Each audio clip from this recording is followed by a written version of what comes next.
Carlos Cesar Arana Castaneda. Book 3. The Journey to Ixtlan. Introduction. On Saturday, May 22, 1971, I went to Sonora, Mexico, to see Don Juan Matus, a Yaqui Indian sorcerer, with whom I had been associated since 1961. I thought that my visit on that day was going to be in no way different from the scores of times I had gone to see him in the 10 years I had been his apprentice. The events that took place on that day and on the following days, however, were momentous to me. On that occasion my apprenticeship came to an end. This was not an arbitrary withdrawal on my part, but a bona fide termination. I have already presented the case of my apprenticeship in 2 previous works. The Teachings of Don Juan and A Separate Reality. My basic assumption in both books has been that the articulation points in learning to be a sorcerer were the states of non-ordinary reality produced by the ingestion of psychotropic plants. In this respect, Don Juan was an expert in the use of 3 such plants: Datura anoxia, commonly known as Jimson weed, Lepidophyra williamsii, known as payet, and a hallucinogenic mushroom of the genus Psilocybe. My perception of the world through the effects of those psychotropics had been so bizarre and impressive that I was forced to assume that such states were the only avenue to communicating and learning what Don Juan was attempting to teach me. That assumption was erroneous. For the purposes of avoiding any misunderstandings about my work with Don Juan, I would like to clarify the following issues at this point. So far I have made no attempt whatsoever to place Don Juan in a cultural milieu. The fact that he considers himself to be a Yaqui Indian does not mean that his knowledge of sorcery is known to or practiced by the Yaqui Indians in general. All the conversations that Don Juan and I have had throughout the apprenticeship were conducted in Spanish, and only because of his thorough command of that language was I capable of obtaining complex explanations of his system of beliefs. I have maintained the practice of referring to that system as sorcery, and I have also maintained the practice of referring to Don Juan as a sorcerer, because these were categories he himself used. Since I was capable of writing down most of what was said in the beginning of the apprenticeship, and everything that was said in the later phases of it, I gathered voluminous field notes. In order to render those notes readable and still preserve the dramatic unity of Don Juan's teachings, I have had to edit them, but what I have deleted is, I believe, immaterial to the points I want to raise. In the case of my work with Don Juan, I have limited my efforts solely to viewing him as a sorcerer and to acquiring membership in his knowledge. For the purpose of presenting my argument, I must first explain the basic premise of sorcery as Don Juan presented it to me. He said that for a sorcerer, the world of everyday life is not real or out there as we believe it is. For a sorcerer, reality, or the world we all know, is only a description. For the sake of validating this premise, Don Juan concentrated the best of his efforts into leading me to a genuine conviction that what I held in mind as the world at hand was merely a description of the world, a description that had been pounded into me from the moment I was born. He pointed out that everyone who comes into contact with a child is a teacher who incessantly describes the world to him, until the moment when the child is capable of perceiving the world as it is described. According to Don Juan, we have no memory of that portentous moment, simply because none of us could possibly have had any point of reference to compare it to anything else. From that moment on, however, the child is a member. He knows the description of the world, and his membership becomes full-fledged, I suppose, when he is capable of making all the proper perceptual interpretations which, by conforming to that description, validate it. For Don Juan, then, the reality of our day-to-day life consists of an endless flow of perceptual interpretations which we, the individuals who share a specific membership, have learned to make in common. The idea that the perceptual interpretations that make up the world have a flow is congruous with the fact that they run uninterruptedly and are rarely, if ever, open to question. In fact, the reality of the world we know is so taken for granted that the basic premise of sorcery, that our reality is merely one of many descriptions, could hardly be taken as a serious proposition. Fortunately, in the case of my apprenticeship, Don Juan was not concerned at all with whether or not I could take his proposition seriously, and he proceeded to elucidate his points, in spite of my opposition, my disbelief, and my inability to understand what he was saying. Thus, as a teacher of sorcery, Don Juan endeavored to describe the world to me from the very first time we talked. My difficulty in grasping his concepts and methods stemmed from the fact that the units of his description were alien and incompatible with those of my own. His contention was that he was teaching me how to see as opposed to merely looking, and that stopping the world was the first step to seeing. For years I had treated the idea of stopping the world as a cryptic metaphor that really did not mean anything. It was only during an informal conversation that took place towards the end of my apprenticeship that I came to fully realize its scope and importance as one of the main propositions of Don Juan's knowledge. Don Juan and I had been talking about different things in a relaxed and unstructured manner. I told him about a friend of mine and his dilemma with his 9-year-old son. The child, who had been living with the mother for the past 4 years, was then living with my friend, and the problem was what to do with him. According to my friend, the child was a misfit in school. He lacked concentration and was not interested in anything.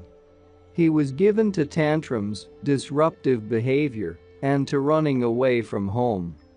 "Your friend certainly does have a problem," Don Juan said, laughing. I wanted to keep on telling him all the terrible things the child had done, but he interrupted me. "There is no need to say any more about that poor little boy," he said. "There is no need for you or for me to regard his actions in our thoughts one way or another." His manner was abrupt and his tone was firm, but then he smiled. "What can my friend do?" I asked. "The worst thing he could do is to force that child to agree with him," Don Juan said. "What do you mean?" "I mean that child shouldn't be spanked or scared by his father when he doesn't behave the way he wants him to. How can he teach him anything if he isn't firm with him? Your friend should let someone else spank the child. He can't let anyone else touch his little boy," I said, surprised at his suggestion. Don Juan seemed to enjoy my reaction and giggled. "Your friend is not a warrior," he said. "If he were, he would know that the worst thing one can do is to confront human beings bluntly." "What does a warrior do, Don Juan?" "A warrior proceeds strategically." "I still don't understand what you mean." "I mean that if your friend were a warrior he would help his child to stop the world." "How can my friend do that?" "He would need personal power. He would need to be a sorcerer. But he isn't. In that case he must use ordinary means to help his son to change his idea of the world. It is not stopping the world, but it will work just the same." I asked him to explain his statements. "If I were your friend," Don Juan said, "I would start by hiring someone to spank the little guy. I would go to Skid Row and hire the worst-looking man I could find. To scare a little boy? Not just to scare a little boy, you fool. That little fellow must be stopped, and being beaten by his father won't do it. If one wants to stop our fellow men, one must always be outside the circle that presses them. That way one can always direct the pressure." The idea was preposterous, but somehow it was appealing to me. Don Juan was resting his chin on his left palm. His left arm was propped against his chest on a wooden box that served as a low table.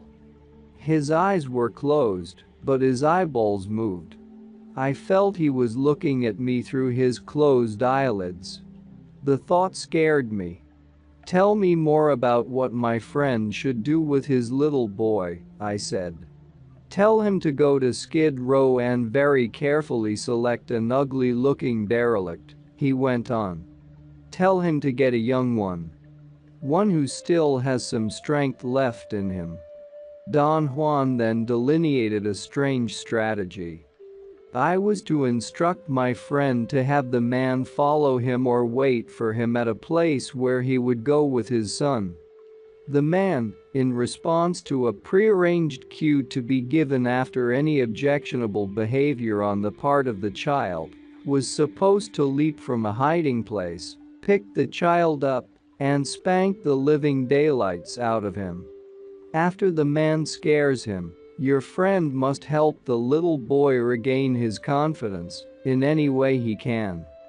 If he follows this procedure 3 or 4 times, I assure you that child will feel differently towards everything.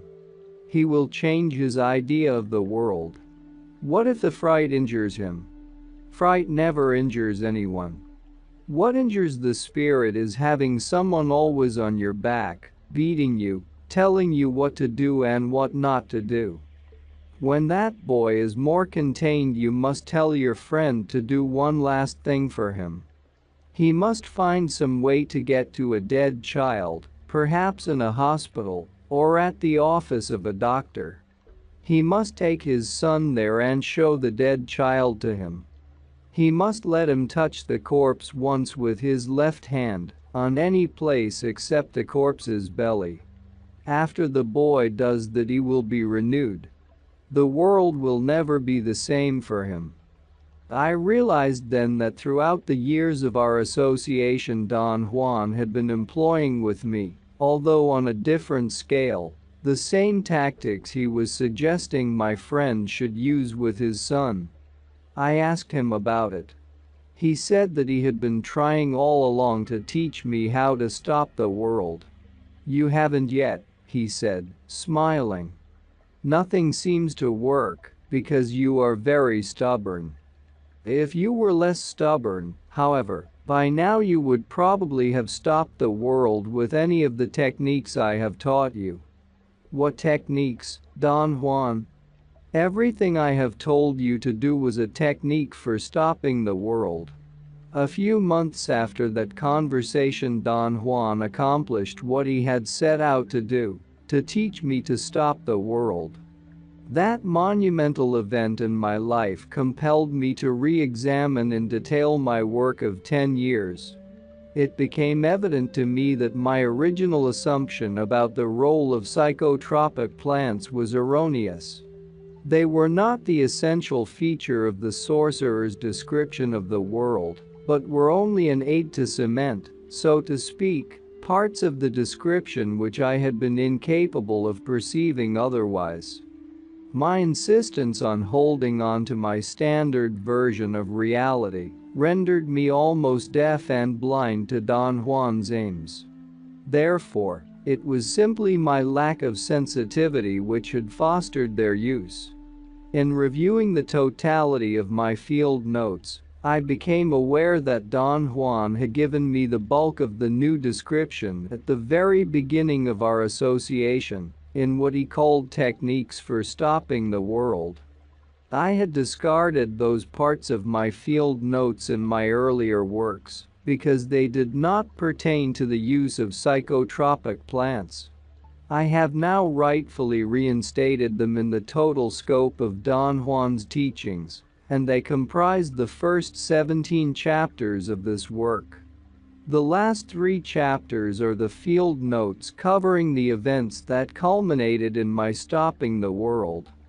In summing up, I can say that when I began the apprenticeship, there was another reality, that is to say, there was a sorcery description of the world, which I did not know. Don Juan, as a sorcerer and a teacher, taught me that description.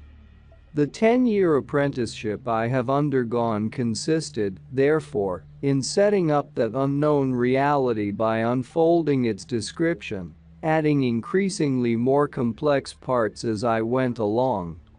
The termination of the apprenticeship meant that I had learned a new description of the world in a convincing and authentic manner, and thus I had become capable of eliciting a new perception of the world, which matched its new description.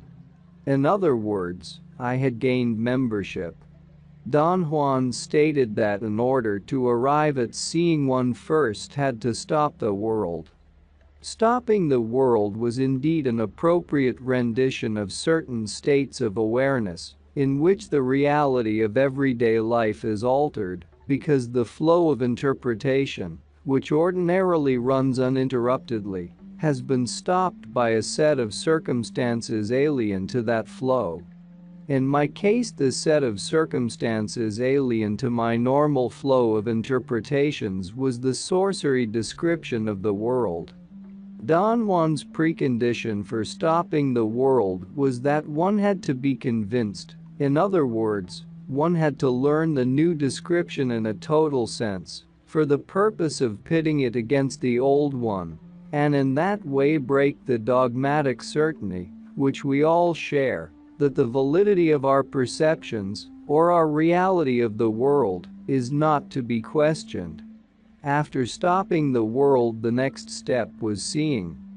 By that, Don Juan meant what I would like to categorize as responding to the perceptual solicitations of a world outside the description we have learned to call reality. My contention is that all these steps can only be understood in terms of the description to which they belong, and since it was a description that he endeavored to give me from the beginning, I must then let his teachings be the only source of entrance into it. Thus, I have left Don Juan's words to speak for themselves. Stopping the world. 1.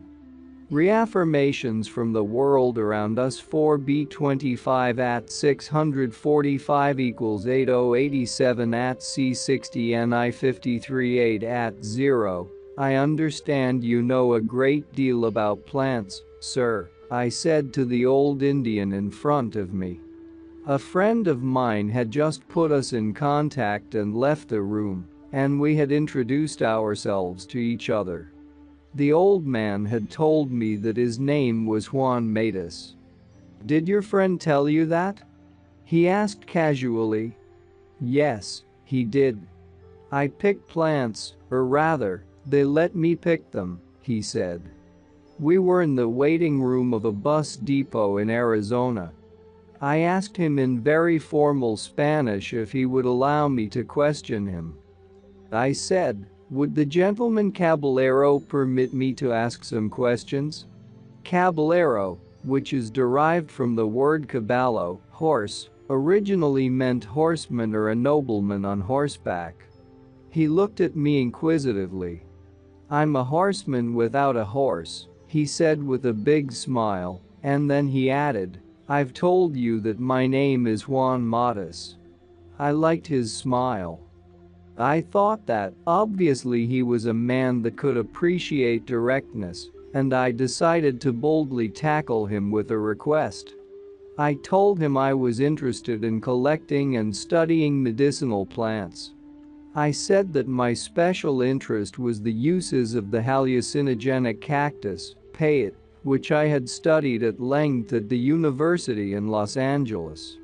I thought that my presentation was very serious.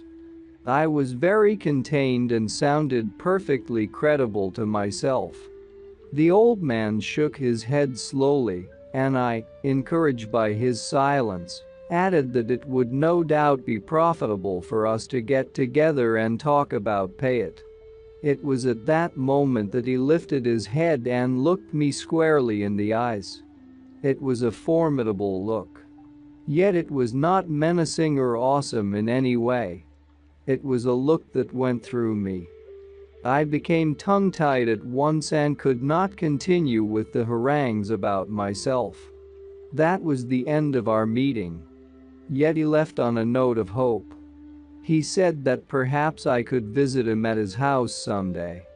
It would be difficult to assess the impact of Don Juan's look if my inventory of experience is not somehow brought to bear on the uniqueness of that event. When I began to study anthropology and thus met Don Juan, I was already an expert in getting around. I had left my home years before, and that meant in my evaluation that I was capable of taking care of myself.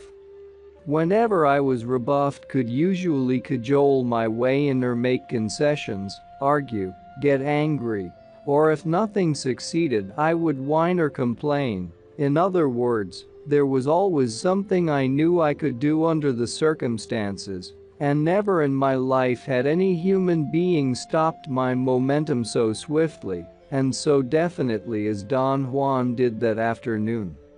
But it was not only a matter of being silenced. There had been times when I had been unable to say a word to my opponent because of some inherent respect I felt for him. Still, my anger or frustration was manifested in my thoughts. Don Juan's look, however, numbed me to the point that I could not think coherently. I became thoroughly intrigued with that stupendous look and decided to search for him. I prepared myself for 6 months after that first meeting, reading up on the uses of Payet among the American Indians, especially about the Payet cult of the Indians of the Plains. I became acquainted with every work available, and when I felt I was ready, I went back to Arizona. Saturday, December 17, 1960, I found his house after making long and taxing inquiries among the local Indians. It was early afternoon when I arrived and parked in front of it. I saw him sitting on a wooden milk crate. He seemed to recognize me and greeted me as I got out of my car.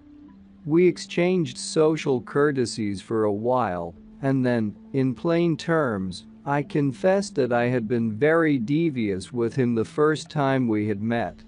I had boasted that I knew a great deal about Payet, when in reality I knew nothing about it. He stared at me. His eyes were very kind.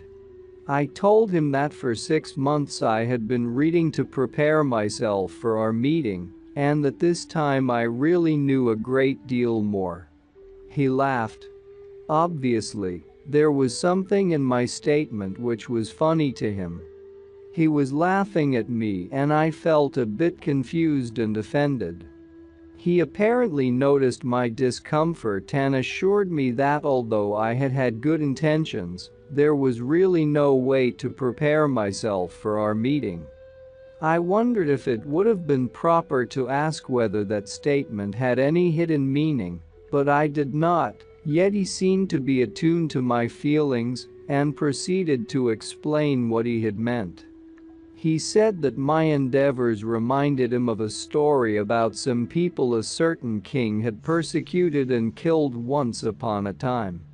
He said that in the story the persecuted people were indistinguishable from their persecutors, except that they insisted on pronouncing certain words in a peculiar manner proper only to them. That flaw, of course, was the giveaway. The king posted roadblocks at critical points where an official would ask every man passing by to pronounce a key word. Those who could pronounce it the way the king pronounced it would live, but those who could not were immediately put to death. The point of the story was that one day a young man decided to prepare himself for passing the roadblock by learning to pronounce the test word, just as the king liked it. Don Juan said, with a broad smile, that in fact it took the young man 6 months to master such a pronunciation. And then came the day of the great test. The young man very confidently came upon the roadblock and waited for the official to ask him to pronounce the word. At that point Don Juan very dramatically stopped his recounting and looked at me. His pause was very studied and seemed a bit corny to me, but I played along. I had heard the theme of the story before.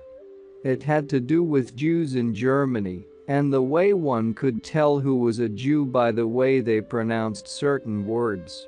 I also knew the punchline. The young man was going to get caught because the official had forgotten the key word and asked him to pronounce another word which was very similar, but which the young man had not learned to say correctly. Don Juan seemed to be waiting for me to ask what happened, so I did. What happened to him? I asked, trying to sound naive and interested in the story.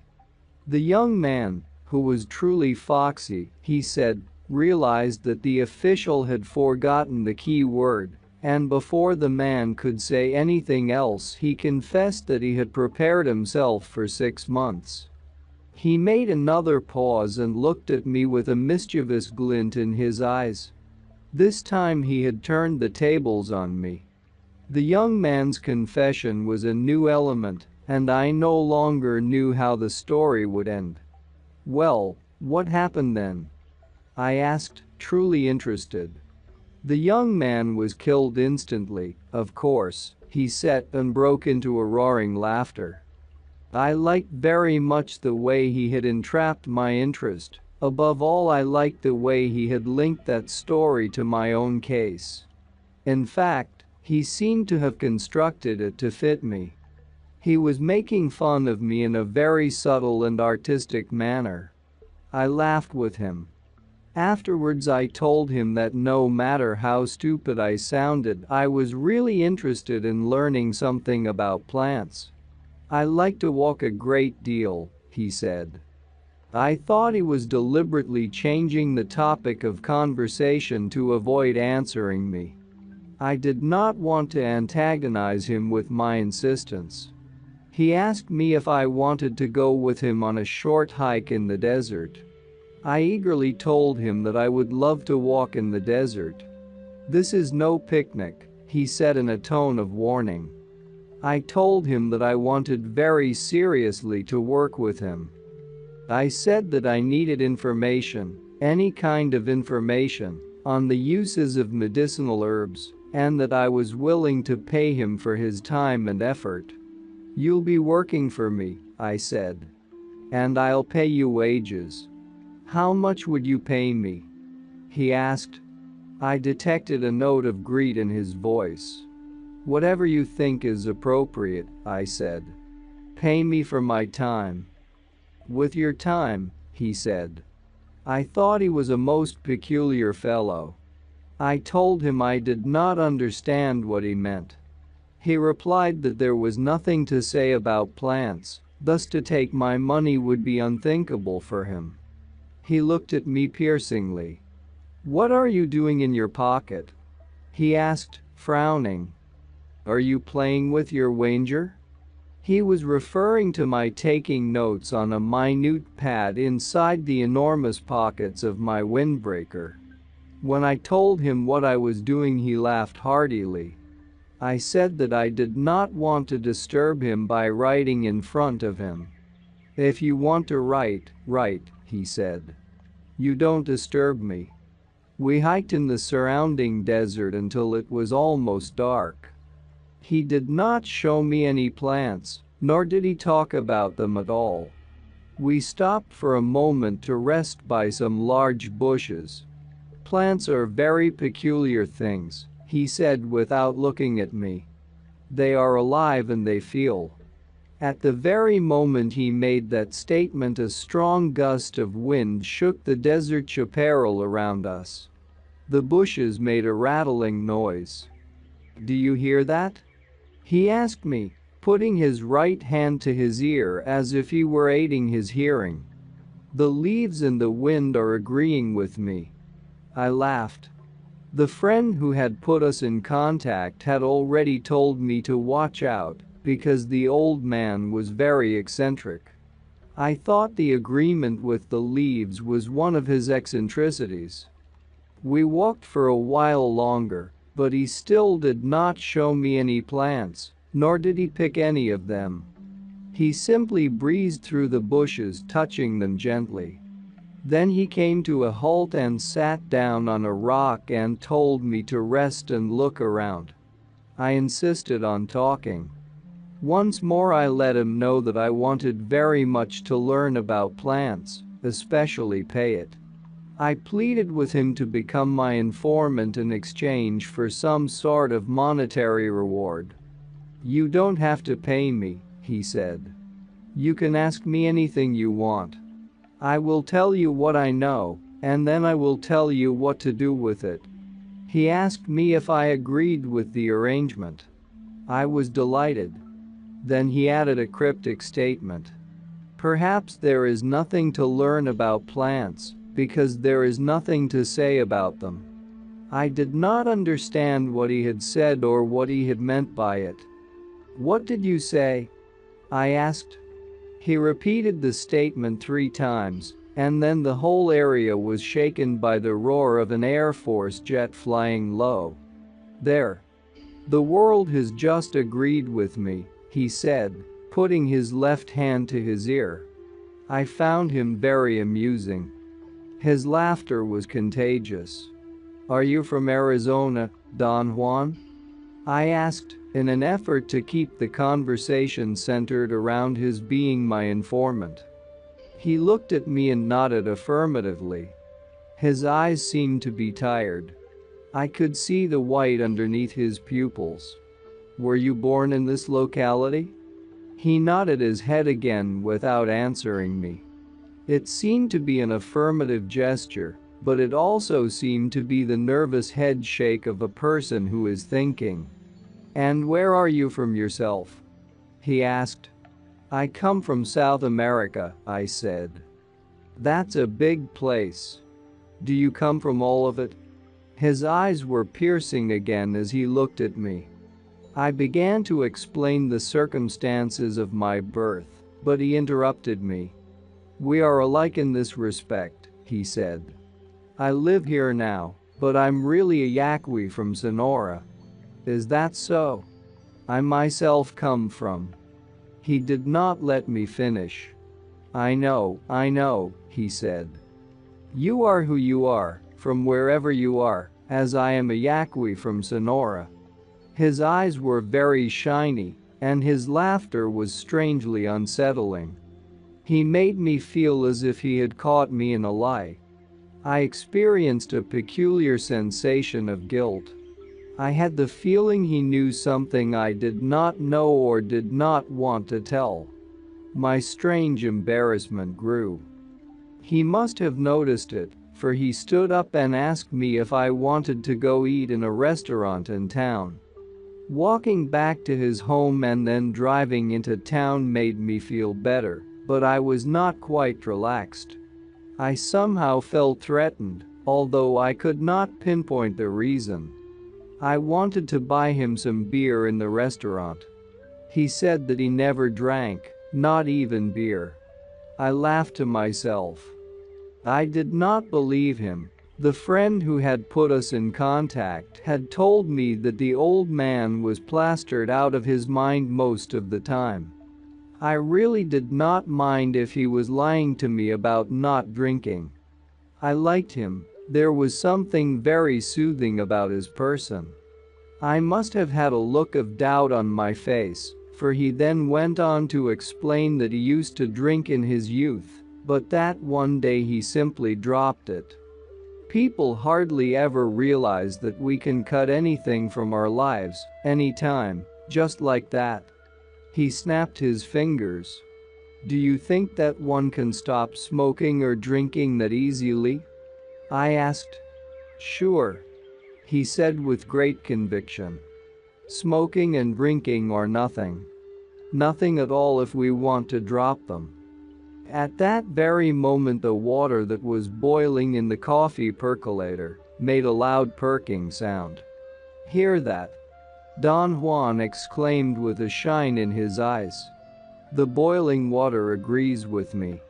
Then he added after a pause, a man can get agreements from everything around him.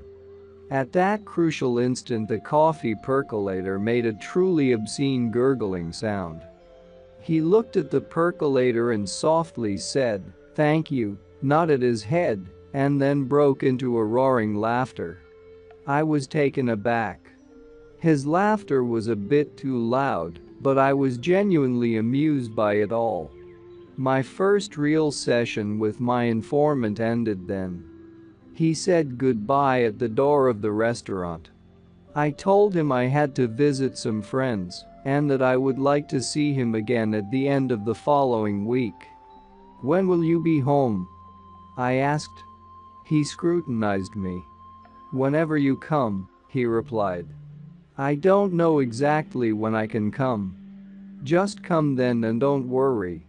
What if you're not in? I'll be there, he said, smiling, and walked away.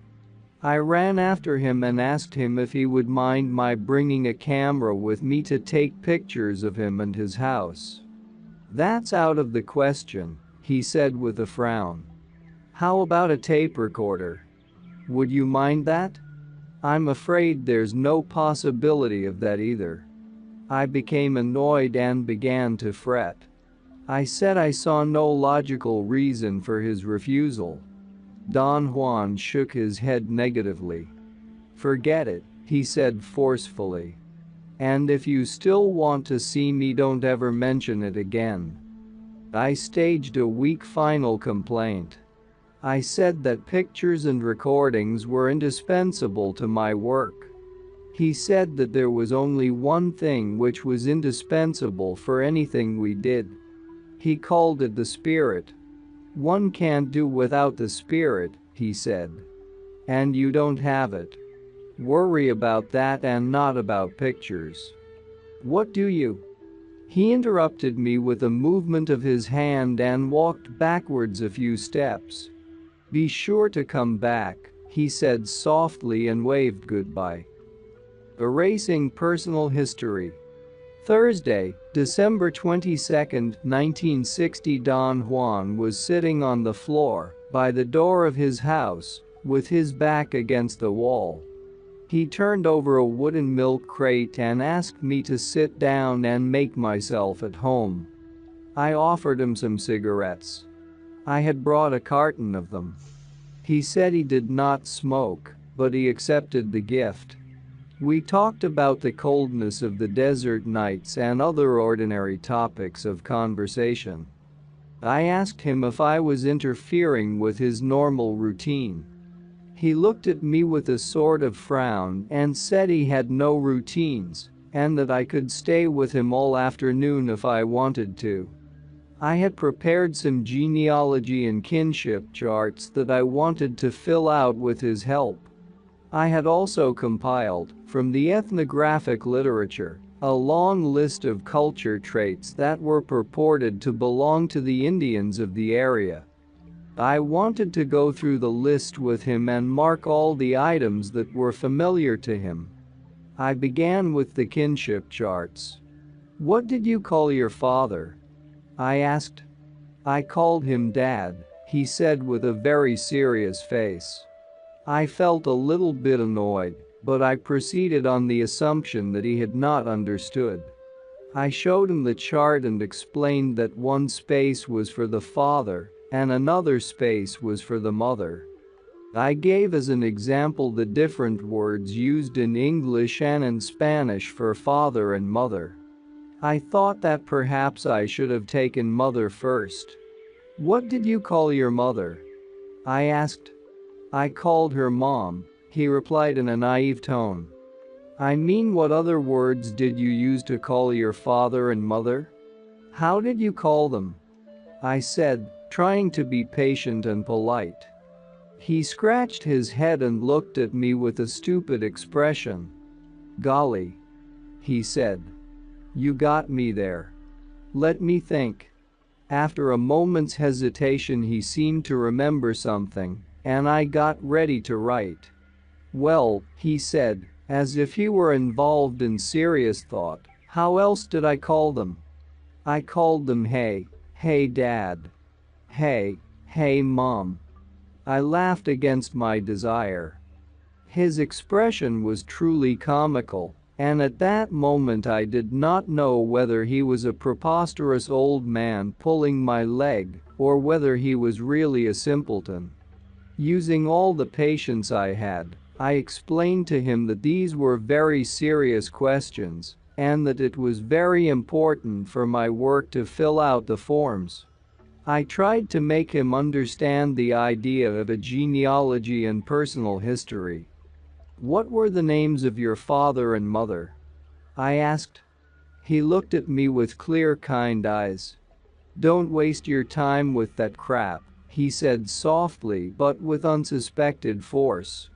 I did not know what to say. It was as if someone else had uttered those words.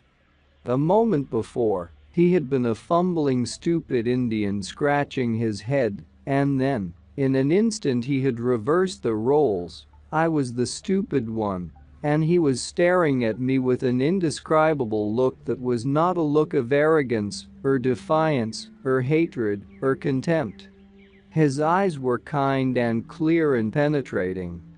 I don't have any personal history, he said after a long pause.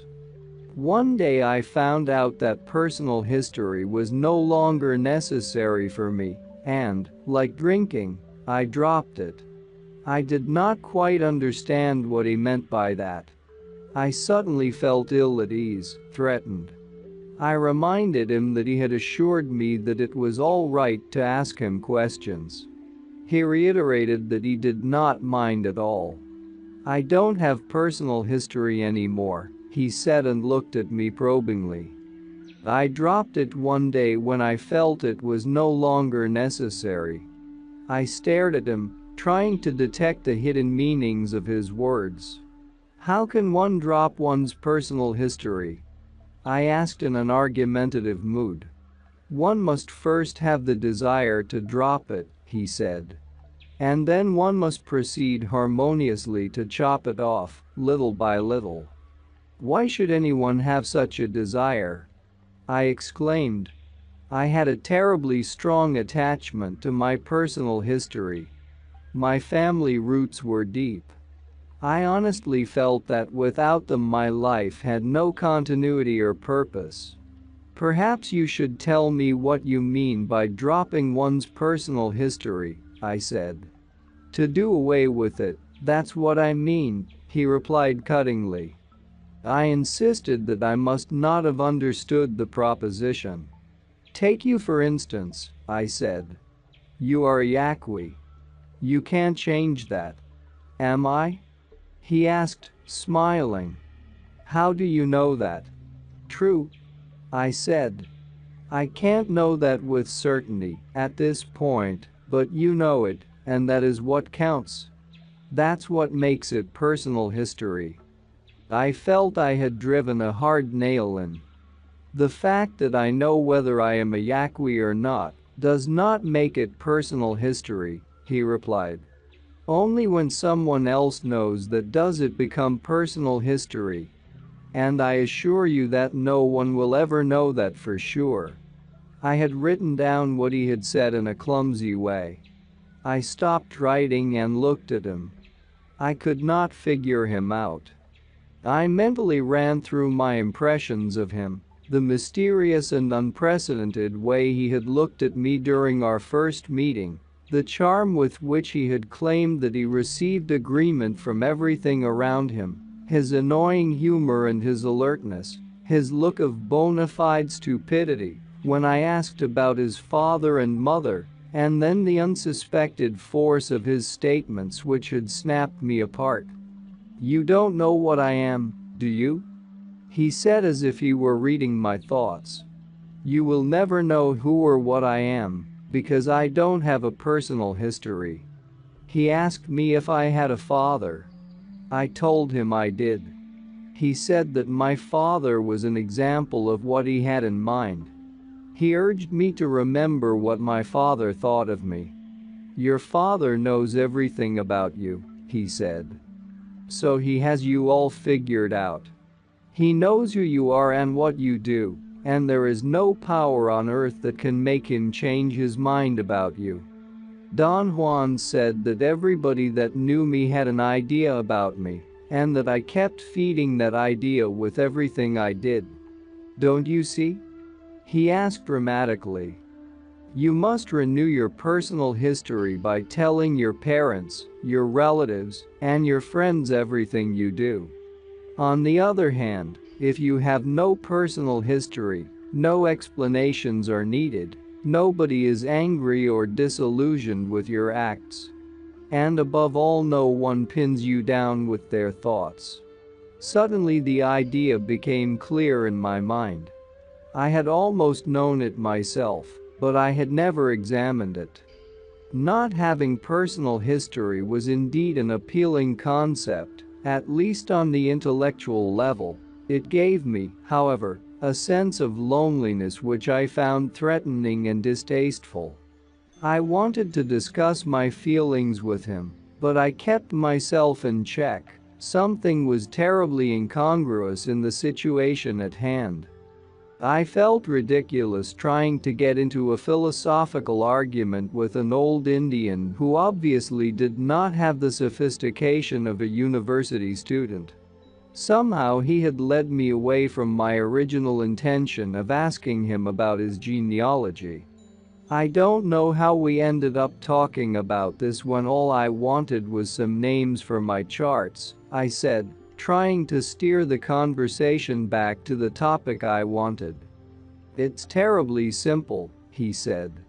"The way we ended up talking about it was because I said that to ask questions about one's past is a bunch of crap." His tone was firm. I felt there was no way to make him budge, so I changed my tactics. "Is this idea of not having personal history something that the Yaquis do?" I asked. "It's something that I do." "Where did you learn it?" "I learned it during the course of my life." "Did your father teach you that?" "No. Let's say that I learned it by myself, and now I am going to give you its secret, so you won't go away empty-handed today." He lowered his voice to a dramatic whisper.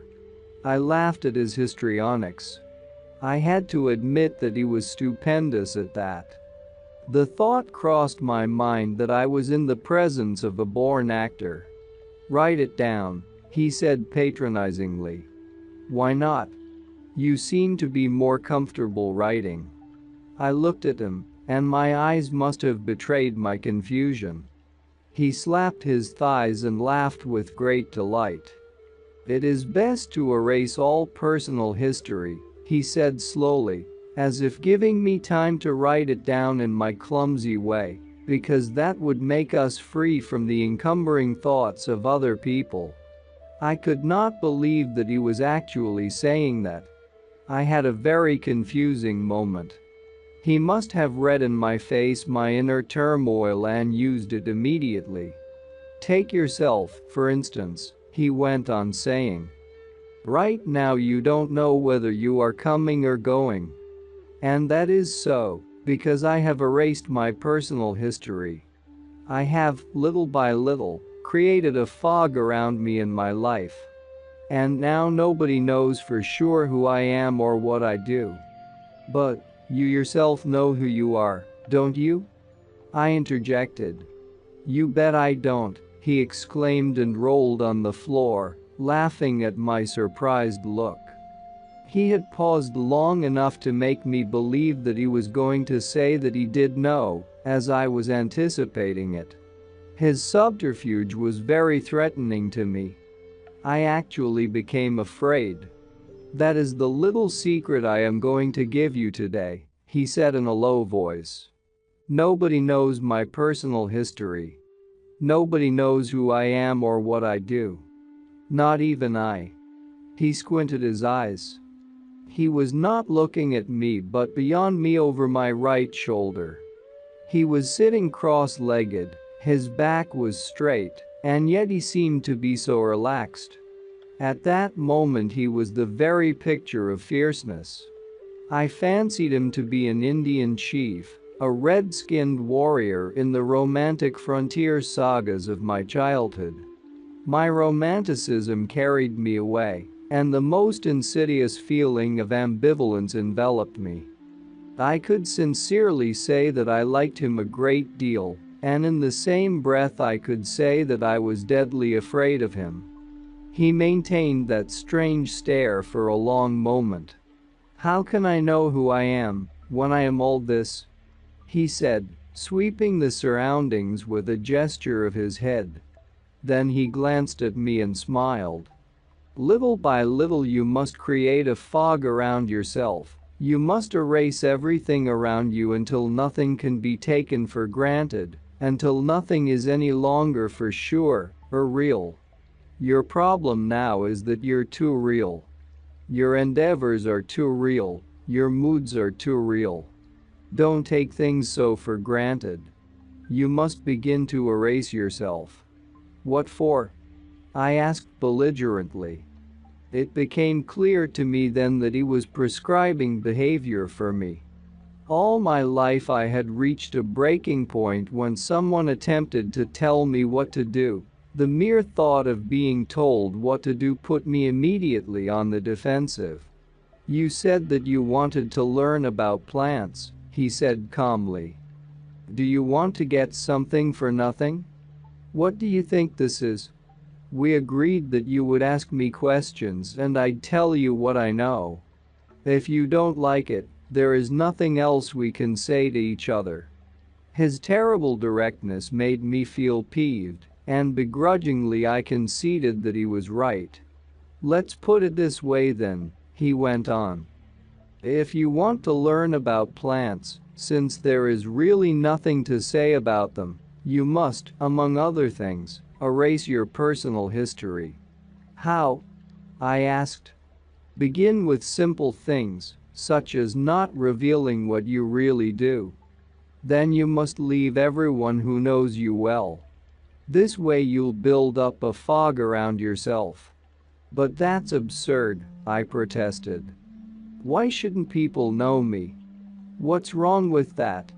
What's wrong is that once they know you, you are an affair taken for granted, and from that moment on you won't be able to break the tie of their thoughts. I personally like the ultimate freedom of being unknown. No one knows me with steadfast certainty, the way people know you, for instance. But that would be lying. I'm not concerned with lies or truths, he said severely. Lies are lies only if you have personal history. I argued that I did not like to deliberately mystify people or mislead them. His reply was that I misled everybody anyway. The old man had touched a sore spot in my life. I did not pause to ask him what he meant by that or how he knew that I mystified people all the time. I simply reacted to his statement, defending myself by means of an explanation. I said that I was painfully aware that my family and my friends believed I was unreliable, when in reality I had never told a lie in my life. You always knew how to lie, he said. The only thing that was missing was that you didn't know why to do it. Now you do. I protested. Don't you see that I'm really sick and tired of people thinking that I'm unreliable? I said. But you are unreliable, he replied with conviction.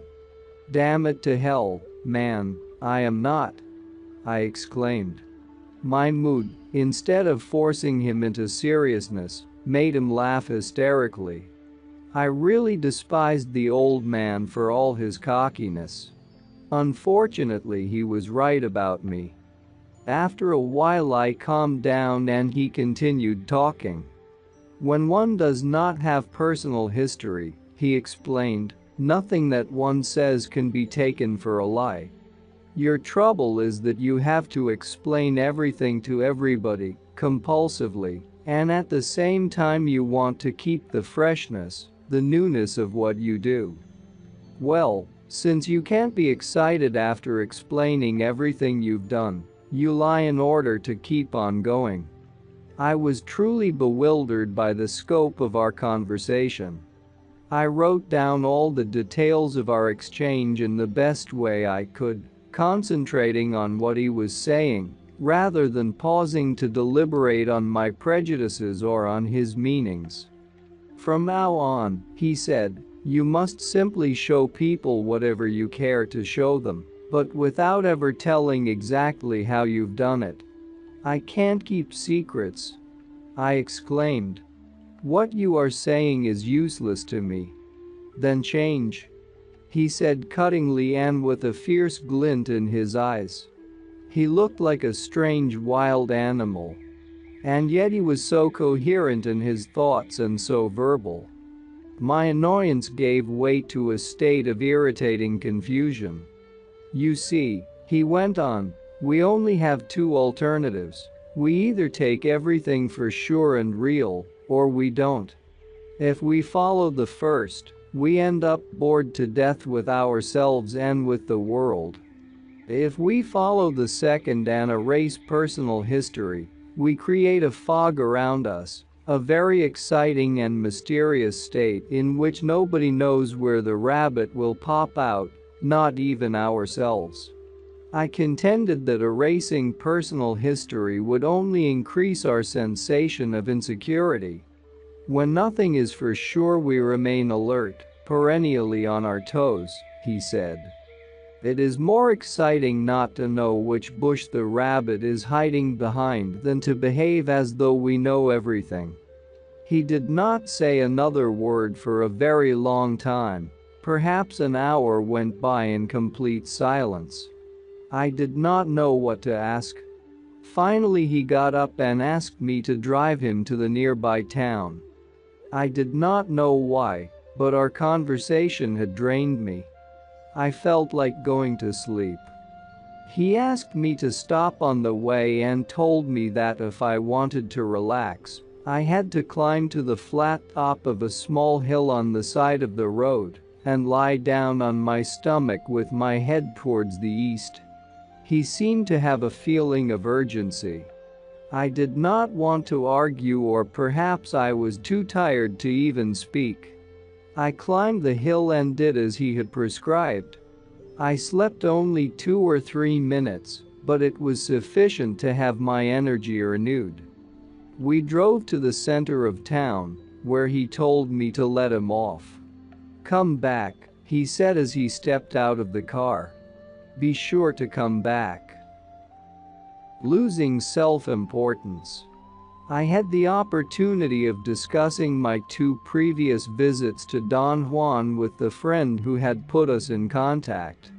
It was his opinion that I was wasting my time. I related to him, in every detail, the scope of our conversations. He thought I was exaggerating and romanticizing a silly old fogey. There was very little room in me for romanticizing such a preposterous old man. I sincerely felt that his criticisms about my personality had seriously undermined my liking him. Yet I had to admit that they had always been apropos, sharply delineated, and true to the letter. The crux of my dilemma at that point was my unwillingness to accept that Don Juan was very capable of disrupting all my preconceptions about the world, and my unwillingness to agree with my friend who believed that the old Indian was just nuts. I felt compelled to pay him another visit before I made up my mind. Wednesday, December 28, 1960. Immediately after I arrived at his house, he took me for a walk in the desert chaparral. He did not even look at the bag of groceries that I had brought him. He seemed to have been waiting for me. We walked for hours. He did not collect or show me any plants. He did, however, teach me an appropriate form of walking. He said that I had to curl my fingers gently as I walked, so I would keep my attention on the trail and the surroundings. He claimed that my ordinary way of walking was debilitating, and that one should ever carry anything in the hands. If things had to be carried, one should use a knapsack or any sort of carrying net or shoulder bag. His idea was that by forcing the hands into a specific position, one was capable of greater stamina and greater awareness. I saw no point in arguing and curled my fingers as he had prescribed and kept on walking. My awareness was in no way different, nor was my stamina. We started our hike in the morning and we stopped to rest around noon. I was perspiring and tried to drink from my canteen, but he stopped me by saying that it was better to have only a sip of water. He cut some leaves from a small yellowish bush and chewed them. He gave me some and remarked that they were excellent, and if I chewed them slowly my thirst would vanish. It did not, but I was not uncomfortable either. He seemed to have read my thoughts and explained that I had not felt the benefits of the right way of walking or the benefits of chewing the leaves, because I was young and strong, and my body did not notice anything because it was a bit stupid. He laughed. I was not in a laughing mood, and that seemed to amuse him even more. He corrected his previous statement, saying that my body was not really stupid, but somehow dormant. At that moment an enormous crow flew right over us, cawing that startled me, and I began to laugh. I thought that the occasion called for laughter, but to my utter amazement, he shook my arm vigorously and hushed me up. He had a most serious expression. "That was not a joke," he said severely, as if I knew what he was talking about. I asked for an explanation. I told him that it was incongruous that my laughing at the crow had made him angry when we had laughed at the coffee percolator. "What you saw was not just a crow," he exclaimed. "But I saw it and it was a crow," I insisted. "You saw nothing, you fool," he said in a gruff voice. His rudeness was uncalled for. I told him that I did not like to make people angry, and that perhaps it would be better if I left, since he did not seem to be in a mood to have company. He laughed uproariously, as if I were a clown performing for him. My annoyance and embarrassment grew in proportion. "You're very violent," he commented casually. "You're taking yourself too seriously." "But weren't you doing the same?" I interjected. "Taking yourself seriously when you got angry at me?" He said that to get angry at me was the farthest thing from his mind. He looked at me piercingly. "What you saw was not an agreement from the world," he said. "Crows flying or cawing are never an agreement. That was an omen." "An omen of what?" "A very important indication about you," he replied cryptically. At that very instant the wind blew the dry branch of a bush right to our feet. "That was an agreement," he exclaimed and looked at me with shiny eyes and broke into a belly laugh. I had the feeling that he was teasing me by making up the rules of his strange game as we went along, thus it was all right for him to laugh, but not for me. My annoyance mushroomed again and I told him what I thought of him. He was not cross or offended at all. He laughed and his laughter caused me even more anguish and frustration. I thought that he was deliberately humiliating me. I decided right then that I had had my fill of field work. I stood up and said that I wanted to start walking back to his house because I had to leave for Los Angeles. "Sit down," he said imperatively. You get peeved like an old lady. You cannot leave now, because we're not through yet. I hated him. I thought he was a contemptuous man. He began to sing an idiotic Mexican folk song. He was obviously imitating some popular singer. He elongated certain syllables and contracted others and made the song into a most farcical affair. It was so comical that I ended up laughing. You see, you laugh at the stupid song, he said. But the man who sings it that way and those who pay to listen to him are not laughing, they think it is serious. What do you mean? I asked. I thought he had deliberately concocted the example to tell me that I had laughed at the crow because I had not taken it seriously, the same way I had not taken the song seriously. But he baffled me again. He said I was like the singer and the people who liked his songs, conceited and deadly serious about some nonsense that no one in his right mind should give a damn about. He then recapitulated, as if to refresh my memory, all he had said before on the topic of learning about plants. He stressed emphatically that if I really wanted to learn, I had to remodel most of my behavior. My sense of annoyance grew, until I had to make a supreme effort to even take notes. You take yourself too seriously, he said slowly. You are too damn important in your own mind. That must be changed. You are so goddamn important that you feel justified to be annoyed with everything. You're so damn important that you can afford to leave if things don't go your way. I suppose you think that shows you have character. That's nonsense. You're weak and conceited. I tried to stage a protest, but he did not budge. He pointed out that in the course of my life I had not ever finished anything because of that sense of disproportionate importance that I attached to myself. I was flabbergasted at the certainty with which he made his statements. They were true, of course, and that made me feel not only angry but also threatened. Self-importance is another thing that must be dropped, just like personal history, he said in a dramatic tone. I certainly did not want to argue with him. It was obvious that I was at a terrible disadvantage. He was not going to walk back to his house until he was ready, and I did not know the way. I had to stay with him. He made a strange and sudden movement. He sort of sniffed the air around him.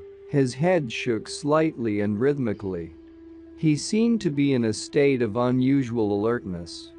He turned and stared at me with a look of bewilderment and curiosity.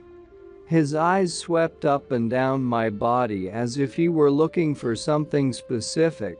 Then he stood up abruptly and began to walk fast. He was almost running. I followed him. He kept a very accelerated pace for nearly an hour. Finally he stopped by a rocky hill, and we sat in the shade of a hush. The trotting had exhausted me completely, although my mood was better. It was strange the way I had changed.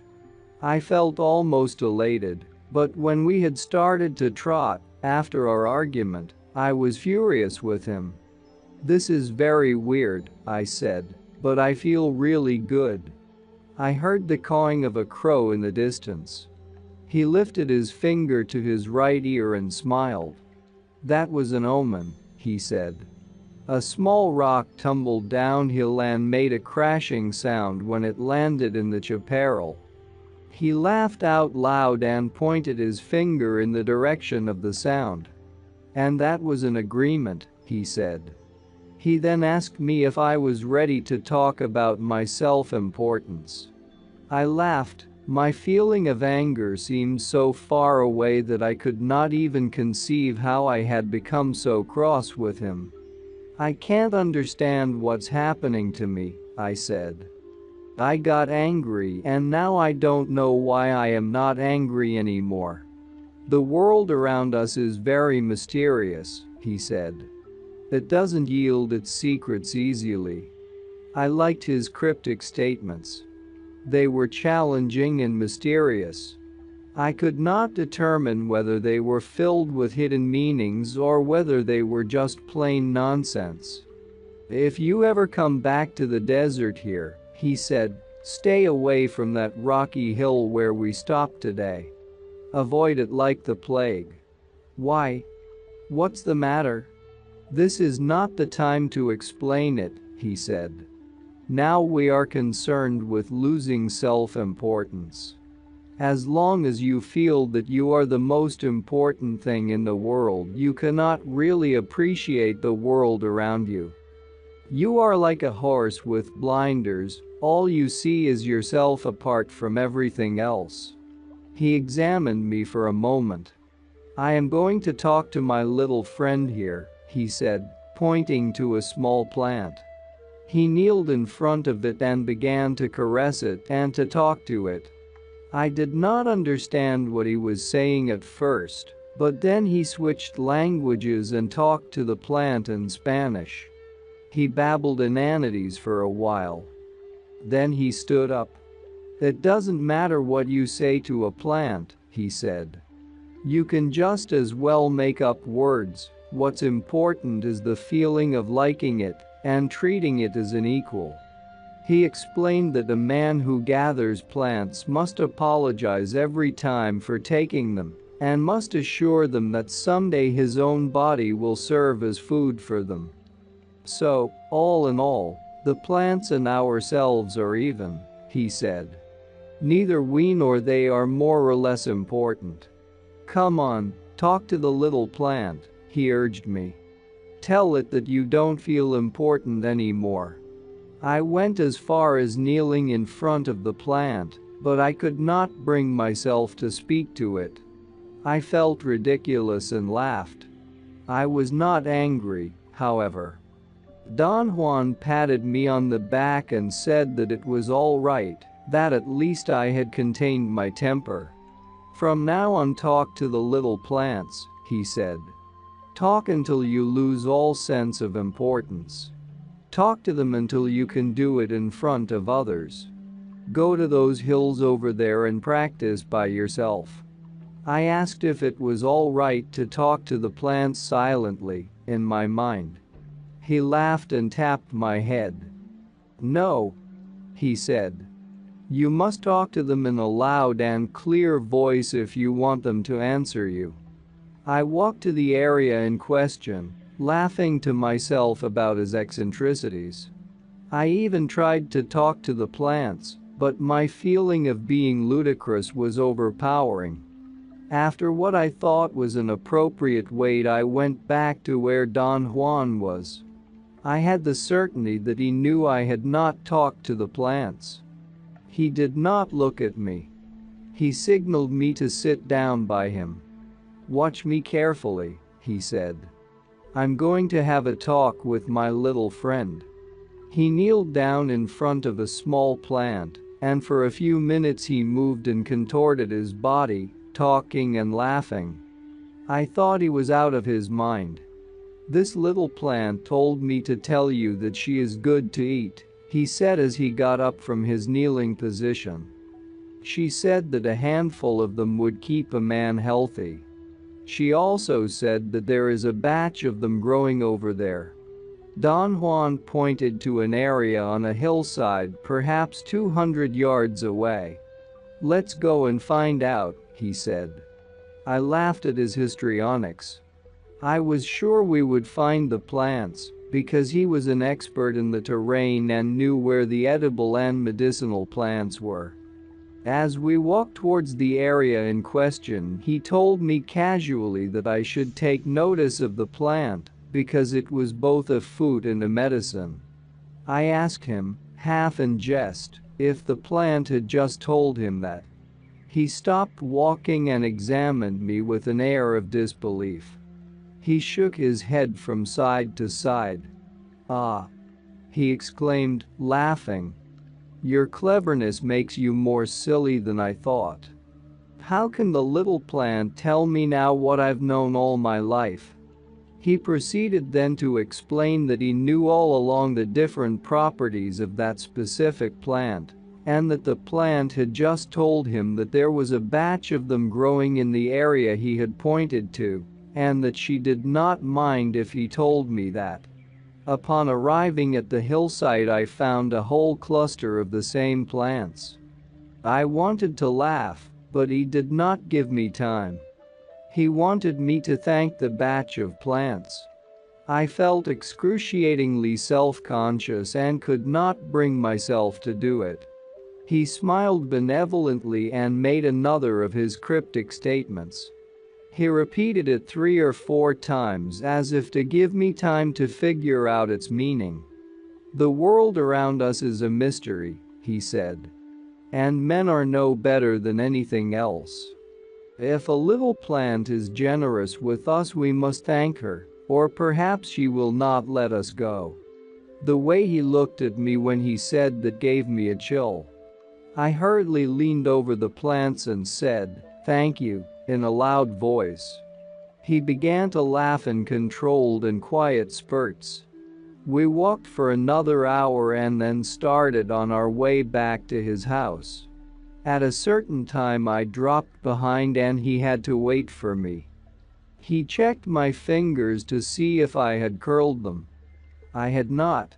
He told me imperatively that whenever I walked with him I had to observe and copy his mannerisms or not come along at all. "I can't be waiting for you as though you're a child," he said in a scolding tone. That statement sunk me into the depths of embarrassment and bewilderment. How could it be possible that such an old man could walk so much better than I? I thought I was athletic and strong, and yet he had actually had to wait for me to catch up with him. I curled my fingers and strangely enough I was able to keep his tremendous pace without any effort. In fact, at times I felt that my hands were pulling me forward. I felt elated. I was quite happy walking inanely with the strange old Indian. I began to talk and asked repeatedly if he would show me some payet plants. He looked at me but did not say a word. Death is an advisor. Wednesday, January 25, 1961. "Would you teach me someday about payet?" I asked. He did not answer and, as he had done before, simply looked at me as if I were crazy. I had mentioned the topic to him, in casual conversation, various times already, and every time he frowned and shook his head. It was not an affirmative or a negative gesture, it was rather a gesture of despair and disbelief. He stood up abruptly. We had been sitting on the ground in front of his house. An almost imperceptible shake of his head was the invitation to follow him. We went into the desert chaparral in a southerly direction. He mentioned repeatedly as we walked that I had to be aware of the uselessness of my self-importance and of my personal history. "Your friends," he said, turning to me abruptly. "Those who have known you for a long time, you must leave them quickly." I thought he was crazy and his insistence was idiotic, but I did not say anything. He peered at me and began to laugh. After a long hike we came to a halt. I was about to sit down and rest, but he told me to go some 20 yards away and talk 10 a batch of plants in a loud and clear voice. I felt ill at ease and apprehensive. His weird demands were more than I could bear, and I told him once more that I could not speak to plants because I felt ridiculous. His only comment was that my feeling of self-importance was immense. He seemed to have made a sudden decision and said that I should not try to talk to plants until I felt easy and natural about it. "You want to learn about them and yet you don't want to do any work," he said accusingly. "What are you trying to do?" My explanation was that I wanted bona fide information about the uses of plants, thus I had asked him to be my informant. I had even offered to pay him for his time and trouble. "You should take the money," I said. "This way we both would feel better. I could then ask you anything I want to because you would be working for me, and I would pay you for it. What do you think of that?" He looked at me contemptuously and made an obscene sound with his mouth, making his lower lip and his tongue vibrate by exhaling with great force. "That's what I think of it," he said, and laughed hysterically at the look of utmost surprise that I must have had on my face. It was obvious to me that he was not a man I could easily contend with. In spite of his age, he was ebullient and unbelievably strong. I had had the idea that, being so old, he could have been the perfect informant for me. Old people, I had been led to believe, made the best informants because they were too feeble to do anything else except talk. Don Juan, on the other hand, was a miserable subject. I felt he was unmanageable and dangerous. The friend who had introduced us was right. He was an eccentric old Indian, and although he was not plastered out of his mind most of the time, as my friend had told me, he was worse yet, he was crazy. I again felt the terrible doubt and apprehension I had experienced before. I thought I had overcome that. In fact, I had had no trouble at all convincing myself that I wanted to visit him again. The idea had crept into my mind, however, that perhaps I was a bit crazy myself when I realized that I liked to be with him. His idea that my feeling of self-importance was an obstacle had really made an impact on me. But all that was apparently only an intellectual exercise on my part. The moment I was confronted with his odd behavior, I began to experience apprehension, and I wanted to leave. I said that I believed we were so different that there was no possibility of our getting along. "One of us has to change," he said, staring at the ground. "And you know who?"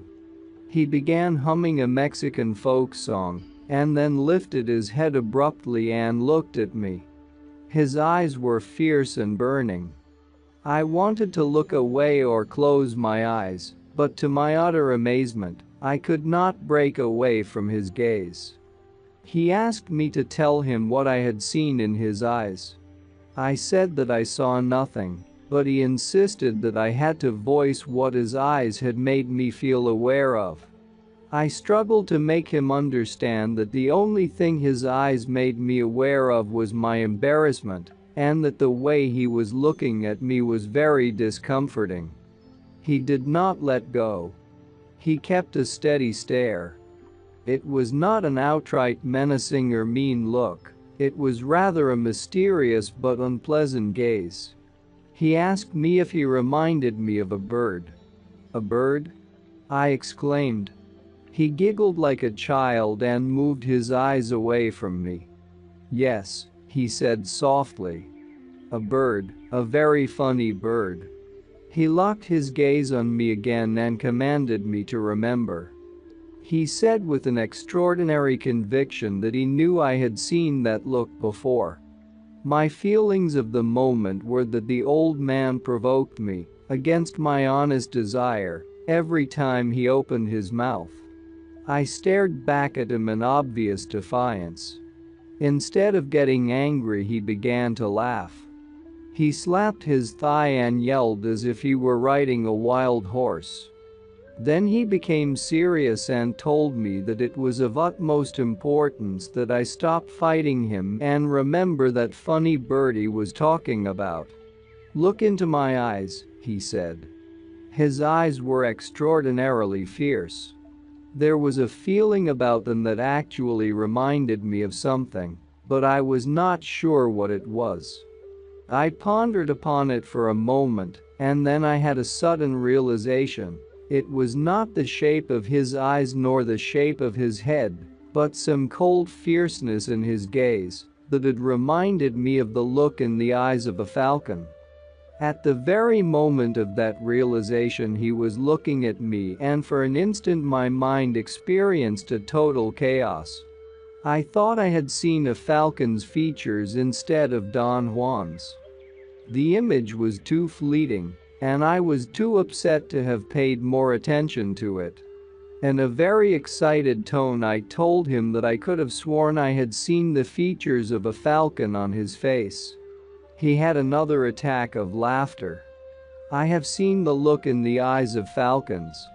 I used to hunt them when I was a boy, and in the opinion of my grandfather, I was good. He had a Leghorn chicken farm, and falcons were a menace to his business. Shooting them was not only functional but also right. I had forgotten until that moment that the fierceness of their eyes had haunted me for years, but it was so far in my past that I thought I had lost the memory of it. I used to hunt falcons, I said. I know it, Don Juan replied matter-of-factly. His tone carried such a certainty that I began to laugh. I thought he was a preposterous fellow. He had the gall to sound as if he knew I had hunted falcons. I felt supremely contemptuous of him. "Why do you get so angry?" he asked in a tone of genuine concern. I did not know why. He began to probe me in a very unusual manner. He asked me to look at him again and tell him about the very funny bird he reminded me of. I struggled against him and, out of contempt, said that there was nothing to talk about. Then I felt compelled to ask him why he had said he knew I used to hunt falcons. Instead of answering me, he again commented on my behavior. He said I was a violent fellow that was capable of frothing at the mouth at the drop of a hat. I protested that that was not true. I had always had the idea I was rather congenial and easygoing. I said it was his fault for forcing me out of control with his unexpected words and actions. "Why the anger?" he asked. I took stock of my feelings and reactions. I really had no need to be angry with him. He again insisted that I should look into his eyes and tell him about the strange falcon. He had changed his wording. He had said before, "a very funny bird," then he substituted it with "strange falcon." The change in wording summed up a change in my own mood. I had suddenly become sad. He squinted his eyes until they were two slits and said in an overdramatic voice that he was seeing a very strange falcon. He repeated his statement 3 times as if he were actually seeing it there in front of him. "Don't you remember it?" he asked. I did not remember anything of the sort. "What's strange about the falcon?" I asked. "You must tell me that," he replied. I insisted that I had no way of knowing what he was referring to, therefore I could not tell him anything. "Don't fight me," he said. "Fight your sluggishness and remember." I seriously struggled for a moment to figure him out. It did not occur to me that I could just as well have tried to remember. "There was a time when you saw a lot of birds," he said as though cueing me. I told him that when I was a child I had lived on a farm and had hunted hundreds of birds. He said that if that was the case I should not have any difficulty remembering all the funny birds I had hunted. He looked at me with a question in his eyes, as if he had just given me the last clue. "I have hunted so many birds," I said, "that I can't recall anything about them." "This bird is special," he replied almost in a whisper. "This bird is a falcon."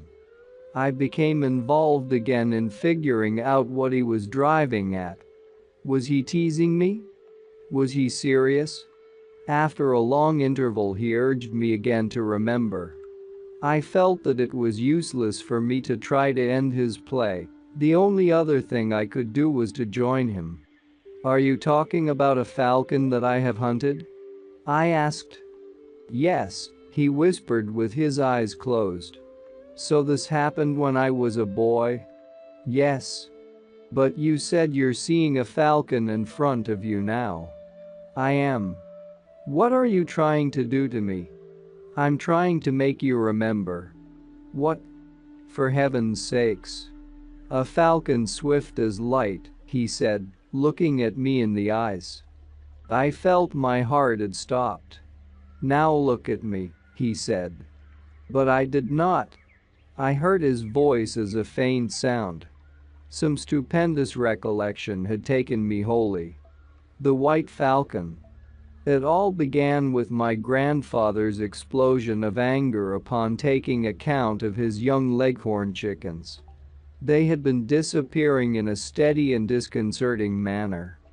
He personally organized and carried out a meticulous vigil, and after days of steady watching, we finally saw a big white bird flying away with a young leghorn chicken in its claws. The bird was fast and apparently knew its route. It swooped down from behind some trees, grabbed the chicken and flew away through an opening between two branches. It happened so fast that my grandfather had hardly seen it, but I did, and I knew that it was indeed a falcon. My grandfather said that if that was the case, it had to be an albino. We started a campaign against the albino falcon, and twice I thought I had gotten it. It even dropped its prey, but it got away. It was too fast for me.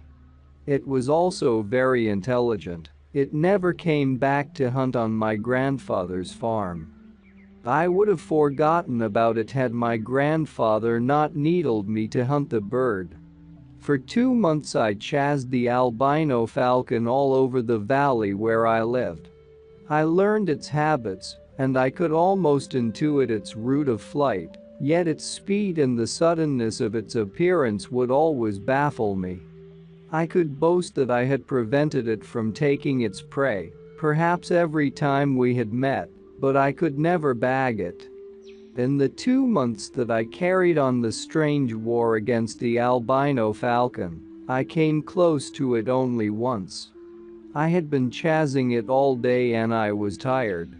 I had sat down to rest and fell asleep under a tall eucalyptus tree. The sudden cry of a falcon woke me up. I opened my eyes without making any other movement, and I saw a whitish bird perched in the highest branches of the eucalyptus tree. It was the albino falcon. The chase was over. It was going to be a difficult shot. I was lying on my back, and the bird had its back turned to me. There was a sudden gust of wind, and I used it to muffle the noise of lifting my .22 long rifle to take aim.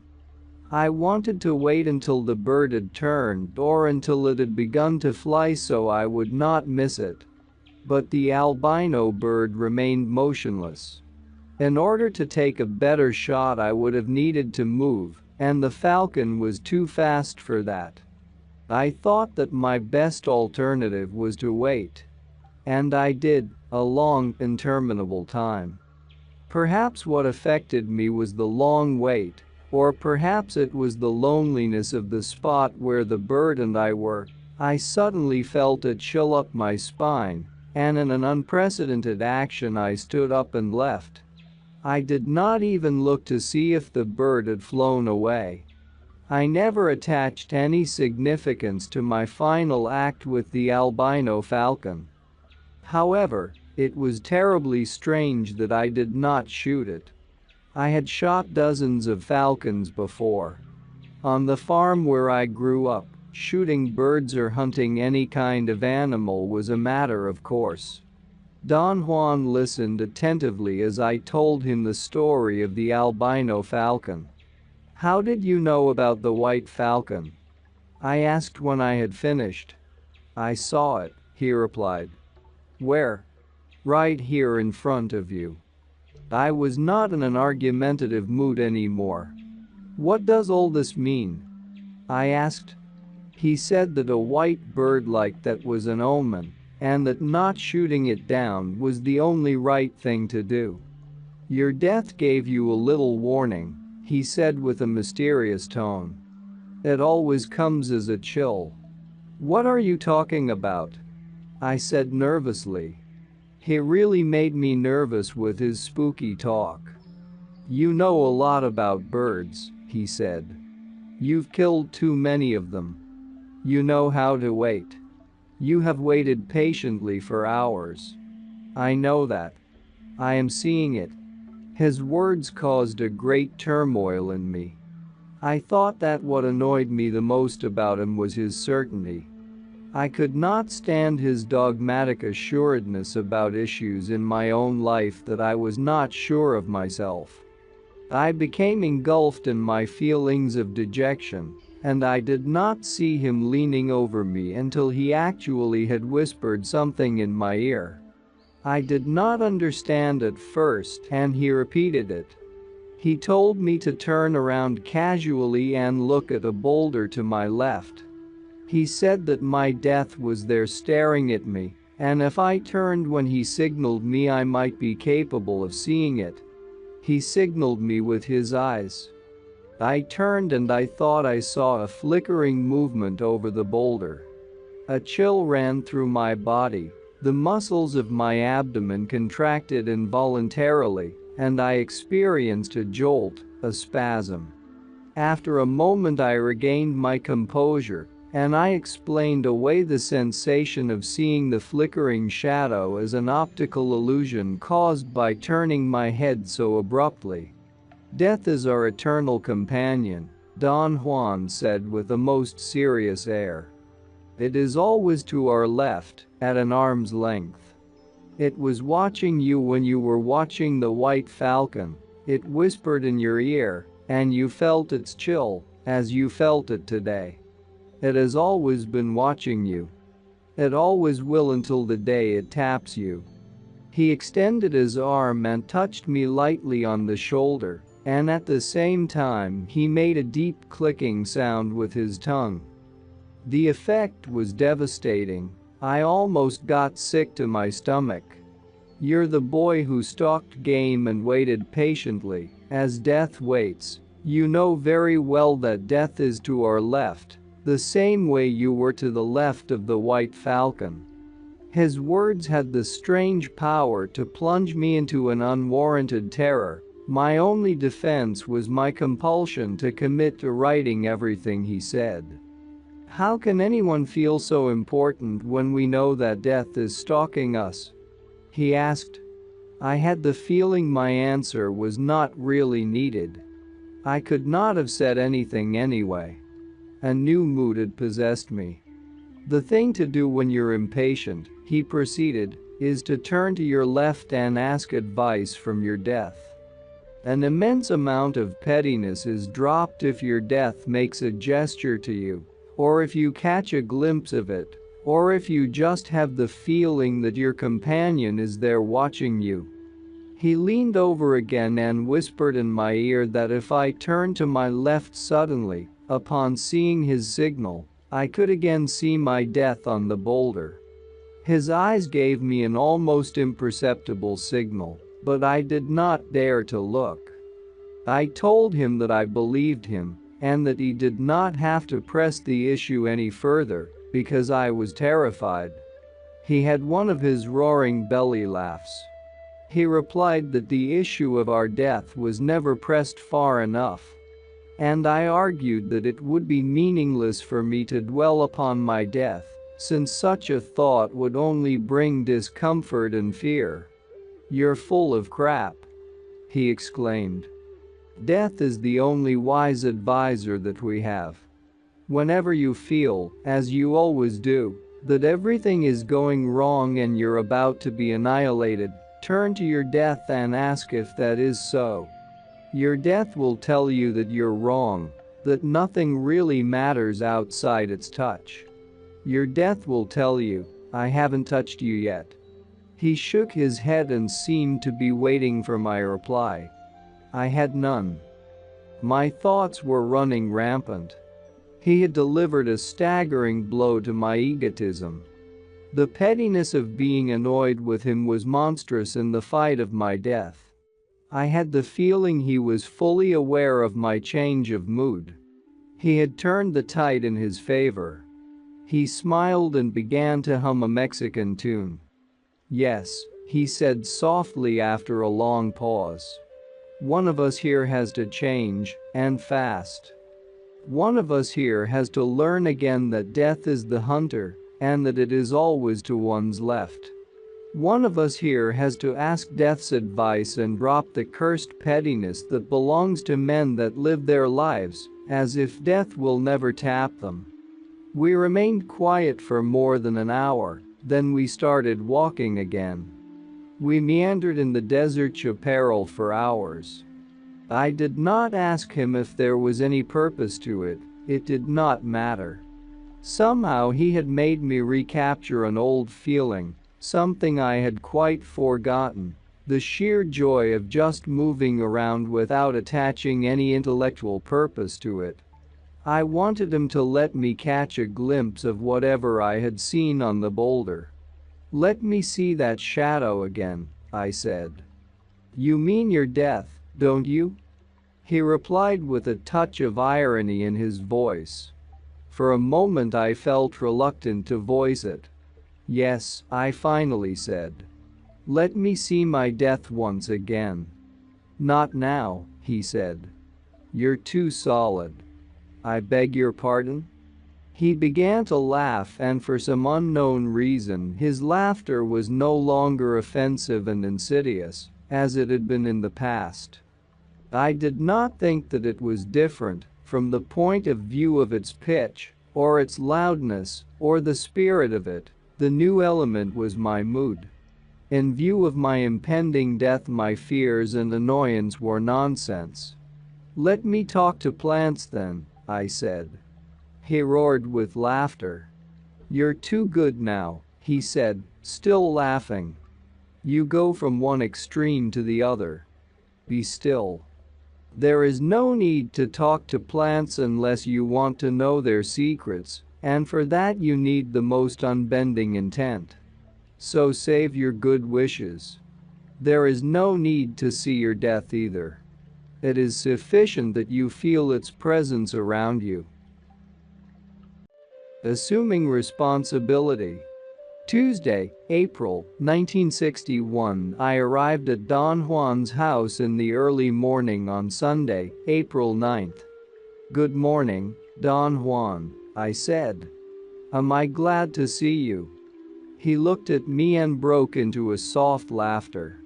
He had walked to my car as I was parking it and held the door open while I gathered some packages of food that I had brought for him. We walked to the house and sat down by the door. This was the first time I had been really aware of what I was doing there. For 3 months I had actually looked forward to going back to the field. It was as if a time bomb set within myself had exploded, and suddenly I had remembered something transcendental to me. I had remembered that once in my life I had been very patient and very efficient. Before Don Juan could say anything, I asked him the question that had been pressing hard in my mind. For 3 months I had been obsessed with the memory of the albino falcon. How did he know about it when I myself had forgotten? He laughed but did not answer. I pleaded with him to tell me. "It was nothing," he said with his usual conviction. "Anyone could tell that you're strange. You're just numb, that's all." I felt that he was again getting me off guard and pushing me into a corner in which I did not care to be. "Is it possible to see our death?" I asked, trying to remain within the topic. "Sure," he said, laughing. "It is here with us." "How do you know that?" "I'm an old man. With age one learns all kinds of things. I know lots of old people, but they have never learned this." "How come you did?" "Well, Let's say that I know all kinds of things because I don't have a personal history, and because I don't feel more important than anything else, and because my death is sitting with me right here." He extended his left arm and moved his fingers as if he were actually petting something. I laughed. I knew where he was leading me. The old devil was going to clobber me again, probably with my self-importance, but I did not mind this time. The memory that once I had had a superb patience had filled me with a strange, implicit euphoria that had dispelled most of my feelings of nervousness and intolerance towards Don Juan. What I felt instead was a sensation of wonder about his acts. "Who are you, really?" I asked. He seemed surprised. He opened his eyes to an enormous size and blinked like a bird, closing his eyelids as if they were a shutter. They came down and went up again, and his eyes remained in focus. His maneuver startled me and I recoiled, and Ella laughed with childlike abandon. "For you, I am Juan Matus, and I am at your service," he said with exaggerated politeness. I then asked my other burning question. "What did you do to me the first day we met?" I was referring to the look he had given me. "Me? Nothing," he replied with a tone of innocence. I described to him the way I had felt when he had looked at me, and how incongruous it had been for me to be tongue-tied by it. He laughed until tears rolled down his cheeks. I again felt a surge of animosity towards him. I thought that I was being so serious and thoughtful, and he was being so Indian in his coarse ways. He apparently detected my mood and stopped laughing all of a sudden. After a long hesitation, I told him that his laughter had annoyed me because I was seriously trying to understand what had happened to me. "There is nothing to understand," he replied, undisturbed. I reviewed for him the sequence of unusual events that had taken place since I had met him, starting with the mysterious look he had given me, to remembering the albino falcon and seeing on the boulder the shadow he had said was my death. "Why are you doing all this to me?" I asked. There was no belligerence in my question. I was only curious as to why it was me in particular. "You asked me to tell you what I know about plants," he said. I noticed a tinge of sarcasm in his voice. He sounded as if he were humoring me. "But what you have told me so far has nothing to do with plants," I protested. His reply was that it took time to learn about them. My feeling was that it was useless to argue with him. I realized then the total idiocy of the easy and absurd resolutions I had made.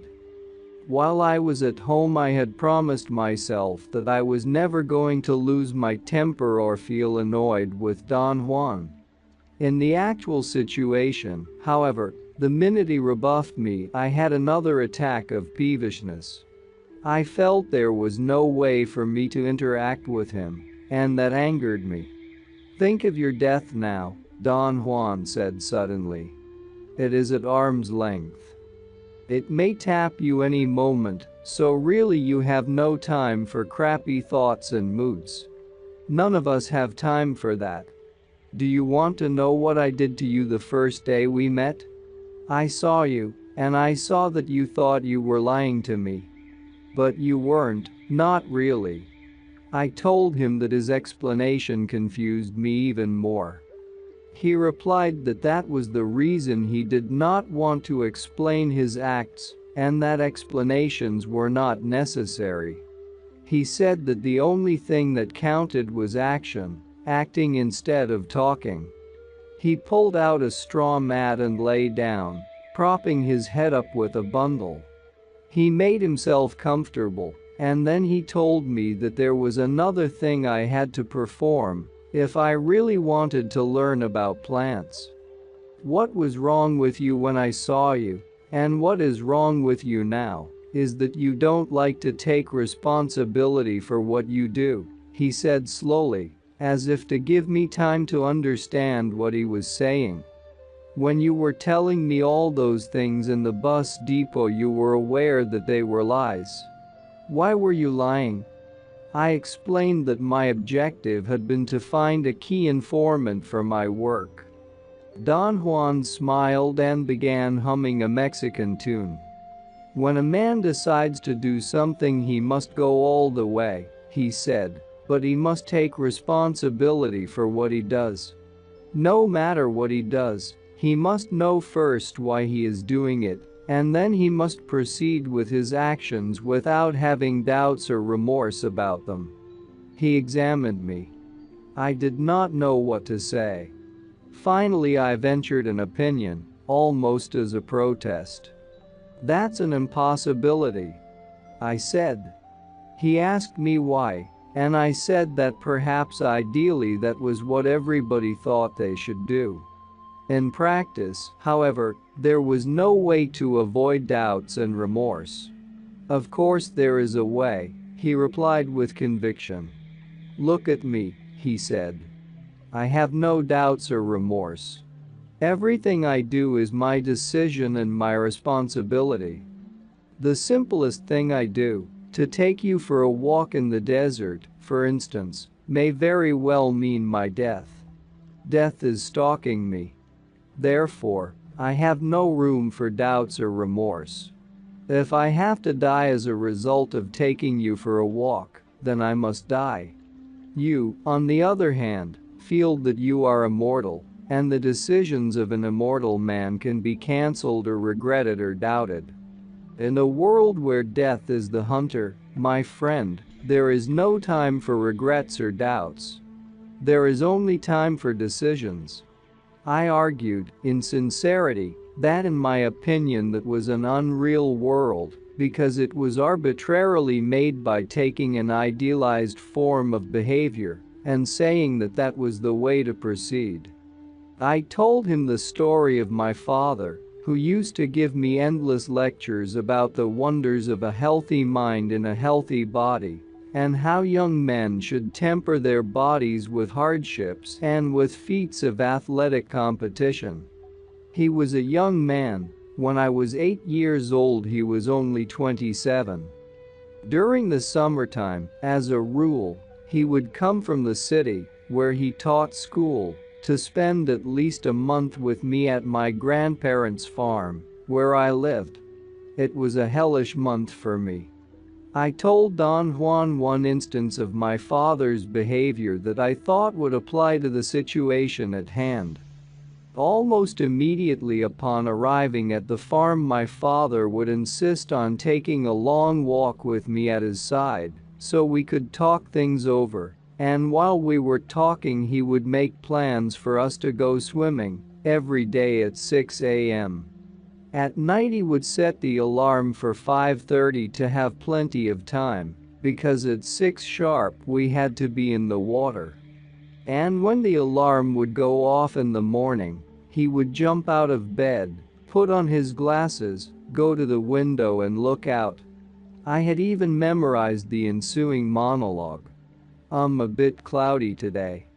Listen, I'm going to lie down again for just 5 minutes. Okay? No more than 5. I'm just going to stretch my muscles and fully wake up."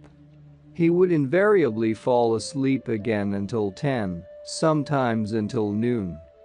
I told Don Juan that what annoyed me was his refusal to give up his obviously phony resolutions.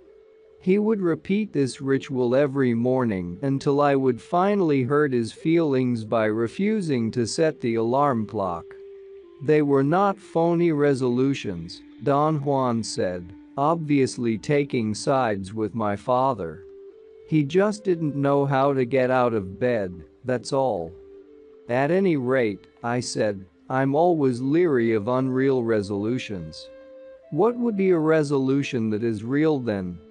Don Juan asked with a coy smile. If my father would have said to himself that he could not go swimming at 6 in the morning, But perhaps at 3 in the afternoon. Your resolutions injure the spirit, Don Juan said with an air of great seriousness. I thought I even detected a note of sadness in his tone. We were quiet for a long time. My peevishness had vanished. I thought of my father. He didn't want to swim at 3 in the afternoon. Don't you see? Don Juan said. His words made me jump. I told him that my father was weak, and so was his world of unreal acts that he never performed. I was almost shouting. Don Juan did not say a word. He shook his head slowly in a rhythmical way. I felt terribly sad.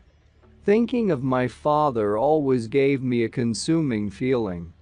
You think you were stronger, don't you? He asked in a casual tone. I said I did, and I began to tell him all the emotional turmoil that my father had put me through, but he interrupted me. Was he mean to you? He asked. No. Was he petty with you? No. Did he do all he could for you? Yes. Then what was wrong with him?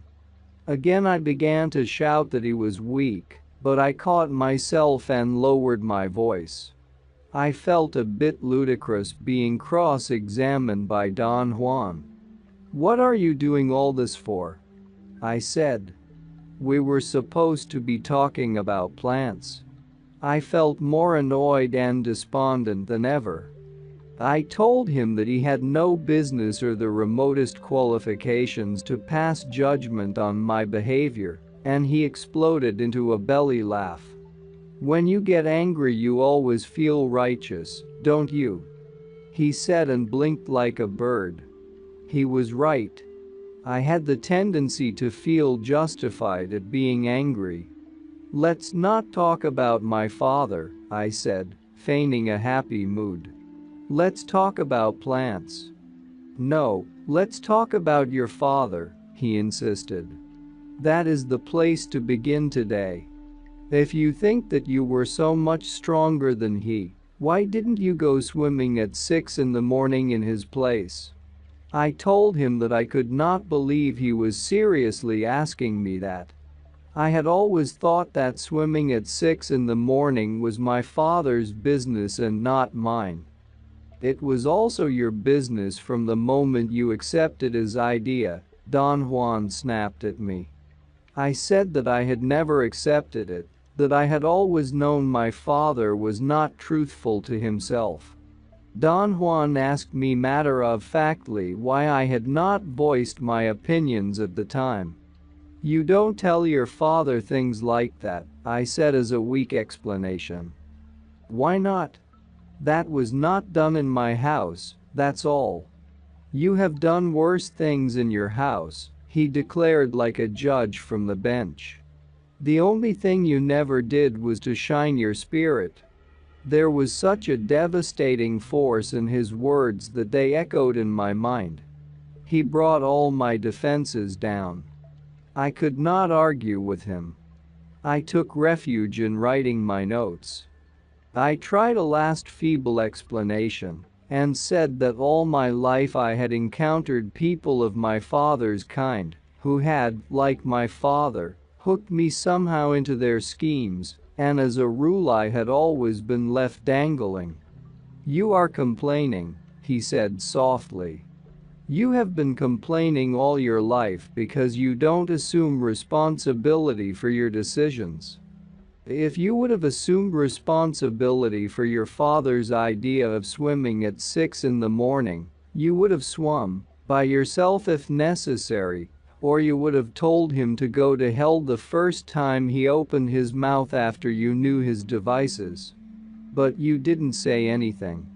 Therefore, you were as weak as your father. To assume the responsibility of one's decisions means that one is ready to die for them. Wait, I said. You are twisting this around. He did not let me finish.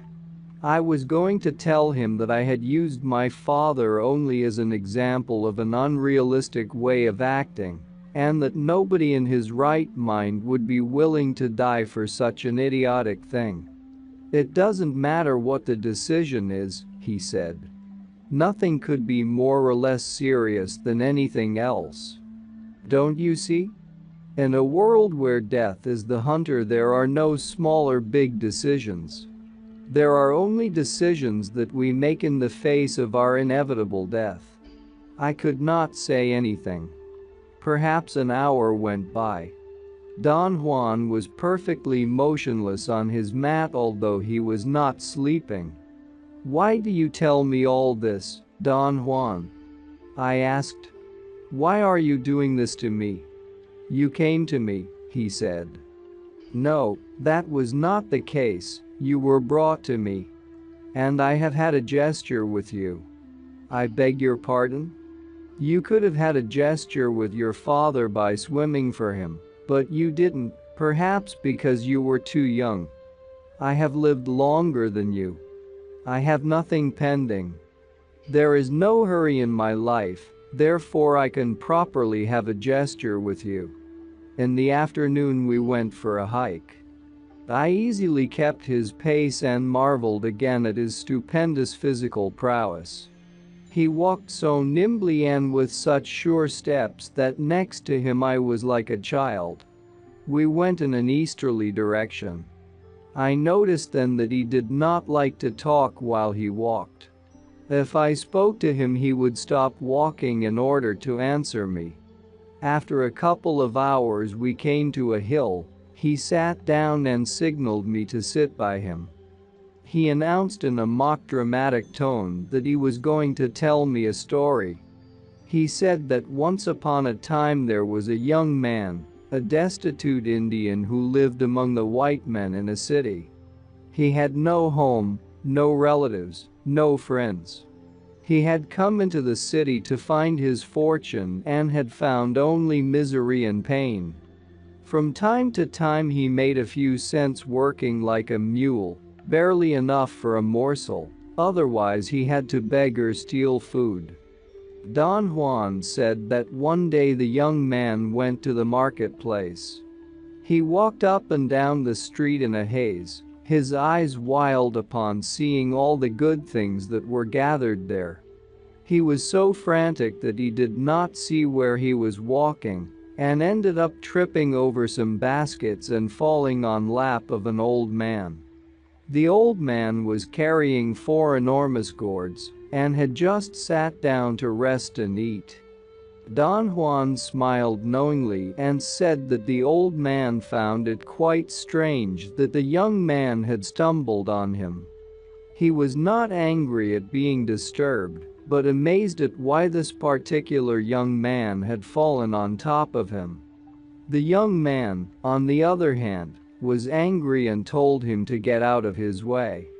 He was not concerned at all about the ultimate reason for their meeting. He had not noticed that their paths had actually crossed. Don Juan mimicked the motions of someone going after something that was rolling over. He said that the old man's gourds had turned over and were rolling down the street. When the young man saw the gourds, he thought he had found his food for the day. He helped the old man up and insisted on helping him carry the heavy gourds. The old man told him that he was on his way to his home in the mountains, and the young man insisted on going with him, at least part of the way. The old man took the road to the mountains, and as they hiked, he gave the young man part of the food he had bought at the market. The young man ate to his heart's content, and when he was quite satisfied, he began to notice how heavy the gourds were and clutched them tightly. Don Juan opened his eyes and smiled with a devilish grin. Said that the young man asked, "What do you carry in these gourds?" The old man did not answer, but told him that he was going to show him a companion or friend who could alleviate his sorrows and give him advice and wisdom about the ways of the world. Don Juan made a majestic gesture with both hands and said that the old man summoned the most beautiful deer that the young man had ever seen. The deer was so tame that it came to him and walked around him. It glittered and shone. The young man was spellbound and knew right away that it was a spirit deer. The old man told him then that if he wished to have that friend and its wisdom, all he had to do was to let go of the gourds. Don Juan's grin portrayed ambition.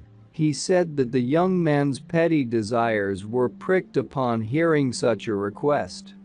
Don Juan's eyes became small and devilish as he voiced the young man's question. "What do you have in these four enormous gourds?" Don Juan said that the old man very serenely replied that he was carrying food, pinole and water. He stopped narrating the story and walked around in a circle a couple of times. I did not know what he was doing, but apparently it was part of the story. The circle seemed to portray the deliberations of the young man.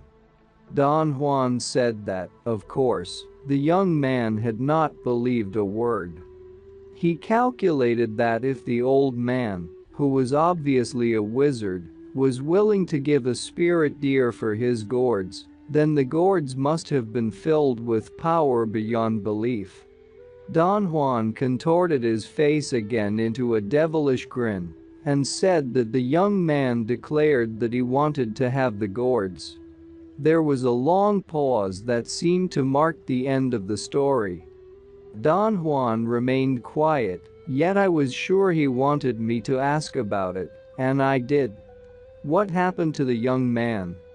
"He took the gourds," he replied with a smile of satisfaction. There was another long pause. I laughed. I thought that this had been a real Indian story.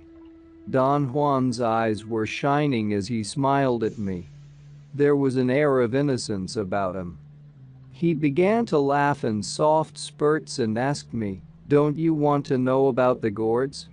"Of course I want to know." I thought that was the end of the story. "Oh no," he said with a mischievous light in his eyes. The young man took his gourds and ran away to an isolated place and opened them. "What did he find?" I asked. Don Juan glanced at me and I had the feeling he was aware of my mental gymnastics. He shook his head and chuckled. "Well," I urged him. "Were the gourds empty?" "There was only food and water inside the gourds," he said. And the young man, in a fit of anger, smashed them against the rocks. I said that his reaction was only natural, anyone in his position would have done the same. Don Juan's reply was that the young man was a fool who did not know what he was looking for. He did not know what power was, so he could not tell whether or not he had found it.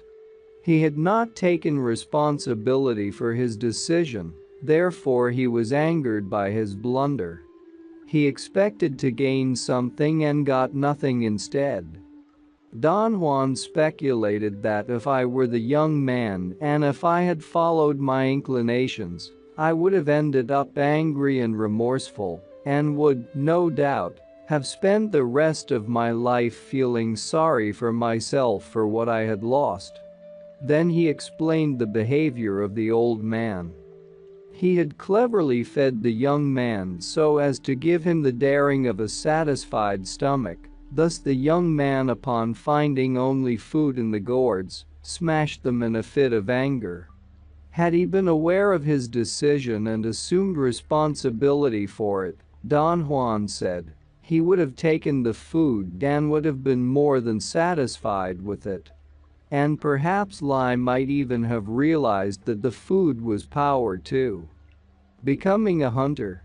Friday, June 23, 1961. As soon as I sat down, I bombarded Don Juan with questions. He did not answer me and made an impatient gesture with his hand to be quiet. He seemed to be in a serious mood. "I was thinking that you haven't changed at all in the time you've been trying to learn about plants," he said in an accusing tone. He began reviewing in a loud voice all the changes of personality he had recommended I should undertake. I told him that I had considered the matter very seriously and found that I could not possibly fulfill them because each of them ran contrary to my core. He replied that to merely consider them was not enough and that whatever he had said to me was not said just for fun. I again insisted that, although I had done very little in matters of adjusting my personal life to his ideas, I really wanted to learn the uses of plants. After a long, uneasy silence, I boldly asked him, "Would you teach me about Payet, Don Juan?" He said that my intentions alone were not enough, and that to know about Payet, he called it mescalito for the first time, was a serious matter. It seemed that there was nothing else to say. In the early evening, however, he set up a test for me. He put forth a problem without giving me any clues to its solution. To find a beneficial place or spot in the area right in front of his door where we always sat to talk, a spot where I could allegedly feel perfectly happy and invigorated. During the course of the night, while I attempted to find the spot by rolling on the ground, I twice detected a change of coloration on the uniformly dark dirt floor of the designated area. The problem exhausted me, and I fell asleep on one of the places where I had detected the change in color. In the morning, Don Juan woke me up and announced that I had had a very successful experience. Not only had I found the beneficial spot I was looking for, but I had also found its opposite, an enemy or negative spot, and the colors associated with both. Saturday, June 24, 1961, we went into the desert chaparral in the early morning. As we walked, Don Juan explained to me that finding a beneficial or an enemy spot was an important need for a man in the wilderness. I wanted to steer the conversation to the topic of Payet, but he flatly refused to talk about it. He warned me that there should be no mention of it unless he himself brought up the subject. We sat down to rest in the shade of some tall bushes in an area of thick vegetation. The desert chaparral around us was not quite dry yet. It was a warm day, and the flies kept on pestering me, but they did not seem to bother Don Juan. I wondered whether he was just ignoring them, but then I noticed they were not landing on his face at all. Sometimes it is necessary to find a beneficial spot quickly, out in the open, Don Juan went on. Or maybe it is necessary to determine quickly whether or not the spot where one is about to rest is a bad one. One time, we sat to rest by some hill, and you got very angry and upset. That spot was your enemy. The little crow gave you a warning, remember? I remembered that he had made a point of telling me to avoid that area in the future. I also remembered that I had become angry because he had not let me laugh. I thought that the crow that flew overhead was an omen for me alone, he said. I would never have suspected that the crows were friendly towards you too. What are you talking about? The crow was an omen, he went on. If you knew about crows, you would have avoided the place like the plague. Crows are not always available to give warning though, and you must learn to find, by yourself, a proper place to camp or to rest. After a long pause, Don Juan suddenly turned to me and said that in order to find the proper place to rest, all I had to do was to cross my eyes. He gave me a knowing look and in a confidential tone told me that I had done precisely that when I was rolling on his porch, and thus I had been capable of finding two spots and their colors. He let me know that he was impressed by my accomplishment. I really don't know what I did, I said. You crossed your eyes, he said emphatically. That's the technique. You must have done that, although you don't remember it." Don Juan then described the technique, which he said took years to perfect, and which consisted of gradually forcing the eyes to see separately the same image. The lack of image conversion entailed a double perception of the world. This double perception, according to Don Juan, allowed one the opportunity of judging changes in the surroundings, which the eyes were ordinarily incapable of perceiving. Don Juan coaxed me to try it. He assured me that it was not injurious to the sight. He said that I should begin by looking in short glances, almost with the corners of my eyes. He pointed to a large bush and showed me how. I had a strange feeling, seeing Don Juan's eyes taking incredibly fast glances at the bush. His eyes reminded me of those of a shifty animal that cannot look straight. We walked for perhaps an hour while I tried not to focus my sight on anything. Then Don Juan asked me to start separating the images perceived by each of my eyes. After another hour or so I got a terrible headache and had to stop. "Do you think you could find, by yourself, a proper place for us to rest?" he asked. I had no idea what the criterion for a proper place was. He patiently explained that looking in short glances allowed the eyes to pick out unusual sights. "Such as what?" I asked. "They are not sights proper," he said. "They are more like feelings. If you look at a bush or a tree or a rock where you may like to rest, your eyes can make you feel whether or not that's the best resting place." I again urged him to describe what those feelings were, but he either could not describe them, or he simply did not want to. He said that I should practice by picking out a place, and then he would tell me whether or not my eyes were working. At one moment I caught sight of what I thought was a pebble which reflected light. I could not see it if I focused my eyes on it, but if I swept the area with fast glances, I could detect a sort of faint glitter. I pointed out the place to Don Juan. It was in the middle of an open unshaded flat area devoid of thick bushes. He laughed uproariously and then asked me why I had picked that specific spot. I explained that I was seeing a glitter. "I don't care what you see," he said. "You could be seeing an elephant. How you feel is the important issue." I did not feel anything at all. He gave me a mysterious look and said that he wished he could oblige me and sit down to rest with me there, but he was going to sit somewhere else while I tested my choice.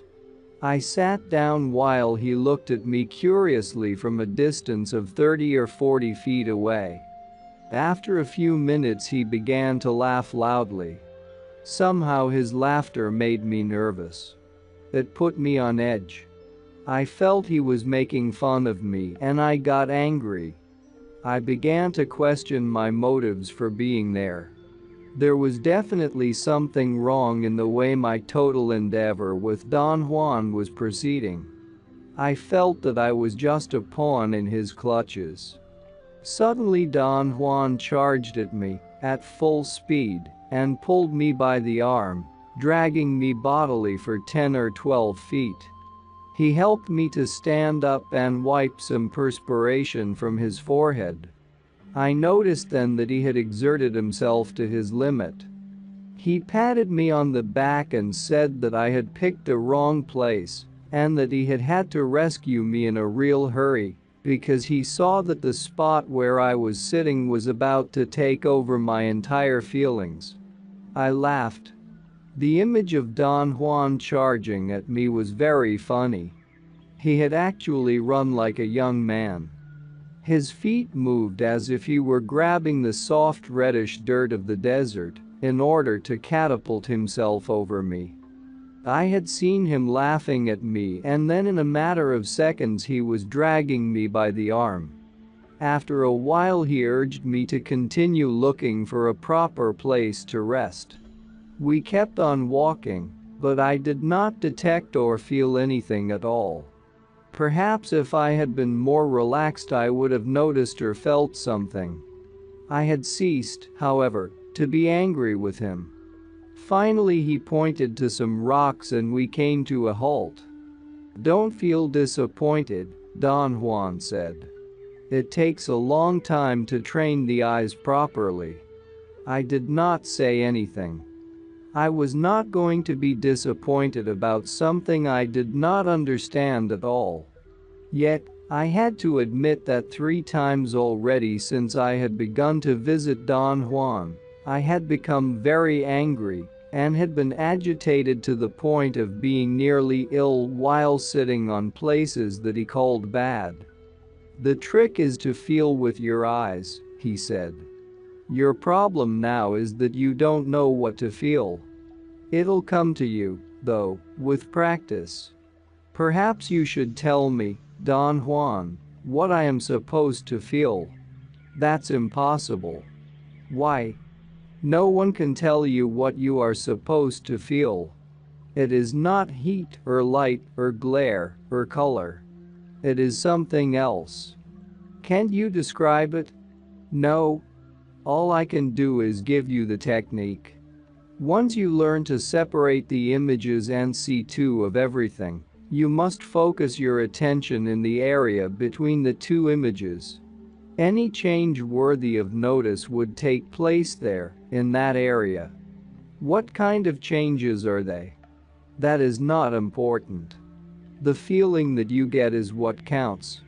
Every man is different. You saw glitter today, but that did not mean anything, because the feeling was missing. I can't tell you how to feel. You must learn that yourself." We rested in silence for some time. Don Juan covered his face with his hat and remained motionless as if he were asleep. I became absorbed in writing my notes until he made a sudden movement that made me jolt. He sat up abruptly and faced me, frowning. "You have a knack for hunting," he said. "And that's what you should learn, hunting. We are not going to talk about plants anymore." He puffed out his jaws for an instant, then candidly added, "I don't think we ever have, anyway, have we?" And laughed. We spent the rest of the day walking in every direction while he gave me an unbelievably detailed explanation about rattlesnakes. The way they nest, the way they move around, their seasonal habits, their quirks of behavior. Then he proceeded to corroborate each of the points he had made, and finally he caught and killed a large snake. He cut its head off, cleaned its viscera, skinned it, and roasted the meat. His movements had such a grace and skill that it was a sheer pleasure just to be around him. I had listened to him and watched him, spellbound. My concentration had been so complete that the rest of the world had practically vanished for me. Eating the snake was a hard re-entry into the world of ordinary affairs. I felt nauseated when I began to chew a bite of snake meat. It was an ill-founded queasiness, as the meat was delicious, but my stomach seemed to be rather an independent unit. I could hardly swallow at all. I thought Don Juan would have a heart attack from laughing so hard. Afterwards we sat down for a leisurely rest in the shade of some rocks. I began to work on my notes, and the quantity of them made me realize that he had given me an astonishing amount of information about rattlesnakes. "Your hunter's spirit has returned to you," Don Juan said suddenly and with a serious face. "Now you're hooked." "I beg your pardon?" I wanted him to elaborate on his statement that I was hooked, but he only laughed and repeated it. "How am I hooked?" I insisted. "Hunters will always hunt," he said. "I am a hunter myself." "Do you mean you hunt for a living?" "I hunt in order to live." I can live off the land, anywhere." He indicated the total surroundings with his hand. "To be a hunter means that one knows a great deal," he went on. "It means that one can see the world in different ways. In order to be a hunter, one must be in perfect balance with everything else, otherwise hunting would become a meaningless chore. For instance, today we took a little snake. I had to apologize to her for cutting her life off so suddenly and so definitely. I did what I did, knowing that my own life will also be cut off someday in very much the same fashion, suddenly and definitely. So, all in all, we and the snakes are on a par. One of them fed us today." "I had never conceived a balance of that kind when I used to hunt," I said. "That's not true. You didn't just kill animals. You and your family all ate the game." His statements carried the conviction of someone who had been there. He was, of course, right. There had been times when I had provided the incidental wild meat for my family. After a moment's hesitation, I asked, "How did you know that?" "There are certain things that I just know," he said. "I can't tell you how though." I told him that my aunts and uncles would very seriously call all the birds I would bag pheasants. Don Juan said he could easily imagine them calling a sparrow a tiny pheasant, and added a comical rendition of how they would chew it. The extraordinary movements of his jaw gave me the feeling that he was actually chewing a whole bird, bones and all. "I really think that you have a touch for hunting," he said, staring at me. "And we have been barking up the wrong tree.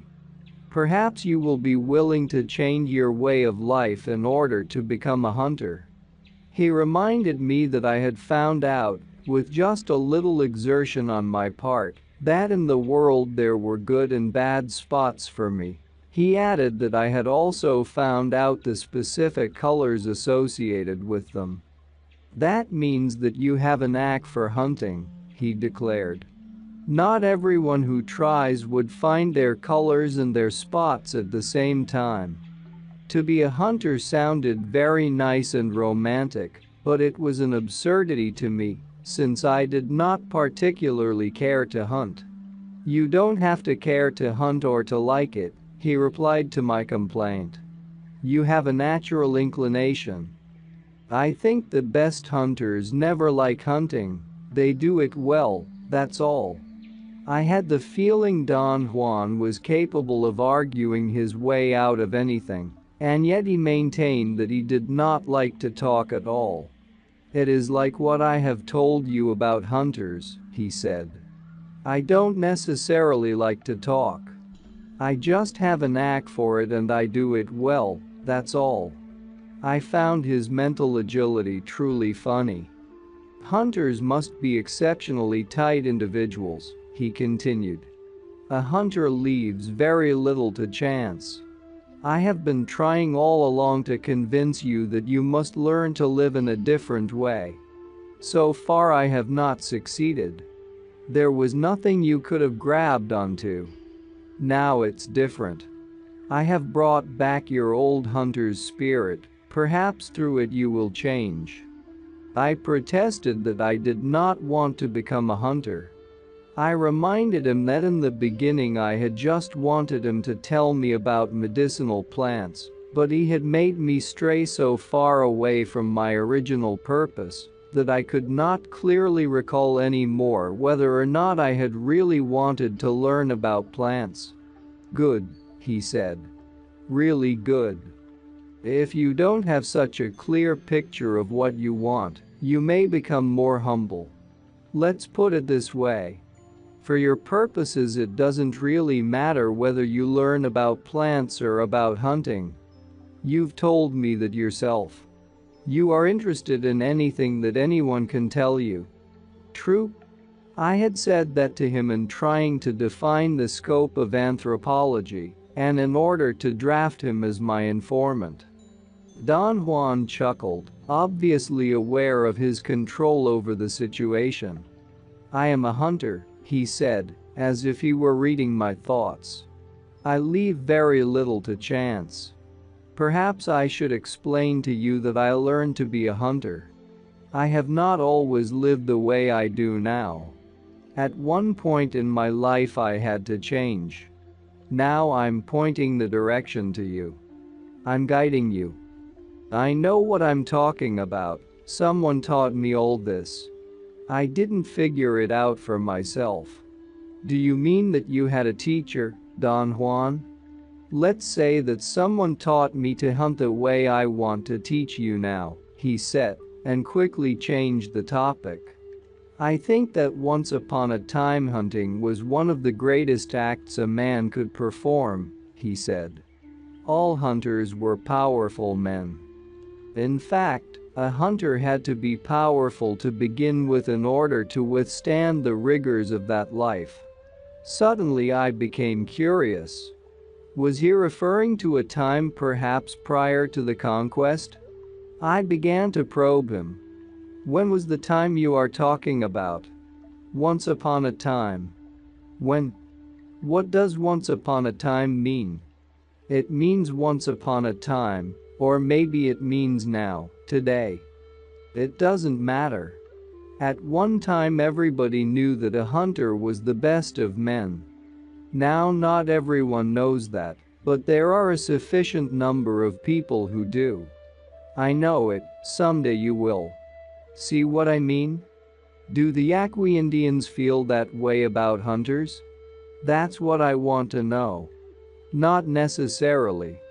"Do the Pima Indians?" "Not all of them. But some." I named various neighboring groups.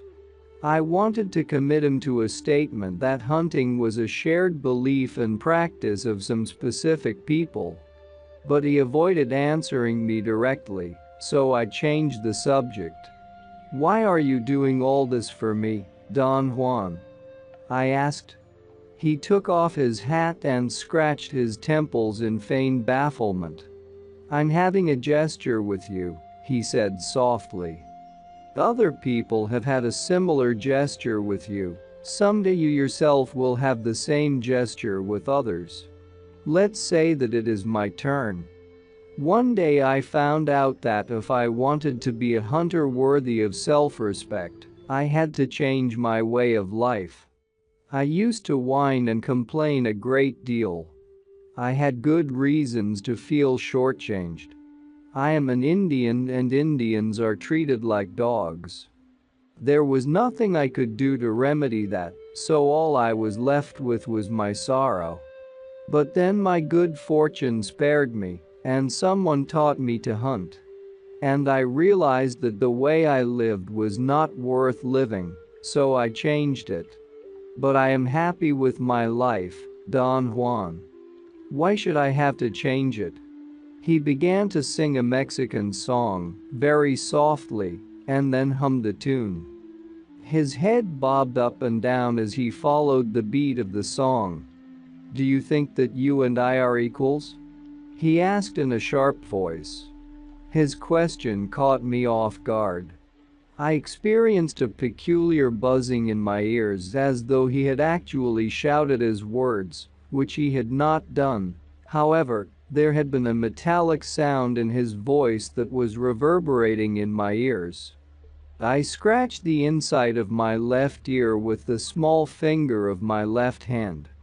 My ears itched all the time, and I had developed a rhythmical nervous way of rubbing the inside of them with the small finger of either hand. The movement was more properly a shake of my whole arm.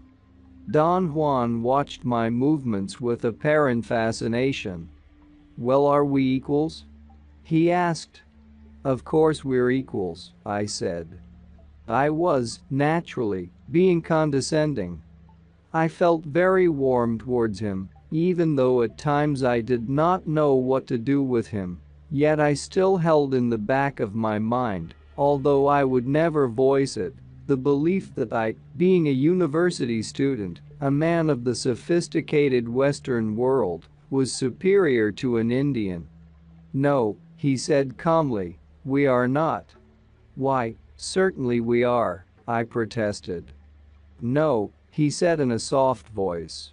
"We are not equals. I am a hunter and a warrior, and you are a pimp." My mouth fell open. I could not believe that Don Juan had actually said that. I dropped my notebook and stared at him dumbfoundedly, and then, of course, I became furious. He looked at me with calm and collected eyes. I avoided his gaze. And then he began to talk. He enunciated his words clearly. They poured out smoothly and deadly. He said that I was pimping for someone else. That I was not fighting my own battles but the battles of some unknown people. That I did not want to learn about plants or about hunting or about anything. And that his world of precise acts and feelings and decisions was infinitely more effective than the blundering idiocy I called my life. After he finished talking, I was numb. He had spoken without belligerence or conceit, but with such power, and yet such calmness, that I was not even angry anymore. We remained silent. I felt embarrassed and could not think of anything appropriate to say. I waited for him to break the silence. Hours went by. Don Juan became motionless by degrees, until his body had acquired a strange, almost frightening rigidity. His silhouette became difficult to make out as it got dark, and finally, when it was pitch black around us, he seemed to have merged into the blackness of the stones. His state of motionlessness was so total that it was as if he did not exist any longer. It was midnight when I finally realized that he could and would stay motionless there in that wilderness, in those rocks, perhaps forever if he had to. His world of precise acts and feelings and decisions was indeed superior. I quietly touched his arm, and tears flooded me. Being inaccessible. Thursday, June 29, 1961. Again Don Juan, as he had done every day for nearly a week, held me spellbound with his knowledge of specific details about the behavior of game.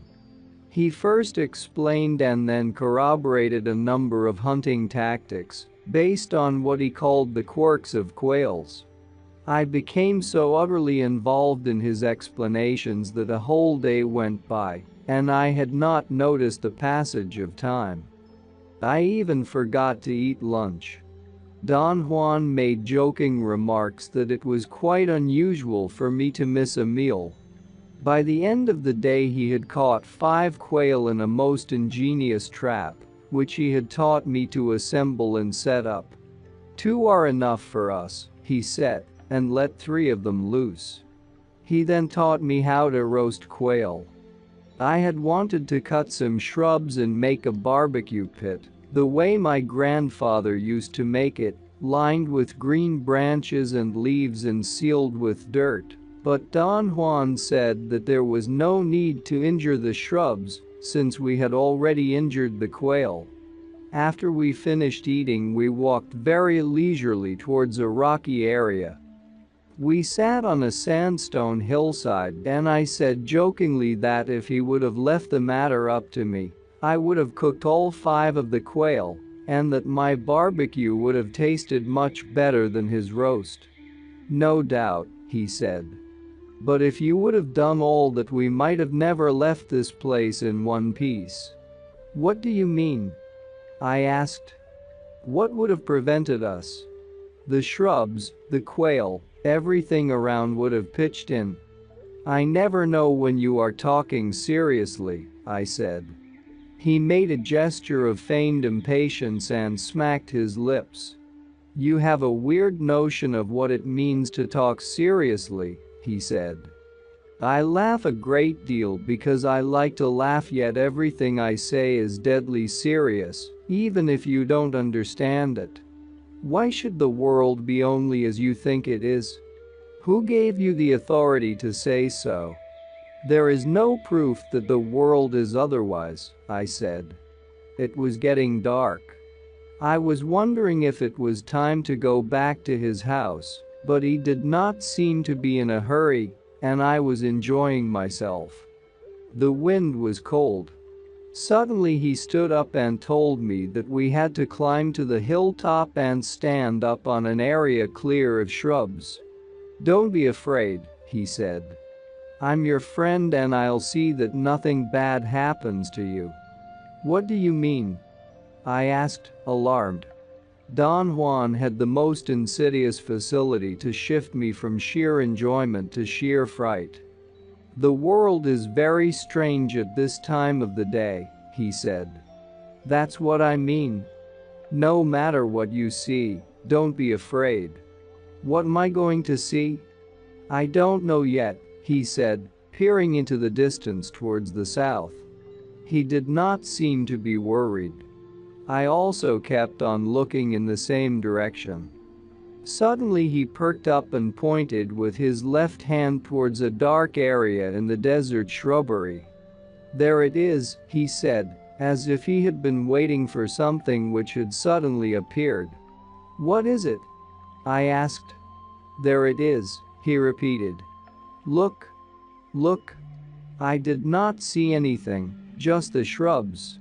"It is here now," he said with great urgency in his voice. "It is here." A sudden gust of wind hit me at that instant and made my eyes burn. I stared towards the area in question. There was absolutely nothing out of the ordinary. "I can't see a thing," I said. "You just felt it," he replied. "Right now. It got into your eyes and kept you from seeing." "What are you talking about?" "I have deliberately brought you to a hilltop," he said. "We are very noticeable here and something is coming to us." "What?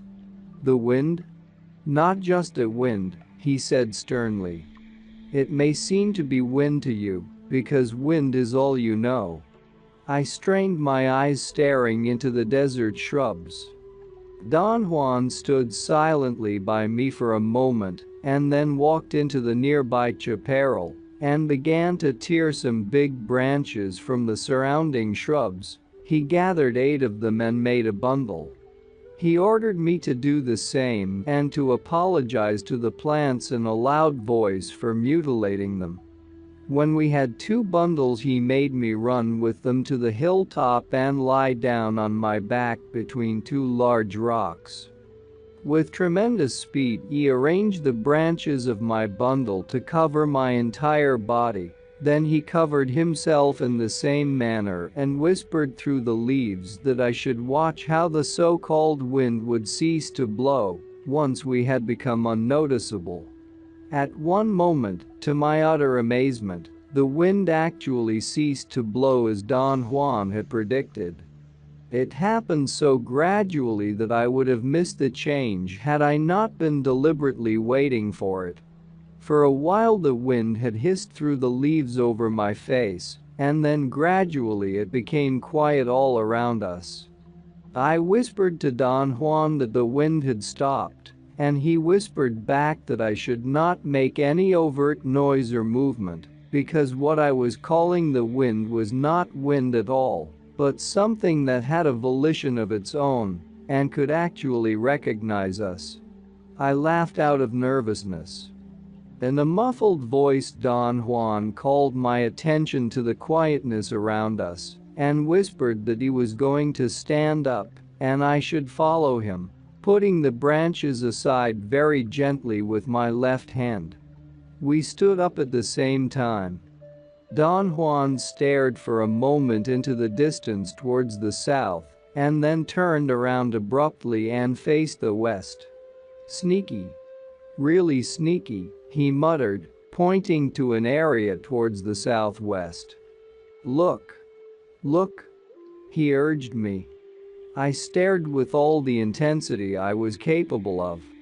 I wanted to see whatever he was referring to, but I did not notice anything at all. Or rather, I did not notice anything I had not seen before. There were just shrubs which seemed to be agitated by a soft wind. They rippled. "It's here," Don Juan said. At that moment I felt a blast of air in my face. It seemed that the wind had actually begun to blow after we stood up. I could not believe it. There had to be a logical explanation for it. Don Juan chuckled softly and told me not to tax my brain trying to reason it out. "Let's go gather the shrubs once more," he said. "I hate to do this to these little plants, but we must stop you." He picked up the branches we had used to cover ourselves and piled small rocks and dirt over them. Then, repeating the same movements we had made before, each of us gathered 8 new branches. In the meantime the wind kept on blowing ceaselessly. I could feel it ruffling the hair around my ears. Don Juan whispered that once he had covered me I should not make the slightest movement or sound. He very quickly put the branches over my body, and then he lay down and covered himself. We stayed in that position for about 20 minutes, and during that time a most extraordinary phenomenon occurred. The wind again changed from a hard continuous gust to a mild vibration. I held my breath, waiting for Don Juan's signal. At a given moment he gently shoved off the branches. I did the same and we stood up. The hilltop was very quiet. There was only a slight, soft vibration of leaves in the surrounding chaparral. Don Juan's eyes were fixedly staring at an area in the shrubs south of us. "There it is again," he exclaimed in a loud voice. I involuntarily jumped, nearly losing my balance, and he ordered me in a loud imperative voice to look. "What am I supposed to see?" I asked desperately. He said that the wind or whatever, was like a cloud or a whorl that was quite a ways above the shrubs, twirling its way to the hilltop where we were. I saw a ripple forming on the bushes in the distance. "There it comes," Don Juan said in my ear. "Look how it is searching for us." Right then a strong steady gust of wind hit my face, as it had hit it before. This time, however, my reaction was different. I was terrified. I had not seen what Don Juan had described, but I had seen a most eerie wave rippling the shrubs. I did not want to succumb to my fear and deliberately sought any kind of suitable explanation. I said to myself that there must be continuous air currents in the area, and Don Juan, being thoroughly acquainted with the whole region, was not only aware of that, but was capable of mentally plotting their occurrence. All he had to do was to lie down, count, and wait for the wind to taper off, and once he stood up he had only to wait again for its recurrence. Don Juan's voice shook me out of my mental deliberations. He was telling me that it was time to leave. I stalled. I wanted to stay to make sure that the wind would taper off. "I didn't see anything, Don Juan," I said. "You noticed something unusual though. Perhaps you should tell me again what I was supposed to see." "I've already told you," he said. "Something that hides in the wind and looks like a whorl, a cloud, a mist, a face that twirls around." Don Juan made a gesture with his hands to depict a horizontal and a vertical motion. "It moves in a specific direction," he went on. "It either tumbles or it twirls. A hunter must know all that in order to move correctly." I wanted to humor him, but he seemed to be trying so hard to make his point that I did not dare. He looked at me for a moment and I moved my eyes away. "To believe that the world is only as you think it is stupid," he said. "The world is a mysterious place. Especially in the twilight." He pointed towards the wind with a movement of his chin. "This can follow us," he said. It can make us tired or it might even kill us. That wind? At this time of the day, in the twilight, there is no wind. At this time there is only power. We sat on the hilltop for an hour. The wind blew hard and constantly all that time. Friday, June 30th, 1961, in the late afternoon, after eating, Don Juan and I moved to the area in front of his door. I sat on my spot and began working on my notes. He lay down on his back with his hands folded over his stomach. We had stayed around the house all day on account of the wind. Don Juan explained that we had disturbed the wind deliberately and that it was better not to fool around with it. I had even had to sleep covered with branches. A sudden gust of wind made Don Juan get up in one incredibly agile jump. "Damn it," he said. "The wind is looking for you." "I can't buy that, Don Juan," I said, laughing. "I really can't." I was not being stubborn, I just found it impossible to endorse the idea that the wind had its own volition and was looking for me, or that it had actually spotted us and rushed to us on top of the hill. I said that the idea of a willful wind was a view of the world that was rather simplistic. "What is the wind then?" he asked in a challenging tone. I patiently explained to him that masses of hot and cold air produced different pressures, and that the pressure made the masses of air move vertically and horizontally. It took me a long while to explain all the details of basic meteorology. "You mean that all there is to the wind is hot and cold air?" he asked in a tone of bafflement. "I'm afraid so," I said, and silently enjoyed my triumph. Don Juan seemed to be dumbfounded. But then he looked at me and began to laugh uproariously. "Your opinions are final opinions," he said with a note of sarcasm. "They are the last word, aren't they? For a hunter, however, your opinions are pure crap. It makes no difference whether the pressure is 1 or 2 or 10. If you would live out here in the wilderness, you would know that during the twilight the wind becomes power. A hunter that is worth his salt knows that, and acts accordingly. How does he act? He uses the twilight and that power hidden in the wind. How? If it is convenient to him, the hunter hides from the power by covering himself and remaining motionless until the twilight is gone, and the power has sealed him into its protection." Don Juan made a gesture of enveloping something with his hands. "Its protection is like a..." He paused in search of a word, and I suggested cocoon. "That is right," he said. "The protection of the power seals you like in a cocoon. A hunter can stay out in the open, and no puma or coyote or slimy bug could bother him. A mountain lion could come up to the hunter's nose and sniff him, and if the hunter does not move, the lion would leave. I can guarantee you that. If the hunter, on the other hand, wants to be noticed, all he has to do is to stand on a hilltop at the time of the twilight, and the power will nag him and seek him all night. Therefore, if a hunter wants to travel at night or if he wants to be kept awake, he must make himself available to the wind. Therein lies the secret of great hunters. To be available and unavailable at the precise turn of the road." I felt a bit confused and asked him to recapitulate his point.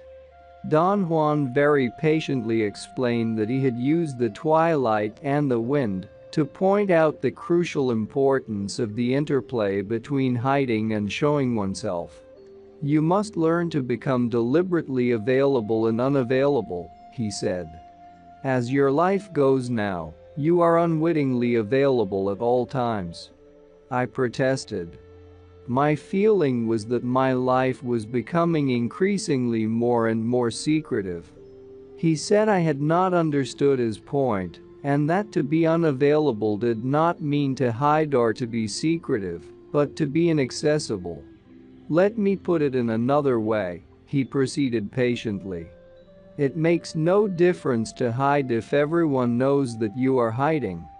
Your problems right now stem from that.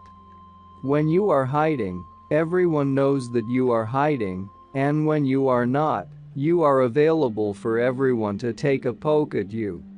I was beginning to feel threatened and hurriedly tried to defend myself. Don't explain yourself, Don Juan said dryly. There is no need.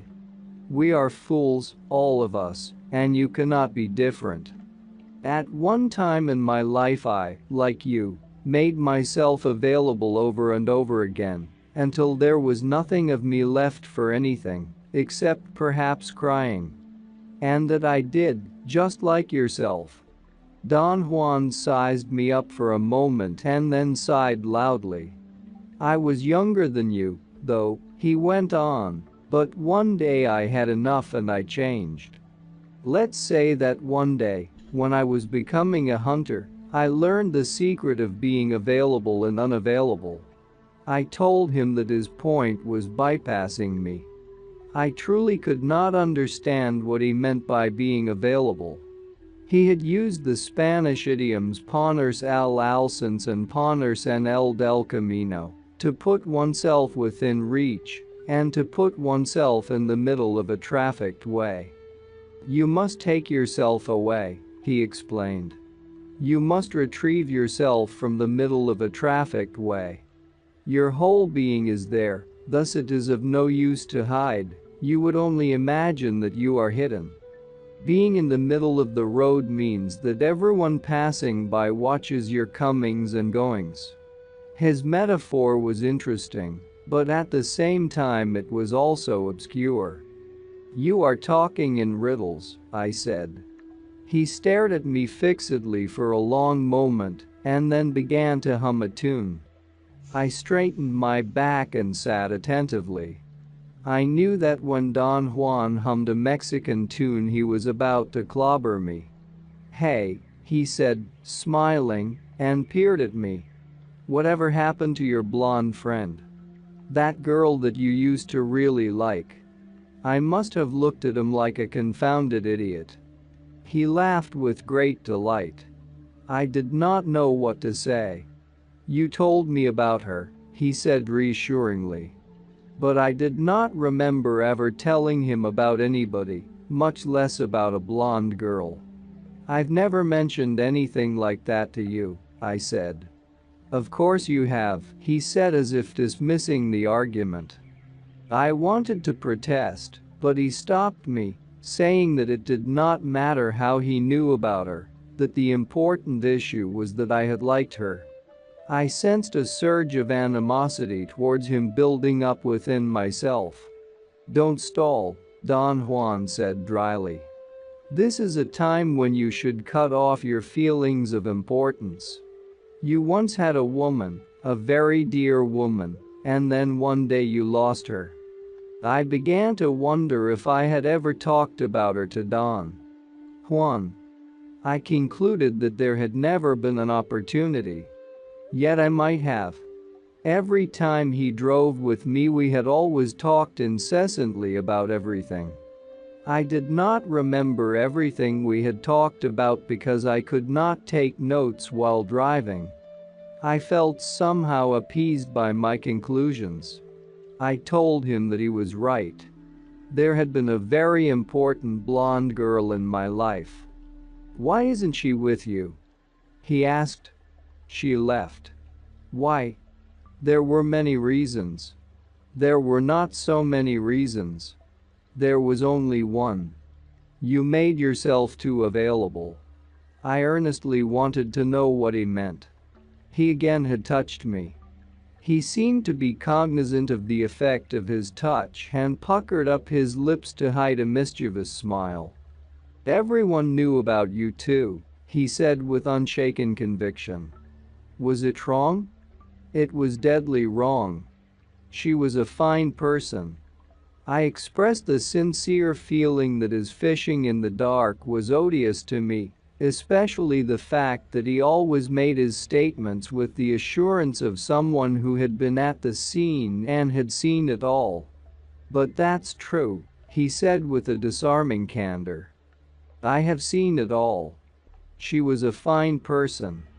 I knew that it was meaningless to argue, but I was angry with him for touching that sore spot in my life, and I said that the girl in question was not such a fine person after all, that in my opinion she was rather weak. "So are you," he said calmly. "But that is not important. What counts is that you have looked for her everywhere. That makes her a special person in your world, and for a special person, one should have only fine words." I felt embarrassed. A great sadness had begun to engulf me. "What are you doing to me, Don Juan?" I asked. "You always succeed in making me sad." "Why?" "You are now indulging in sentimentality," he said accusingly. "What is the point of all this, Don Juan?" "Being inaccessible is the point," he declared. "I brought up the memory of this person only as a means to show you directly what I couldn't show you with the wind. You lost her because you were accessible, you were always within her reach, and your life was a routine one." "No," I said. "You're wrong. My life was never a routine." "It was and it is a routine," he said dogmatically. "It is an unusual routine, and that gives you the impression that it is not a routine, but I assure you it is." I wanted to sulk and get lost in moroseness, but somehow his eyes made me feel restless. They seemed to push me on and on. "The art of a hunter is to become inaccessible," he said.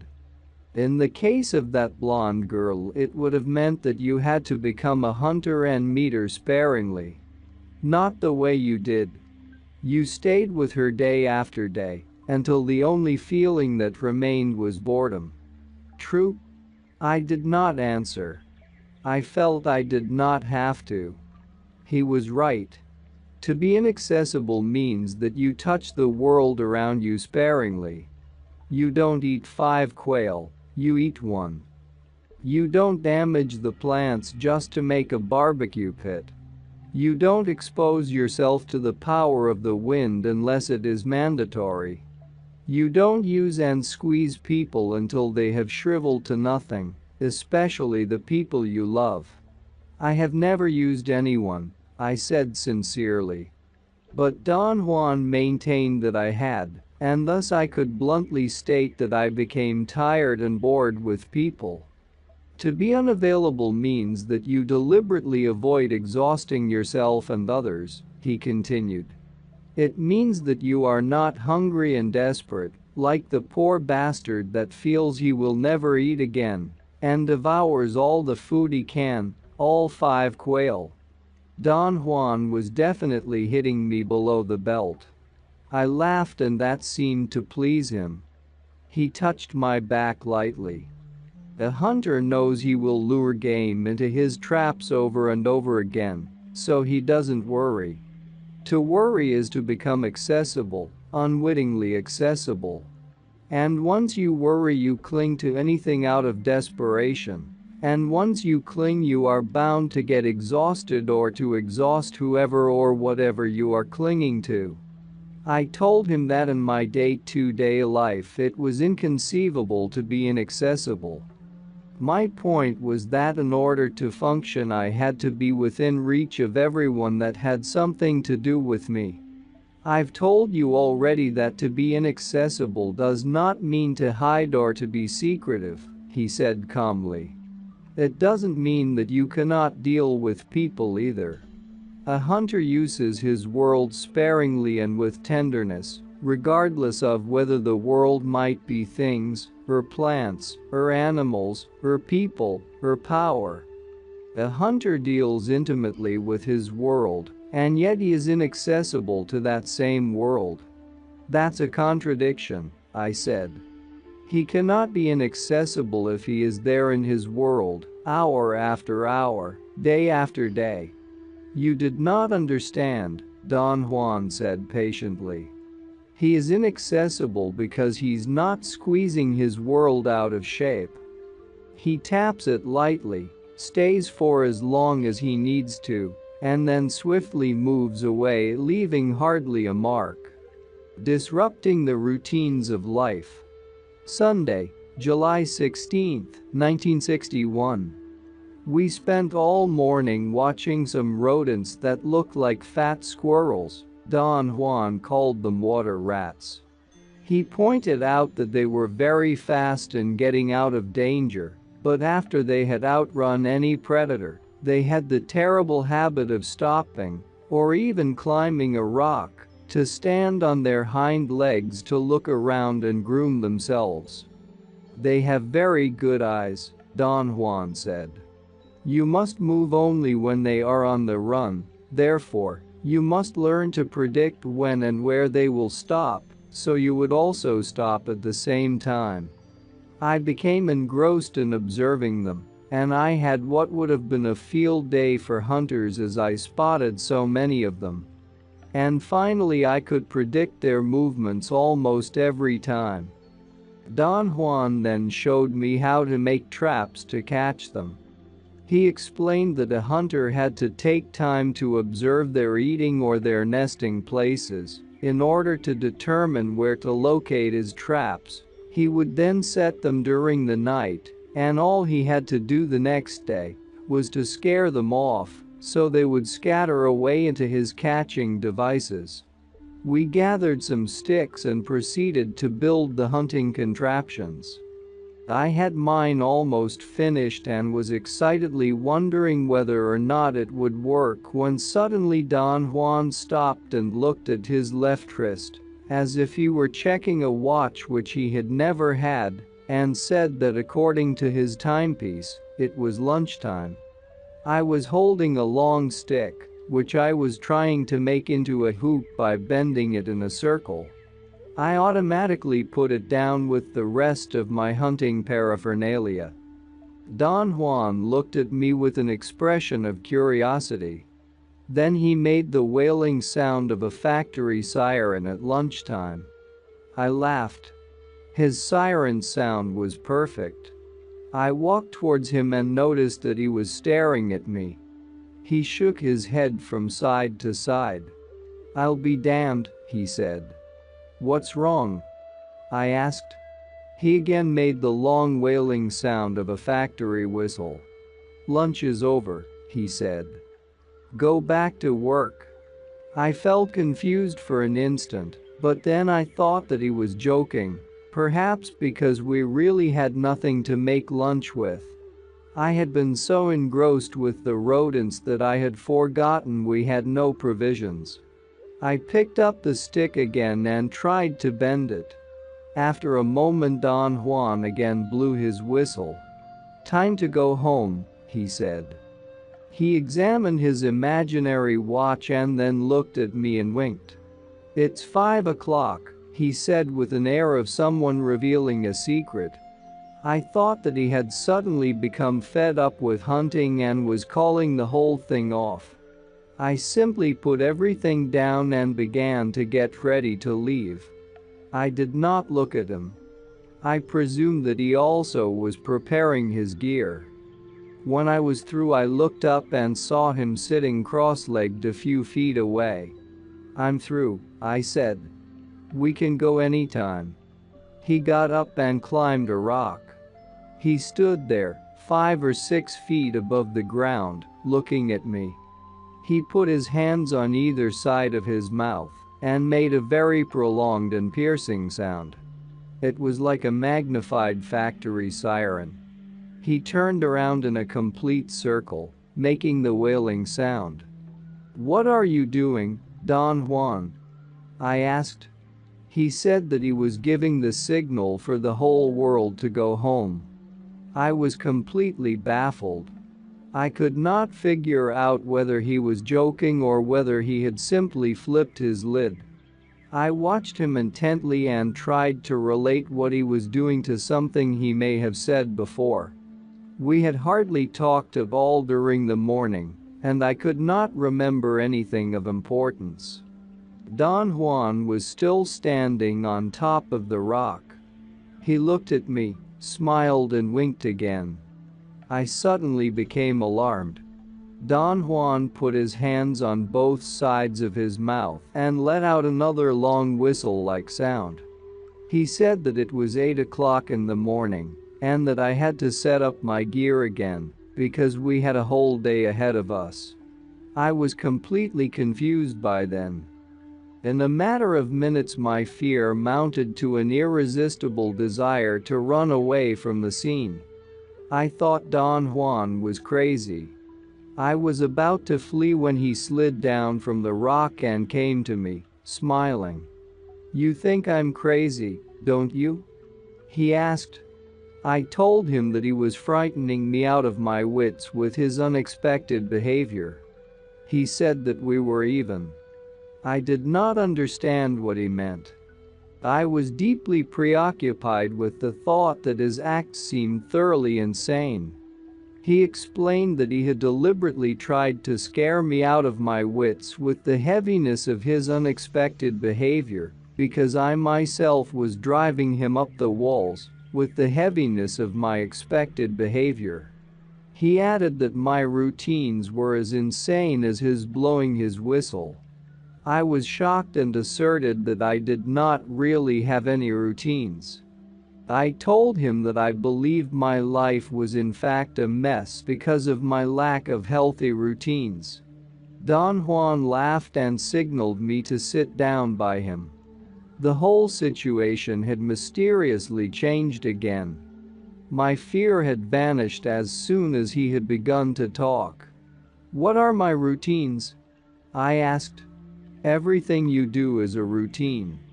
Aren't we all that way?" "Not all of us.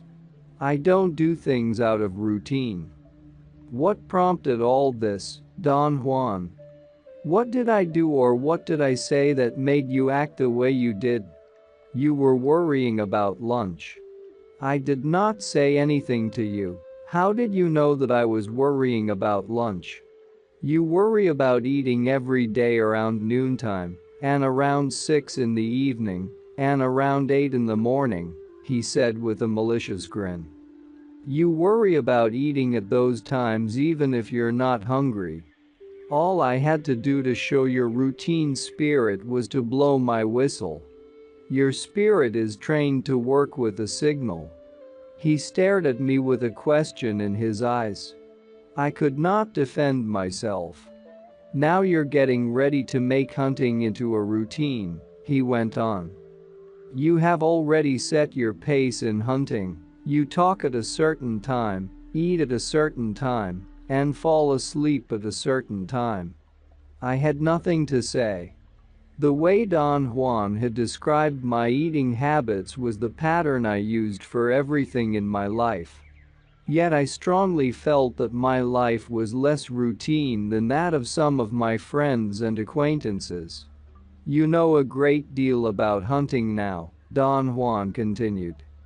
It'll be easy for you to realize that a good hunter knows one thing above all: he knows the routines of his prey. That's what makes him a good hunter. If you would remember the way I have proceeded in teaching you hunting, you would perhaps understand what I mean. First I taught you how to make and set up your traps, then I taught you the routines of the game you were after, and then we tested the traps against their routines. Those parts are the outside forms of hunting. Now I have to teach you the final, and by far the most difficult, part. Perhaps years will pass before you can say that you understand it, and that you're a hunter. Don Juan paused as if to give me time. He took off his hat and imitated the grooming movements of the rodents we had been observing. It was very funny to me. His round head made him look like one of those rodents. To be a hunter is not just to trap game, he went on. A hunter that is worth his salt does not catch game because he sets his traps or because he knows the routines of his prey, but because he himself has no routines. This is his advantage. He is not at all like the animals he is after, fixed by heavy routines and predictable quirks. He is free, fluid, unpredictable. What Don Juan was saying sounded to me like an arbitrary and irrational idealization. I could not conceive of a life without routines. I wanted to be very honest with him and not just agree or disagree with him. I felt that what he had in mind was not possible to accomplish by me or by anyone. "I don't care how you feel," he said. "In order to be a hunter, you must disrupt the routines of your life. You have done well in hunting. You have learned quickly and now you can see that you are like your prey, easy to predict." I asked him to be specific and give me concrete examples. "I am talking about hunting," he said calmly. "Therefore I am concerned with the things animals do, the places they eat, the place, the manner, the time they sleep, where they nest, how they walk. These are the routines I am pointing out to you so you can become aware of them in your own being. You have observed the habits of animals in the desert. They eat or drink at certain places, they nest at specific spots, they leave their tracks in specific ways. In fact, everything they do can be foreseen or reconstructed by a good hunter. As I told you before, in my eyes you behave like your prey. Once in my life someone pointed out the same thing to me, so you're not unique in that. All of us behave like the prey we are after. That, of course, also makes us prey for something or someone else. Now, the concern of a hunter, who knows all this, is to stop being a prey himself. Do you see what I mean?" I again expressed the opinion that his proposition was unattainable. "It takes time," Don Juan said. "You could begin by not eating lunch every single day at 12 o'clock. He looked at me and smiled benevolently. His expression was very funny and made me laugh. "There are certain animals, however, that are impossible to track," he went on. "There are certain types of deer, for instance, which a fortunate hunter might be able to come across, by sheer luck, once in his lifetime." Don Juan paused dramatically and looked at me piercingly. He seemed to be waiting for a question, but I did not have any. "What do you think makes them so difficult to find and so unique?" he asked. I shrugged my shoulders because I did not know what to say. "They have no routines," he said in a tone of revelation. "That's what makes them magical." "A deer has to sleep at night," I said. "Isn't it a routine?" "Certainly, if the deer sleeps every night at a specific time and in one specific place. But those magical beings do not behave like that. In fact, someday you may verify this for yourself. Perhaps it'll be your fate to chase one of them for the rest of your life." "What do you mean by that?" "You like hunting. Perhaps someday, in some place in the world, your path may cross the path of a magical being, and you might go after it. A magical being is a sight to behold. I was fortunate enough to cross paths with one. Our encounter took place after I had learned and practiced a great deal of hunting. Once I was in a forest of thick trees in the mountains of central Mexico when suddenly I heard a sweet whistle. It was unknown to me. Never in all my years of roaming in the wilderness had I heard such a sound. I could not place it in the terrain. It seemed to come from different places. I thought that perhaps I was surrounded by a herd or a pack of some unknown animals. I heard the tantalizing whistle once more. It seemed to come from everywhere. I realized then my good fortune. I knew it was a magical being, a deer. I also knew that a magical deer is aware of the routines of ordinary men and the routines of hunters. It is very easy to figure out what an average man would do in a situation like that. First of all, his fear would immediately turn him into a prey. Once he becomes a prey, he has two courses of action left. He either flees or he makes his stand. If he is not armed, he would ordinarily flee into the open field to run for his life. If he is armed, he would get his weapon ready and would then make his stand either by freezing on the spot or by dropping to the ground. A hunter, on the other hand, when he stalks in the wilderness, would never walk into any place without figuring out his points of protection. Therefore, he would immediately take cover. He might drop his poncho on the ground, or he might hang it from a branch as a decoy, and then he would hide and wait until the game makes its next move. So, in the presence of the magical deer, I didn't behave like either.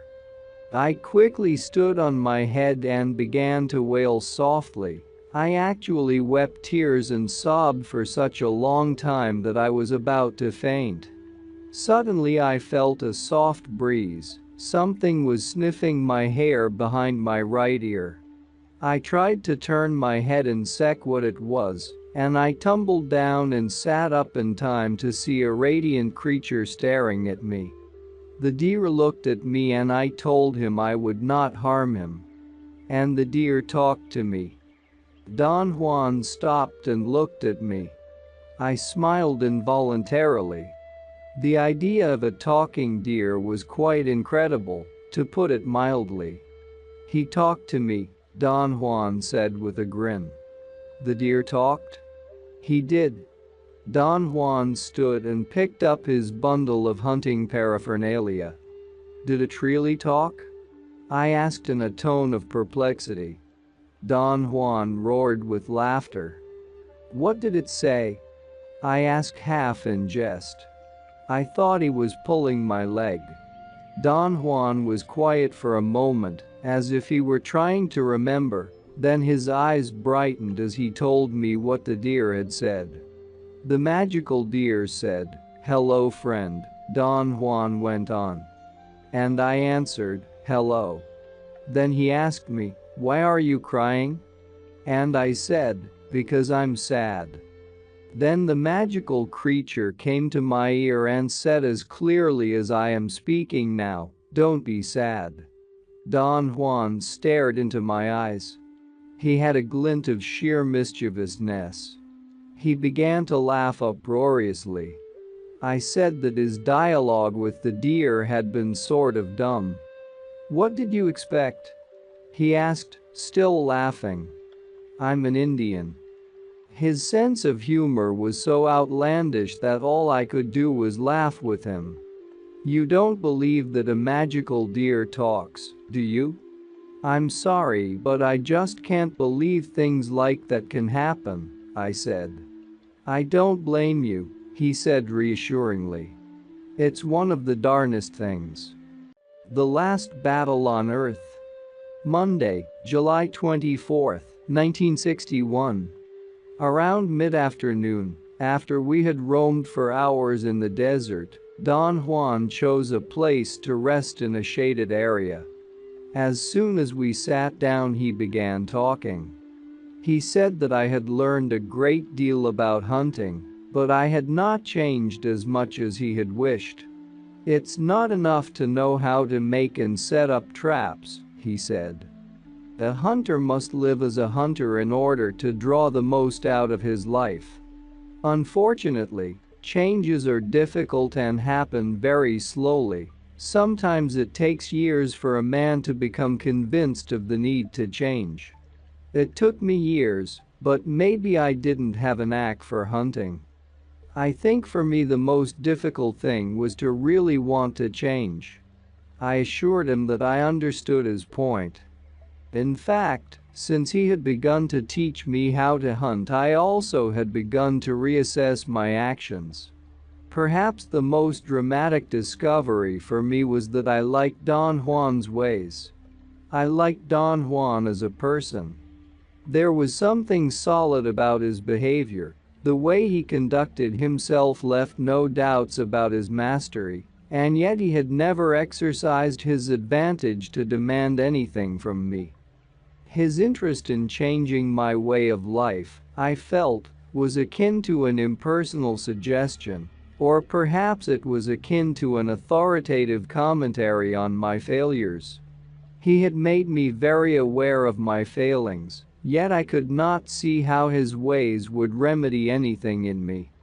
I sincerely believed that, in light of what I wanted to do in my life, his ways would have only brought me misery and hardship, hence the impasse. However, I had learned to respect his mastery, which had always been expressed in terms of beauty and precision. "I have decided to shift my tactics," he said.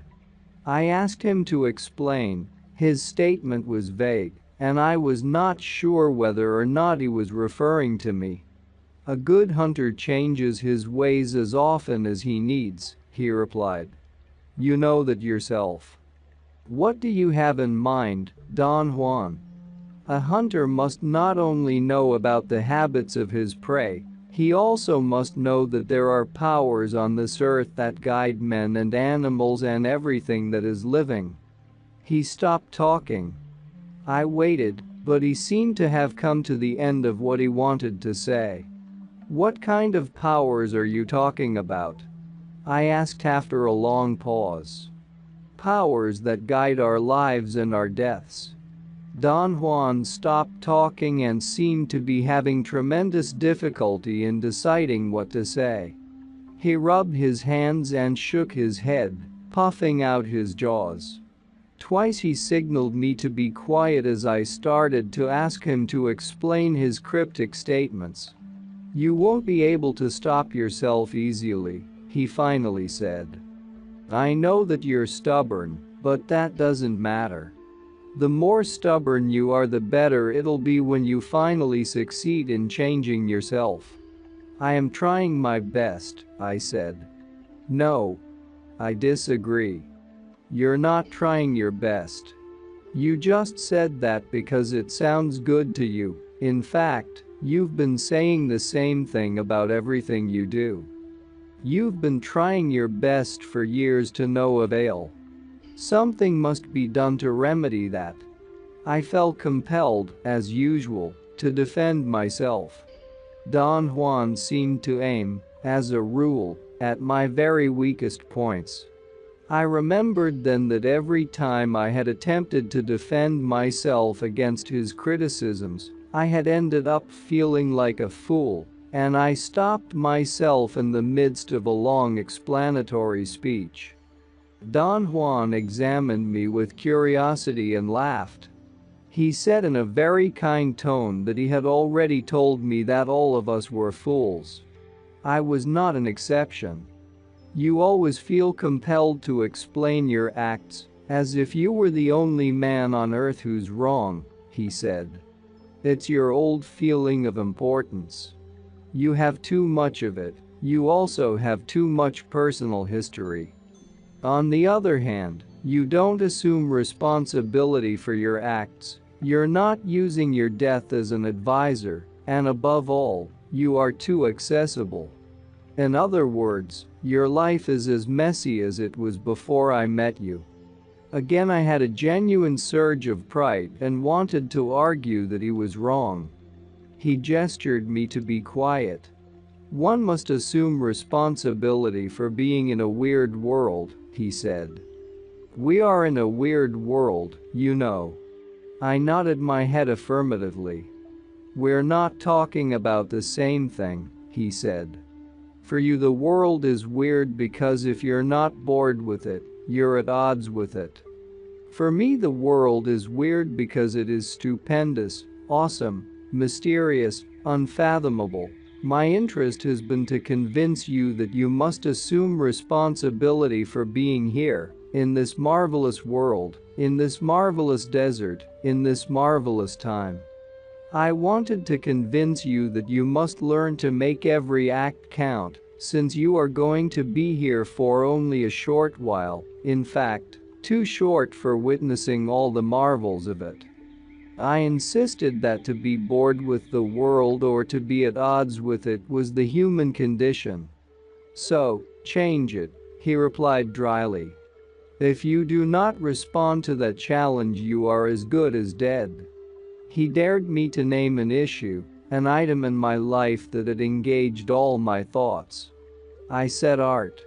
I had always wanted to be an artist, and for years I had tried my hand at that.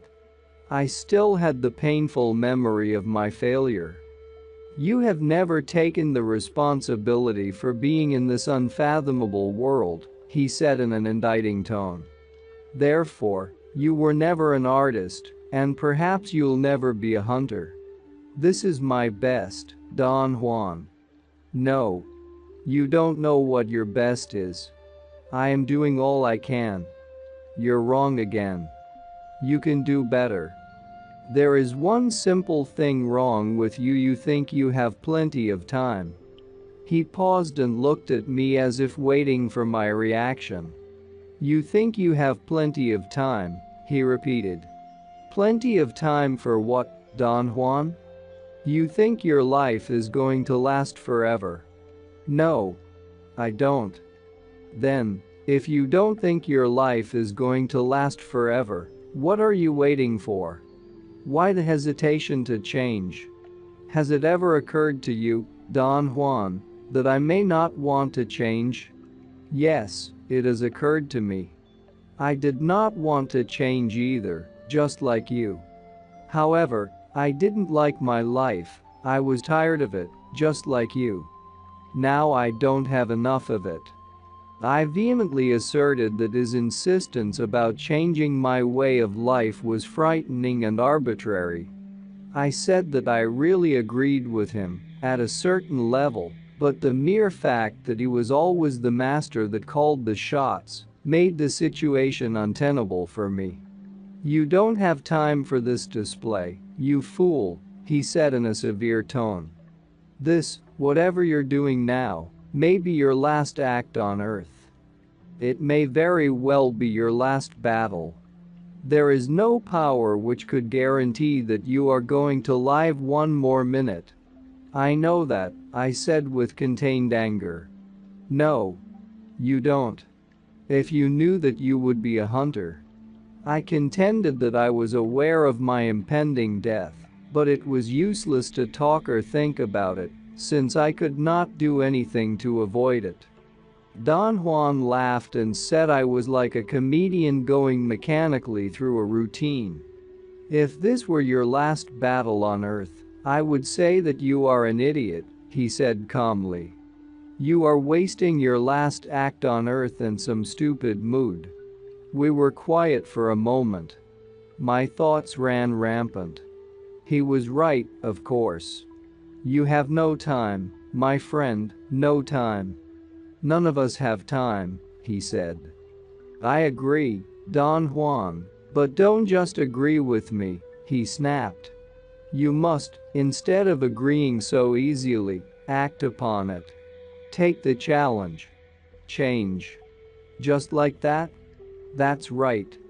The change I'm talking about never takes place by degrees, it happens suddenly. And you are not preparing yourself for that sudden act that will bring a total change.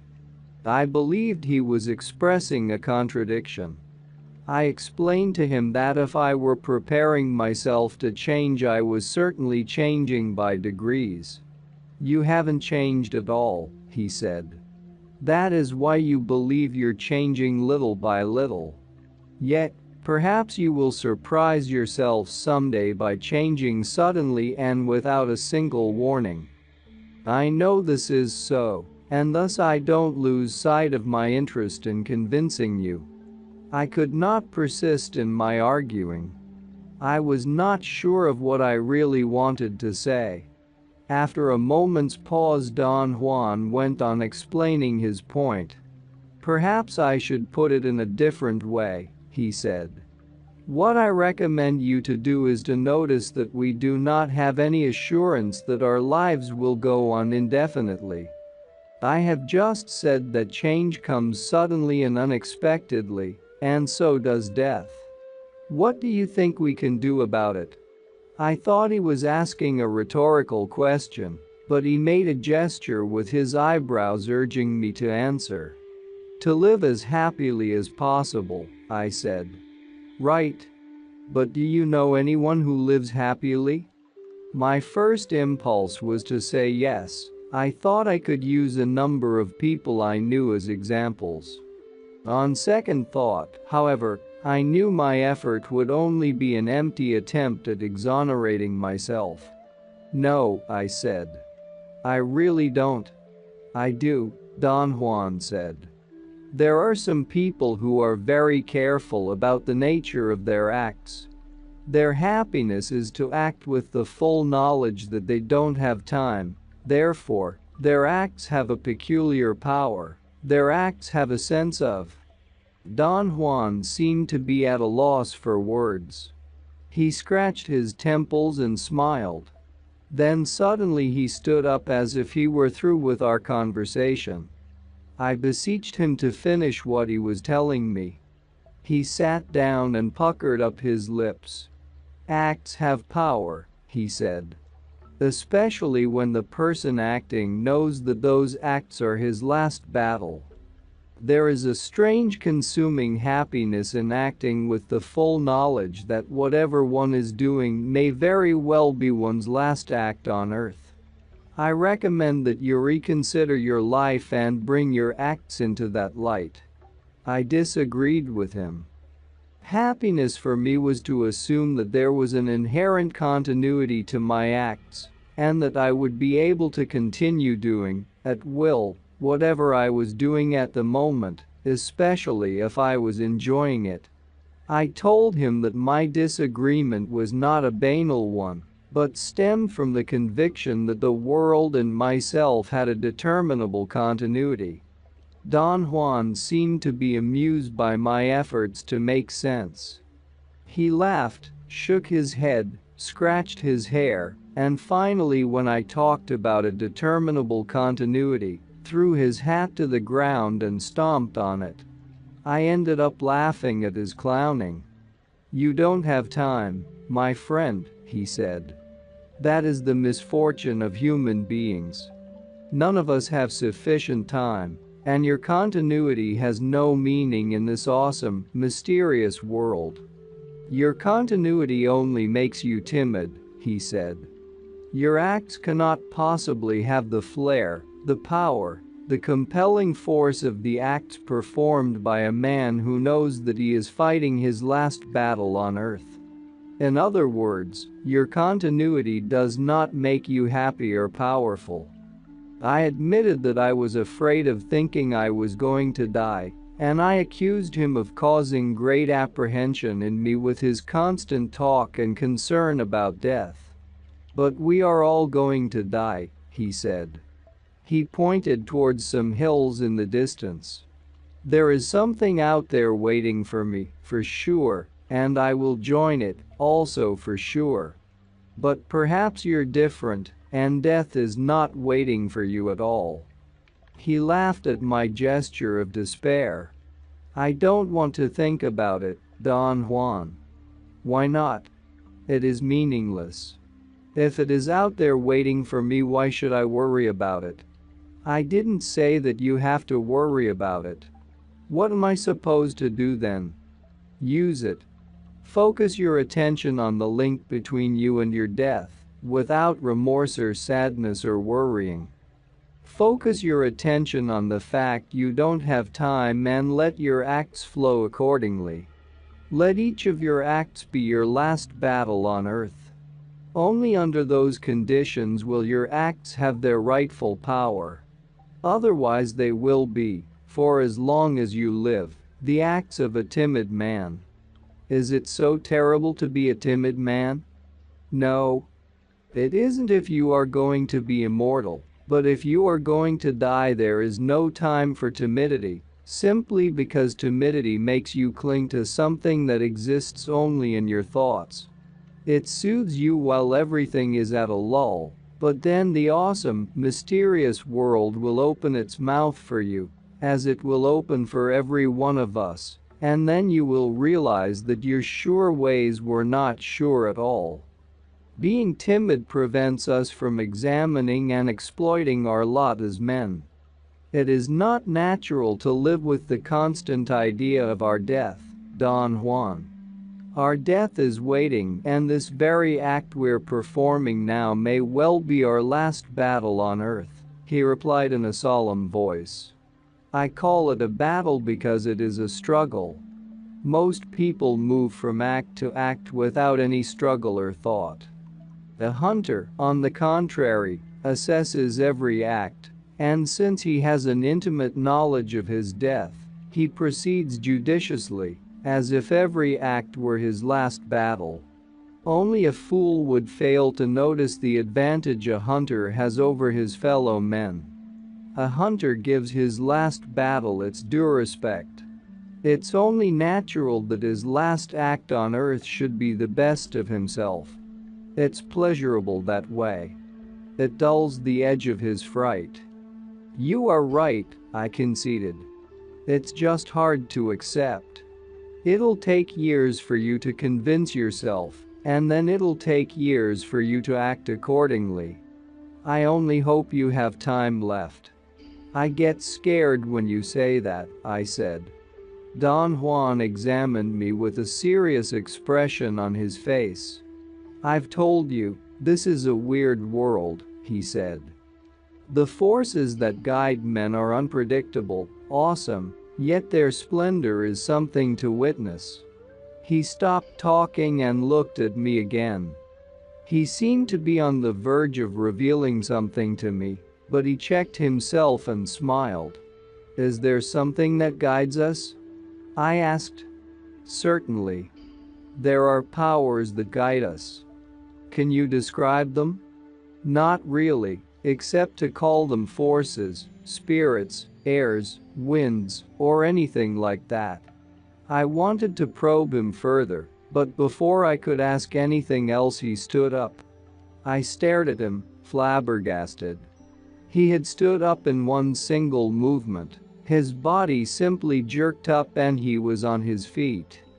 I was still pondering upon the unusual skill that would be needed in order to move with such speed when he told me in a dry tone of command to stalk a rabbit, catch it, kill it, skin it, and roast the meat before the twilight. He looked up at the sky and said that I might have enough time. I automatically started off, proceeding the way I had done scores of times. Don Juan walked beside me and followed my movements with a scrutinizing look. I was very calm and moved carefully, and I had no trouble at all in catching a male rabbit. Now kill it, Don Juan said dryly. I reached into the trap to grab hold of the rabbit. I had it by the ears and was pulling it out when a sudden sensation of terror invaded me. For the first time since Don Juan had begun to teach me to hunt, it occurred to me that he had never taught me how to kill game. In the scores of times we had roamed in the desert, he himself had only killed one rabbit, 2 quail and 1 rattlesnake. I dropped the rabbit and looked at Don Juan. I can't kill it, I said. Why not? I've never done that. But you've killed hundreds of birds and other animals. With a gun, not with my bare hands. What difference does it make? This rabbit's time is up. Don Juan's tone shocked me. It was so authoritative, so knowledgeable, it left no doubts in my mind that he knew that the rabbit's time was up. Kill it, he commanded with a ferocious look in his eyes. I can't. He yelled at me that the rabbit had to die. He said that its roaming in that beautiful desert had come to an end. I had no business stalling, because the power of the spirit that guides rabbits had led that particular one into my trap, right at the edge of the twilight. A series of confusing thoughts and feelings overtook me, as if the feelings had been out there waiting for me. I felt with agonizing clarity the rabbit's tragedy, to have fallen into my trap. In a matter of seconds my mind swept across the most crucial moments of my own life, the many times I had been the rabbit myself. I looked at it, and it looked at me. The rabbit had backed up against the side of the cage. It was almost curled up, very quiet and motionless. We exchanged a somber glance, and that glance, which I fancied to be of silent despair, cemented a complete identification on my part. "The hell with it," I said loudly. "I won't kill anything. That rabbit goes free." A profound emotion made me shiver. My arms trembled as I tried to grab the rabbit by the ears. It moved fast and I missed. I again tried and fumbled once more. I became desperate. I had the sensation of nausea and quickly kicked the trap in order to smash it and let the rabbit go free. The cage was unsuspectedly strong and did not break as I thought it would. My despair mounted to an unbearable feeling of anguish. Using all my strength, I stomped on the edge of the cage with my right foot. The sticks cracked loudly. I pulled the rabbit out. I had a moment of relief, which was shattered to bits in the next instant. The rabbit hung limp in my hand. It was dead. I did not know what to do. I became preoccupied with finding out how it had died. I turned to Don Juan. He was staring at me. A feeling of terror sent a chill through my body. One sat down by some rocks. I had a terrible headache. Don Juan put his hand on my head and whispered in my ear that I had to skin the rabbit and roast it before the twilight was over. I felt nauseated. He very patiently talked to me as if he were talking to a child. He said that the powers that guided men or animals had led that particular rabbit to me, in the same way they will lead me to my own death. He said the rabbit's death had been a gift for me in exactly the same way my own death will be a gift for something or someone else. I was dizzy. The simple events of that day had crushed me. I tried to think that it was only a rabbit. I could not, however, shake off the uncanny identification I had had with it. Don Juan said that I needed to eat some of its meat, if only morsel, in order to validate my finding. "I can't do that," I protested meekly. "We are dregs in the hands of those forces," he snapped at me. "So stop your self-importance and use this gift properly." I picked up the rabbit. It was warm. Don Juan leaned over and whispered in my ear, "Your trap was his last battle on Earth. I told you, he had no more time to roam in this marvelous desert." Becoming accessible to power. Thursday, August 11, 1961. As soon as I got out of my car I complained to Don Juan that I was not feeling well. Sit down," he said softly and almost led me by the hand to his porch. He smiled and patted me on the back. 2 weeks before, on August 4th, Don Juan, as he had said, changed his tactics with me and allowed me to ingest some pay-it buttons. During the height of my hallucinatory experience I played with a dog that lived in the house where the pay-it session took place. Don Juan interpreted my interaction with the dog as a very special event. He contended that at moments of power, such as the one I had been living then, the world of ordinary affairs did not exist, and nothing could be taken for granted, that the dog was not really a dog, but the incarnation of Mescalito, the power or deity contained in Payet. The post-effects of that experience were a general sense of fatigue and melancholy, plus the incidence of exceptionally vivid dreams and nightmares. "Where's your writing gear?" Don Juan asked as I sat down on the porch. "I had left my notebooks in my car." Don Juan walked back to the car and carefully pulled out my briefcase and brought it to my side. He asked if I usually carried my briefcase when I walked. I said I did. "That's madness," he said. "I've told you never to carry anything in your hands when you walk. Get a knapsack." I laughed. The idea of carrying my notes in a knapsack was ludicrous. I told him that ordinarily I wore a suit, and a knapsack over a three-piece suit would be a preposterous sight. "Put your coat on over the knapsack," he said. "It is better that people think you're a hunchback than to ruin your body carrying all this around." He urged me to get out my notebook and write. He seemed to be making a deliberate effort to put me at ease.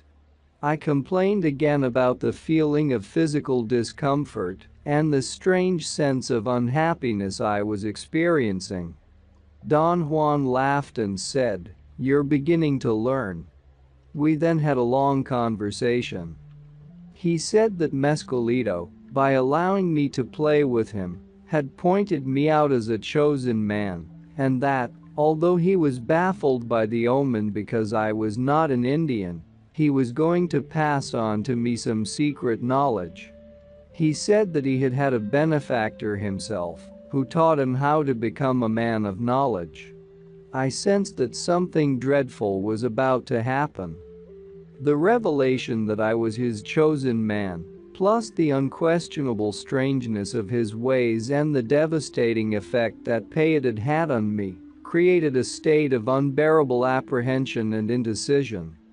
But Don Juan disregarded my feelings and recommended that I should only think of the wonder of Mescalito playing with me. "Think about nothing else," he said.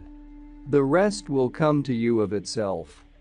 He stood up and patted me gently on the head and said in a very soft voice, "I am going to teach you how to become a warrior in the same manner I have taught you how to hunt. I must warn you, though, learning how to hunt has not made you into a hunter, nor would learning how to become a warrior make you one." I experienced a sense of frustration, a physical discomfort that bordered on anguish. I complained about the vivid dreams and nightmares I was having. He seemed to deliberate for a moment and sat down again. "They're weird dreams," I said. "You've always had weird dreams," he retorted. "I'm telling you, this time they are truly more weird than anything I've ever had. Don't concern yourself. They are only dreams. Like the dreams of any ordinary dreamer, they don't have power. So what's the use of worrying about them or talking about them? They bother me, Don Juan. Isn't there something I can do to stop them?" "Nothing? Let them pass," he said. "Now it's time for you to become accessible to power, and you are going to begin by tackling dreaming." The tone of voice he used when he said dreaming made me think that he was using the word in a very particular fashion. I was pondering about a proper question to ask when he began to talk again. "I've never told you about dreaming, because until now I was only concerned with teaching you how to be a hunter," he said. "A hunter is not concerned with the manipulation of power, therefore his dreams are only dreams. They might be poignant, but they are not dreaming. A warrior, on the other hand, seeks power, and one of the avenues to power is dreaming. You may say that the difference between a hunter and a warrior is that a warrior is on his way to power, while a hunter knows nothing or very little about it. The decision as to who can be a warrior and who can only be a hunter is not up to us. That decision is in the realm of the powers that guide men. That's why your playing with Mescalito was such an important omen. Those forces guided you to me. They took you to that bus depot, remember? Some clown brought you to me. A perfect omen, a clown pointing you out. So, I taught you how to be a hunter. And then the other perfect omen, Mescalito himself playing with you. See what I mean? His weird logic was overwhelming. His words created visions of myself succumbing to something awesome and unknown, something which I had not bargained for, and which I had not conceived existed, even in my wildest fantasies. What do you propose I should do? I asked. Become accessible to power, tackle your dreams, he replied. You call them dreams because you have no power. A warrior, being a man who seeks power, doesn't call them dreams, he calls them real. You mean he takes his dreams as being reality? He doesn't take anything as being anything else. What you call dreams are real for a warrior. You must understand that a warrior is not a fool. A warrior is an immaculate hunter who hunts power. He's not drunk or crazed, and he has neither the time nor the disposition to bluff, or to lie to himself, or to make a wrong move. The stakes are too high for that. The stakes are his trimmed orderly life which he has taken so long to tighten and perfect. He is not going to throw that away by making some stupid miscalculation, by taking something for being something else. Dreaming is real for a warrior because in it he can act deliberately, he can choose and reject, he can select from a variety of items those which lead to power, and then he can manipulate them and use them, while in an ordinary dream he cannot act deliberately. Do you mean then, Don Juan, that dreaming is real? Of course it is real. As real as what we are doing now? If you want to compare things, I can say that it is perhaps more real. In dreaming you have power, you can change things, you may find out countless concealed facts, you can control whatever you want. Don Juan's premises always had appealed to me at a certain level.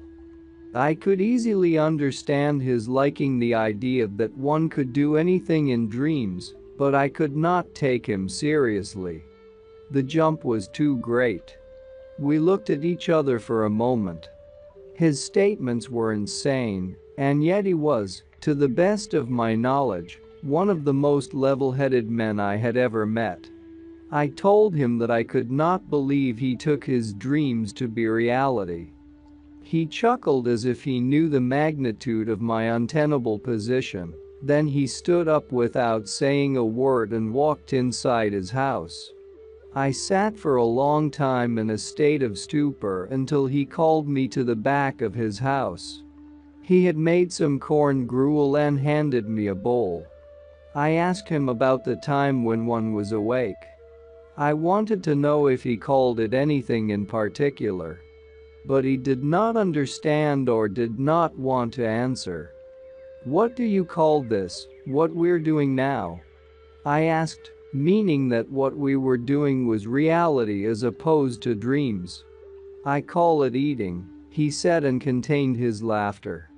I call it reality, I said. Because our eating is actually taking place.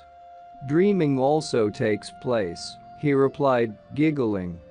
And so does hunting, walking, laughing. I did not persist in arguing.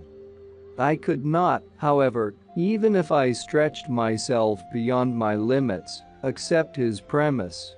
He seemed to be delighted with my despair. As soon as we had finished eating, he casually stated that we were going to go for a hike, but we were not going to roam in the desert in the manner we had done before. It's different this time, he said. From now on we're going to places of power. You're going to learn how to make yourself accessible to power." I again expressed my turmoil. I said I was not qualified for that endeavor. "Come on, you're indulging in silly fears," he said in a low voice, patting me on the back and smiling benevolently. "I've been catering to your hunter's spirit. You like to roam with me in this beautiful desert. It's too late for you to quit." He began to walk into the desert chaparral. He signaled me with his head to follow him. I could have walked to my car and left, except that I liked to roam in that beautiful desert with him. I liked the sensation, which I experienced only in his company, that this was indeed an awesome, mysterious yet beautiful world. As he said, I was hooked. Don Juan led me to the hills towards the east. It was a long hike. It was a hot day. The heat, however, which ordinarily would have been unbearable to me, was somehow unnoticeable. We walked for quite a distance into a canyon until Don Juan came to a halt and sat down in the shade of some boulders. I took some crackers out of my knapsack, but he told me not to bother with them. He said that I should sit in a prominent place. He pointed to a single almost round boulder 10 or 15 feet away and helped me climb to the top. I thought he was also going to sit there, but instead he just climbed part of the way in order to hand me some pieces of dry meat. He told me with a deadly serious expression that it was power meat and should be chewed very slowly and should not be mixed with any other food.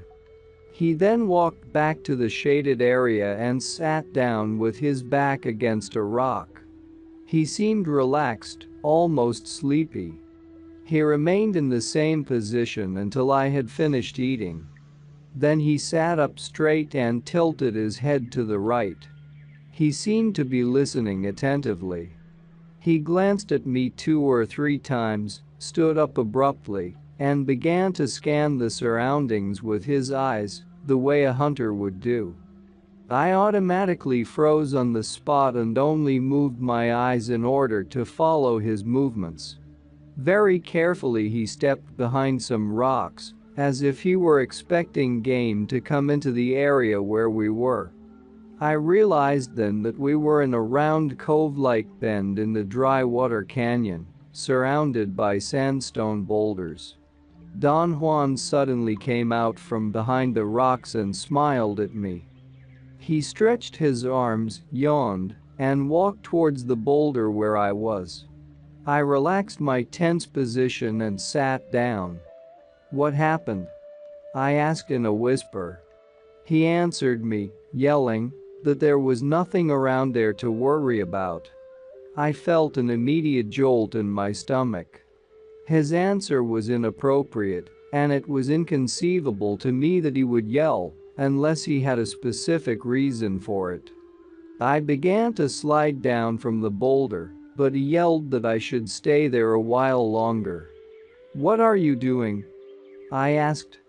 He sat down and concealed himself between 2 rocks at the base of the boulder where I was, and then he said in a very loud voice that he had only been looking around because he thought he had heard something. I asked if he had hurt a large animal.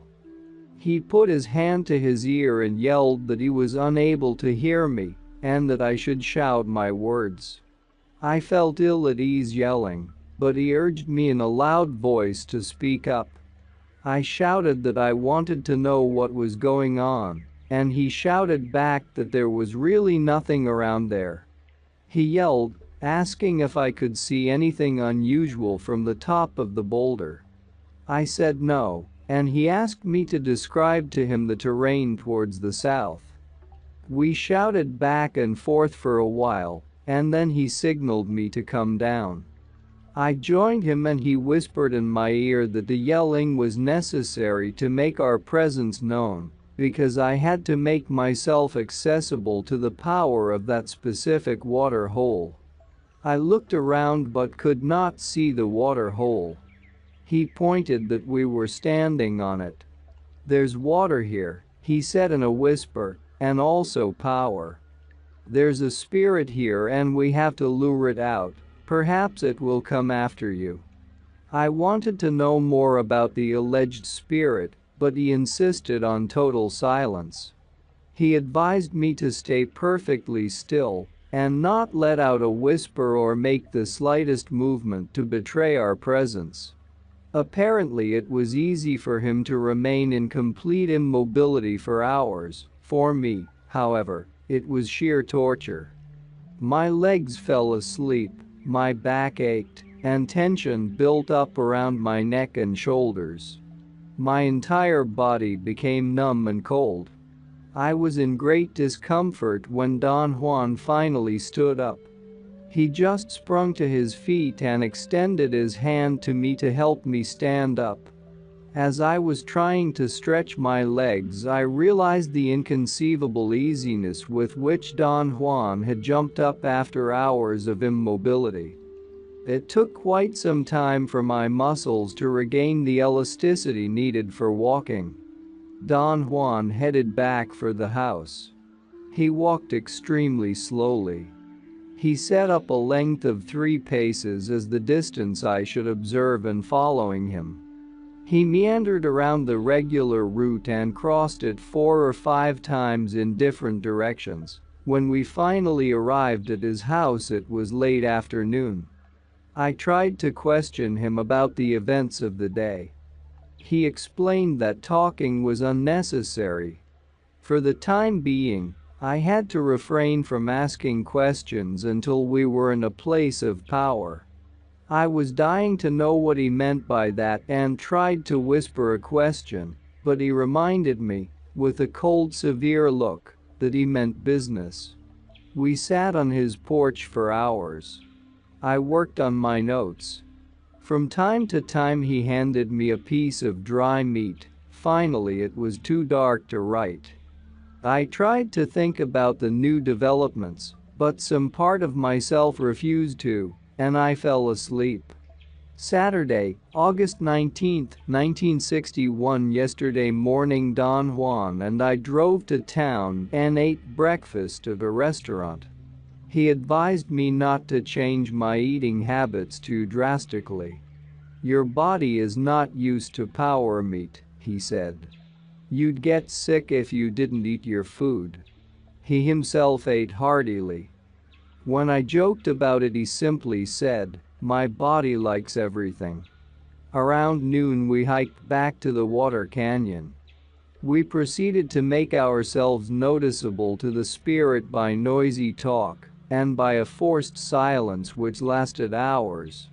When we left the place, instead of heading back to the house, Don Juan took off in the direction of the mountains. We reached some mild slopes first, and then we climbed to the top of some high hills. There, Don Juan picked out a spot to rest in the open, unshaded area. He told me that we had to wait until dusk, and that I should conduct myself in the most natural fashion, which included asking all the questions I wanted. "I know that the spirit is out there lurking," he said in a very low voice. "Where?" "Out there, in the bushes." "What kind of spirit is it?" He looked at me with a quizzical expression and retorted, "How many kinds are there?" We both laughed. I was asking questions out of nervousness. "It'll come out at dusk," he said. "We just have to wait." I remained quiet. I had run out of questions. "This is the time when we must keep on talking," he said. "The human voice attracts spirits. There's one lurking out there now. We are making ourselves available to it, so keep on talking." I experienced an idiotic sense of vacuity. I could not think of anything to say. He laughed and patted me on the back. "You're truly a pill," he said. "When you have to talk, you lose your tongue. Come on, beat your gums." He made a hilarious gesture of beating his gums together, opening and closing his mouth with great speed. There are certain things we will talk about from now on only at places of power, he went on. I have brought you here because this is your first trial. This is a place of power, and here we can talk only about power. I really don't know what power is, I said. Power is something a warrior deals with, he said. At first it's an incredible, far-fetched affair. It is hard to even think about it. This is what's happening to you now.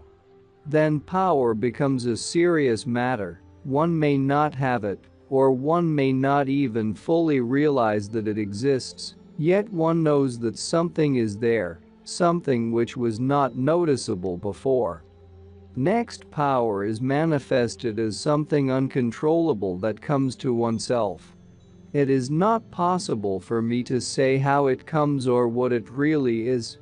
It is nothing, and yet it makes marvels appear before your very eyes. And finally, power is something in oneself, something that controls one's acts and yet obeys one's command. There was a short pause.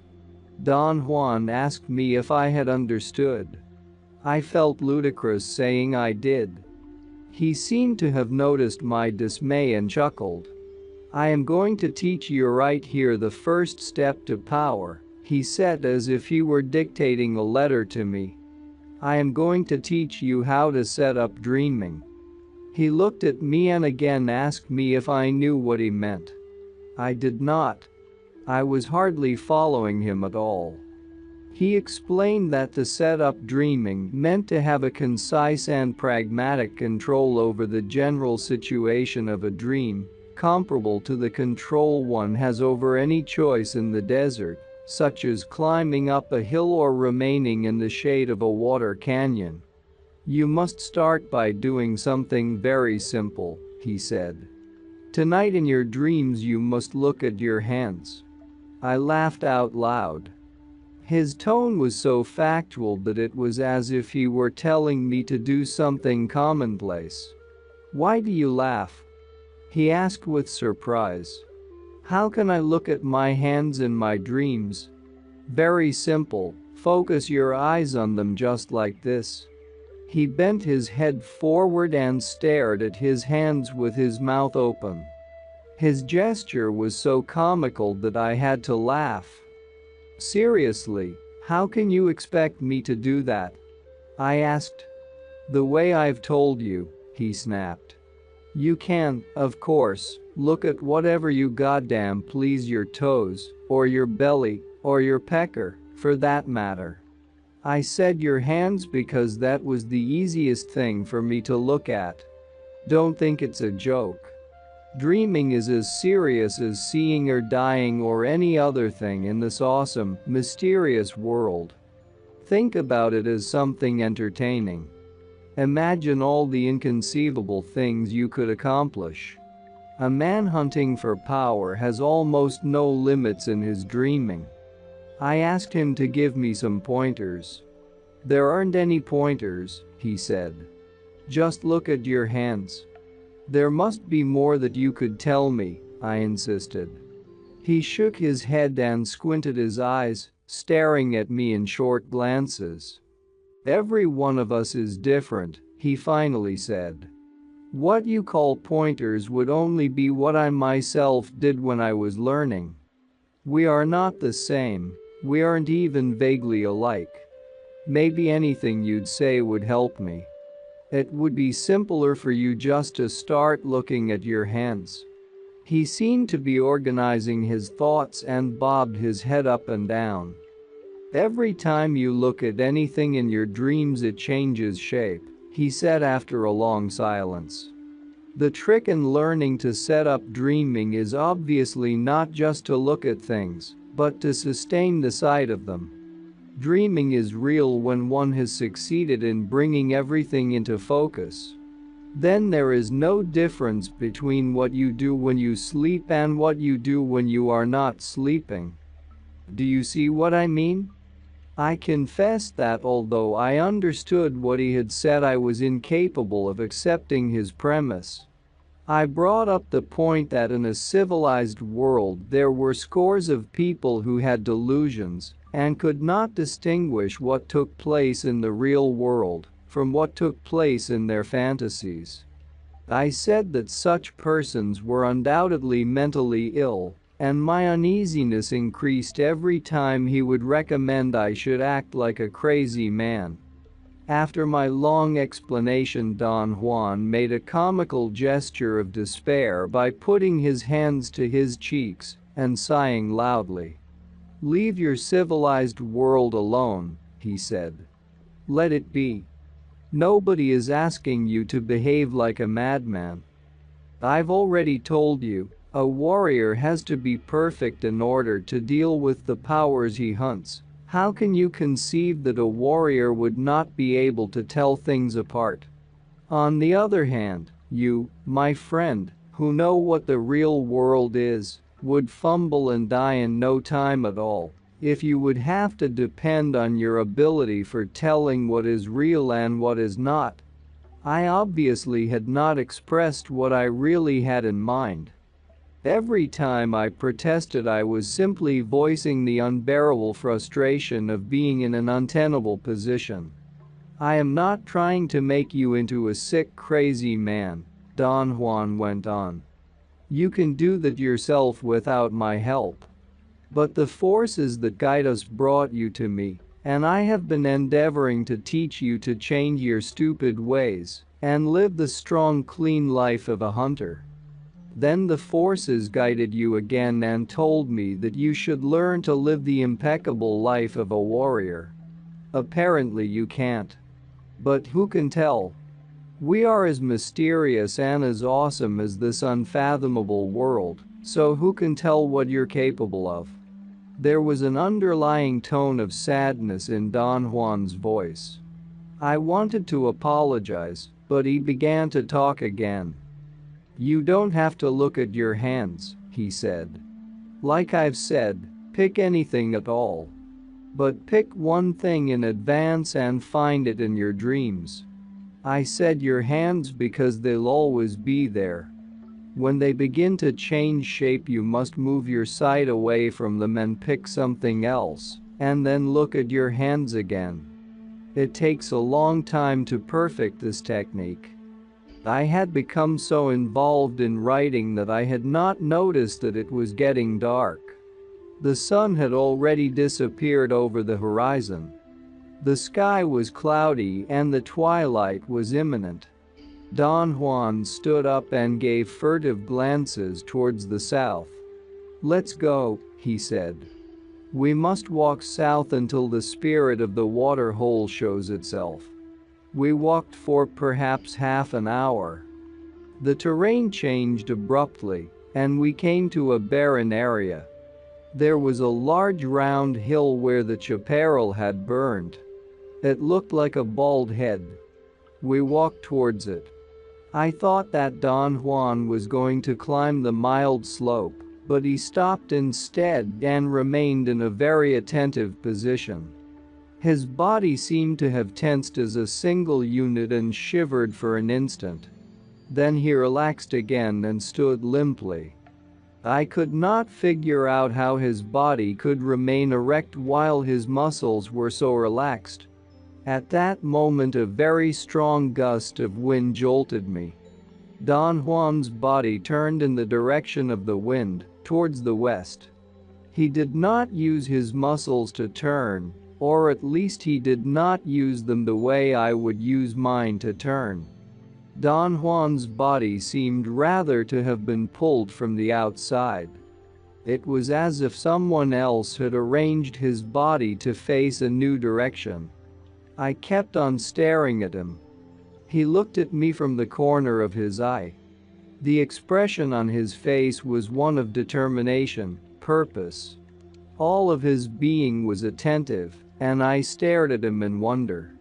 I had never been in any situation that called for such a strange concentration. Suddenly his body shivered as though he had been splashed by a sudden shower of cold water. He had another jolt, and then he started to walk as if nothing had happened. I followed him.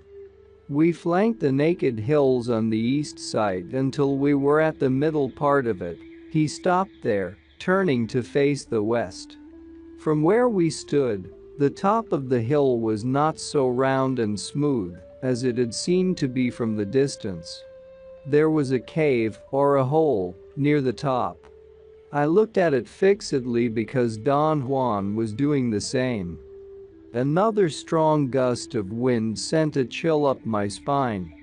Don Juan turned towards the south and scanned the area with his eyes. "There," he said in a whisper and pointed to an object on the ground. I strained my eyes to see. There was something on the ground, perhaps 20 feet away. It was light brown, and as I looked at it, it shivered. I focused all my attention on it. The object was almost round and seemed to be curled. In fact, it looked like a curled-up dog. "What is it?" I whispered to Don Juan. "I don't know," he whispered back as he peered at the object. "What does it look like to you?" I told him that it seemed to be a dog. "Too large for a dog," he said matter-of-factly.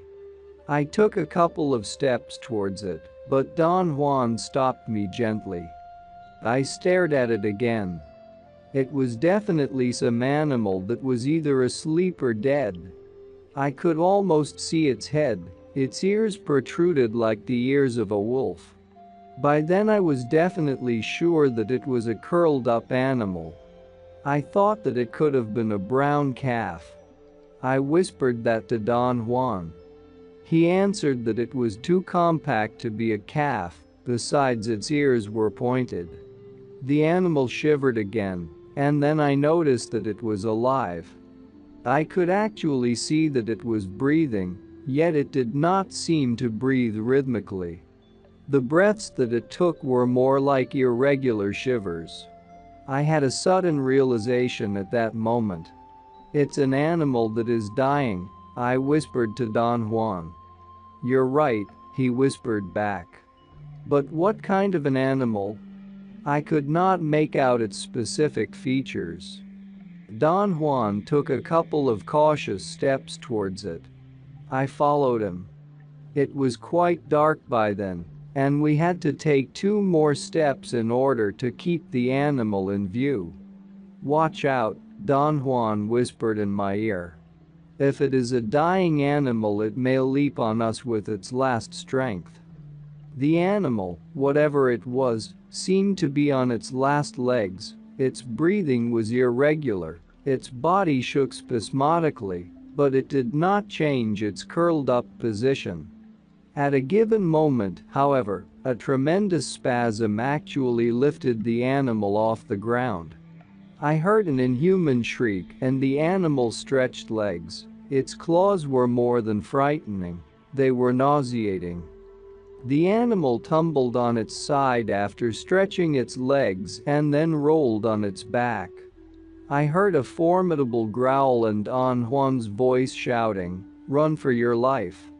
And that was exactly what I did. I scrambled towards the top of the hill with unbelievable speed and agility. When I was halfway to the top, I looked back and saw Don Juan standing in the same place. He signaled me to come down. I ran down the hill. "What happened?" I asked, completely out of breath. "I think the animal is dead," he said. We advanced cautiously towards the animal. It was sprawled on its back. As I came closer to it, I nearly yelled with fright. I realized that it was not quite dead yet. Its body was still trembling. Its legs, which were sticking up in the air, shook wildly. The animal was definitely in its last gasps. I walked in front of Don Juan. A new jolt moved the animal's body, and I could see its head. I turned to Don Juan, horrified. Judging by its body, the animal was obviously a mammal, yet it had a beak, like a bird. I stared at it in complete and absolute horror. My mind refused to believe it. I was dumbfounded. I could not even articulate a word.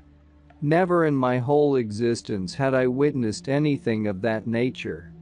Something inconceivable was there in front of my very eyes. I wanted Don Juan to explain that incredible animal, but I could only mumble to him. He was staring at me. I glanced at him and glanced at the animal, and then something in me arranged the world, and I knew at once what the animal was. I walked over to it and picked it up. It was a large branch of a bush. It had been burned, and possibly the wind had blown some burnt debris which got caught in the dry branch, and thus gave the appearance of a large bulging round animal. The color of the burnt debris made it look light brown in contrast with the green vegetation. I laughed at my idiocy and excitedly explained to Don Juan that the wind blowing through it had made it look like a live animal. I thought he would be pleased with the way I had resolved the mystery, but he turned around and began walking to the top of the hill. I followed him. He crawled inside the depression that looked like a cave.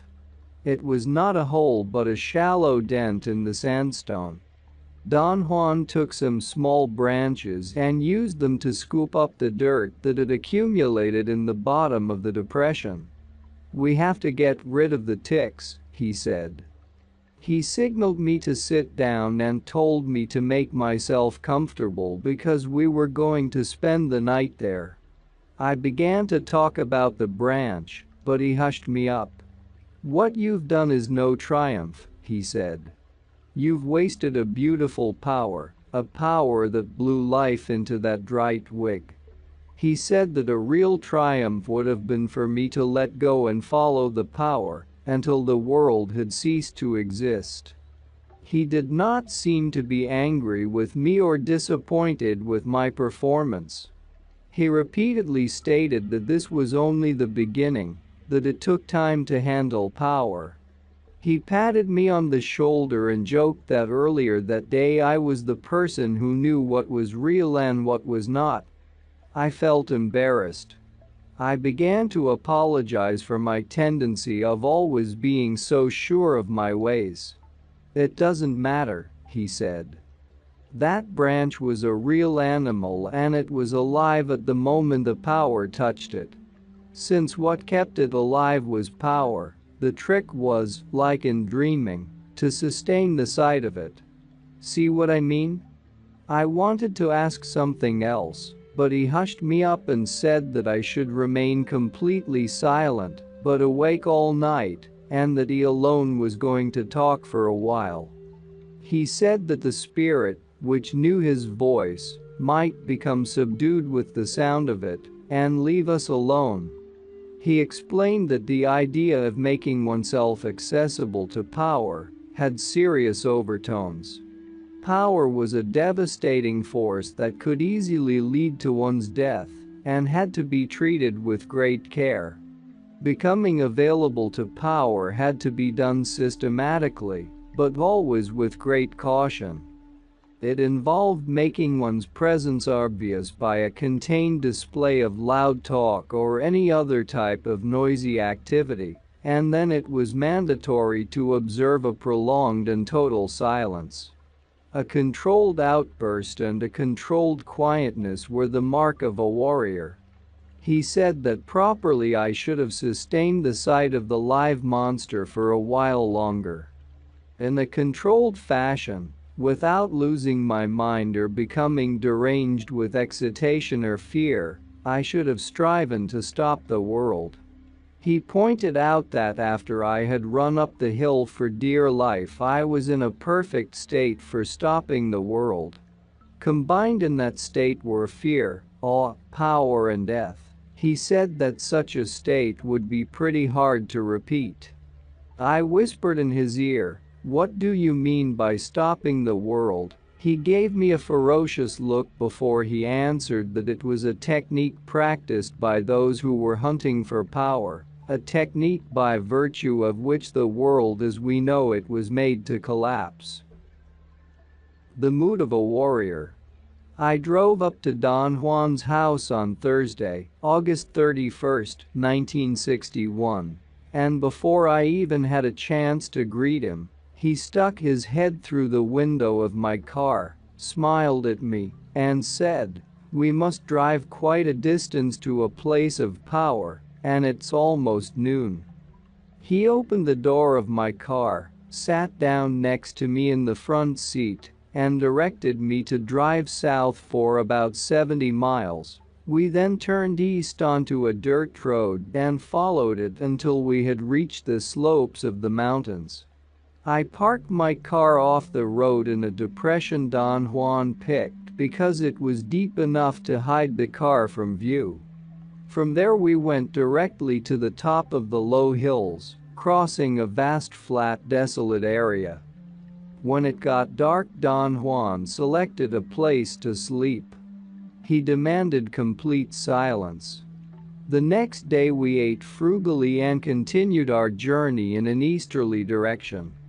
The vegetation was no longer desert shrubbery, but thick green mountain bushes and trees.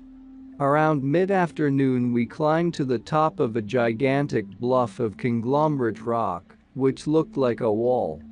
Don Juan sat down and signaled me to sit down also. "This is a place of power," he said after a moment's pause. "This is the place where warriors were buried a long time ago." At that instant a crow flew right above us, cawing. Don Juan followed its flight with a fixed gaze. I examined the rock and was wondering how and where the warriors had been buried when he tapped me on the shoulder. "Not here, you fool," he said, smiling. "Down there." He pointed to the field right below us at the bottom of the bluff, towards the east. He explained that the field in question was surrounded by a natural corral of boulders. From where I was sitting I saw an area which was perhaps 100 yards in diameter, and which looked like a perfect circle. Thick bushes covered its surface, camouflaging the boulders. I would not have noticed its perfect roundness if Don Juan had not pointed it out to me. He said that there were scores of such places scattered in the old world of the Indians.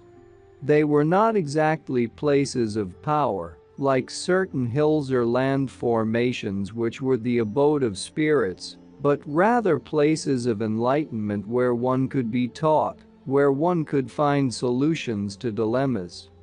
"All you have to do is come here," he said. "Or spend the night on this rock in order to rearrange your feelings."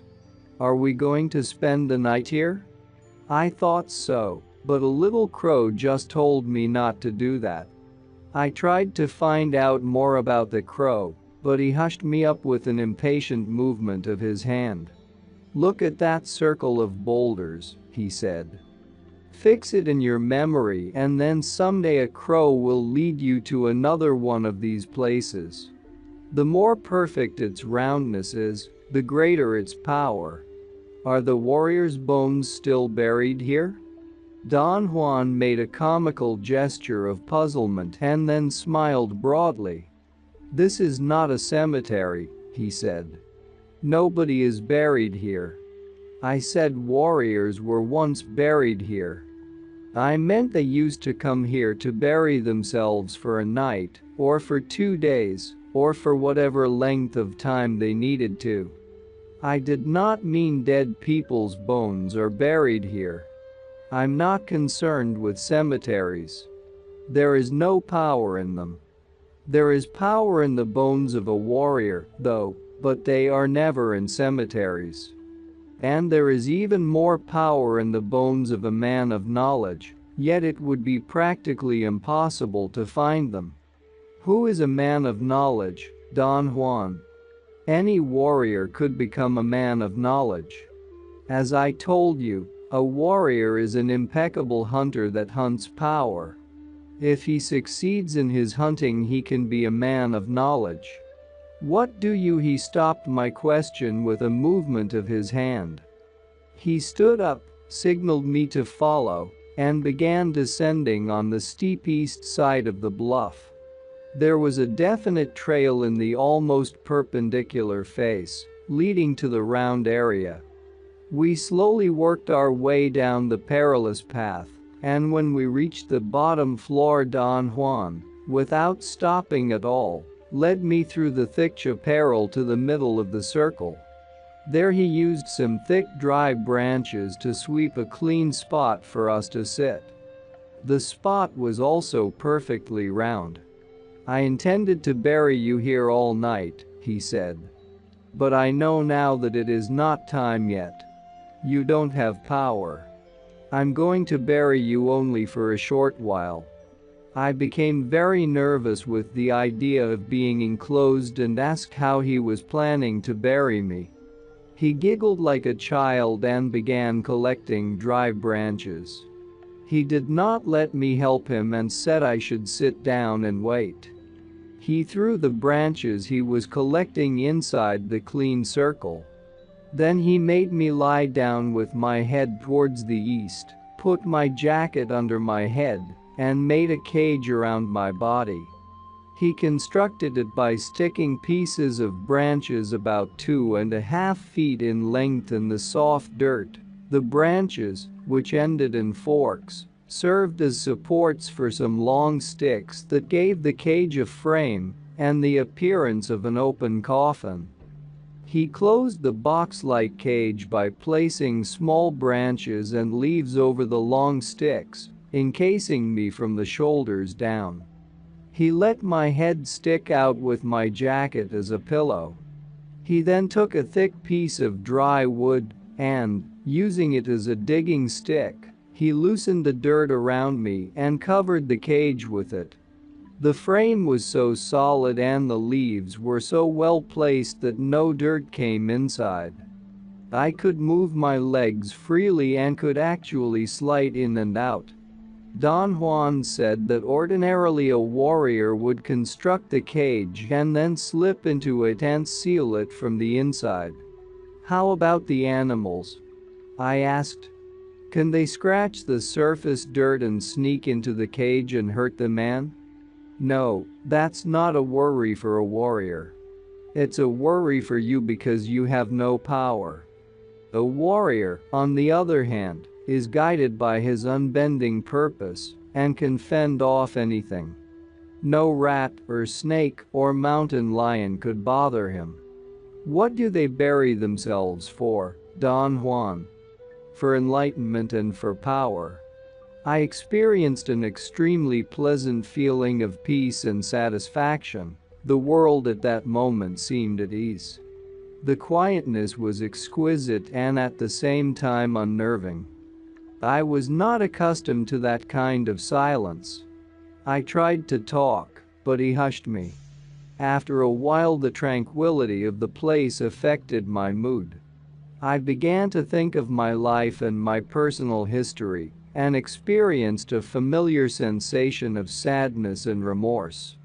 I told him that I did not deserve to be there, that his world was strong and fair and I was weak, and that my spirit had been distorted by the circumstances of my life. He laughed and threatened to cover my head with dirt if I kept on talking in that vein. He said that I was a man. And like any man, I deserved everything that was a man's lot: joy, pain, sadness and struggle, and that the nature of one's acts was unimportant as long as one acted as a warrior. Lowering his voice to almost a whisper, he said that if I really felt that my spirit was distorted, I should simply fix it, purge it, make it perfect, because there was no other task in our entire lives which was more worthwhile. Not to fix the spirit was to seek death, and that was the same as to seek nothing, since death was going to overtake us regardless of anything. He paused for a long time, and then he said with a tone of profound conviction, "To seek the perfection of the warrior's spirit is the only task worthy of our manhood." His words acted as a catalyst. I felt the weight of my past actions as an unbearable and hindering load. I admitted that there was no hope for me. I began to weep, talking about my life. I said that I had been roaming for such a long time that I had become callous to pain and sadness, except on certain occasions when I would realize my aloneness and my helplessness. He did not say anything. He grabbed me by the armpits and pulled me out of the cage. I sat up when he let go of me. He also sat down. An uneasy silence set in between us. I thought he was giving me time to compose myself. I took my notebook and scribbled out of nervousness. "You feel like a leaf at the mercy of the wind, don't you?" He finally said, staring at me. That was exactly the way I felt. He seemed to empathize with me. He said that my mood reminded him of a song and began to sing in a low tone. His singing voice was very pleasing, and the lyrics carried me away. I'm so far away from the sky where I was born. Immense nostalgia invades my thoughts. Now that I am so alone and sad like a leaf in the wind, sometimes I want to weep, sometimes I want to laugh with longing. Que lejos estoy del cielo donde nacido. Inmensa nostalgia invade mi pensamiento. Ahora que estoy tan solo y triste que hoja al viento, quisiera llorar, quisiera reír de sentimiento. We did not speak for a long while. He finally broke the silence. Since the day you were born, one way or another, someone has been doing something to you, he said. That's correct, I said. And they have been doing something to you against your will. True. And by now you're helpless, like a leaf in the wind. That's correct. That's the way it is. I said that the circumstances of my life had sometimes been devastating. He listened attentively, but I could not figure out whether he was just being agreeable or genuinely concerned, until I noticed that he was trying to hide a smile. No matter how much you like to feel sorry for yourself, you have to change that, he said in a soft tone. It doesn't jibe with the life of a warrior. He laughed and sang the song again, but contorted the intonation of certain words. The result was a ludicrous lament. He pointed out that the reason I had liked this song was because in my own life, I had done nothing else but find flaws with everything and lament. I could not argue with him. He was correct. Yet I believed I had sufficient reasons to justify my feeling of being like a leaf in the wind. The hardest thing in the world is to assume the mood of a warrior, he said. It is of no use to be sad and complain and feel justified in doing so, believing that someone is always doing something to us. Nobody is doing anything to anybody, much less to a warrior. You are here, with me, because you want to be here. You should have assumed full responsibility by now, so the idea that you are at the mercy of the wind would be inadmissible. He stood up and began to disassemble the cage. He scooped the dirt back to where he had gotten it from and carefully scattered all the sticks in the chaparral. Then he covered the clean circle with debris, leaving the area as if nothing had ever touched it. I commented on his proficiency. He said that a good hunter would know that we had been there no matter how careful he had been, because the tracks of men could not be completely erased. He sat cross-legged and told me to sit down as comfortably as possible, facing the spot where he had buried me, and stay put until my mood of sadness had dissipated. A warrior buries himself in order to find power, not to weep with self-pity, he said. I attempted to explain, but he made me stop with an impatient movement of his head. He said that he had to pull me out of the cage in a hurry because my mood was intolerable, and he was afraid that the place would resent my softness and injure me. Self-pity doesn't jibe with power, he said. The mood of a warrior calls for control over himself, and at the same time it calls for abandoning himself. How can that be? I asked. How can he control and abandon himself at the same time? It is a difficult technique, he said. He seemed to deliberate whether or not to continue talking. Twice he was on the verge of saying something, but he checked himself and smiled. You're not over your sadness yet, he said. You still feel weak, and there is no point in talking about the mood of a warrior now. Almost an hour went by in complete silence. Then he abruptly asked me if I had succeeded in learning the dreaming techniques he had taught me. I had been practicing assiduously and had been able, after a monumental effort, to obtain a degree of control over my dreams. Don Juan was very right in saying that one could interpret the exercises as being entertainment. For the first time in my life I had been looking forward to going to sleep. I gave him a detailed report of my progress. It had been relatively easy for me to learn to sustain the image of my hands after I had learned to command myself to look at them. My visions, although not always of my own hands, would last a seemingly long time until I would finally lose control and would become immersed in ordinary unpredictable dreams. I had no volition whatsoever over when I would give myself the command to look at my hands or to look at other items of the dreams. It would just happen. At a given moment I would remember that I had to look at my hands and then at the surroundings. There were nights, however, when I could not recall having done it at all. He seemed to be satisfied and wanted to know what were the usual items I had been finding in my visions. I could not think of anything in particular and started elaborating on a nightmarish dream I had had the night before.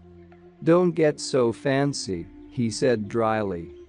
I told him that I had been recording all the details of my dreams. Since I had begun to practice looking at my hands, my dreams had become very compelling, and my sense of recall had increased to the point that I could remember minute details. He said that to follow them was a waste of time, because details and vividness were in no way important. Ordinary dreams get very vivid as soon as you begin to set up dreaming, he said. That vividness and clarity is a formidable barrier, and you are worse off than anyone I have ever met in my life. You have the worst mania. You write down everything you can. In all fairness, I believed what I was doing was appropriate. Keeping a meticulous record of my dreams was giving me a degree of clarity about the nature of the visions I had while sleeping. Drop it, he said imperatively. It's not helping anything. All you're doing is distracting yourself from the purpose of dreaming, which is control and power. He lay down and covered his eyes with his hat and talked without looking at me. I'm going to remind you of all the techniques you must practice, he said.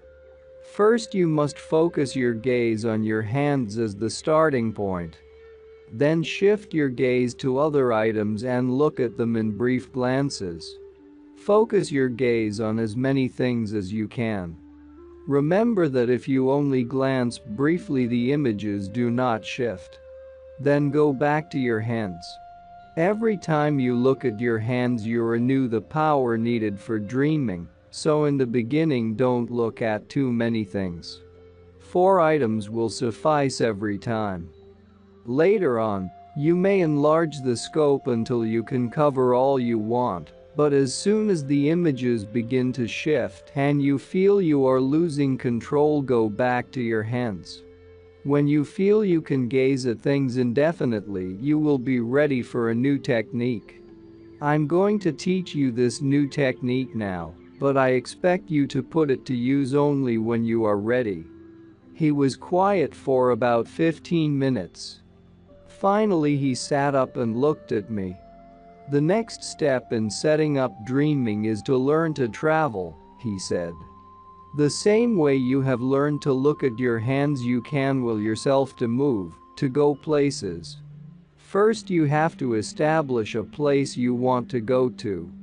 Pick a well-known spot, perhaps your school, or a park, or a friend's house, then will yourself to go there. This technique is very difficult. You must perform two tasks. You must will yourself to go to the specific locale, and then, when you have mastered that technique, you have to learn to control the exact time of your traveling." As I wrote down his statements, I had the feeling that I was really nuts. I was actually taking down insane instructions, knocking myself out in order to follow them. I experienced a surge of remorse and embarrassment. "What are you doing to me, Don Juan?" I asked, not really meaning it. He seemed surprised. He stared at me for an instant and then smiled. "You've been asking me the same question over and over. I'm not doing anything to you.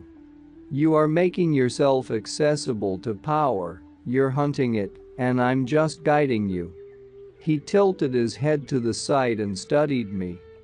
He held my chin with one hand and the back of my head with the other, and then moved my head back and forth. The muscles of my neck were very tense, and moving my head reduced the tension. Don Juan looked up to the sky for a moment and seemed to examine something in it. "It's time to leave," he said dryly and stood up. We walked in an easterly direction until we came upon a patch of small trees in a valley between two large hills. It was almost 5 p.m. by then. He casually said that we might have to spend the night in that place. He pointed to the trees and said that there was water around there. He tensed his body and began sniffing the air like an animal. I could see the muscles of his stomach contracting in very fast, short spasms as he blew and inhaled through his nose in rapid succession. He urged me to do the same and find out by myself where the water was. I reluctantly tried to imitate him. After 5 or 6 minutes of fast breathing, I was dizzy, but my nostrils had cleared out in an extraordinary way, and I could actually detect the smell of river willows. I could not tell where they were, however. Don Juan told me to rest for a few minutes, and then he started me sniffing again. The second round was more intense. I could actually distinguish a whiff of river willow coming from my right. We headed in that direction and found, a good quarter of a mile away, a swamp-like spot with stagnant water. We walked around it to a slightly higher flat mesa. Above and around the mesa the chaparral was very thick. "This place is crawling with mountain lions and other smaller cats," Don Juan said casually, as if it were a commonplace observation. I ran to his side and he broke out laughing. "Usually I wouldn't come here at all," he said. "But the crow pointed out this direction. There must be something special about it. Do we really have to be here, Don Juan?" "We do. Otherwise I would avoid this place." I had become extremely nervous. He told me to listen attentively to what he had to say. "The only thing one can do in this place is hunt lions," he said. "So I'm going to teach you how to do that. There is a special way of constructing a trap for water rats that live around water holes. They serve as bait. The sides of the cage are made to collapse, and very sharp spikes are put along the sides.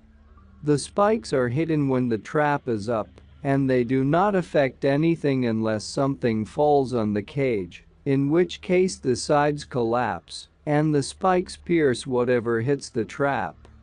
I could not understand what he meant, but he made a diagram on the ground and showed me that if the side sticks of the cage were placed on pivot-like hollow spots on the frame, the cage would collapse onto either side if something pushed its top.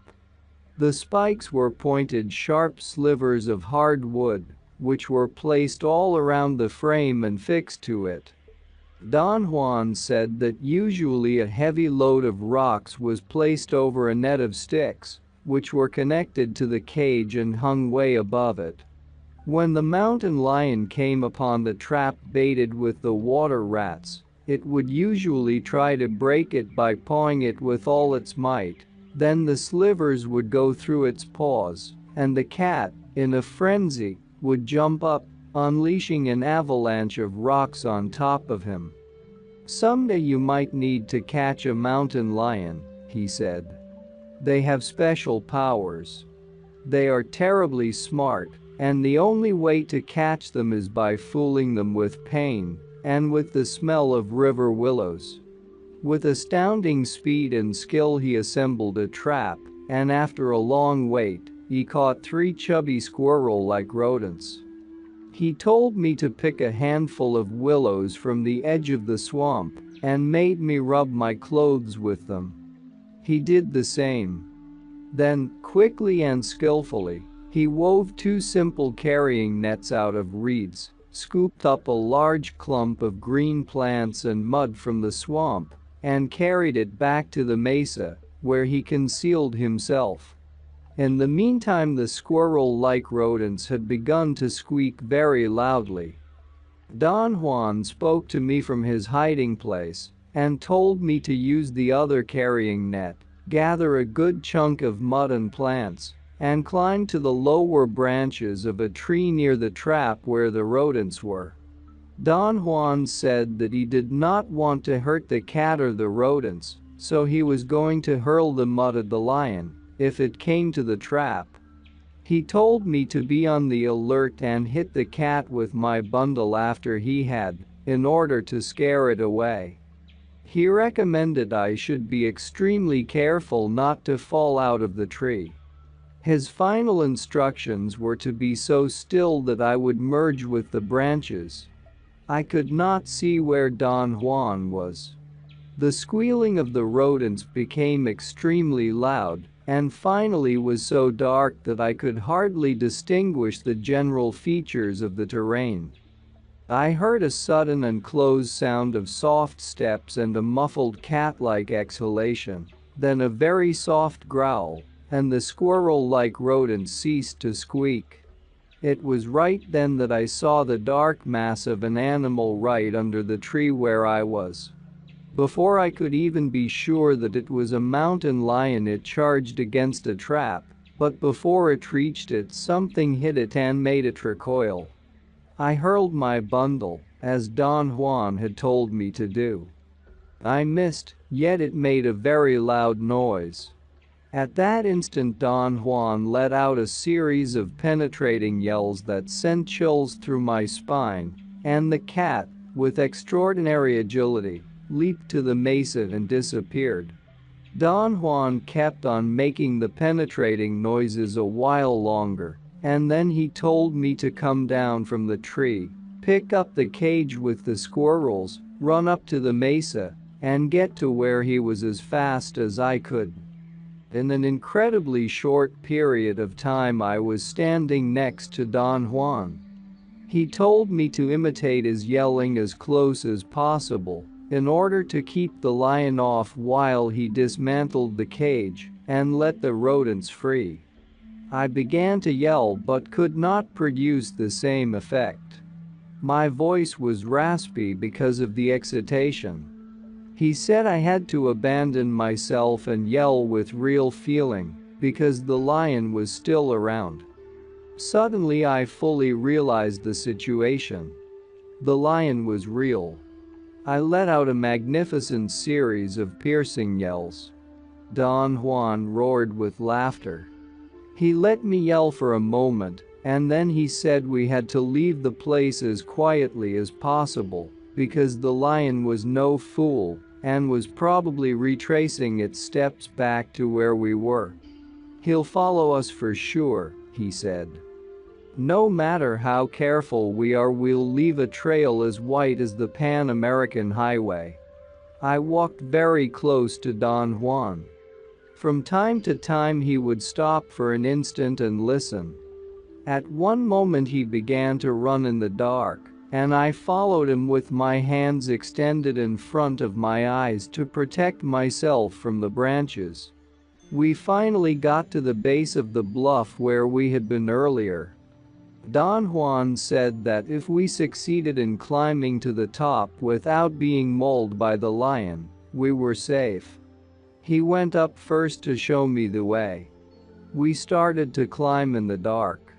I did not know how, but I followed him with dead sure steps. When we were near the top, I heard a peculiar animal cry. It was almost like the mooing of a cow, except that it was a bit longer and coarser. Up, up, Don Juan yelled. I scrambled to the top in total darkness ahead of Don Juan. When he reached the flat top of the bluff, I was already sitting catching my breath. He rolled on the ground. I thought for a second that the exertion had been too great for him, but he was laughing at my speedy climb. We sat in complete silence for a couple of hours, and then we started back to my car. Sunday, September 3, 1961. Don Juan was not in the house when I woke up. I worked over my notes and had time to get some firewood from the surrounding chaparral before he returned. I was eating when he walked into the house. He began to laugh at what he called my routine of eating at noon, but he helped himself to my sandwiches. I told him that what had happened with the mountain lion was baffling to me. In retrospect, it all seemed unreal.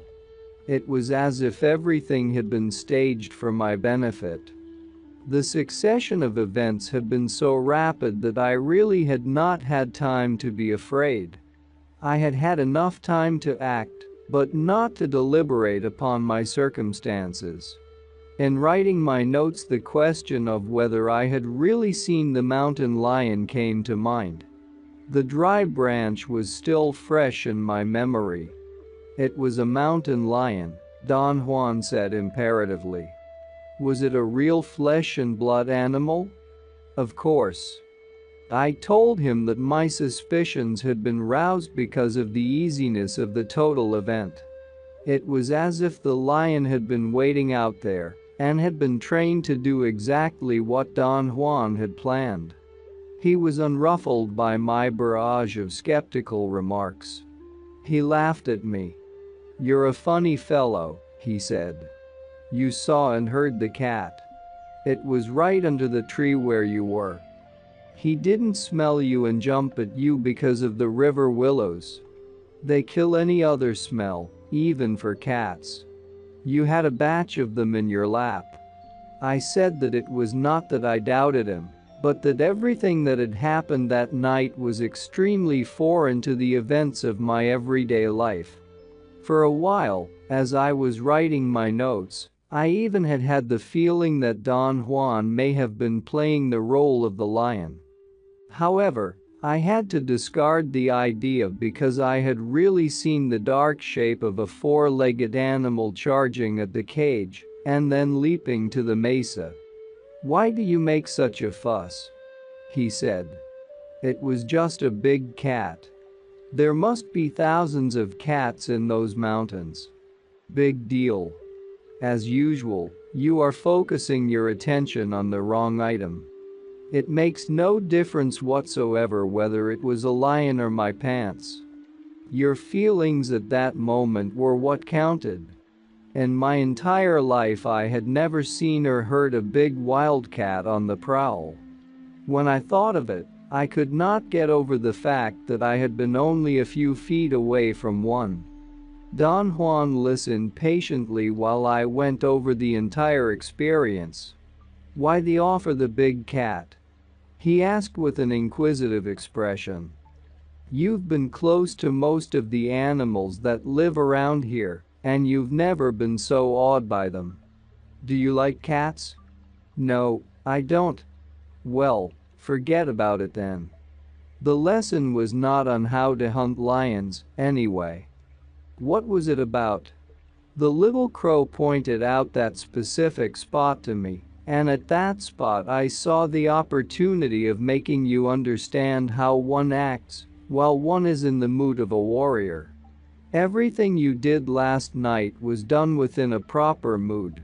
You were controlled and at the same time abandoned when you jumped down from the tree to pick up the cage and run up to me. You were not paralyzed with fear.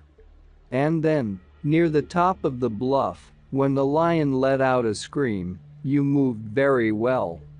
I'm sure you wouldn't believe what you did if you looked at the bluff during the daytime. You had a degree of abandon, and at the same time you had a degree of control over yourself. You did not let go and wet your pants, and yet you let go and climbed that wall in complete darkness. You could have missed the trail and killed yourself. To climb that wall in darkness required that you had to hold on to yourself and let go of yourself at the same time. That's what I call the mood of a warrior. I said that whatever I had done that night was the product of my fear, and not the result of any mood of control and abandon. I know that, he said, smiling. And I wanted to show you that you can spur yourself beyond your limits if you are in the proper mood. A warrior makes his own mood. You didn't know that. Fear got you into the mood of a warrior, but now that you know about it, anything can serve to get you into it. I wanted to argue with him, but my reasons were not clear. I felt an inexplicable sense of annoyance. It's convenient to always act in such a mood, he continued. It cuts through the crap and leaves one purified. It was a great feeling when you reached the top of the bluff. Wasn't it? I told him that I understood what he meant, yet I felt it would be idiotic to try to apply what he was teaching me to my everyday life.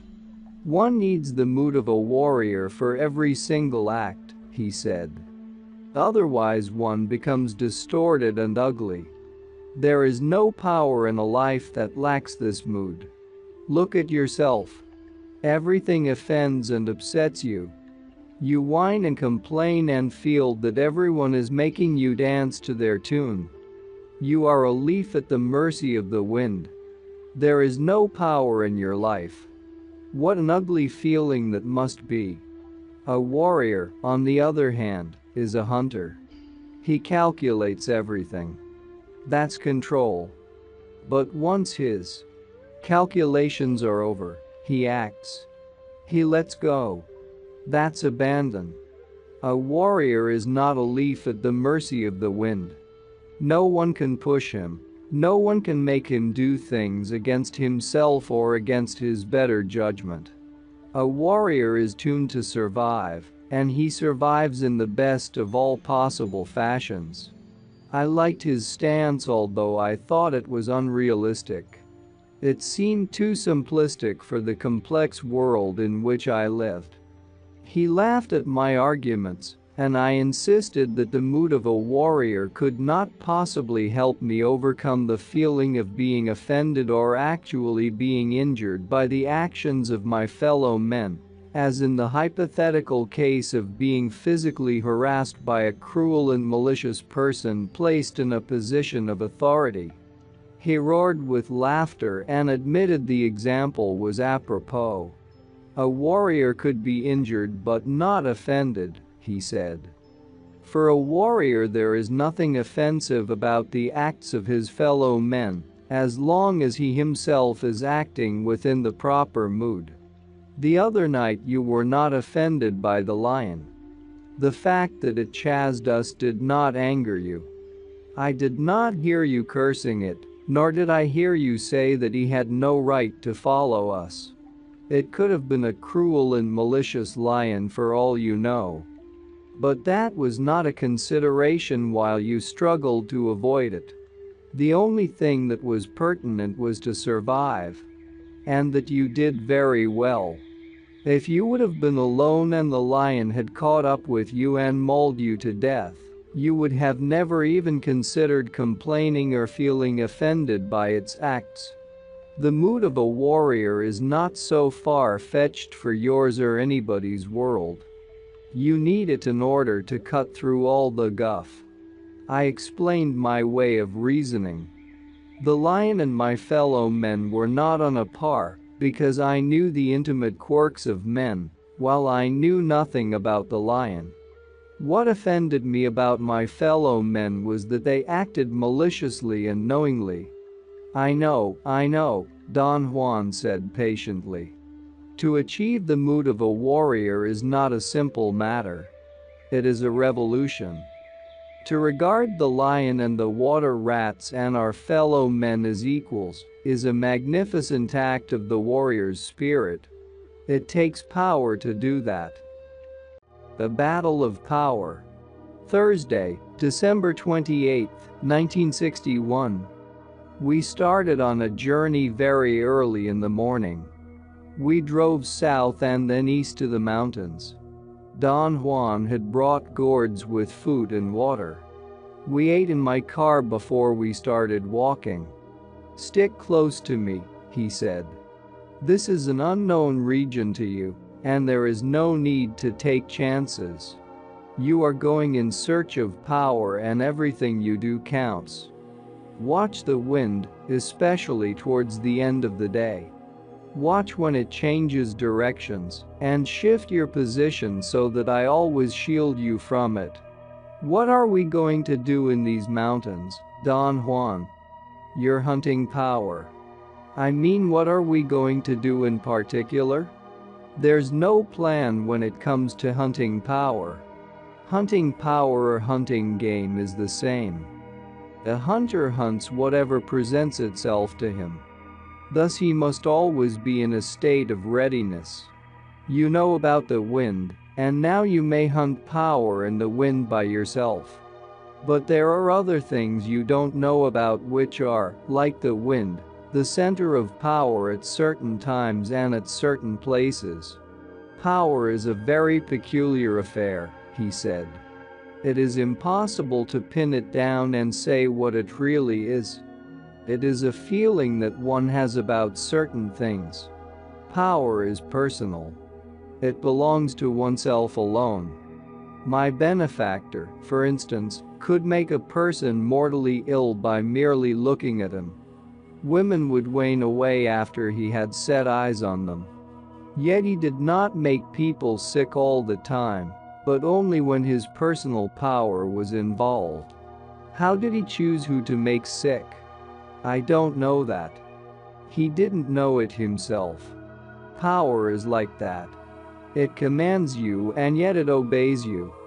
A hunter of power entraps it and then stores it away as his personal finding. Thus, personal power grows, and you may have the case of a warrior who has so much personal power that he becomes a man of knowledge. How does one store power, Don Juan? That again is another feeling. It depends on what kind of a person the warrior is. My benefactor was a man of violent nature. He stored power through that feeling. Everything he did was strong and direct. He left me a memory of something crushing through things. And everything that happened to him took place in that manner. I told him I could not understand how power was stored through a feeling. There's no way to explain it, he said after a long pause. You have to do it yourself. He picked up the gourds with food and fastened them to his back. He handed me a string with 8 pieces of dry meat strung on it and made me hang it from my neck. This is power food, he said. What makes it power food, Don Juan? It is the meat of an animal that had power. A deer, a unique deer. My personal power brought it to me. This meat will sustain us for weeks, months if need be. Chew little bits of it at a time, and chew it thoroughly. Let the power sink slowly into your body. We began to walk. It was almost 11 a.m. Don Juan reminded me once more of the procedure to follow. Watch the wind, he said. Don't let it trip you. And don't let it make you tired. Chew your power food and hide from the wind behind my body. The wind won't hurt me. We know each other very well. He led me to a trail that went straight to the high mountains. The day was cloudy and it was about to rain. I could see low rain clouds and fog up above in the mountains descending into the area where we were. We hiked in complete silence until about 3 o'clock in the afternoon.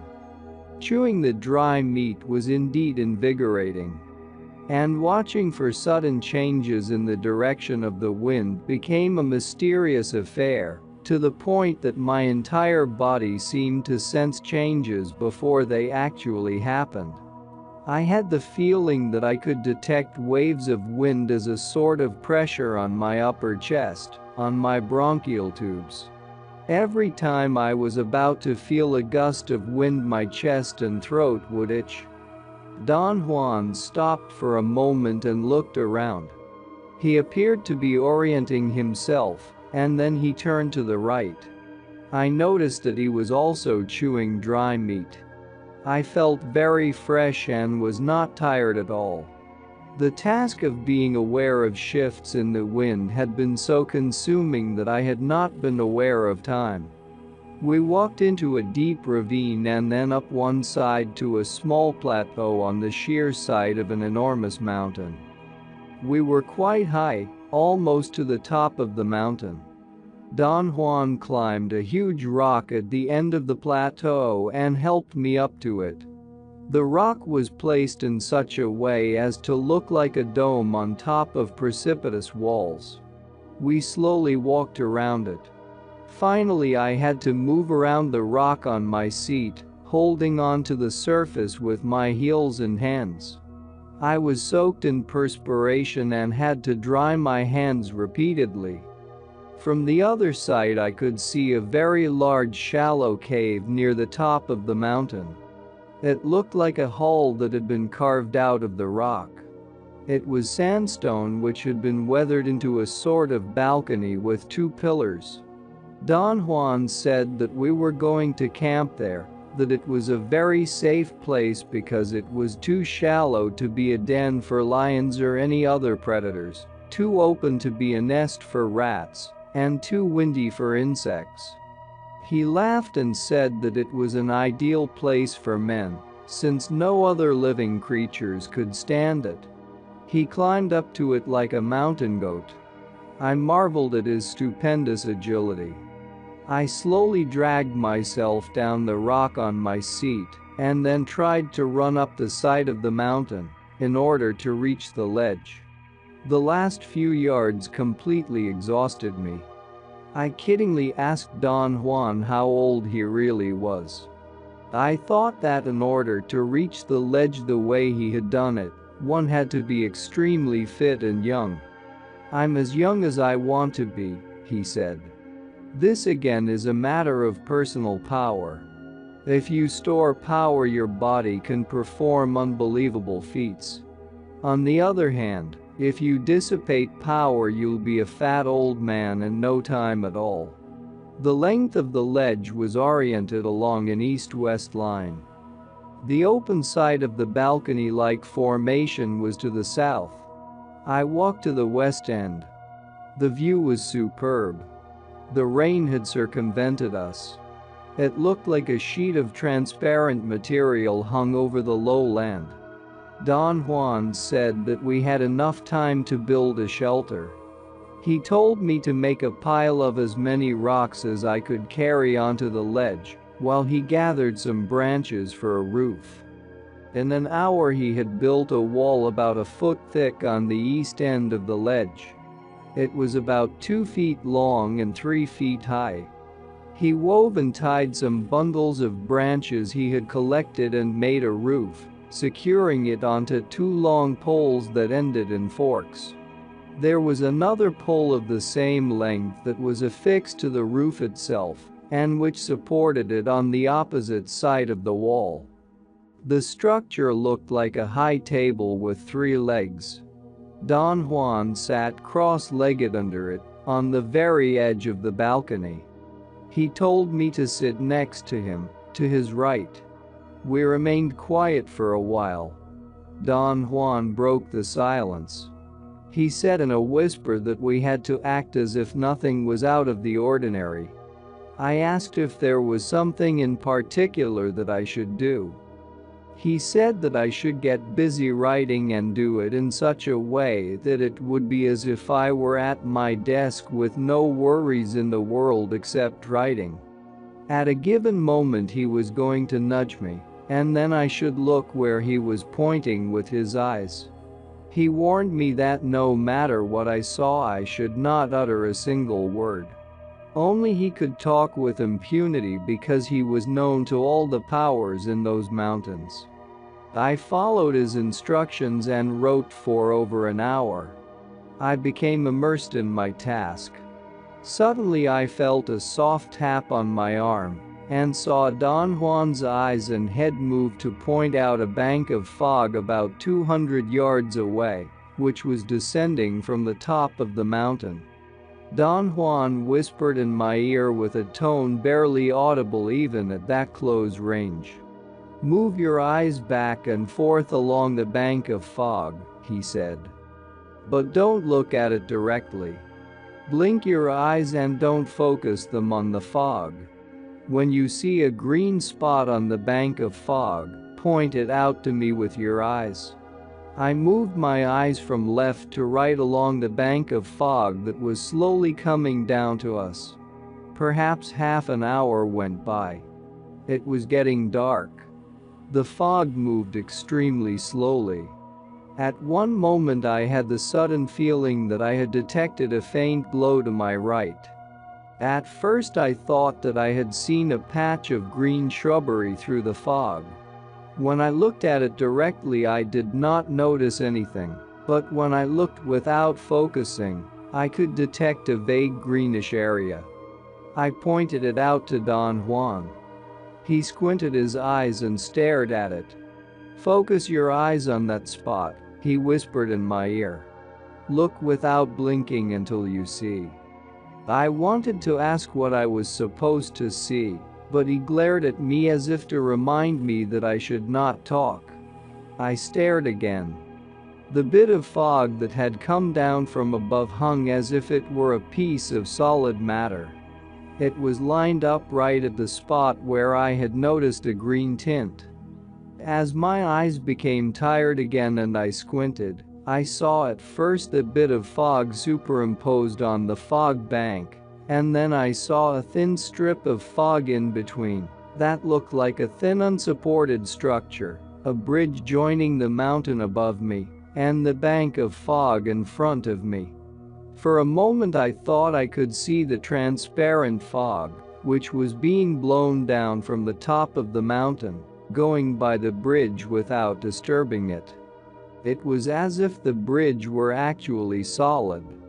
At one instant the mirage became so complete that I could actually distinguish the darkness of the part under the bridge proper, as opposed to the light sandstone color of its side. I stared at the bridge, dumbfounded. And then I either lifted myself to its level, or the bridge lowered itself to mine.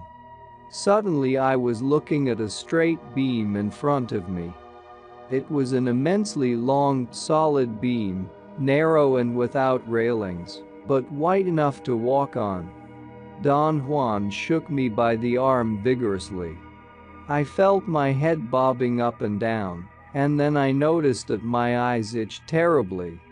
I rubbed them quite unconsciously. Don Juan kept on shaking me until I opened my eyes again.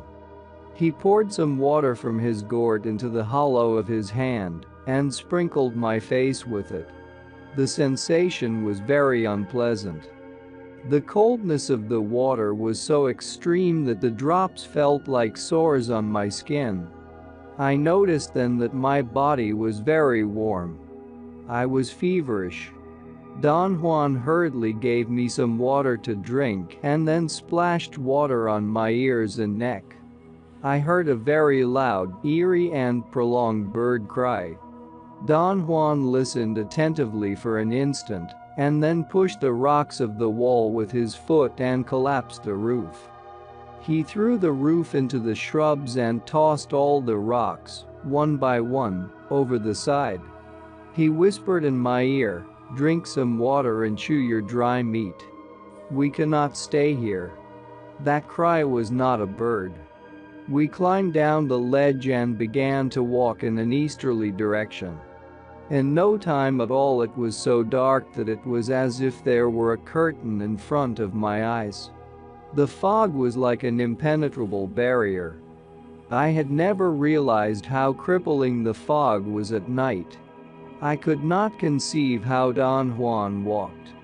I held onto his arm as if I were blind. Somehow I had the feeling I was walking on the edge of a precipice. My legs refused to move on. My reason trusted Don Juan and I was rationally willing to go on, but my body was not, and Don Juan had to drag me in total darkness.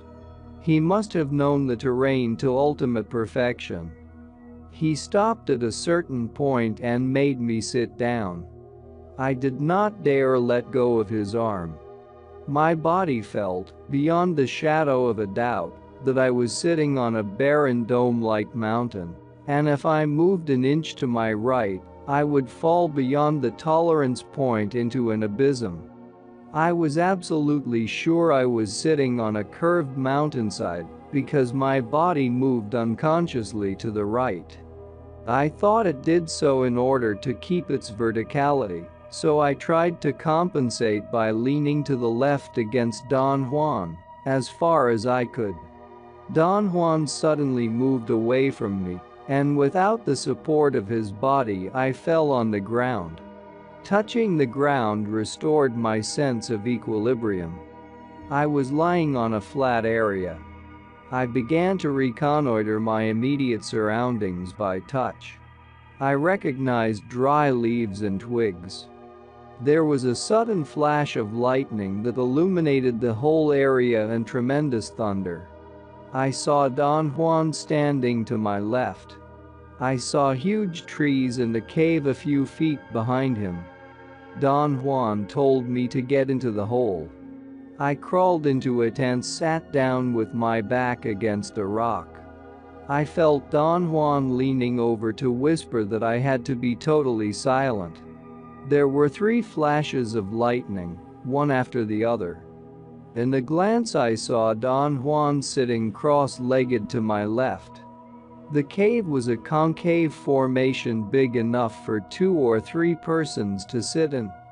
The hole seemed to have been carved at the bottom of a boulder.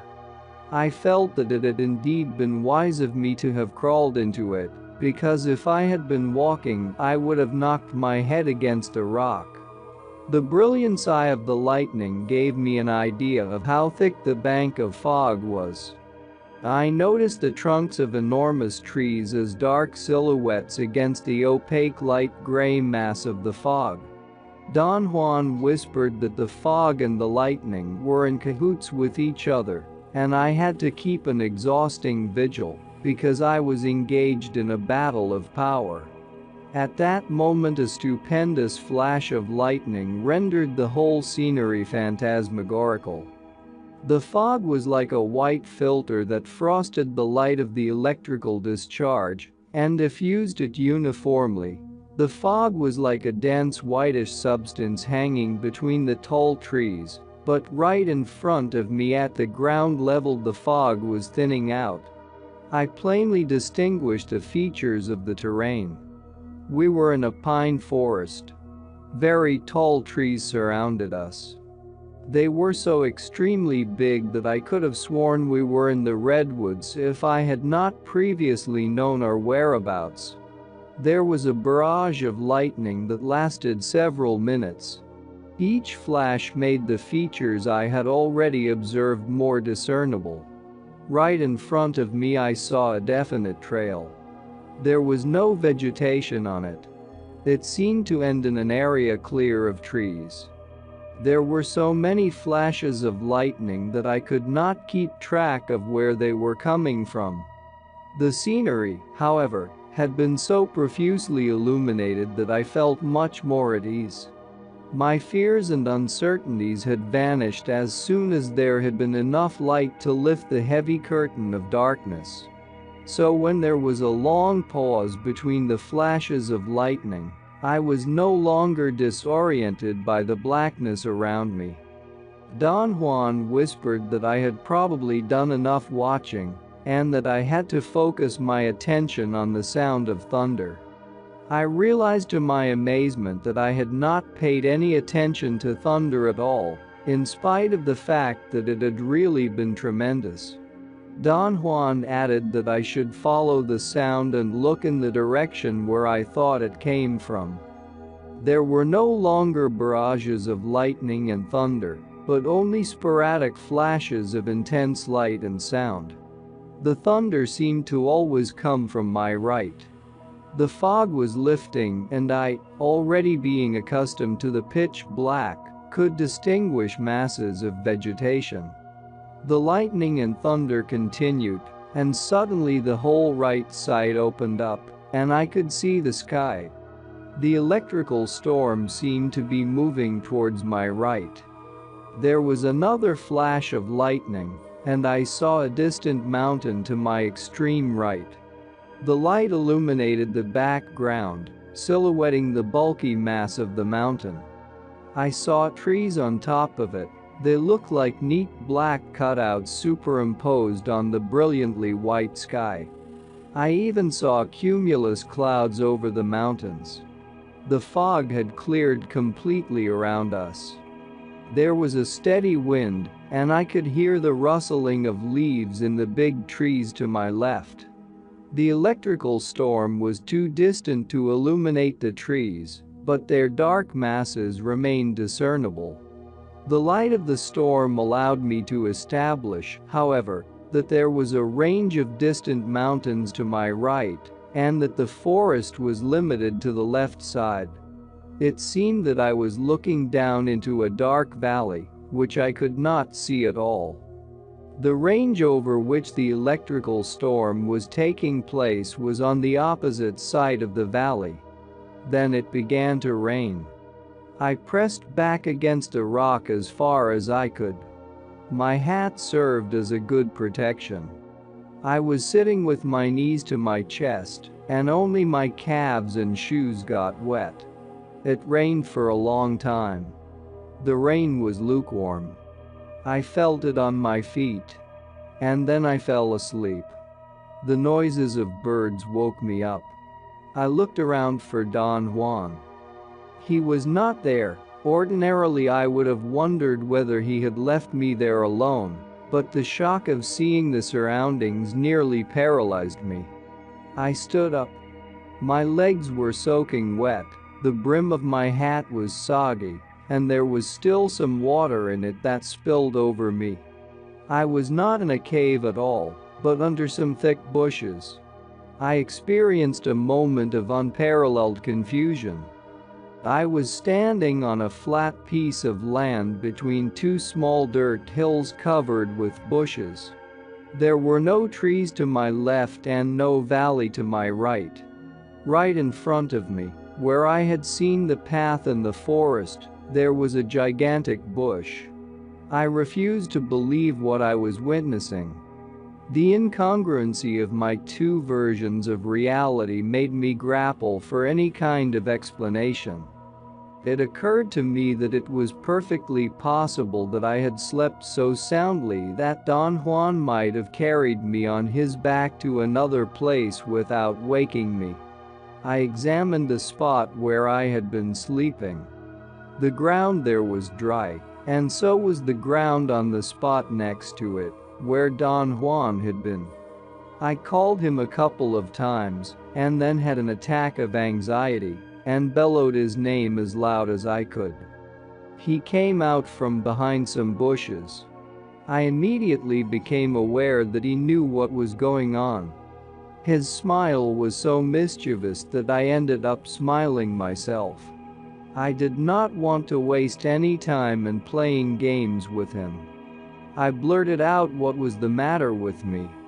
I explained as carefully as possible every detail of my night-long hallucinations. He listened without interrupting. He could not, however, keep a serious face and started to laugh a couple of times, but he regained his composure right away. I asked for his comments 3 or 4 times. He only shook his head as if the whole affair was also incomprehensible to him. When I ended my account, he looked at me and said, "You look awful. Maybe you need to go to the bushes." He cackled for a moment and then added that I should take off my clothes and wring them out so they would dry. The sunlight was brilliant. There were very few clouds. It was a windy, brisk day. Don Juan walked away, telling me that he was going to look for some plants, and that I should compose myself and eat something, and not call him until I was calm and strong. My clothes were really wet. I sat down in the sun to dry. I felt that the only way for me to relax was to get out my notebook and write. I ate while I worked on my notes. After a couple of hours I was more relaxed and I called Don Juan. He answered from a place near the top of the mountain. He told me to gather the gourds and climb up to where he was. When I reached the spot, I found him sitting on a smooth rock. He opened the gourds and served himself some food. He handed me 2 big pieces of meat. I did not know where to begin. There were so many things I wanted to ask. He seemed to be aware of my mood and laughed with sheer delight. "How do you feel?" he asked in a facetious tone. I did not want to say anything. I was still upset. Don Juan urged me to sit down on the flat slab. He said that the stone was a power object and that I would be renewed after being there for a while. "Sit down," he commanded me dryly. He did not smile. His eyes were piercing. I automatically sat down. He said that I was being careless with power by acting morosely, and that I had to put an end to it, or power would turn against both of us, and we would never leave those desolate hills alive. After a moment's pause, he casually asked, "How is your dreaming?" I explained to him how difficult it had become for me to give myself the command to look at my hands. At first it had been relatively easy, perhaps because of the newness of the concept. I had had no trouble at all in reminding myself that I had to look at my hands. But the excitation had worn off and some nights I could not do it at all. "You must wear a headband to sleep," he said. "Getting a headband is a tricky maneuver. I cannot give you one, because you yourself have to make it from scratch. But you cannot make one until you have had a vision of it in dreaming. See what I mean? The headband has to be made according to the specific vision. And it must have a strip across it that fits tightly on top of the head. Or it may very well be like a tight cap. Dreaming is easier when one wears a power object on top of the head.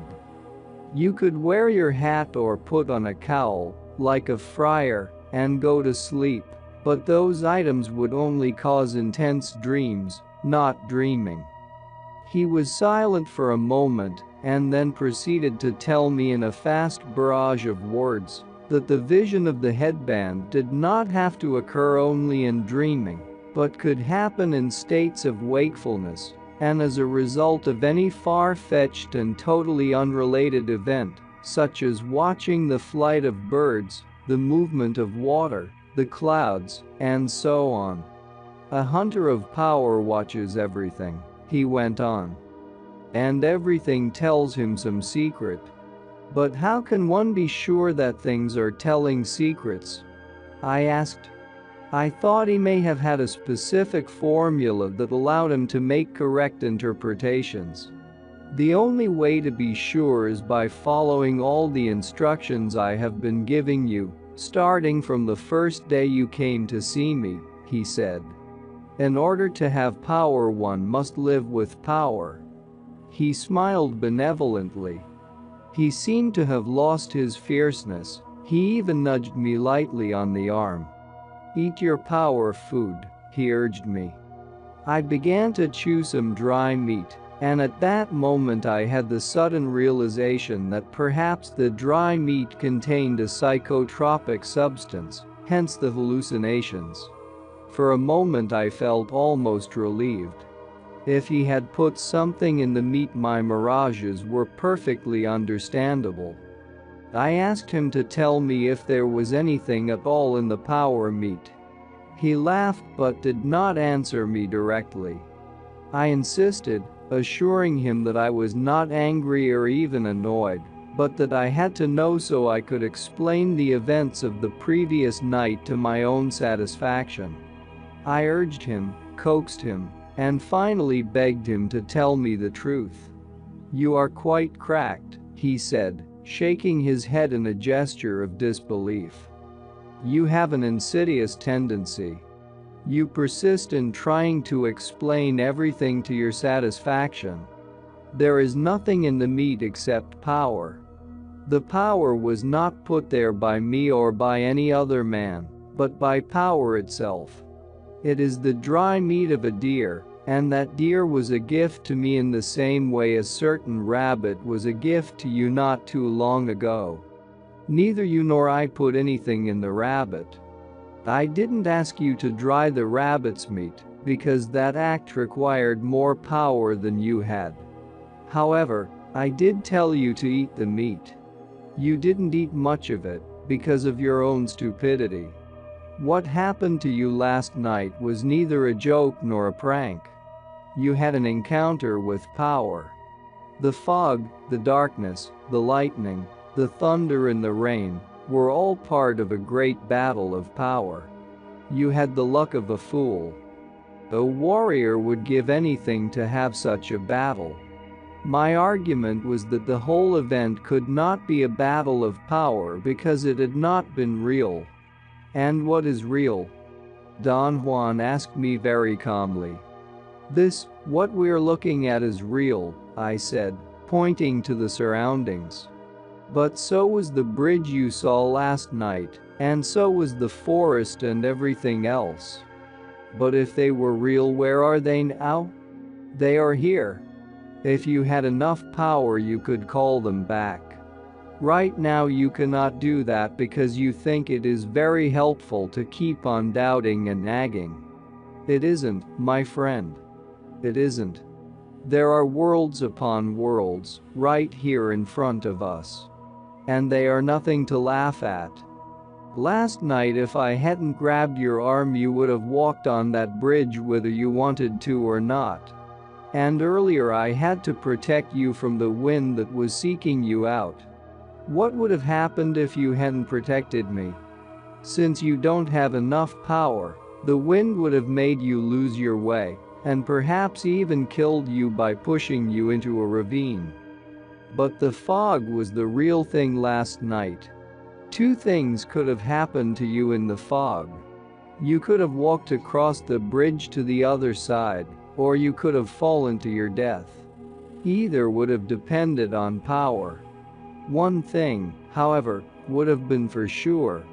If I had not protected you, you would have had to walk on that bridge regardless of anything. That is the nature of power. As I told you before, it commands you, and yet it is at your command. Last night, for instance, the power would have forced you to walk across the bridge, And then it would have been at your command to sustain you while you were walking.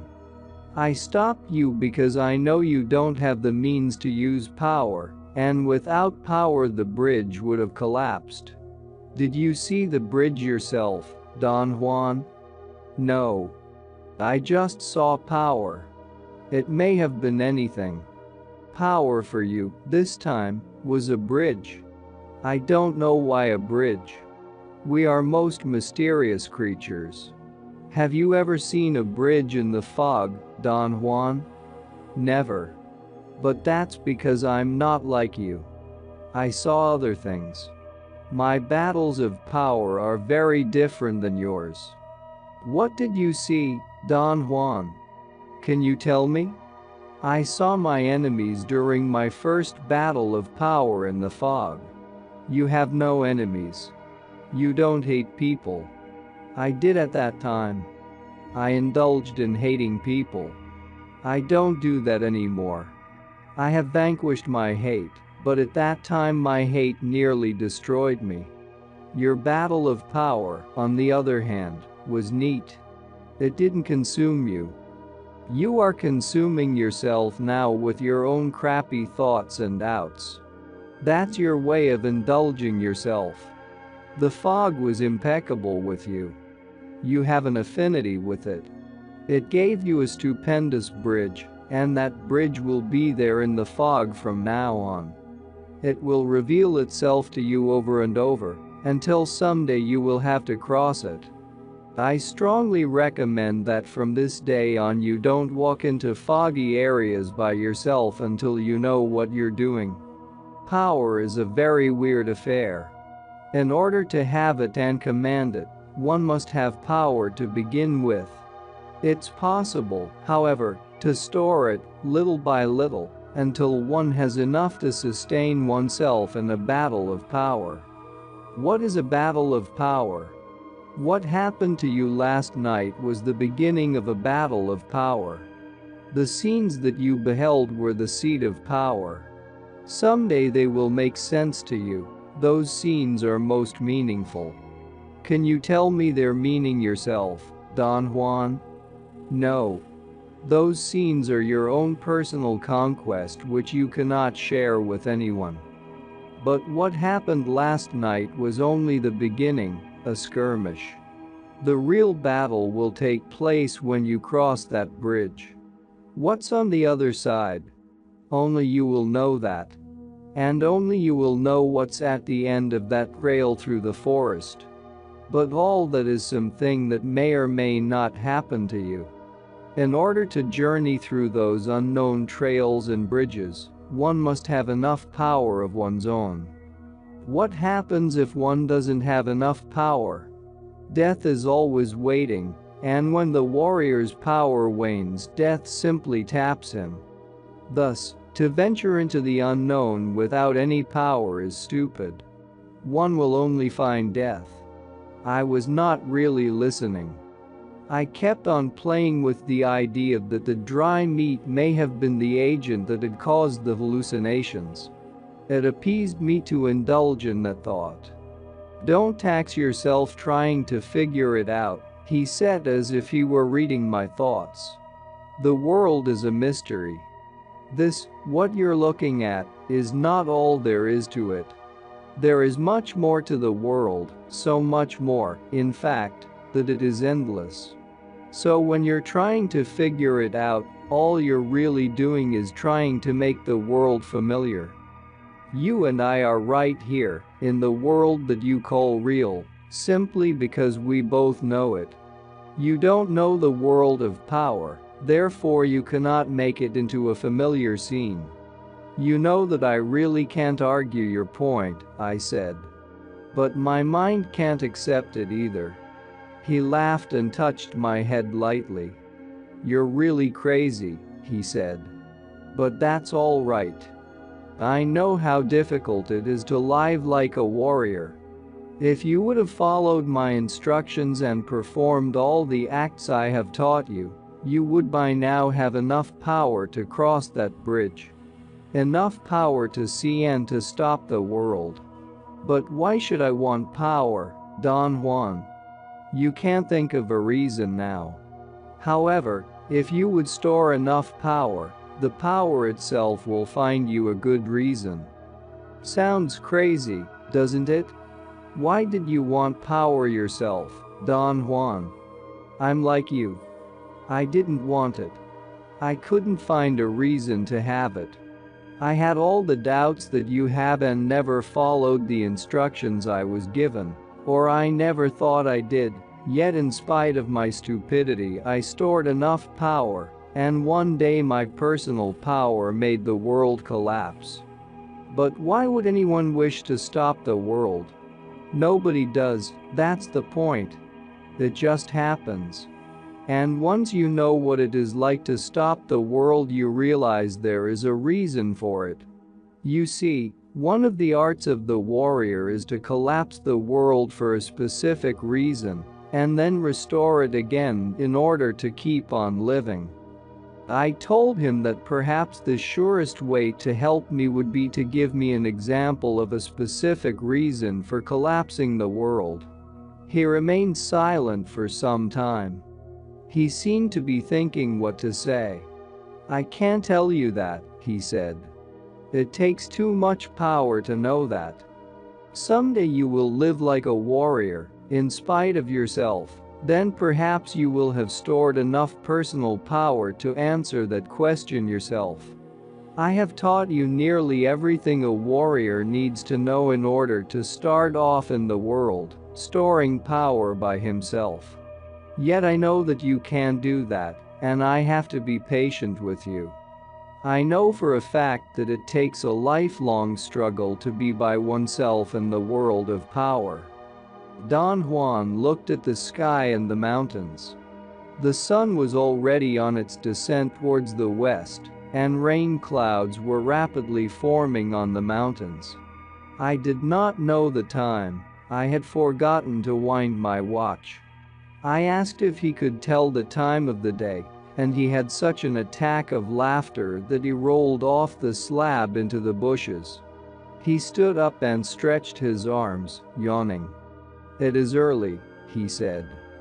We must wait until the fog gathers on top of the mountain, and then you must stand alone on this slab and thank the fog for its favors. Let it come and envelop you.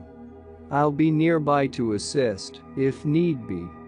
Somehow the prospect of staying alone in the fog terrified me. I felt idiotic for reacting in such an irrational manner. You cannot leave these desolate mountains without saying your thanks, he said in a firm tone. A warrior never turns his back to power without atoning for the favors received. He lay down on his back with his hands behind his head and covered his face with his hat. How should I wait for the fog? I asked. What should I do? Write, he said through his hat. But don't close your eyes or turn your back to it. I tried to write, but I could not concentrate. I stood up and moved around restlessly. Don Juan lifted his hat and looked at me with an air of annoyance. Sit down, he ordered me. He said that the battle of power had not yet ended, and that I had to teach my spirit to be impassive. Nothing of what I did should betray my feelings, unless I wanted to remain trapped in those mountains. He sat up and moved his hand in a gesture of urgency. He said that I had to act as if nothing was out of the ordinary, because places of power, such as the one in which we were, had the potential of draining people who were disturbed. And thus one could develop strange and injurious ties with a locale. Those ties anchor a man to a place of power, sometimes for a lifetime, he said. And this is not the place for you. You did not find it yourself. So tighten your belt and don't lose your pants. His admonitions worked like a spell on me. I wrote for hours without interruption. Don Juan went back to sleep and did not wake up until the fog was perhaps 100 yards away, descending from the top of the mountain. He stood up and examined the surroundings. I looked around without turning my back. The fog had already invaded the lowlands, descending from the mountains to my right. On my left side the scenery was clear. The wind, however, seemed to be coming from my right and was pushing the fog into the lowlands as if to surround us.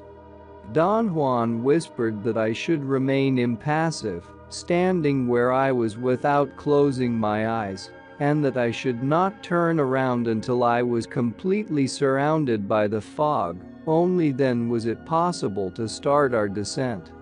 He took cover at the foot of some rocks a few feet behind me. The silence in those mountains was something magnificent and at the same time awesome. The soft wind that was carrying the fog gave me the sensation that the fog was hissing in my ears. Big chunks of fog came downhill like solid clumps of whitish matter rolling down on me. I smelled the fog. It was a peculiar mixture of a pungent and fragrant smell.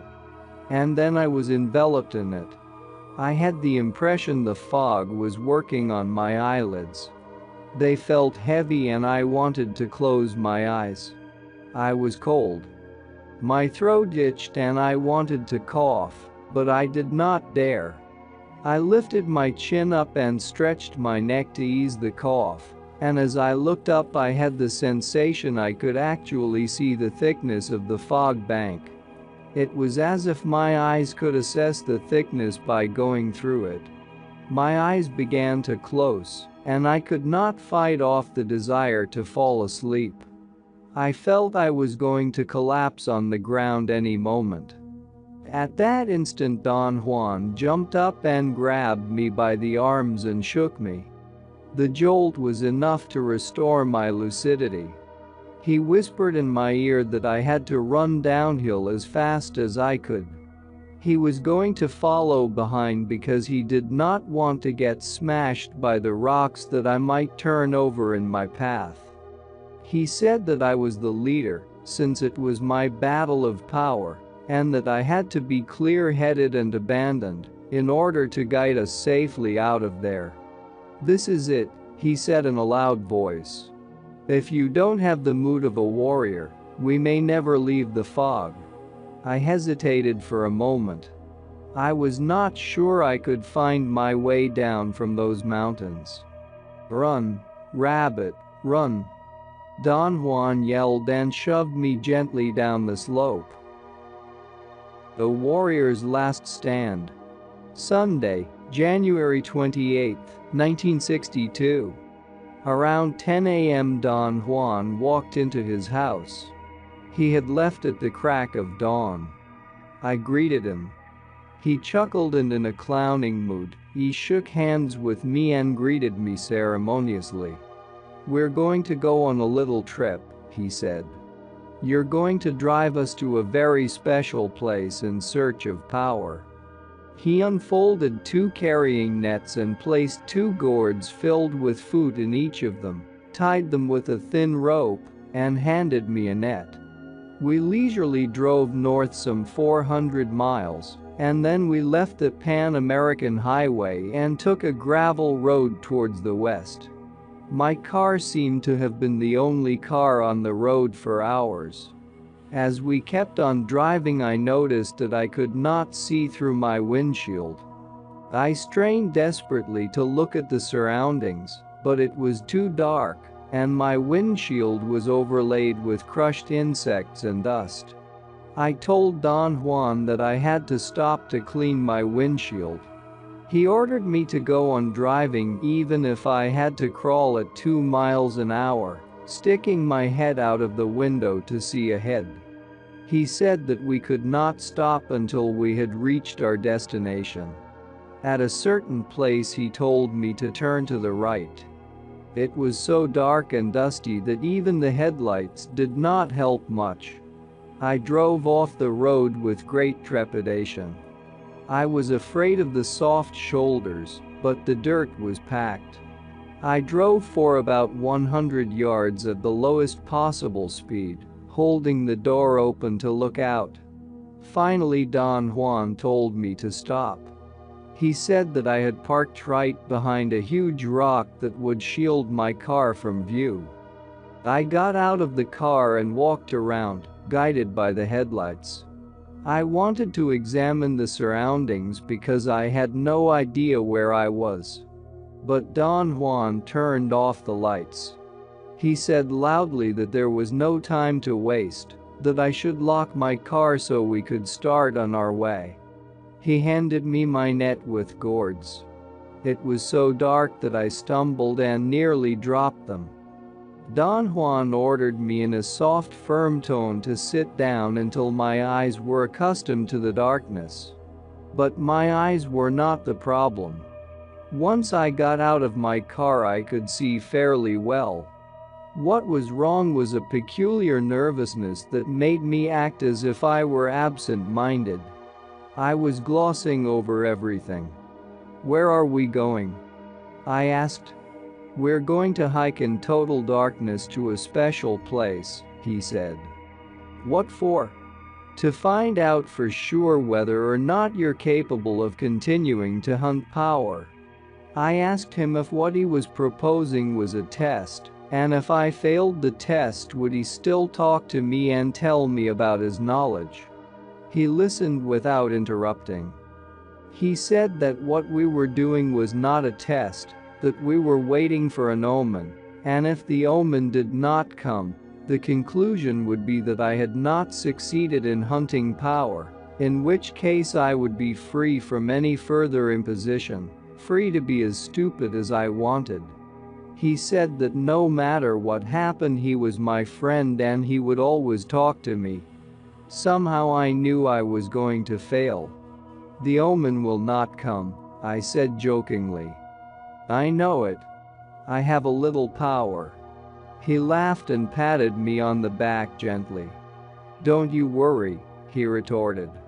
"The omen will come. I know it. I have more power than you." He found his statement hilarious. He slapped his thighs and clapped his hands and roared with laughter. Don Juan tied my carrying net to my back and said that I should walk one step behind him and step in his tracks as much as possible. In a very dramatic tone he whispered, "This is a walk for power, so everything counts." He said that if I would walk in his footsteps, the power that he was dissipating as he walked would be transmitted to me. I looked at my watch. It was 11 p.m. He made me line up like a soldier at attention. Then he pushed my right leg to the front and made me stand as if I had just taken a step forward. He lined up in front of me in the same position and then began to walk, after repeating the instructions that I should try to match his footsteps to perfection. He said in a clear whisper that I should not concern myself with anything else except stepping in his tracks. I should not look ahead or to the side, but at the ground where he was walking. He started off at a very relaxed pace. I had no trouble at all following him. We were walking on relatively hard ground.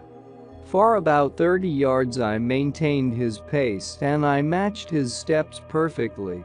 Then I glanced to the side for an instant, and the next thing I knew I had bumped into him. He giggled and assured me that I had not injured his ankle at all when I had stepped on it with my big shoes, but if I were going to keep on blundering, one of us would be a cripple by morning. He said, laughing, in a very low but firm voice, that he did not intend to get hurt by my stupidity and lack of concentration, and that if I stepped on him again, I would have to walk barefoot. "I can't walk without shoes," I said in a loud, raspy voice. Don Juan doubled up with laughter, and we had to wait until he had stopped. He assured me again that he had meant what he said. We were journeying to tap power, and things had to be perfect. The prospect of walking in the desert without shoes scared me beyond belief. Don Juan joked that my family were probably the type of farmers that did not take off their shoes, even to go to bed. He was right, of course. I had never walked barefoot, and to walk in the desert without shoes would have been suicidal for me. "This desert is oozing power," Don Juan whispered in my ear. "There is no time for being timid." We started walking again.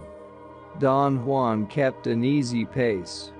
After a while I noticed that we had left the hard ground and were walking on soft sand. Don Juan's feet sank into it and left deep tracks. We walked for hours before Don Juan came to a halt. He did not stop suddenly, but warned me ahead of time that he was going to stop so I would not bump into him. The terrain had become hard again, and it seemed that we were going up an incline. Don Juan said that if I needed to go to the bushes I should do it, because from then on we had a solid stretch without a single pause. I looked at my watch. It was 1 a.m. After a 10 or 15-minute rest, Don Juan made me line up, and we began to walk again. He was right, it was a dreadful stretch. I had never done anything that demanded so much concentration. Don Juan's pace was so fast and the tension of watching every step mounted to such heights that at a given moment, I could not feel that I was walking anymore. I could not feel my feet or my legs. It was as if I were walking on air and some force were carrying me on and on. My concentration had been so total that I did not notice the gradual change in light. Suddenly I became aware that I could see Don Juan in front of me. I could see his feet and his tracks instead of half-guessing as I had done most of the night. At a given moment he unexpectedly jumped to the side, and my momentum carried me for about 20 yards further. As I slowed down, my legs became weak and started to shake until finally I collapsed on the ground. I looked up at Don Juan, who was calmly examining me. He did not seem to be tired. I was panting for breath and soaked in cold perspiration. Don Juan twirled me around in my lying position by pulling me by the arm. He said that if I wanted to regain my strength I had to lie with my head towards the east. Little by little I relaxed and rested my aching body. Finally I had enough energy to stand up. I wanted to look at my watch, but he prevented me by putting his hand over my wrist. He very gently turned me around to face the east and said that there was no need for my confounded timepiece, that we were on magical time, and that we were going to find out for sure whether or not I was capable of pursuing power. I looked around. We were on top of a very large high hill. I wanted to walk towards something that looked like an edge or a crevice in the rock, but Don Juan jumped and held me down. He ordered me imperatively to stay on the place I had fallen until the sun had come out from behind some black mountain peaks a short distance away. He pointed to the east and called my attention to a heavy bank of clouds over the horizon. He said that it would be a proper omen if the wind blew the clouds away in time for the first rays of the sun to hit my body on the hilltop. He told me to stand still with my right leg in front, as if I were walking, and not to look directly at the horizon, but look without focusing. My legs became very stiff and my calves hurt.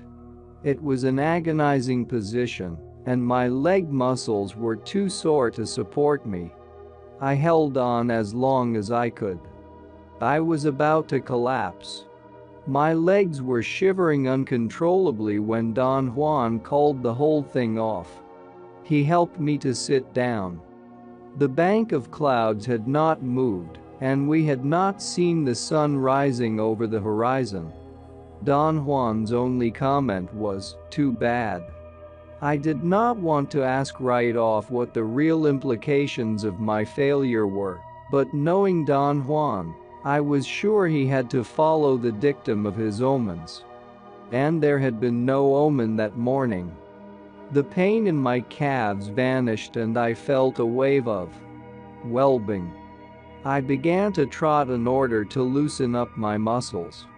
Don Juan told me very softly to run up an adjacent hill and gather some leaves from a specific bush and rub my legs in order to alleviate the muscular pain. From where I stood I could very plainly see a large lush green bush. The leaves seemed to be very moist. I had used them before.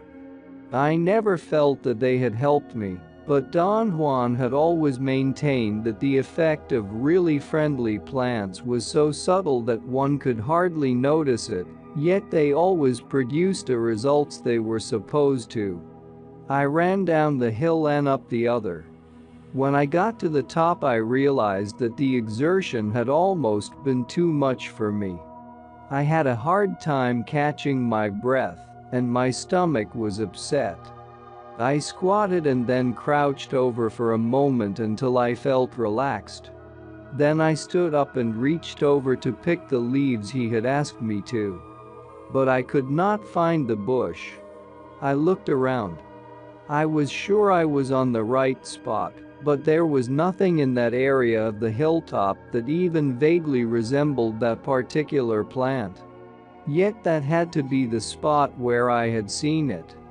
Any other place would have been out of range for anyone looking from where Don Juan was standing. I gave up the search and walked to the other hill. Don Juan smiled benevolently as I explained my mistake. "Why do you call it a mistake?" he asked. "Obviously the bush is not there," I said. "But you saw it, didn't you?" "I thought I did." "What do you see in its place now?" "Nothing." There was absolutely no vegetation on the spot where I thought I had seen the plant. I attempted to explain what I had seen as a visual distortion, a sort of mirage. I had really been exhausted, and because of my exhaustion, I may have easily believed I was seeing something that I expected to be there, but which was not there at all. Don Juan chuckled softly and stared at me for a brief moment. "I see no mistake," he said. "The plant is there on that hilltop." It was my turn to laugh. I scanned the whole area carefully. There were no such plants in view, and what I had experienced was, to the best of my knowledge, a hallucination. Don Juan very calmly began to descend the hill and signaled me to follow. We climbed together to the other hilltop and stood right where I thought I had seen the bush. I chuckled with the absolute certainty I was right. Don Juan also chuckled. "Walk to the other side of the hill," Don Juan said. "You'll find the plant there." I brought up the point that the other side of the hill had been outside my field of vision, that a plant may be there, but that did not mean anything. Don Juan signaled me with a movement of his head to follow him. He walked around the top of the hill instead of going directly across, and dramatically stood by a green bush without looking at it. He turned and looked at me. It was a peculiarly piercing glance. "There must be hundreds of such plants around here," I said. Don Juan very patiently descended the other side of the hill, with me trailing along. We looked everywhere for a similar bush, but there was none in sight. We covered about a quarter of a mile before we came upon another plant. Without saying a word, Don Juan led me back to the first hilltop. We stood there for a moment, and then he guided me on another excursion to look for the plant, but in the opposite direction. We combed the area and found two more bushes, perhaps a mile away. They had grown together and stuck out as a patch of intense rich green, more lush than all the other surrounding bushes. Don Juan looked at me with a serious expression. I did not know what to think of it. "This is a very strange omen," he said. We returned to the first hilltop, making a wide detour in order to approach it from a new direction. He seemed to be going out of his way to prove to me that there were very few such plants around there. We did not find any of them on our way. When we reached the hilltop, we sat down in complete silence. Don Juan untied his gourds. "You'll feel better after eating," he said. He could not hide his delight. He had a beaming grin as he patted me on the head. I felt disoriented. The new developments were disturbing, but I was too hungry and tired to really ponder upon them. After eating, I felt very sleepy. Don Juan urged me to use the technique of looking without focusing in order to find a suitable spot to sleep on the hilltop where I had seen the bush. I selected one. He picked up the debris from the spot and made a circle with it the size of my body. Very gently he pulled some fresh branches from the bushes and swept the area inside the circle. He only went through the motions of sweeping. He did not really touch the ground with the branches.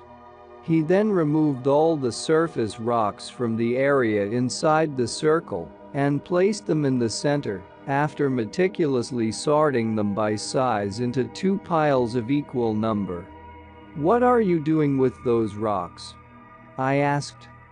"They are not rocks," he said. "They are strings. They will hold your spot suspended." He took the smaller rocks and marked the circumference of the circle with them. He spaced them evenly, and with the aid of a stick he secured each rock firmly in the ground, as if he were a mason. He did not let me come inside the circle, but told me to walk around and watch what he did. He counted 18 rocks, following a counterclockwise direction. "Now run down to the bottom of the hill and wait," he said. "And I will come to the edge and see if you are standing in the appropriate spot." "What are you going to do?" "I'm going to toss each of these strings to you," he said, pointing to the pile of bigger rocks. "And you have to place them in the ground at the spot I will indicate in the same manner I have placed the other ones. You must be infinitely careful. When one is dealing with power, one has to be perfect. Mistakes are deadly here. Each of these is a string that could kill us if we leave it around loose, so you simply can't make any mistakes. You must fix your gaze on the spot where I will throw the string. If you get distracted by anything at all, the string will become an ordinary rock, and you won't be able to tell it apart from the other rocks lying around." I suggested that it would be easier if I carried the strings downhill one at a time. Don Juan laughed and shook his head negatively.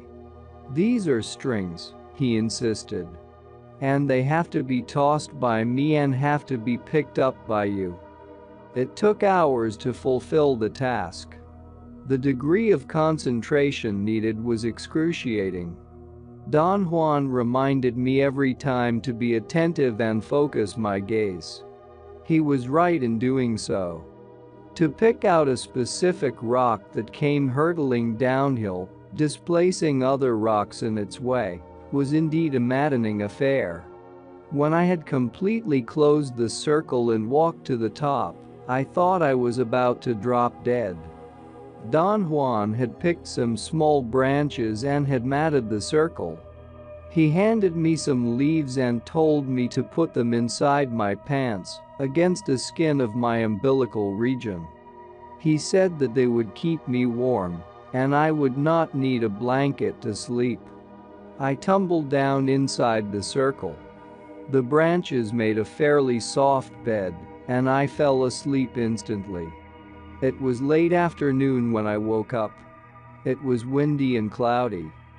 The clouds overhead were compact cumulus clouds, but towards the west they were thin cirrus clouds, and the sun shone on the land from time to time. Sleeping had renewed me. I felt invigorated and happy. The wind did not bother me. I was not cold. I propped my head up with my arms and looked around. I had not noticed before, but the hilltop was quite high. The view towards the west was impressive. I could see a vast area of low hills and then the desert.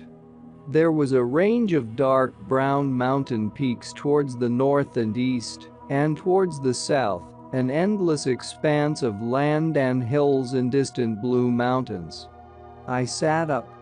Don Juan was not anywhere in sight. I had a sudden attack of fear. I thought he may have left me there alone, and I did not know the way back to my car. I lay down again on the mat of branches, and strangely enough my apprehension vanished. I again experienced a sense of quietness, an exquisite sense of well-being. It was an extremely new sensation to me. My thoughts seemed to have been turned off. I was happy. I felt healthy. A very quiet ebullience filled me. A soft wind was blowing from the west and swept over my entire body without making me cold. I felt it on my face and around my ears, like a gentle wave of warm water that bathed me, and then receded and bathed me again. It was a strange state of being that had no parallel in my busy and dislocated life. I began to weep, not out of sadness or self-pity, but out of some ineffable, inexplicable joy. I wanted to stay in that spot forever, and I may have, had Don Juan not come and yanked me out of the place. "You've had enough rest," he said as he pulled me up. He led me very calmly on a walk around the periphery of the hilltop. We walked slowly and in complete silence. He seemed to be interested in making me observe the scenery all around us. He pointed to clouds and mountains with a movement of his eyes or with a movement of his chin. The scenery in the late afternoon was superb. It evoked sensations of awe and despair in me. It reminded me of sights in my childhood. We climbed to the highest point of the hilltop, a peak of igneous rock, and sat down comfortably with our backs against the rock, facing the south. The endless expanse of land towards the south was truly majestic. "Fix all this in your memory," Don Juan whispered in my ear. "This spot is yours. This morning you saw, and that was the omen. You found this spot by seeing. The omen was unexpected, but it happened. You are going to hunt power whether you like it or not.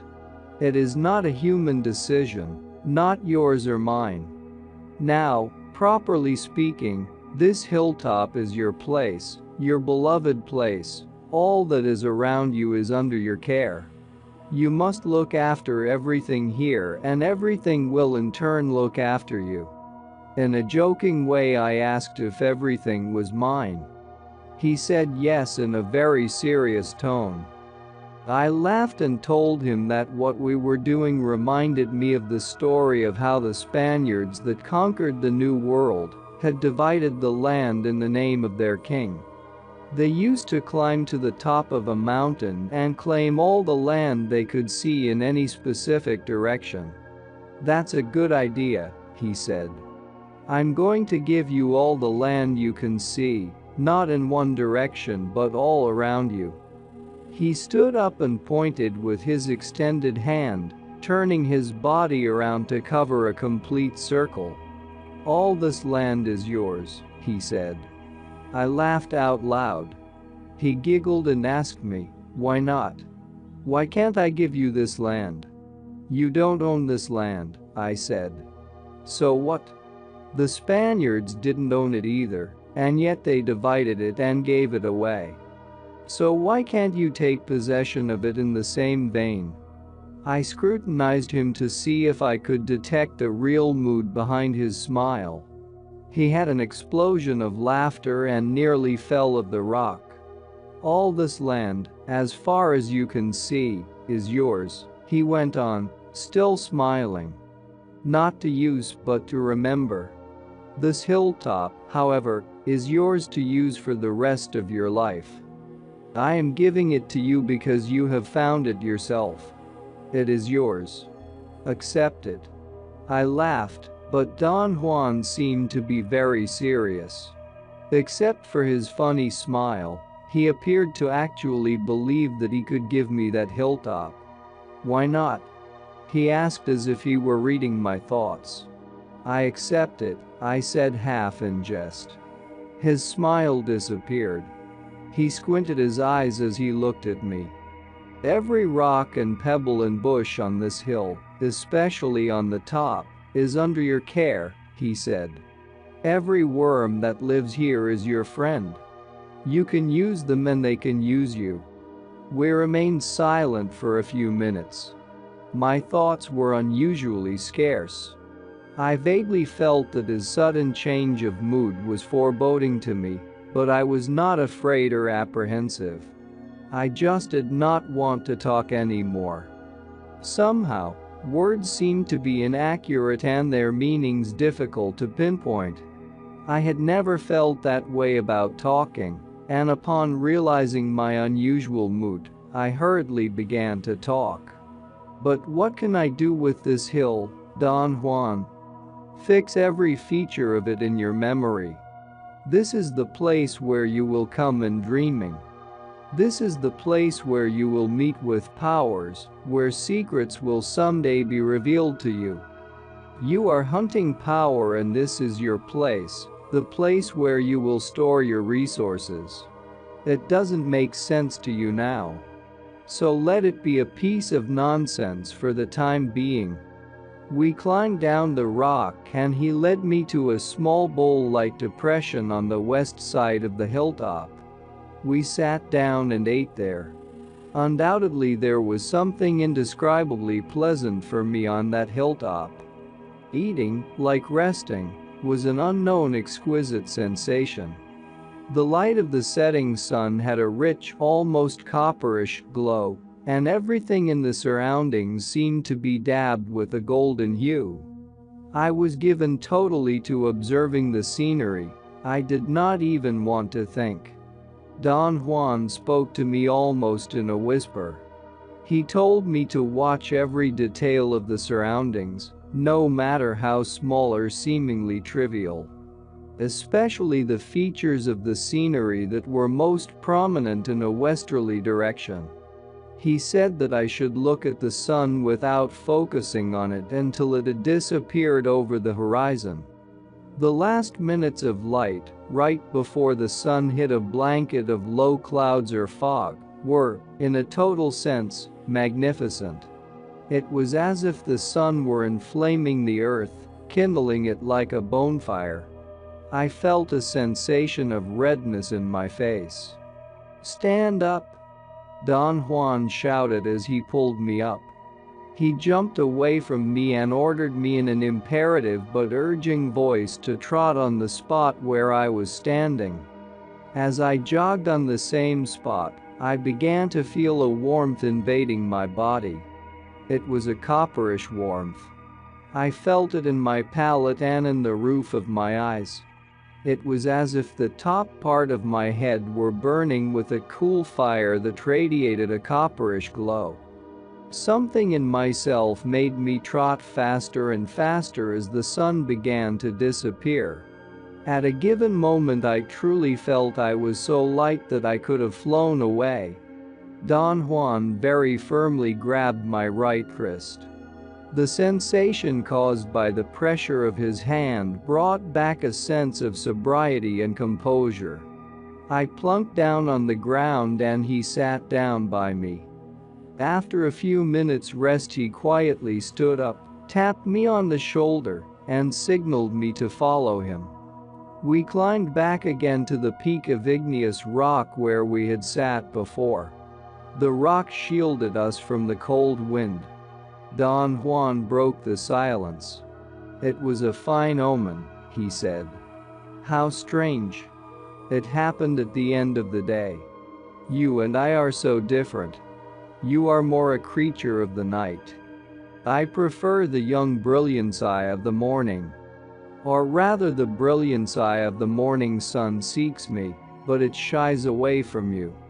On the other hand, the dying sun bathed you. Its flames scorched you without burning you. How strange. Why is it strange? I've never seen it happen. The omen, when it happens, has always been in the realm of the young sun. Why is it that way, Don Juan?" "This is not the time to talk about it," he said cuttingly. "Knowledge is power. It takes a long time to harness enough power to even talk about it." I tried to insist, but he changed the topic abruptly. He asked me about my progress in dreaming. I had begun to dream about specific places, such as the school and the houses of a few friends. "Were you at those places during the day or during the night?" he asked. My dreams corresponded to the time of the day when I ordinarily was accustomed to being at those places in the school during the day, at my friends' houses at night. He suggested that I should try dreaming, while I took a nap during the daytime, and find out if I could actually visualize the chosen place as it was at the time I was dreaming. If I were dreaming at night, my visions of the locale should be of nighttime. He said that what one experiences in dreaming has to be congruous with the time of the day when dreaming was taking place, otherwise the visions one might have were not dreaming, but ordinary dreams. In order to help yourself, you should pick a specific object that belongs to the place you want to go and focus your attention on it, he went on. On this hilltop here, for instance, you now have a specific bush that you must observe until it has a place in your memory. You can come back here while dreaming simply by recalling that bush, or by recalling this rock where we are sitting, or by recalling any other thing here. It is easier to travel in dreaming when you can focus on a place of power, such as this one. But if you don't want to come here, you may use any other place. Perhaps the school where you go is a place of power for you. Use it. Focus your attention on any object there and then find it in dreaming. From the specific object you recall, you must go back to your hands and then to another object and so on. But now you must focus your attention on everything that exists on this hilltop, because this is the most important place of your life. He looked at me as if judging the effect of his words. "This is the place where you will die," he said in a soft voice. I fidgeted nervously, changing sitting positions, and he smiled. "I will have to come with you over and over to this hilltop," he said. "And then you will have to come by yourself until you're saturated with it, until the hilltop is oozing you. You will know the time when you are filled with it. This hilltop, as it is now, will then be the place of your last dance." "What do you mean by my last dance, Don Juan?" "This is the site of your last stand," he said. "You will die here no matter where you are. Every warrior has a place to die. A place of his predilection which is soaked with unforgettable memories, where powerful events left their mark, a place where he has witnessed marvels, where secrets have been revealed to him, a place where he has stored his personal power. A warrior has the obligation to go back to that place of his predilection every time he taps power in order to store it there. He either goes there by means of walking or by means of dreaming. And finally, One day when his time on earth is up and he feels the tap of his death on his left shoulder, his spirit, which is always ready, flies to the place of his predilection, and there the warrior dances to his death. Every warrior has a specific form, a specific posture of power, which he develops throughout his life. It is a sort of dance. A movement that he does under the influence of his personal power. If a dying warrior has limited power, his dance is short. If his power is grandiose, his dance is magnificent. But regardless of whether his power is small or magnificent, death must stop to witness his last stand on earth. Death cannot overtake the warrior who is recounting the toil of his life for the last time, until he has finished his dance. Don Juan's words made me shiver. The quietness, the twilight, the magnificent scenery, all seemed to have been placed there as props for the image of a warrior's last dance of power. "Can you teach me that dance even though I am not a warrior?" I asked. "Any man that hunts power has to learn that dance," he said. "Yet I cannot teach you now. Soon you may have a worthy opponent, and I will show you then the first movement of power. You must add the other movements yourself as you go on living. Every new one must be obtained during a struggle of power. So, properly speaking, the posture, the form of a warrior, is the story of his life, a dance that grows as he grows in personal power." Does death really stop to see a warrior dance? A warrior is only a man. A humble man. He cannot change the designs of his death. But his impeccable spirit, which has stored power after stupendous hardships, can certainly hold his death for a moment long enough to let him rejoice for the last time in recalling his power. We may say that that is a gesture which death has with those who have an impeccable spirit. I experienced an overwhelming anxiety and I talked just to alleviate it. I asked him if he had known warriors that had died, and in what way their last dance had affected their dying. "Cut it out," he said dryly. "Dying is a monumental affair. It is more than kicking your legs and becoming stiff." "Will I too dance to my death, Don Juan?" "Certainly. You are hunting personal power even though you don't live like a warrior yet. Today the sun gave you an omen. Your best production in your life's work will be done towards the end of the day. Obviously you don't like the youthful brilliance of early light. Journeying in the morning doesn't appeal to you. But your cup of tea is the dying sun, old, yellowish, and mellow. You don't like the heat, you like the glow. And thus you will dance to your death here, on this hilltop, at the end of the day.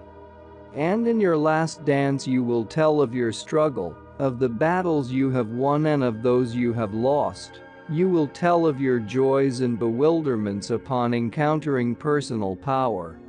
Your dance will tell about the secrets and about the marvels you have stored. And your death will sit here and watch you. The dying sun will glow on you without burning, as it has done today. The wind will be soft and mellow, and your hilltop will tremble. As you reach the end of your dance you will look at the sun, for you will never see it again in waking or in dreaming, and then your death will point to the south, to the vastness. The Gate of Power. Saturday, April 8, 1962. Is death a personage, Don Juan? I asked as I sat down on the porch. There was an air of bewilderment in Don Juan's look. He was holding a bag of groceries I had brought him. He carefully placed them on the ground and sat down in front of me. I felt encouraged and explained that I wanted to know if death was a person, or like a person, when it watched a warrior's last dance. What difference does it make? Don Juan asked. I told him that the image was fascinating to me, and I wanted to know how he had arrived at it. How he knew that that was so. It's all very simple, he said. A man of knowledge knows that death is the last witness because he sees. Do you mean that you have witnessed a warrior's last dance yourself? No. One cannot be such a witness. Only death can do that. But I have seen my own death watching me, and I have danced to it as though I were dying. At the end of my dance, death did not point in any direction, and my place of predilection did not shiver saying goodbye to me. So my time on earth was not up yet and I did not die. When all that took place, I had limited power and I did not understand the designs of my own death, thus I believed I was dying. Was your death like a person? You're a funny bird. You think you are going to understand by asking questions. I don't think you will, but who am I to say? Death is not like a person. It is rather a presence. But one may also choose to say that it is nothing, and yet it is everything. One will be right on every count. Death is whatever one wishes. I am at ease with people, so death is a person for me. I am also given to mysteries, so death has hollow eyes for me. I can look through them. They are like two windows and yet they move, like eyes move. And so I can say that death with its hollow eyes looks at a warrior while he dances for the last time on earth. But is that so only for you, Don Juan, or is it the same for other warriors? It is the same for every warrior that has a dance of power, and yet it is not. Death witnesses a warrior's last dance, but the manner in which a warrior sees his death is a personal matter. It could be anything: a bird, a light, a person, a bush, a pebble, a piece of fog, or an unknown presence. Don Juan's images of death disturbed me. I could not find adequate words to voice my questions, and I stammered. He stared at me, smiling, and coaxed me to speak up. I asked him if the manner in which a warrior saw his death depended on the way he had been brought up. I used the Yuma and Yaqui Indians as examples. My own idea was that culture determined the way in which one would envision death. It doesn't matter how one was brought up, he said. What determines the way one does anything is personal power. A man is only the sum of his personal power, and that sum determines how he lives and how he dies. What is personal power? Personal power is a feeling, he said. Something like being lucky. Or one may call it a mood. Personal power is something that one acquires regardless of one's origin. I already have told you that a warrior is a hunter of power, and that I am teaching you how to hunt and store it. The difficulty with you, which is the difficulty with all of us, is to be convinced. You need to believe that personal power can be used, and that it is possible to store it, but you haven't been convinced so far. I told him that he had made his point and that I was as convinced as I would ever be. He laughed. That is not the type of conviction I am talking about, he said. He tapped my shoulder with 2 or 3 soft punches and added with a cackle, I don't need to be humored, you know. I felt obliged to assure him that I was serious. I don't doubt it, he said. But to be convinced means that you can act by yourself. It will still take you a great deal of effort to do that. Much more has to be done. You have just begun. He was quiet for a moment. His face acquired a placid expression. It's funny the way you sometimes remind me of myself, he went on. I too did not want to take the path of a warrior. I believed that all that work was for nothing, And since we are all going to die, what difference would it make to be a warrior? I was wrong. But I had to find that out for myself.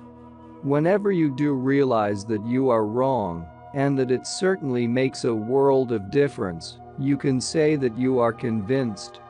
And then you can proceed by yourself. And by yourself you may even become a man of knowledge. I asked him to explain what he meant by a man of knowledge. A man of knowledge is one who has followed truthfully the hardships of learning, he said. A man who has, without rushing or faltering, gone as far as he can in unraveling the secrets of personal power. He discussed the concept in brief terms, and then discarded it as a topic of conversation, saying that I should only be concerned with the idea of storing personal power. That's incomprehensible, I protested. I can't really figure out what you are driving at. Hunting power is a peculiar event, he said.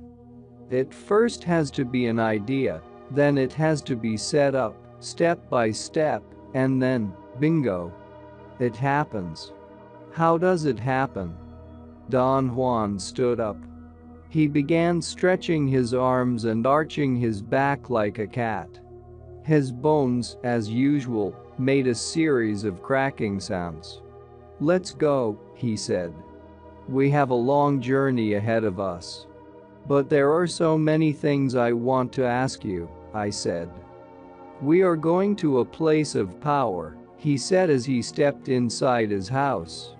Why don't you save your questions for the time we are there? We may have an opportunity to talk. I thought we were going to drive, so I stood up and walked to my car, but Don Juan called me from the house and told me to pick up my net with gourds. He was waiting for me at the edge of the desert chaparral behind his house. We have to hurry up, he said. We reached the lower slopes of the western Sierra Madre Mountains around 3 p.m. It had been a warm day, but towards the late afternoon the wind became cold. Don Juan sat down on a rock and signaled me to do likewise. What are we going to do here this time, Don Juan? You know very well that we're here to hunt power. I know that. But what are we going to do here in particular? You know that I don't have the slightest idea. Do you mean that you never follow a plan? Hunting power is a very strange affair, he said. There is no way to plan it ahead of time. That's what's exciting about it. A warrior proceeds as if he had a plan though, because he trusts his personal power. He knows for a fact that it will make him act in the most appropriate fashion. I pointed out that his statements were somehow contradictory. If a warrior already had personal power, why was he hunting for it? Don Juan raised his brows and made a gesture of feigned disgust. You're the one who is hunting personal power, he said. And I am the warrior who already has it. You asked me if I had a plan and I said that I trust my personal power to guide me, and that I don't need to have a plan. We remained quiet for a moment and then began walking again. The slopes were very steep, and climbing them was very difficult and extremely tiring for me. On the other hand, there seemed to be no end to Don Juan's stamina. He did not run or hurry. His walking was steady and tireless. I noticed that he was not even perspiring, even after having climbed an enormous and almost vertical slope.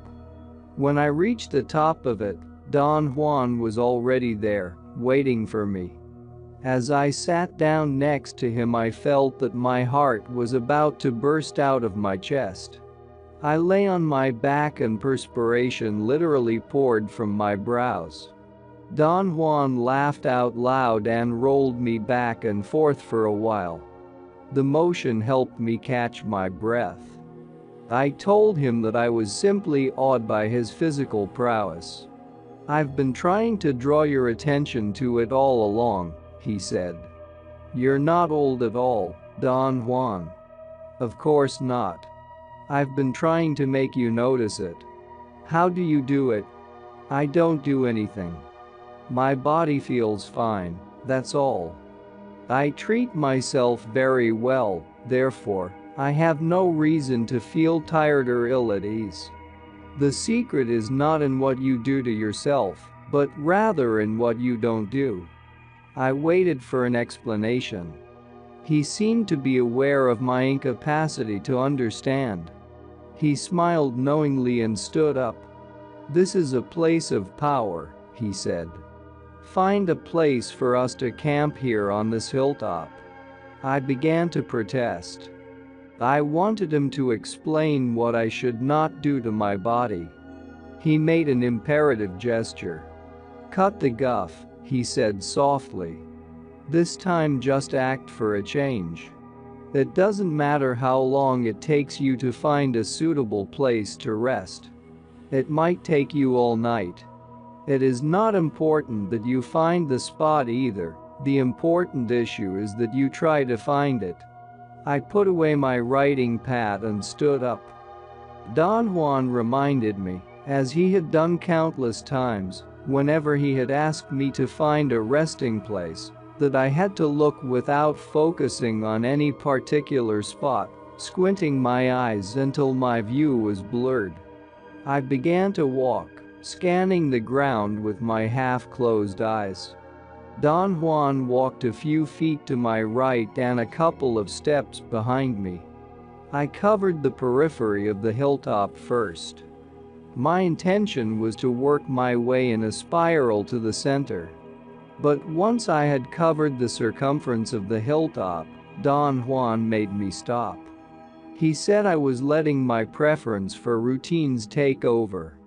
In a sarcastic tone he added that I was certainly covering the whole area systematically, but in such a stagnant way that I would not be able to perceive the suitable place. He added that he himself knew where it was, so there was no chance for improvisations on my part. "What should I be doing instead?" I asked. Don Juan made me sit down. He then plucked a single leaf from a number of bushes and gave them to me. He ordered me to lie down on my back and loosen my belt and place the leaves against the skin of my umbilical region. He supervised my movements and instructed me to press the leaves against my body with both hands. He then ordered me to close my eyes and warned me that if I wanted perfect results, I should not lose hold of the leaves, or open my eyes, or try to sit up when he shifted my body to a position of power. He grabbed me by the right armpit and swirled me around. I had an invincible desire to peek through my half-closed eyelids, but Don Juan put his hand over my eyes. He commanded me to concern myself only with the feeling of warmth that was going to come from the leaves.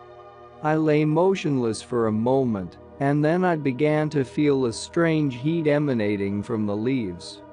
I first sensed it with the palms of my hands, then the warmth extended to my abdomen, and finally it literally invaded my entire body.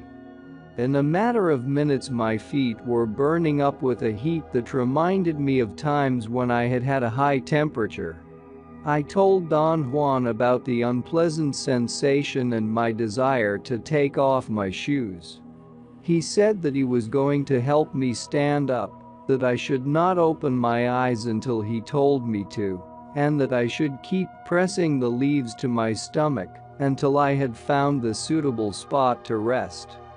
When I was on my feet he whispered in my ear that I should open my eyes, and that I should walk without a plan, letting the power of the leaves pull me and guide me. I began to walk aimlessly. The heat of my body was uncomfortable. I believed I was running a high temperature, and I became absorbed in trying to conceive by what means Don Juan had produced it. Don Juan walked behind me. He suddenly let out a scream that nearly paralyzed me. He explained, laughing, that abrupt noises scare away unpleasant spirits. I squinted my eyes and walked back and forth for about half an hour. In that time, the uncomfortable heat of my body turned into a pleasurable warmth. I experienced a sensation of lightness as I paced up and down the hilltop. I felt disappointed, however. I had somehow expected to detect some kind of visual phenomenon, but there were no changes whatsoever in the periphery of my field of vision, no unusual colors, or glare, or dark masses. I finally became tired of squinting my eyes and opened them. I was standing in front of a small ledge of sandstone, which was one of the few barren rocky places on the hilltop. The rest was dirt with widely spaced small bushes. It seemed that the vegetation had burned sometime before, and the new growth was not fully mature yet. For some unknown reason, I thought that the sandstone ledge was beautiful. I stood in front of it for a long time.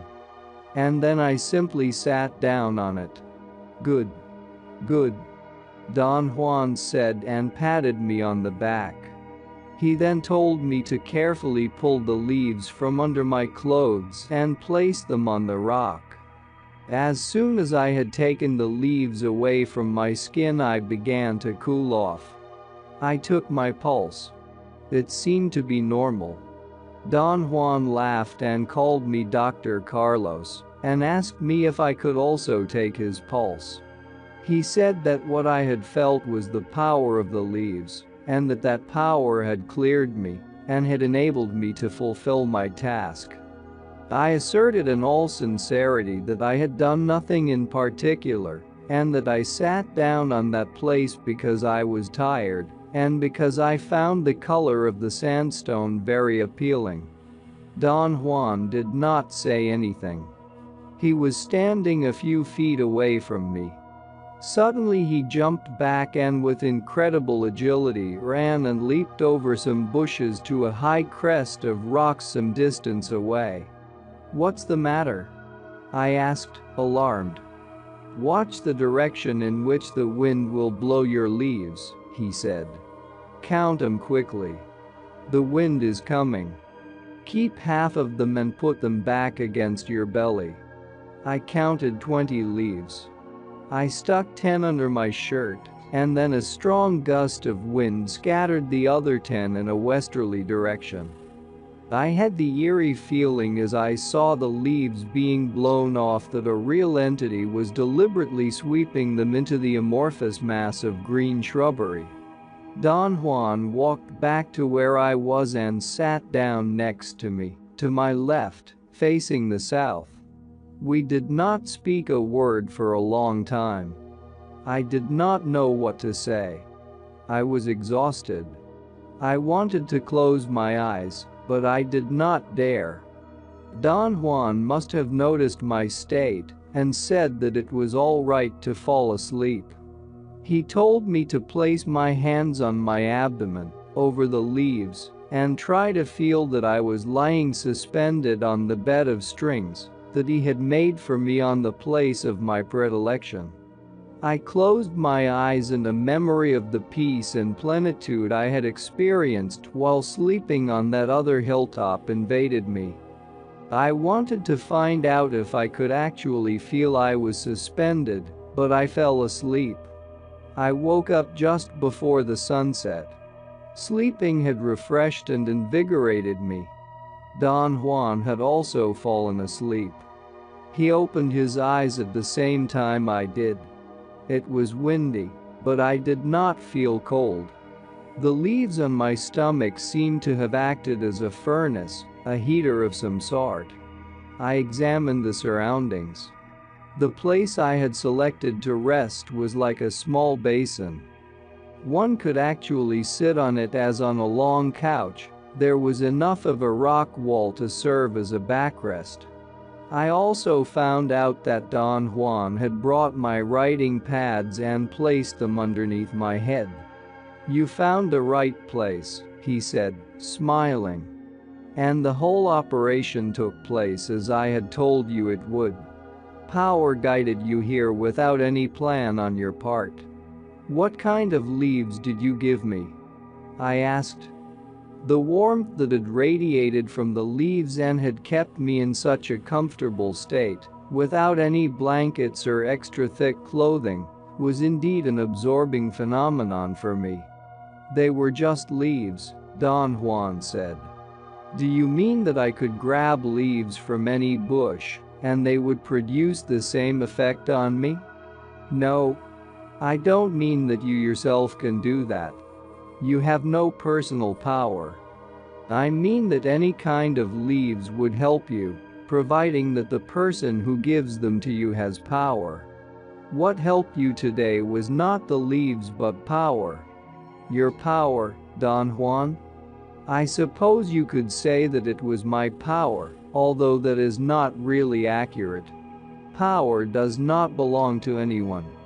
Some of us may gather it, and then it could be given directly to someone else. You see, the key to stored power is that it can be used only to help someone else store power. I asked him if that meant that his power was limited only to helping others. Don Juan patiently explained that he could use his personal power however he pleased, in anything he himself wanted, but when it came to giving it directly to another person, it was useless, unless that person utilized it for his own search of personal power. Everything a man does hinges on his personal power, Don Juan went on. Therefore, for one who doesn't have any, the deeds of a powerful man are incredible. It takes power to even conceive what power is. This is what I have been trying to tell you all along. But I know you don't understand, not because you don't want to, but because you have very little personal power. What should I do, Don Juan? Nothing. Just proceed as you are now. Power will find a way.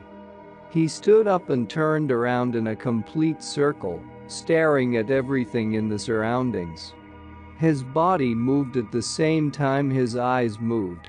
The total effect was that of a hieratic mechanical toy that turned in a complete circle in a precise and unaltered movement. I looked at him with my mouth open. He hid a smile, cognizant of my surprise. Today you are going to hunt power in the darkness of the day, he said and sat down. I beg your pardon?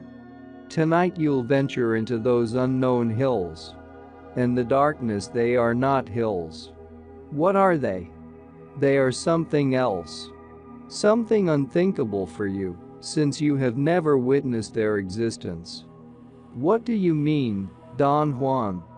You always scare me with that spooky talk. He laughed and kicked my calf softly. The world is a mystery, he said. And it is not at all as you picture it. He seemed to reflect for a moment. His head bobbed up and down with a rhythmical shake, then he smiled and added, well, it is also as you picture it, but that's not all there is to the world, there is much more to it. You have been finding that out all along, and perhaps tonight you will add one more piece. His tone sent a chill through my body. What are you planning to do? I asked. I don't plan anything. All is decided by the same power that allowed you to find this spot. Don Juan got up and pointed to something in the distance. I assumed that he wanted me to stand up and look. I tried to jump to my feet, but before I had fully stood up, Don Juan pushed me down with great force. I didn't ask you to follow me, he said in a severe voice. Then he softened his tone and added, you're going to have a difficult time tonight, and you will need all the personal power you can muster. Stay where you are and save yourself for later. He explained that he was not pointing at anything, but just making sure that certain things were out there. He assured me that everything was all right and said that I should sit quietly and get busy because I had a lot of time to write before total darkness had set in the land. His smile was contagious and very comforting. "But what are we going to do, Don Juan?" He shook his head from side to side in an exaggerated gesture of disbelief. "Write," he commanded me and turned his back to me. There was nothing else for me to do. I worked on my notes until it was too dark to write. Don Juan maintained the same position all the time I was working. He seemed to be absorbed and staring into the distance towards the west. But as soon as I stopped, he turned to me and said in a joking tone that the only ways to shut me up were to give me something to eat, or make me write, or put me to sleep. He took a small bundle from his knapsack and ceremoniously opened it. It contained pieces of dry meat. He handed me a piece and took another for himself and began to chew on it. He casually informed me that it was power food, which both of us needed on that occasion. I was too hungry to think about the possibility that the dry meat may have contained a psychotropic substance. We ate in complete silence until there was no more meat, and by that time it was quite dark. Don Juan stood up and stretched his arms and back. He suggested I should do the same. He said it was a good practice to stretch the entire body after sleeping, sitting, or walking. I followed his advice, and some of the leaves I had kept under my shirt slid through the legs of my pants. I wondered if I should try to pick them up, but he said to forget about it, that there was no longer any need for them, and that I should let them fall as they might. Then Don Juan came very close to me and whispered in my right ear that I was supposed to follow him at very close range and imitate everything he did. He said that we were safe on the spot where we stood, because we were, so to speak, at the edge of the night. "This is not the night," he whispered, stomping on the rock where we were standing. "The night is out there." He pointed to the darkness all around us. He then checked my carrying net to see if the food gourds and my writing pads were secured, and in a soft voice, said that a warrior always made sure that everything was in proper order, not because he believed that he was going to survive the ordeal he was about to undertake, but because that was part of his impeccable behavior. Instead of making me feel relieved, his admonitions created the complete certainty that my doom was approaching. I wanted to weep. Don Juan was, I was sure, completely aware of the effect of his words. "Trust your personal power," he said in my ear. "That's all one has in this whole mysterious world." He pulled me gently and we started to walk. He took the lead a couple of steps ahead of me. I followed him with my eyes fixed on the ground. Somehow I did not dare to look around, and focusing my sight on the ground made me feel strangely calm. It almost mesmerized me. After a short walk, Don Juan stopped. He whispered that total darkness was near, and that he was going to get ahead of me, but was going to give me his position by imitating the cry of a specific small owl. He reminded me that I already knew that his particular imitation was raspy at the beginning, and then it became as mellow as the cry of a real owl. He warned me to be deadly aware of other owl cries which did not bear that mark. By the time Don Juan finished giving me all those instructions, I was practically panic-stricken. I grabbed him by the arm and would not let go. It took 2 or 3 minutes for me to calm myself enough so I could articulate my words. A nervous ripple ran along my stomach and abdomen and kept me from talking coherently.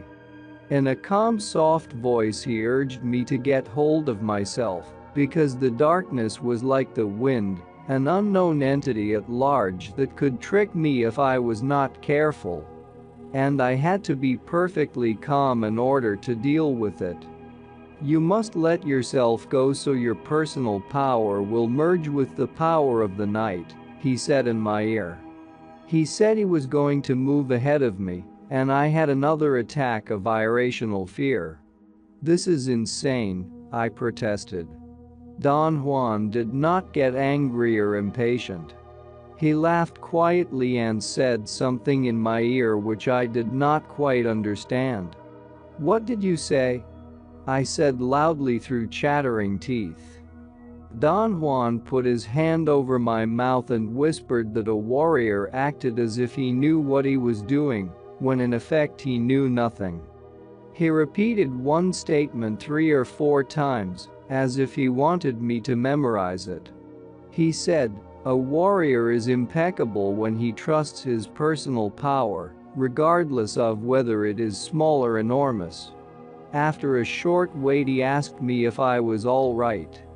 I nodded and he went swiftly out of sight with hardly a sound. I tried to look around. I seemed to be standing in an area of thick vegetation. All I could distinguish was the dark mass of shrubs, or perhaps small trees. I concentrated my attention on sounds, but nothing was outstanding. The whizzing of the wind muffled every other sound, except the sporadic piercing cries of large owls and the whistling of other birds. I waited for a while in a state of utmost attention. And then came the raspy, prolonged cry of a small owl. I had no doubt it was Don Juan. It came from a place behind me. I turned around and began to walk in that direction. I moved slowly because I felt inextricably encumbered by the darkness. I walked for perhaps 10 minutes. Suddenly some dark mass jumped in front of me. I screamed and fell backward on my seat. My ears began buzzing. The fright was so great that it cut my wind. I had to open my mouth to breathe. "Stand up," Don Juan said softly. "I didn't mean to scare you. I just came to meet you." He said that he had been watching my crappy way of walking, and that when I moved in the darkness, I looked like a crippled old lady trying to tiptoe between mud puddles. He found this image funny and laughed out loud. He then proceeded to demonstrate a special way of walking in the darkness, a way which he called the Gate of Power. He stooped over in front of me and made me run my hands over his back and knees, in order to get an idea of the position of his body. Don Juan's trunk was slightly bent forward, but his spine was straight. His knees were also slightly bent. He walked slowly in front of me so I could take notice that he raised his knees almost to his chest every time he took a step. And then he actually ran out of sight and came back again. I could not conceive how he could run in total darkness. "The Gate of Power is for running at night," he whispered in my ear. He urged me to try it myself. I told him that I was sure I would break my legs falling into a crevice or against a rock. Don Juan very calmly said that the Gate of Power was completely safe. I pointed out that the only way I could understand his acts was by assuming he knew those hills to perfection, and thus could avoid the pitfalls. Don Juan took my head in his hands and whispered forcefully, "This is the night. And it is power."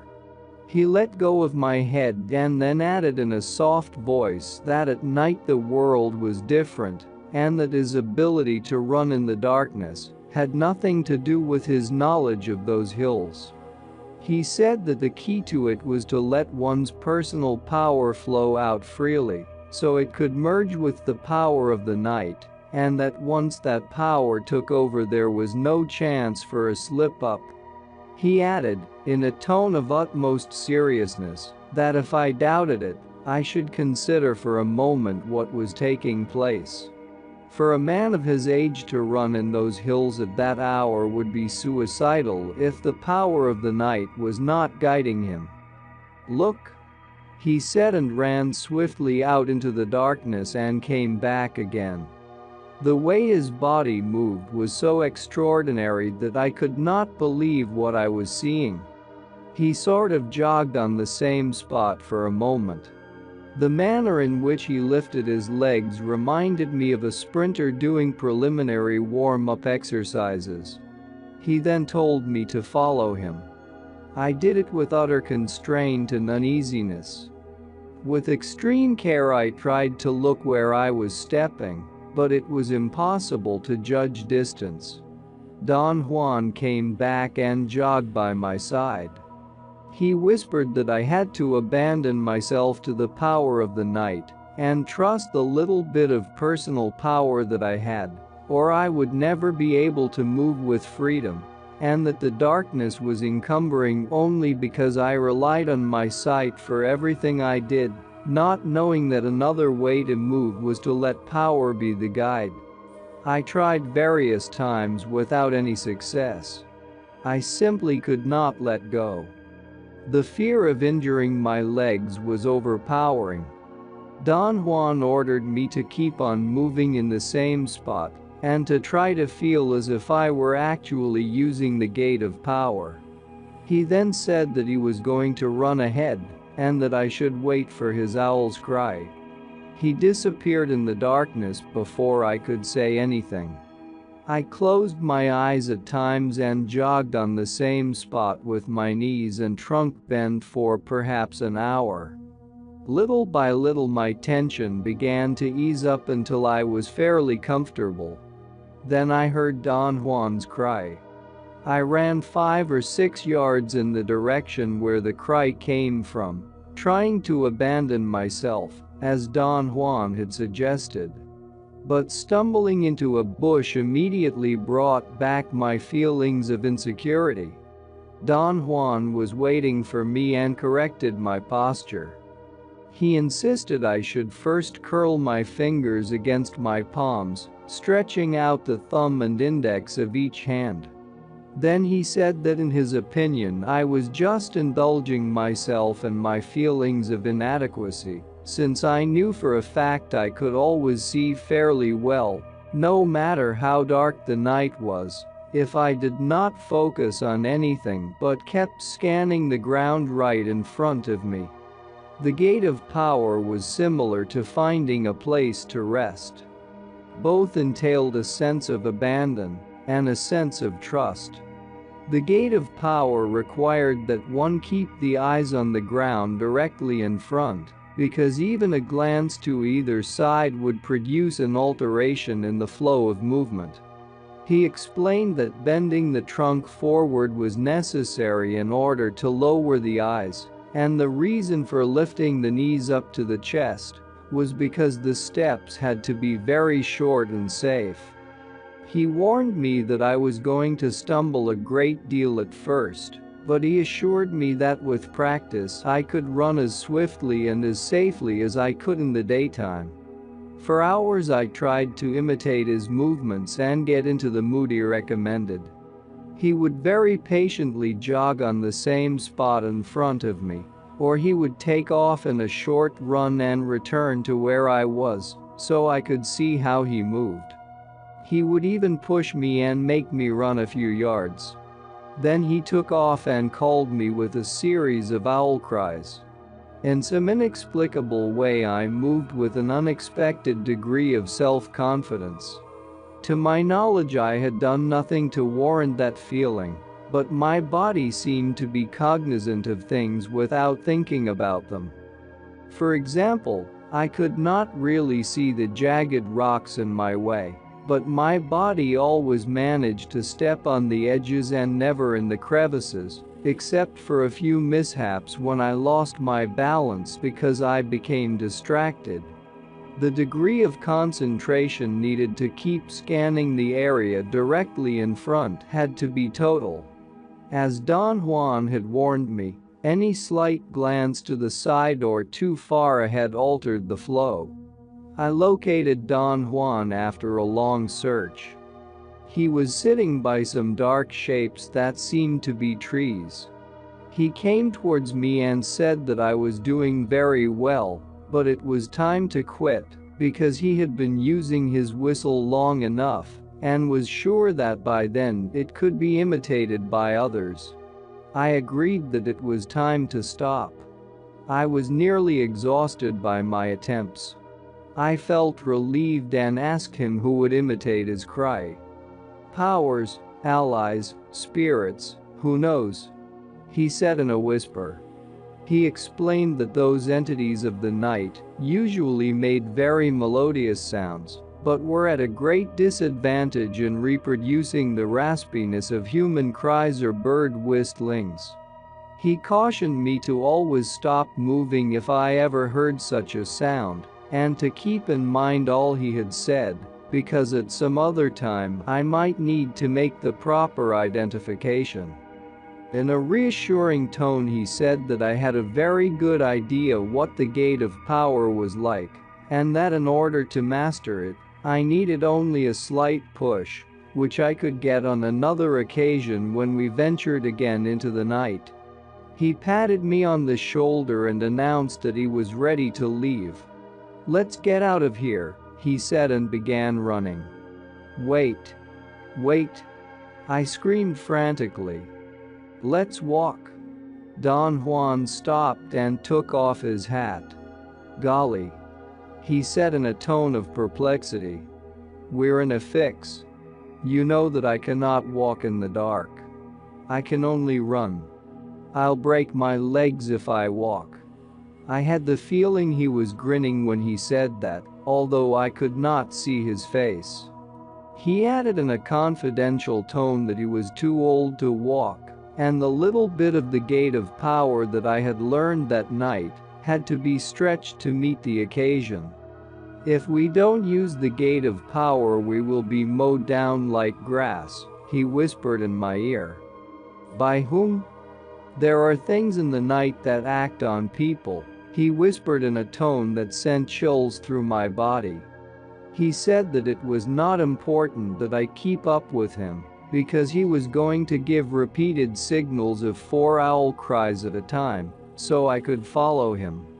I suggested that we should stay in those hills until dawn and then leave. He retorted in a very dramatic tone that to stay there would be suicidal, and even if we came out alive, the night would have drained our personal power to the point that we could not avoid being the victims of the first hazard of the day. "Let's not waste any more time," he said with a note of urgency in his voice. "Let's get out of here." He reassured me that he would try to go as slowly as possible. His final instructions were that I should try not to utter a sound, not even a gasp, no matter what happened.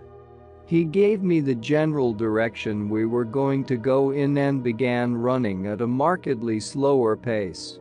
I followed him, but no matter how slow he moved I could not keep up with him, and he soon disappeared in the darkness ahead of me. After I was alone I became aware that I had adopted a fairly fast walk without realizing it. And that came as a shock to me.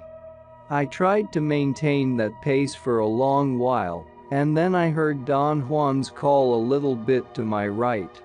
He whistled 4 times in succession. After a very short while I again heard his owl cry, this time to my far right. In order to follow it I had to make a 45-degree turn. I began to move in the new direction, expecting that the other 3 cries of the set would give me a better orientation. I heard a new whistle, which placed Don Juan almost in the direction where we had started. I stopped and listened. I heard a very sharp noise a short distance away. Something like the sound of 2 rocks being struck against. There was something truly melodious about it. It was definitely longer and even more mellow than a real owl's. I felt a strange sensation of fright.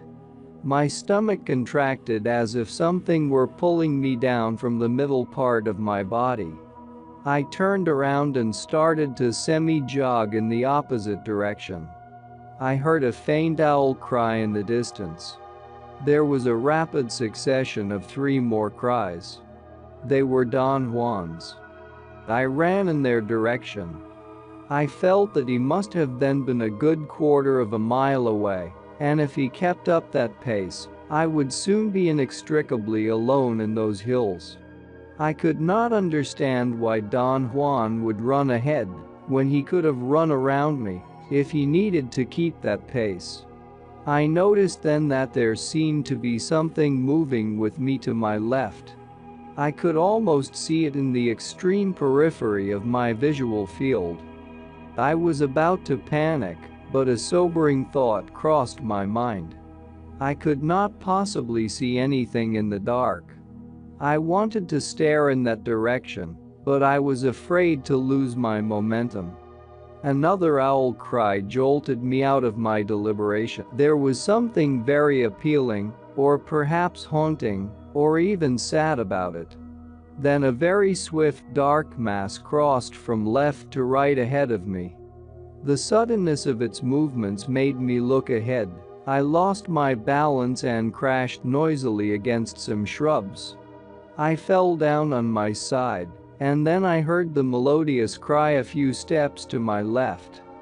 I stood up, but before I could start moving forward again there was another cry, more demanding and compelling than the first. It was as if something there wanted me to stop and listen. The sound of the owl cry was so prolonged and gentle that it eased my fears. I would have actually stopped had I not heard at that precise moment Don Juan's 4 raspy cries. They seemed to be nearer. I jumped and took off in that direction. After a moment I noticed again a certain flicker or a wave in the darkness to my left. It was not a sight proper, but rather a feeling, and yet I was almost sure I was perceiving it with my eyes. It moved faster than I did, and again it crossed from left to right, making me lose my balance. This time I did not fall down, and strangely enough not falling down annoyed me.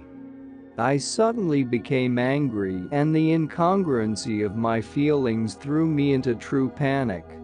I tried to accelerate my pace. I wanted to give out an owl cry myself to let Don Juan know where I was, but I did not dare to disobey his instructions. At that moment some gruesome thing came to my attention. There was actually something like an animal to my left, almost touching me. I jumped involuntarily and veered to my right. The fright almost suffocated me.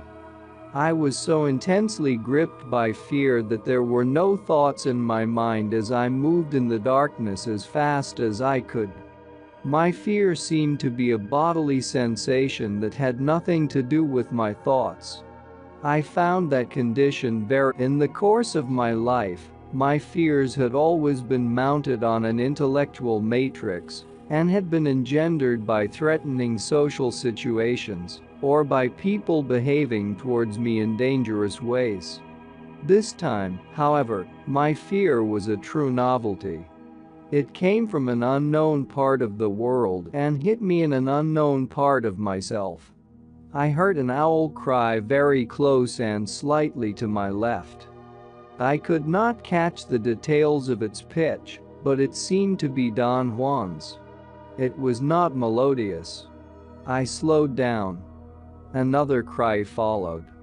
The raspiness of Don Juan's whistles was there, so I moved faster.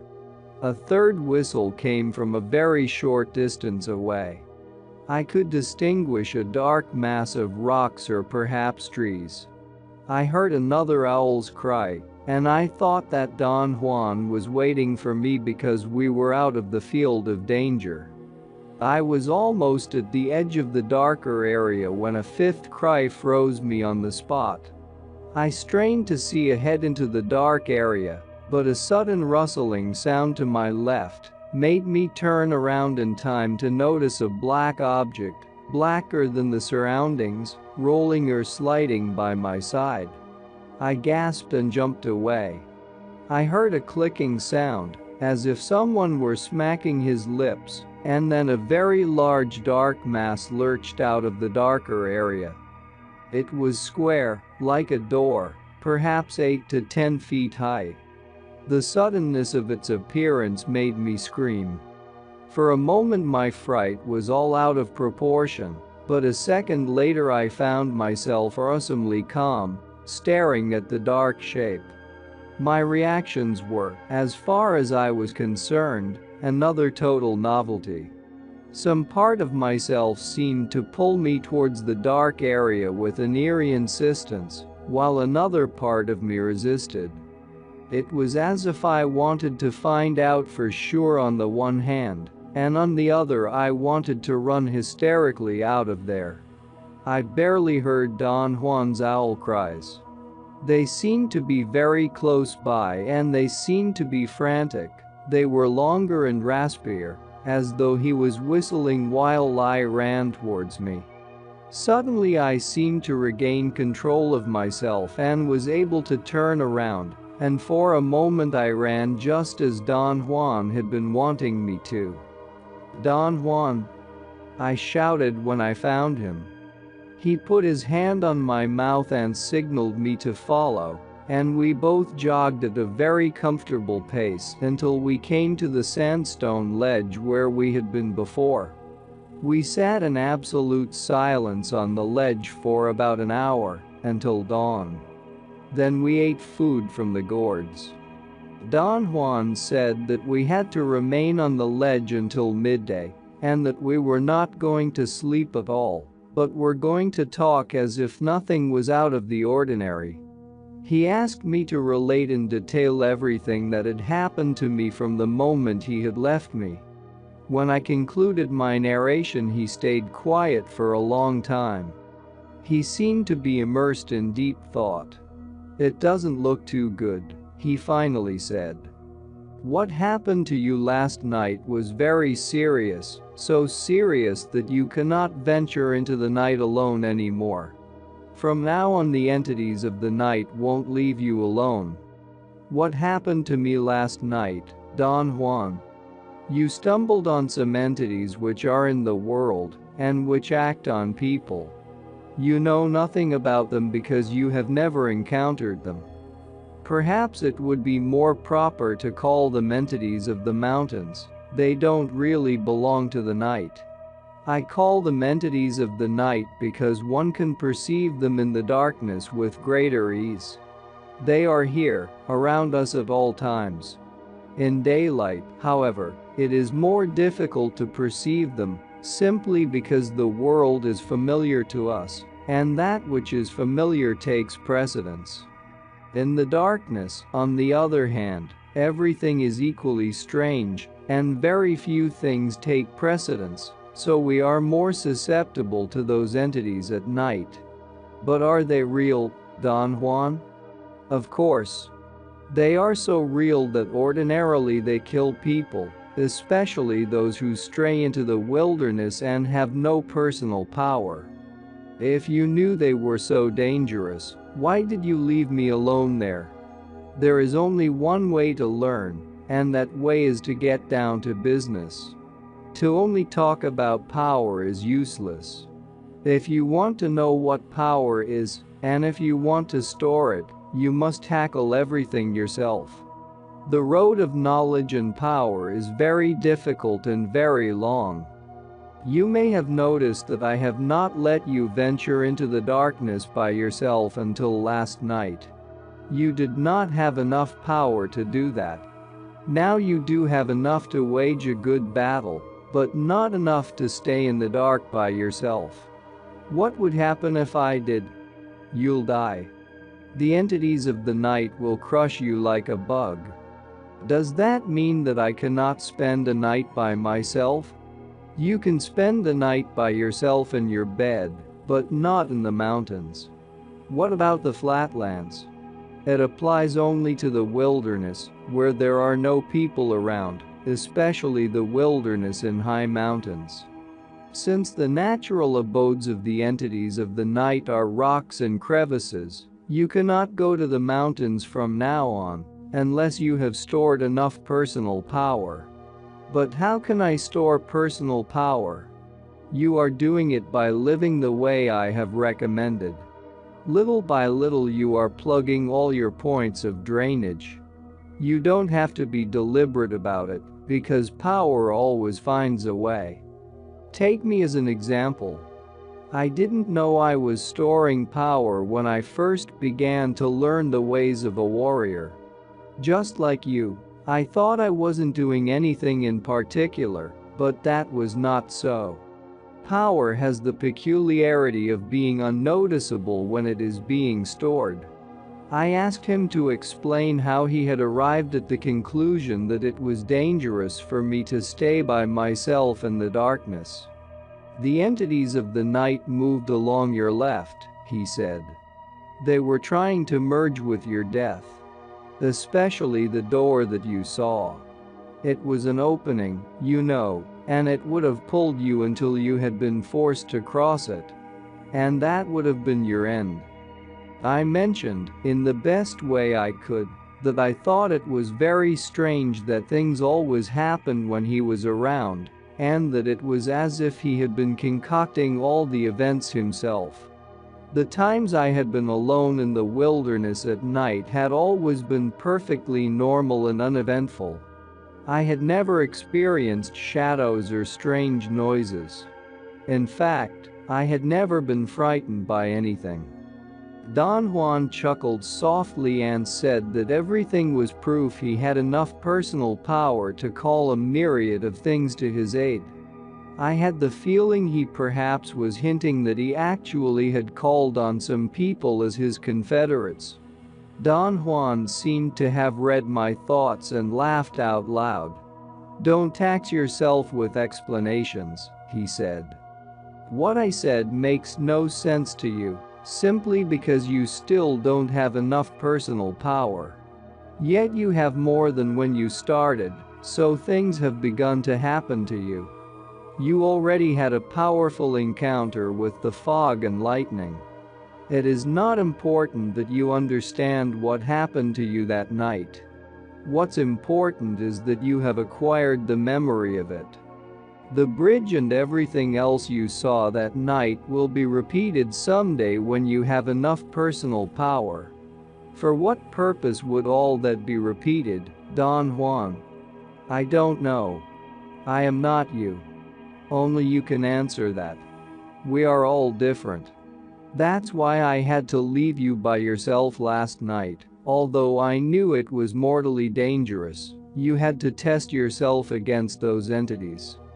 The reason I chose the owl's cry was because owls are the entity's messengers. To imitate the cry of an owl brings them out. They became dangerous to you not because they are naturally malevolent, but because you were not impeccable. There is something in you that is very chintzy, and I know what it is. You aren't just humoring me. You have been humoring everybody all along and, of course, that places you automatically above everyone and everything. But you know yourself that that cannot be so. You are only a man, and your life is too brief to encompass all the wonders and all the horrors of this marvelous world. Therefore, your humoring is chintzy, it cuts you down to a crappy size. I wanted to protest. Don Juan had nailed me, as he had done dozens of times before. For a moment I became angry. But, as it had happened before, writing detached me enough so I could remain impassive. I think I have a cure for it, Don Juan went on after a long interval. Even you would agree with me if you could remember what you did last night. You ran as fast as any sorcerer only when your opponent became unbearable. We both know that, and I believe I have already found a worthy opponent for you. What are you going to do, Don Juan?" He did not answer. He stood up and stretched his body. He seemed to contract every muscle. He ordered me to do the same. "You must stretch your body many times during the day," he said. "The more times the better, but only after a long period of work or a long period of rest." "What kind of opponent are you going to find for me?" I asked. "Unfortunately, only our fellow men are our worthy opponents," he said. "Other entities have no volition of their own, and one must go to meet them and lure them out. Our fellow men, on the contrary, are relentless." "We have talked long enough," Don Juan said in an abrupt tone and turned to me. "Before we leave, you must do one more thing, the most important of all. I am going to tell you something right now to set your mind at ease about why you are here. The reason you keep on coming to see me is very simple. Every time you have seen me, your body has learned certain things, even against your desire. And finally, your body now needs to come back to me to learn more. Let's say that your body knows that it is going to die, even though you never think about it.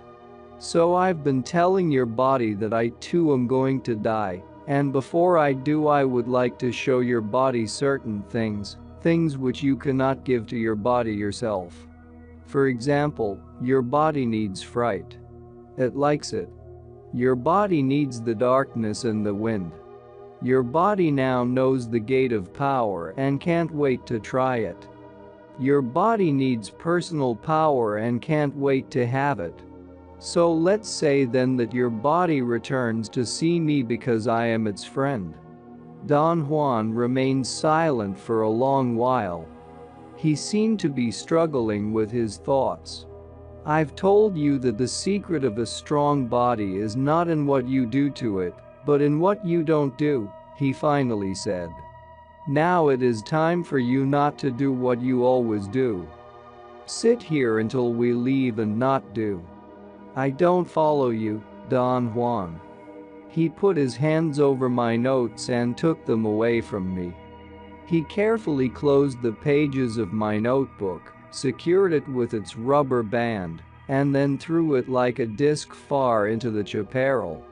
I was shocked and began to protest, but he put his hand over my mouth. He pointed to a large bush and told me to fix my attention not on the leaves, but on the shadows of the leaves. He said that running in the darkness did not have to be spurred by fear, but could be a very natural reaction of a jubilant body that knew how to not do. He repeated over and over in a whisper in my right ear that to not do what I knew how to do was the key to power. In the case of looking at a tree, what I knew how to do was to focus immediately on the foliage. The shadows of the leaves or the spaces in between the leaves were never my concern. His last admonitions were to start focusing on the shadows of the leaves on one single branch, and then eventually work my way to the whole tree, and not to let my eyes go back to the leaves, because the first deliberate step to storing personal power was to allow the body to not do. Perhaps it was because of my fatigue or my nervous excitation, but I became so immersed in the shadows of the leaves that by the time Don Juan stood up, I could almost group the dark masses of shadows as effectively as I normally grouped the foliage. The total effect was startling. I told Don Juan that I would like to stay longer. He laughed and patted me on my hat. "I've told you," he said. "The body likes things like this." He then said that I should let my stored power guide me through the bushes to my notebook. He gently pushed me into the chaparral. I walked aimlessly for a moment and then I came upon it. I thought that I must have unconsciously memorized the direction in which Don Juan had thrown it. He explained the event, saying that I went directly to the notebook because my body had been soaked for hours in not doing. Wednesday, April 11, 1962. Upon returning to his house, Don Juan recommended that I work on my notes as if nothing had happened to me, and not to mention or even be concerned with any of the events I had experienced. After a day's rest, he announced that we had to leave the area for a few days because it was advisable to put distance between us and those entities. He said that they had affected me deeply, although I was not noticing their effect yet because my body was not sensitive enough. In a short while, however, I would fall seriously ill if I did not go to my place of predilection to be cleansed and restored.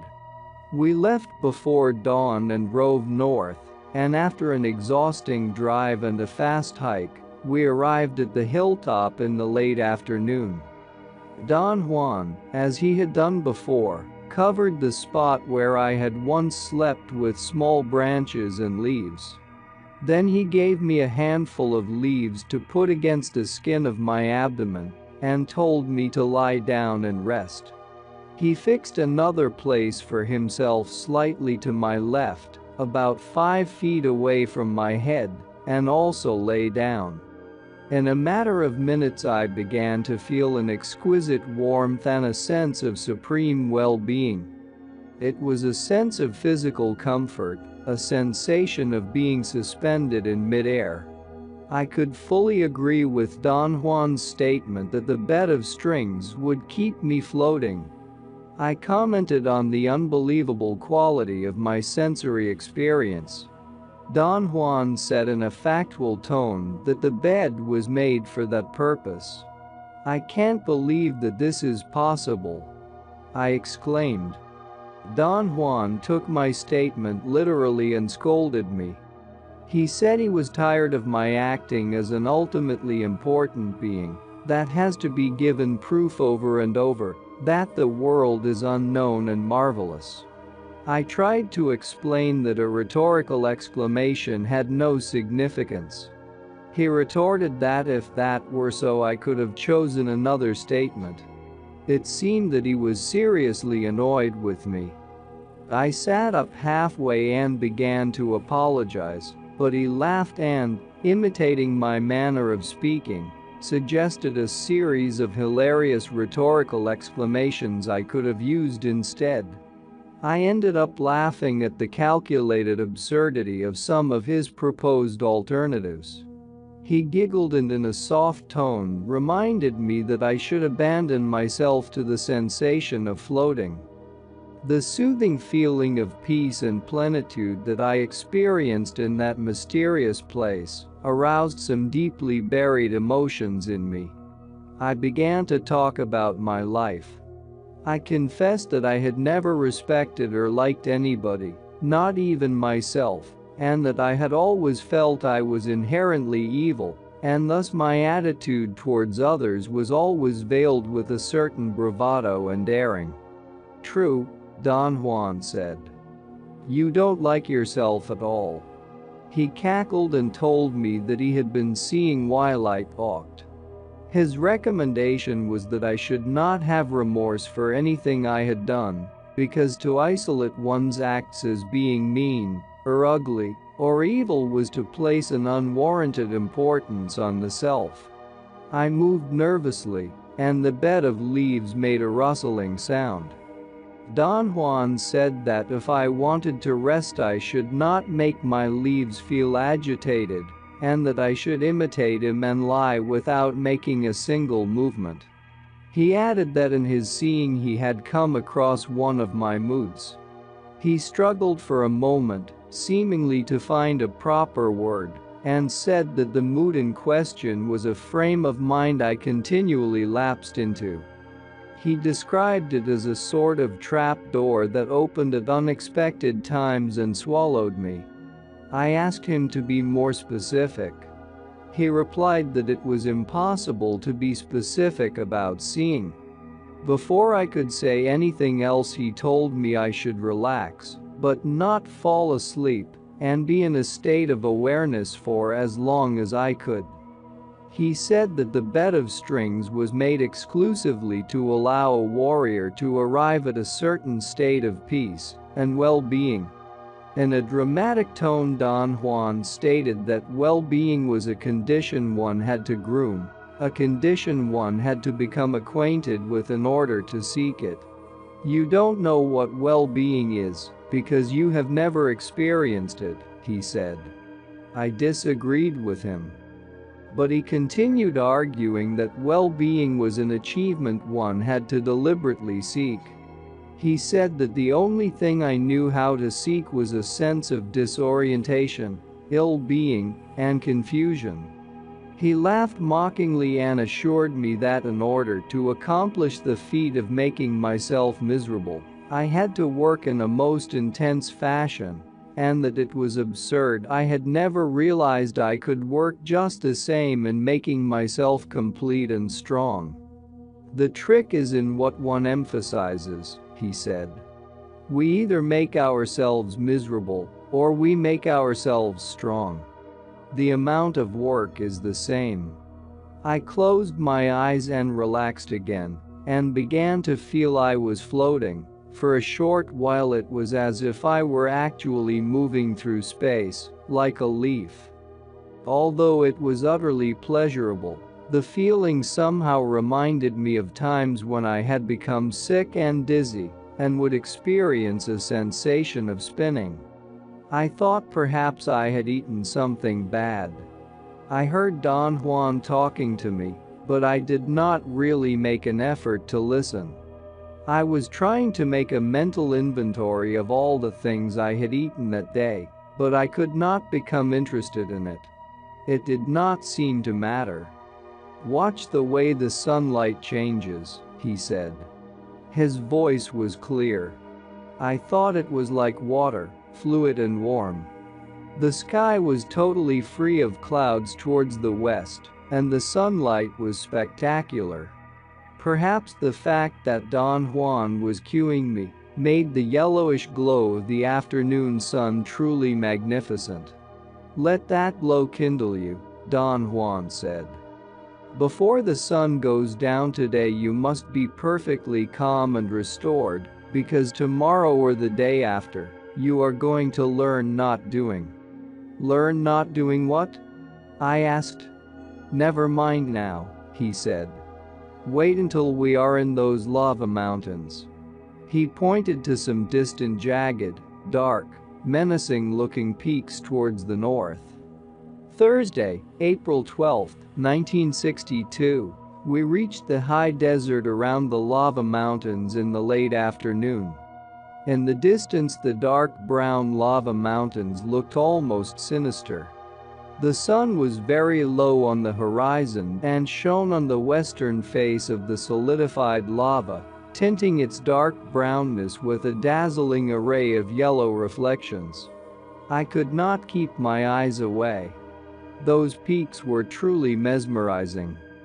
By the end of the day the bottom slopes of the mountains were in sight. There was very little vegetation on the high desert. All I could see were cacti and a kind of tall grass that grew in tufts. Don Juan stopped to rest. He sat down, carefully propped his food gourds against a rock, and said that we were going to camp on that spot for the night. He had picked a relatively high place. From where I stood I could see quite a distance away, all around us. It was a cloudy day, and the twilight quickly enveloped the area. I became involved in watching the speed with which the crimson clouds on the west faded into a uniform thick dark gray. Don Juan got up and went to the bushes. By the time he came back the silhouette of the lava mountains was a dark mass. He sat down next to me and called my attention to what seemed to be a natural formation on the mountains towards the northeast. It was a spot which had a color much lighter than its surroundings. While the whole range of lava mountains looked uniformly dark brown in the twilight, the spot he was pointing at was actually yellowish or dark beige. I could not figure out what it could be. I stared at it for a long time. It seemed to be moving. I fancied it to be pulsating. When I squinted my eyes, it actually rippled as if the wind were moving it. "Look at it fixedly," Don Juan commanded me. At one moment, after I had maintained my stare for quite a while, I felt that the whole range of mountains was moving towards me. That feeling was accompanied by an unusual agitation in the pit of my stomach. The discomfort became so acute that I stood up. "Sit down," Don Juan yelled, but I was already on my feet. From my new point of view, the yellowish formation was lower on the side of the mountains. I sat down again, without taking my eyes away, and the formation shifted to a higher place. I stared at it for an instant, and suddenly I arranged everything into the correct perspective. I realized that what I had been looking at was not in the mountains at all, but was really a piece of yellowish-green cloth hanging from a tall cactus in front of me. I laughed out loud and explained to Don Juan that the twilight had helped to create an optical illusion. He got up and walked to the place where the piece of cloth was hanging, took it down, folded it, and put it inside his pouch. "What are you doing that for?" I asked. "Because this piece of cloth has power," he said casually. "For a moment you were doing fine with it, and there is no way of knowing what may have happened if you had remained seated." Friday, April 75, 1962. At the crack of dawn we headed for the mountains. They were surprisingly far away. By midday we walked into one of the canyons. There was some water in shallow pools. We sat to rest in the shade of a hanging cliff. The mountains were clumps of a monumental lava flow. The solidified lava had weathered over the millennia into a porous dark brown rock. Only a few sturdy weeds grew between the rocks and in the cracks. Looking up at the almost perpendicular walls of the canyon, I had a weird sensation in the pit of my stomach. The walls were hundreds of feet high and gave me the feeling that they were closing in on me. The sun was almost overhead, slightly towards the southwest. "Stand up here," Don Juan said, and maneuvered my body until I was looking towards the sun.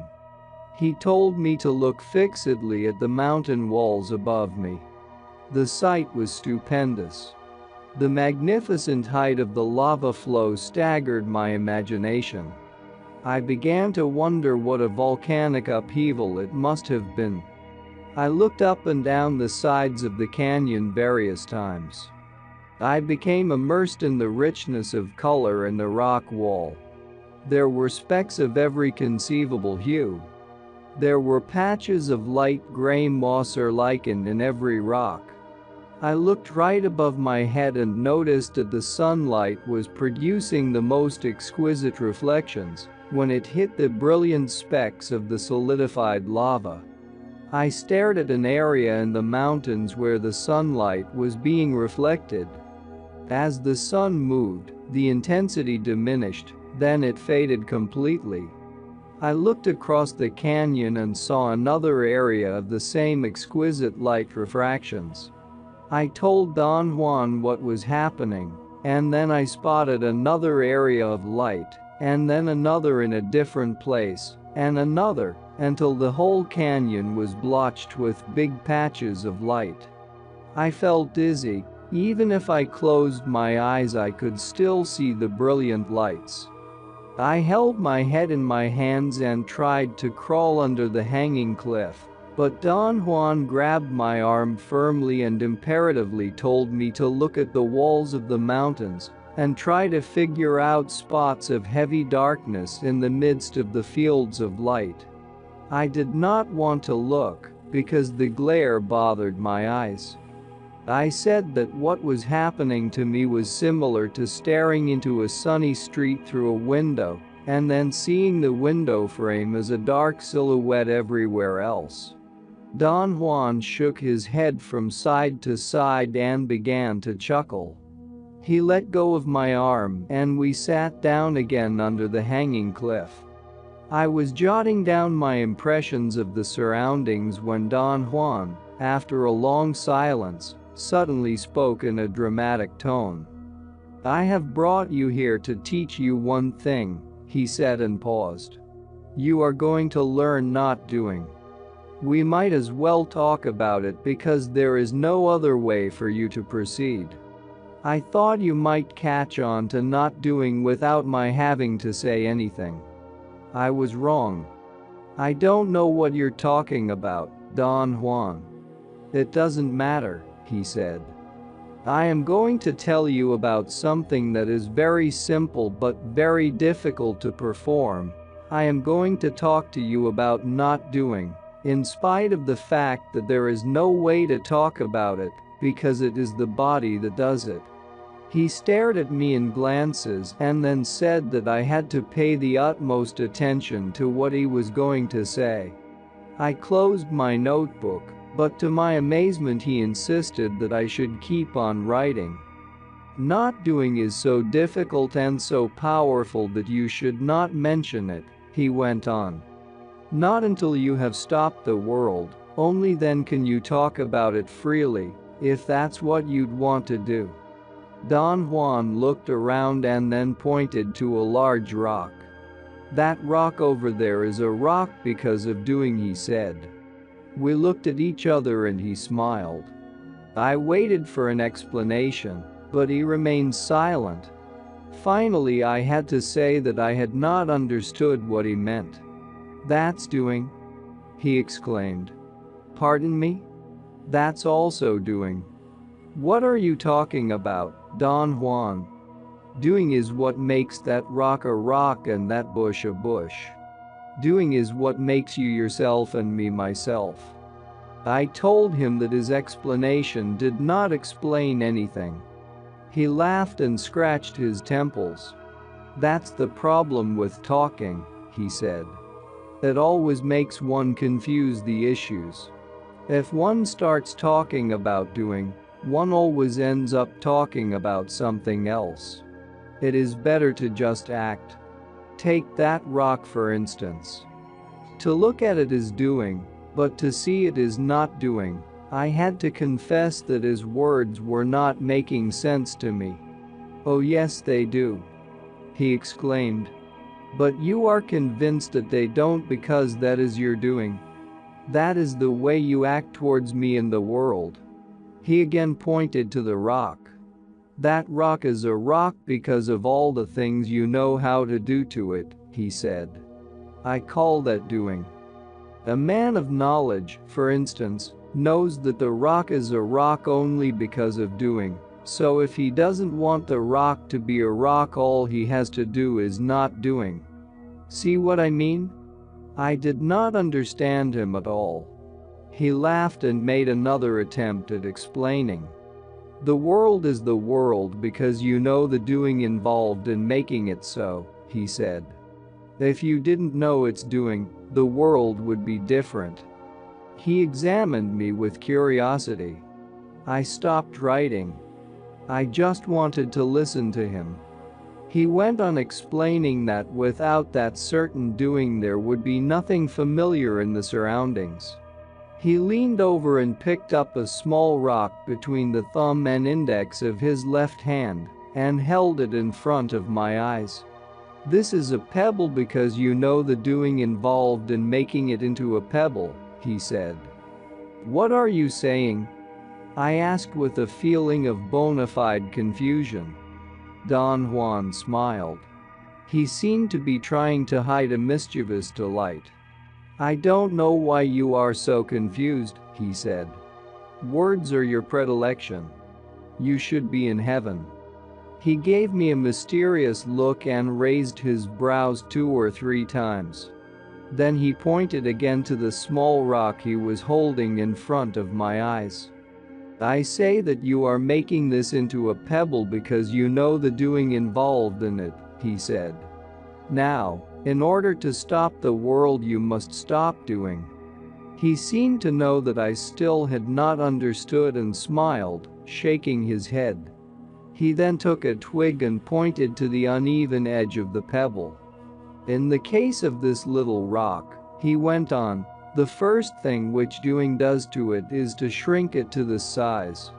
So the proper thing to do, which a warrior does if he wants to stop the world, is to enlarge a little rock, or any other thing, by not doing." He stood up and placed the pebble on a boulder, and then asked me to come closer and examine it. He told me to look at the holes and depressions in the pebble, and try to pick out the minute detail in them. He said that if I could pick out the detail, the holes and depressions would disappear, and I would understand what not doing meant. "This damn pebble is going to drive you crazy today," he said. I must have had a look of bewilderment on my face. He looked at me and laughed uproariously. Then he pretended to get angry with the pebble and hit it 2 or 3 times with his hat. I urged him to clarify his point. I argued that it was possible for him to explain anything he wanted to if he made an effort. He gave me a sly glance and shook his head as if the situation were hopeless. "Sure, I can explain anything," he said, laughing. "But could you understand it?" I was taken aback by his insinuation. "Doing makes you separate the pebble from the larger boulder," he continued. "If you want to learn not doing, let's say that you have to join them." He pointed to the small shadow that the pebble cast on the boulder, and said that it was not a shadow but a glue which bound them together. He then turned around and walked away, saying that he was coming back to check on me later. I stared at the pebble for a long time. I could not focus my attention on the minute detail in the holes and depressions, but the tiny shadow that the pebble cast on the boulder became a most interesting point. Don Juan was right, it was like a glue. It moved and shifted. I had the impression it was being squeezed from underneath the pebble. When Don Juan returned, I related to him what I had observed about the shadow. "That's a good beginning," he said. "A warrior can tell all kinds of things from the shadows." He then suggested that I should take the pebble and bury it somewhere. "Why?" I asked. "You've been watching it for a long time," he said. "It has something of you now. A warrior always tries to affect the force of doing by changing it into not doing. Doing would be to leave the pebble lying around because it is merely a small rock. Not doing would be to proceed with that pebble as if it were something far beyond a mere rock. In this case, that pebble has soaked in you for a long time, and now it is you, and as such, you cannot leave it lying around, but must bury it. If you would have personal power, however, not doing would be to change that pebble into a power object. Can I do that now? Your life is not tight enough to do that. If you would see, you would know that your heavy concern has changed that pebble into something quite unappealing.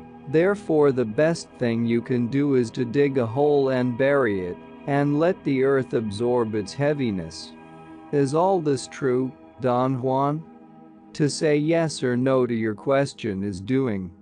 But since you are learning not doing, I have to tell you that it really doesn't matter whether or not all this is true. It is here that a warrior has a point of advantage over the average man. An average man cares that things are either true or false, but a warrior doesn't.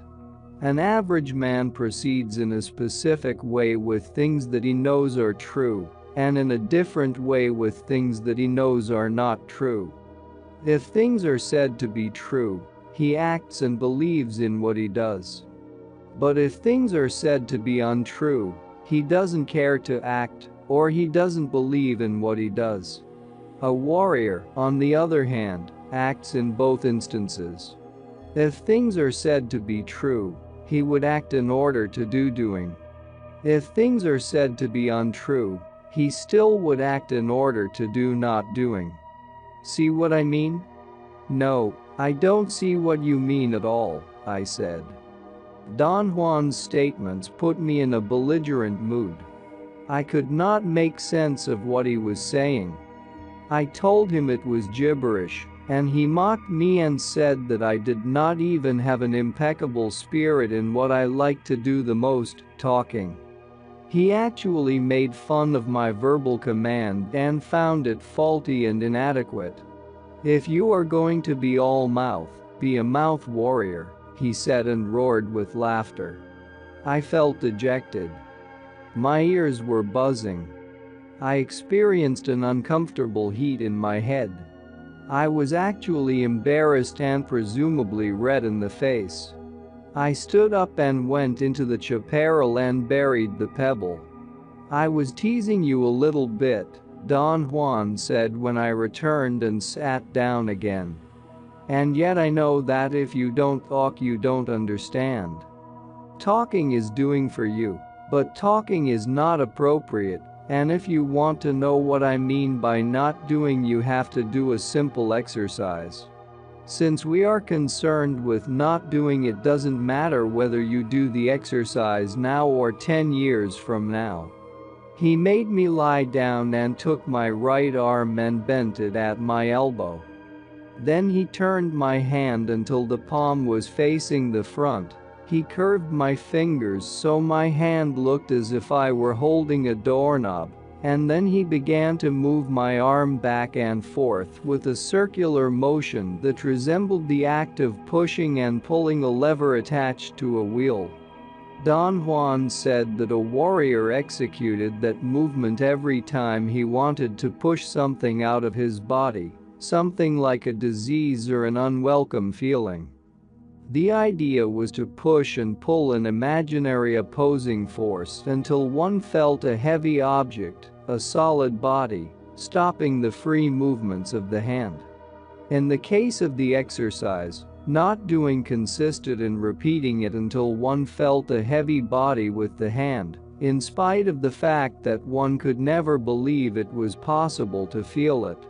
I began moving my arm, and in a short while my hand became ice cold. I had begun to feel a sort of mushiness around my hand. It was as if I were paddling through some heavy viscous liquid matter. Don Juan made a sudden movement and grabbed my arm to stop the motion. My whole body shivered as though stirred by some unseen force. He scrutinized me as I sat up, and then walked around me before he sat back down on the place where he had been. "You've done enough," he said. "You may do this exercise some other time, when you have more personal power." Did I do something wrong? No. Not doing is only for very strong warriors, and you don't have the power to deal with it yet. Now you will only trap horrendous things with your hand. So do it little by little, until your hand doesn't get cold anymore. Whenever your hand remains warm, you can actually feel the lines of the world with it. He paused as if to give me time to ask about the lines. But before I had a chance to, he started explaining that there were infinite numbers of lines that joined us to things. He said that the exercise of not doing that he had just described would help anyone to feel a line that came out from the moving hand, a line that one could place or cast wherever one wanted to.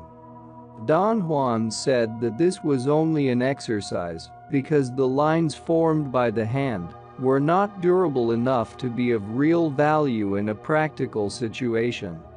A man of knowledge uses other parts of his body to produce durable lines, he said. What parts of the body, Don Juan? The most durable lines that a man of knowledge produces come from the middle of the body, he said. But he can also make them with his eyes. Are they real lines? Surely. Can you see them and touch them? Let's say that you can feel them. The most difficult part about the warrior's way is to realize that the world is a feeling. When one is not doing, one is feeling the world, and one feels the world through its lines. He paused and examined me with curiosity. He raised his brows and opened his eyes and then blinked. The effect was like the eyes of a bird blinking. Almost immediately I felt a sensation of discomfort and queasiness. It was actually as if something was applying pressure to my stomach. See what I mean?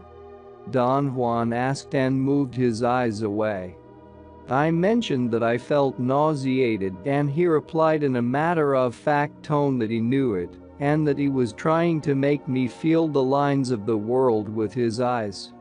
I could not accept the claim that he himself was making me feel that way. I voiced my doubts.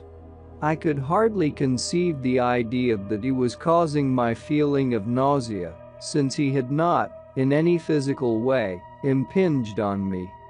Not doing is very simple but very difficult, he said. It is not a matter of understanding it, but of mastering it. Seeing, of course, is the final accomplishment of a man of knowledge. And seeing is attained only when one has stopped the world through the technique of not doing. I smiled involuntarily. I had not understood what he meant. When one does something with people, he said, the concern should be only with presenting the case to their bodies. That's what I've been doing with you so far, letting your body know. Who cares whether or not you understand? But that's unfair, Don Juan. I want to understand everything, otherwise coming here would be a waste of my time. A waste of your time? He exclaimed, parodying my tone of voice. You certainly are conceited. He stood up and told me that we were going to hike to the top of the lava peak to our right. The ascent to the top was an excruciating affair. It was actual mountain climbing, except that there were no ropes to aid and protect us. Don Juan repeatedly told me not to look down, and he had to actually pull me up bodily a couple of times after I had begun to slide down the rock. I felt terribly embarrassed that Don Juan, being so old, had to help me. I told him that I was in poor physical condition because I was too lazy to do any exercise. He replied that once one had arrived at a certain level of personal power, exercise or any training of that sort was unnecessary, since all one needed, to be in an impeccable form, was to engage oneself and not doing. When we arrived at the top, I lay down. I was about to be sick. He rolled me back and forth with his foot as he had done once before. Little by little the motion restored my balance. But I felt nervous. It was as if I were somehow waiting for the sudden appearance of something. I involuntarily looked 2 or 3 times to each side. Don Juan did not say a word, but he also looked in the direction I was looking. Shadows are peculiar affairs, he said all of a sudden. You must have noticed that there is one following us. I haven't noticed anything of the sort, I protested in a loud voice. Don Juan said that my body had noticed our pursuer, in spite of my stubborn opposition, and assured me in a confident tone that there was nothing unusual about being followed by a shadow. It is just a power, he said. These mountains are filled with them. It is just like one of those entities that scared you the other night. I wanted to know if I could actually perceive it myself. He asserted that in the daytime I could only feel its presence. I wanted an explanation of why he called it a shadow when obviously it was not like the shadow of a boulder. He replied that both had the same lines, therefore both were shadows. He pointed to a long boulder standing directly in front of us. "Look at the shadow of that boulder," he said. "The shadow is the boulder, and yet it isn't." To observe the boulder in order to know what the boulder is doing, but to observe its shadow is not doing. Shadows are like doors, the doors of not doing. A man of knowledge, for example, can tell the innermost feelings of men by watching their shadows. Is there movement in them? I asked. You may say that there is movement in them, or you may say that the lines of the world are shown in them, or you may say that feelings come from them.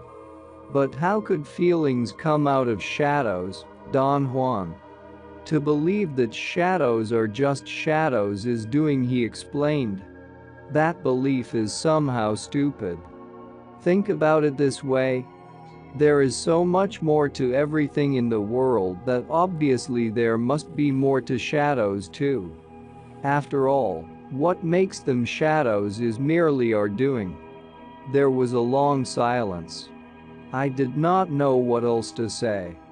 The end of the day is approaching, Don Juan said, looking at the sky. You have to use this brilliant sunlight to perform one last exercise. He led me to a place where there were two peaks the size of a man standing parallel to each other, about 4 or 5 feet apart. Don Juan stopped 10 yards away from them, facing the west. He marked a spot for me to stand on and told me to look at the shadows of the peaks. He said that I should watch them and cross my eyes in the same manner I ordinarily cross them when scanning the ground for a place to rest. He clarified his directions by saying that when searching for a resting place, one had to look without focusing, but in observing shadows, one had to cross the eyes and yet keep a sharp image in focus. The idea was to let one shadow be superimposed on the other by crossing the eyes. He explained that through that process one could ascertain a certain feeling which emanated from shadows.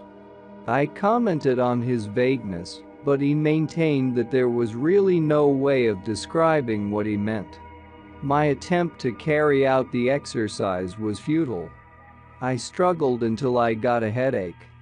Don Juan was not at all concerned with my failure. He climbed to a dome-like peak and yelled from the top, telling me to look for 2 small long and narrow pieces of rock. He showed with his hands the size rock he wanted. I found 2 pieces and handed them to him.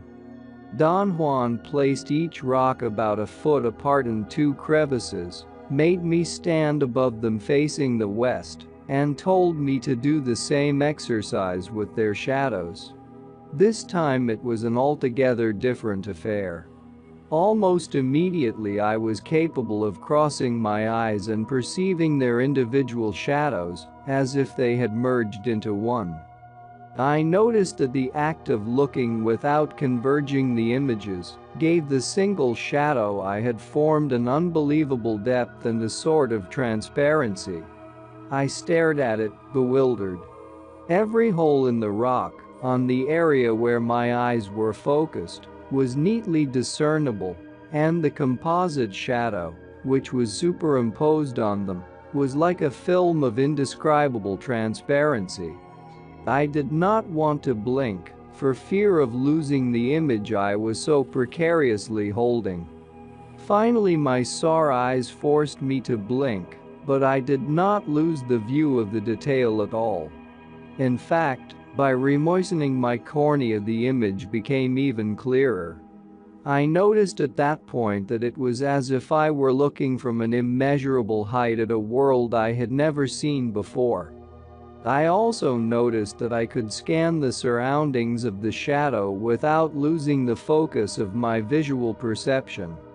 Then, for an instant, I lost the notion that I was looking at a rock. I felt that I was landing in a world vast beyond anything I had ever conceived. This extraordinary perception lasted for a second, and then everything was turned off. I automatically looked up and saw Don Juan standing directly above the rocks, facing me. He had blocked the sunlight with his body. I described the unusual sensation I had had, and he explained that he had been forced to interrupt it because he saw that I was about to get lost in it. He added that it was a natural tendency for all of us to indulge ourselves when feelings of that nature occur, and that by indulging myself in it, I had almost turned not doing into my old familiar doing.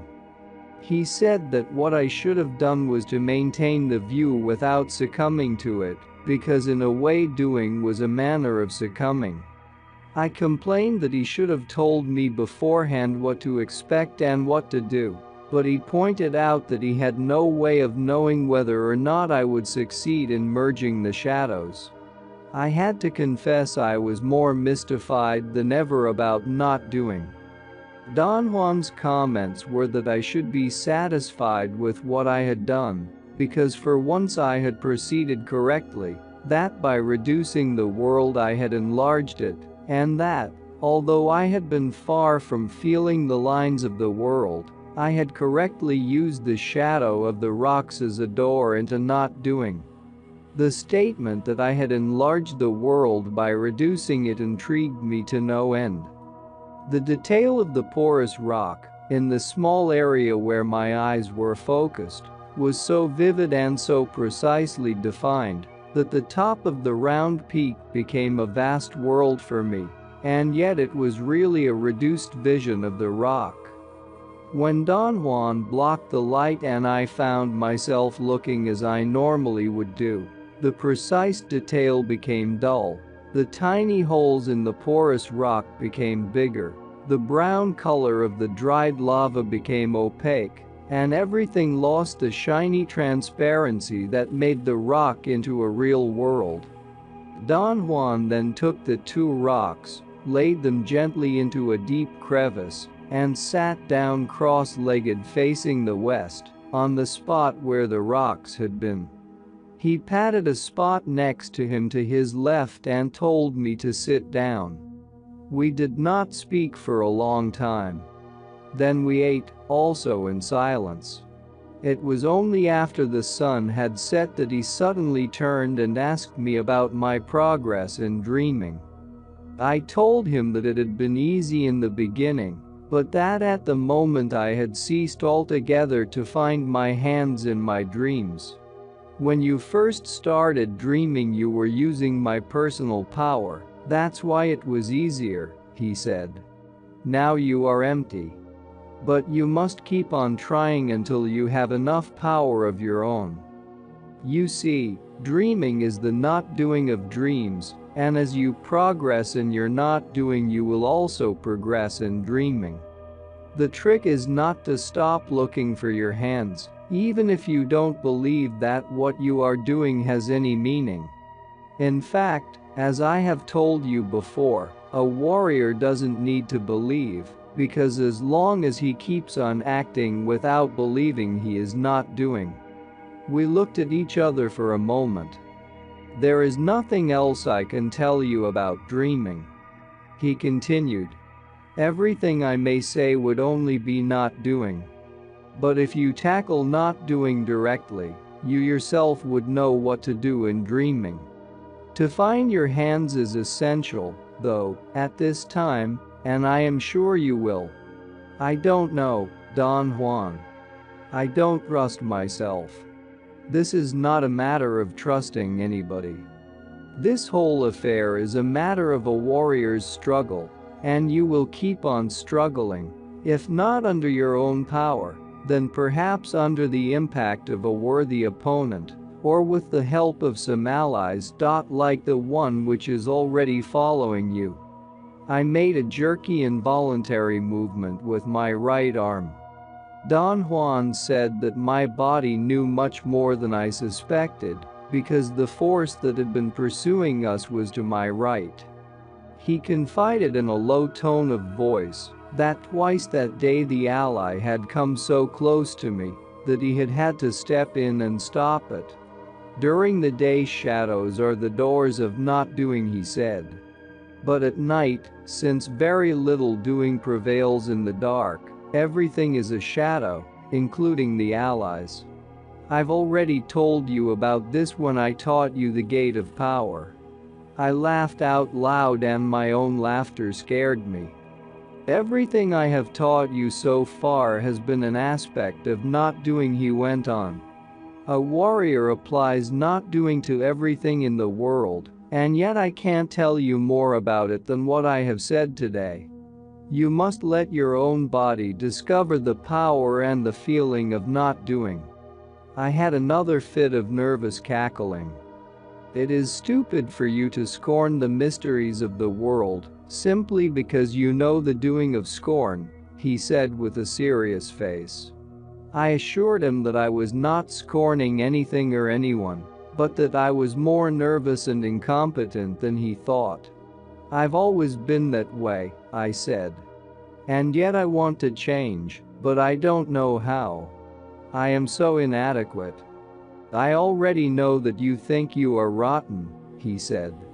That's your doing.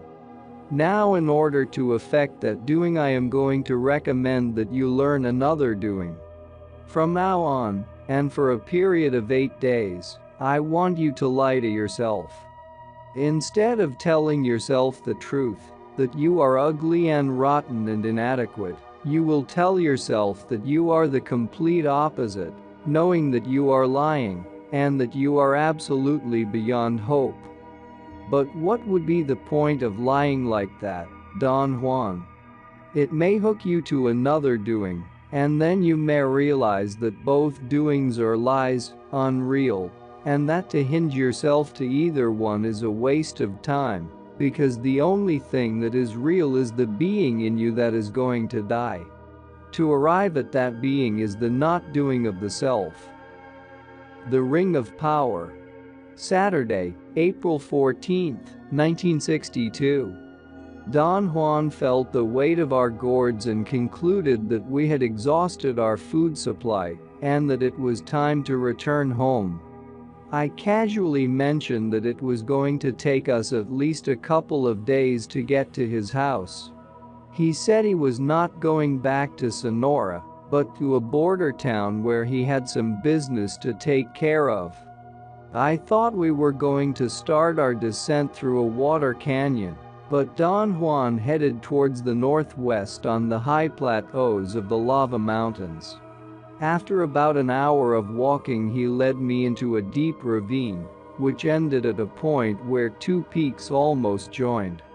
There was a slope there, going almost to the top of the range, a strange slope which looked like a slanted concave bridge between the two peaks. Don Juan pointed to an area on the face of the slope. "Look there fixedly," he said. "The sun is almost right." He explained that at midday the light of the sun could help me with not doing. He then gave me a series of commands. To loosen all the tight garments I had on, to sit in a cross-legged position, and to look intently at the spot he had specified. There were very few clouds in the sky and none towards the west. It was a hot day and the sunlight beamed on the solidified lava. I kept a very close watch over the area in question. After a long vigil, I asked what, specifically, I was supposed to look for. He made me be quiet with an impatient gesture of his hand. I was tired. I wanted to go to sleep. I half closed my eyes. They were itching and I rubbed them, but my hands were clammy, and the sweat made my eyes sting. I looked at the lava peaks through half-closed eyelids, and suddenly the whole mountain was lit up. I told Don Juan that if I squinted my eyes I could see the whole range of mountains as an intricate array of light fibers. He told me to breathe as little as possible in order to maintain the view of the light fibers, and not to stare intently into it, but to look casually at a point on the horizon right above the slope. I followed his instructions and was able to hold the view of an interminable extension covered with a web of light. Don Juan said in a very soft voice that I should try to isolate areas of darkness within the field of light fibers, and that right after finding a dark spot, I should open my eyes and check where that spot was on the face of the slope. I was incapable of perceiving any dark areas. I squinted my eyes and then opened them up various times. Don Juan drew closer to me and pointed to an area to my right, and then to some other one right in front of me. I tried to change the position of my body. I thought that perhaps if I shifted my perspective, I would be able to perceive the supposed area of darkness he was pointing to, but Don Juan shook my arm and told me in a severe tone to keep still and be patient. I again squinted my eyes and once more saw the web of light fibers. I looked at it for a moment, and then I opened my eyes wider. At that instant I heard a faint rumble. It could have easily been explained as the distant sound of a jet plane, and then, with my eyes wide open, I saw the whole range of mountains in front of me as an enormous field of tiny dots of light. It was as if for a brief moment some metallic specks in the solidified lava were reflecting the sunlight in unison. Then the sunlight grew dim and was suddenly turned off, and the mountains became a mass of dull dark brown rock, and at the same time it also became windy and cold. I wanted to turn around to see if the sun had disappeared behind a cloud, but Don Juan held my head and did not let me move. He said that if I turned I might catch a glimpse of an entity of the mountains, the ally that was following us. He assured me that I did not have the necessary strength to stand aside of that nature, and then he added in a calculated tone that the rumble I had heard was the peculiar way in which an ally heralded its presence. He then stood up and announced that we were going to start climbing up the side of the slope. "Where are we going?" I asked. He pointed to one of the areas he had isolated as being a spot of darkness. He explained that not doing had allowed him to single out that spot as a possible center of power, or perhaps as a place where power objects might be found. We reached the spot he had in mind after a painful climb. He stood motionless for a moment a few feet in front of me. I tried to come closer to him, but he signaled me with his hand to stop. He seemed to be orienting himself. I could see the back of his head moving as if he were sweeping his eyes up and down the mountain. Then with sure steps he led the way to a ledge. He sat down and began to wipe some loose dirt off the ledge with his hand.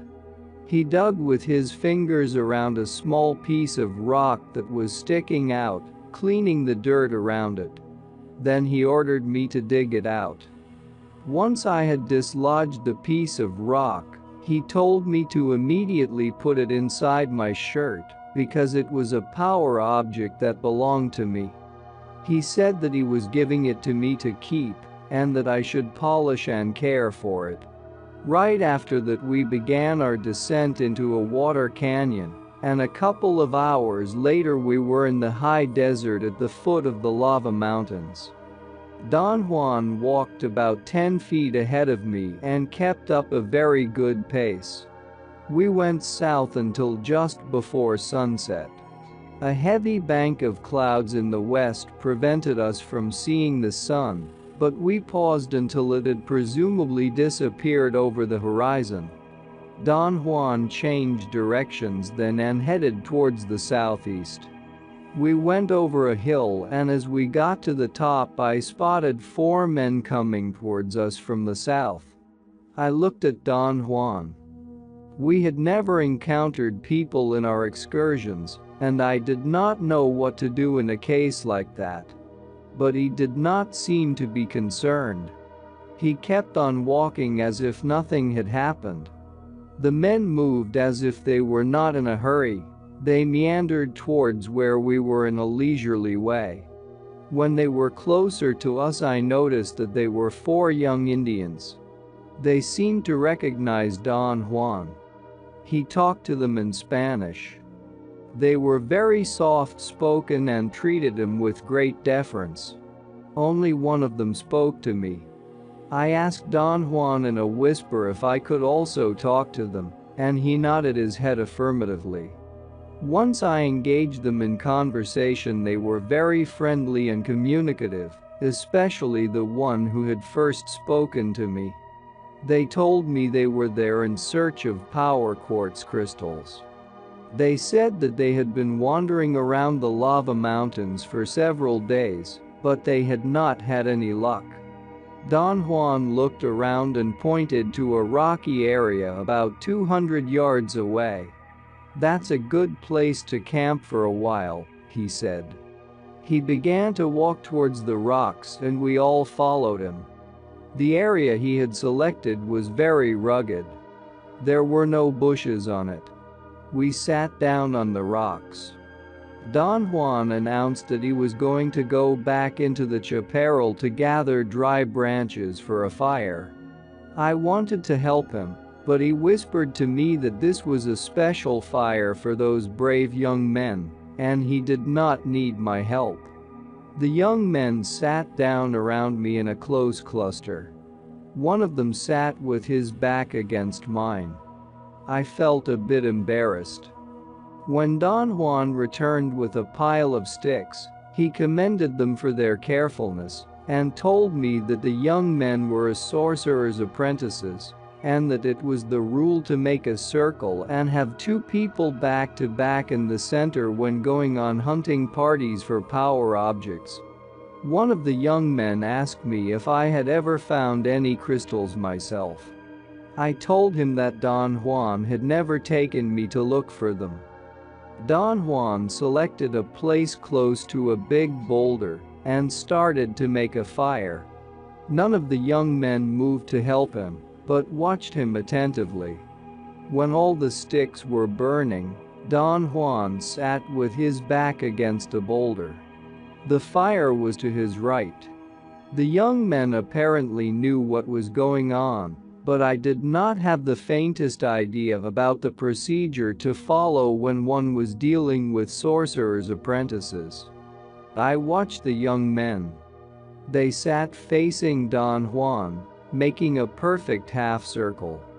I noticed then that Don Juan was directly facing me, and 2 of the young men had sat to my left and the other 2 to my right.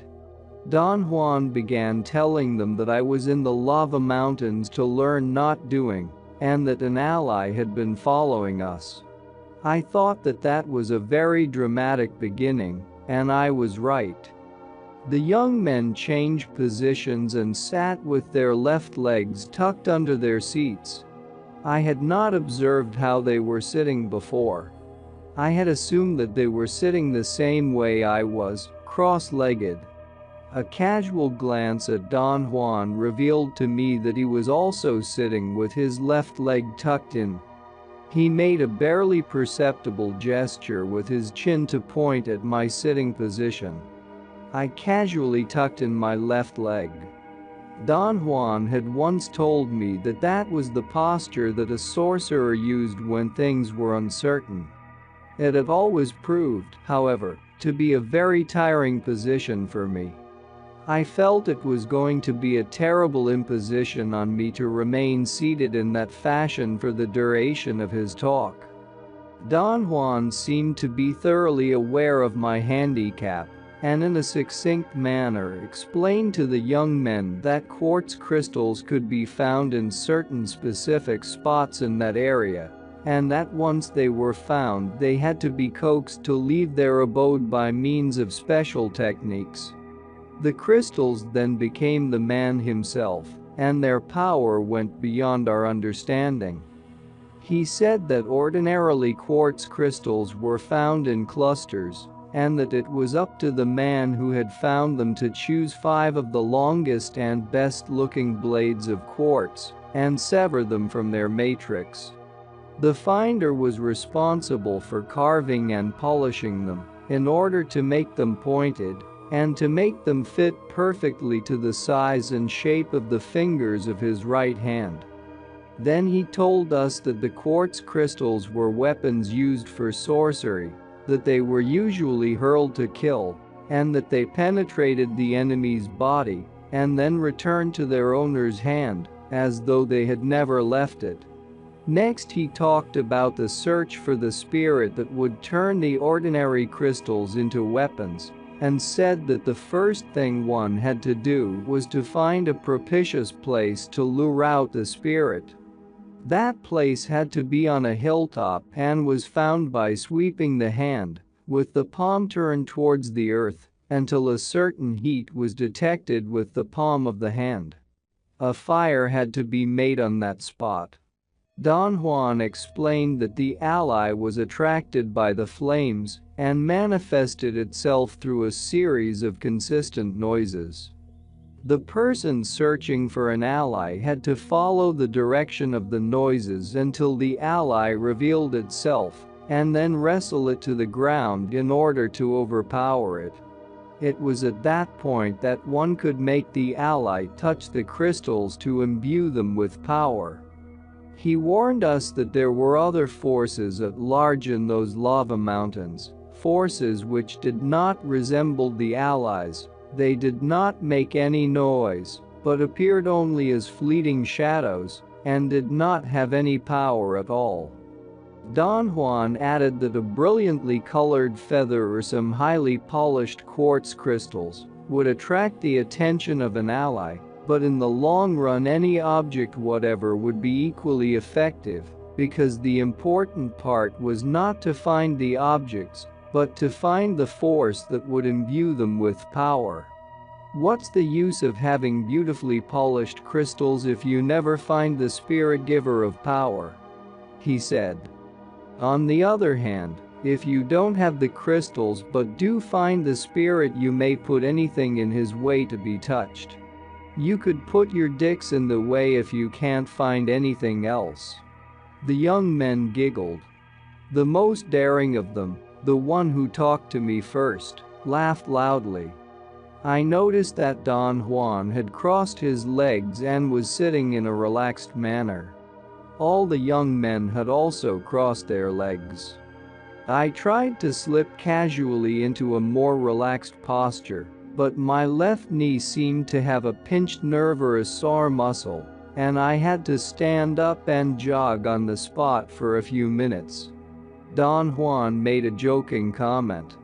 He said I was out of practice kneeling down, because I had not been to confession in years, ever since I had begun running around with him.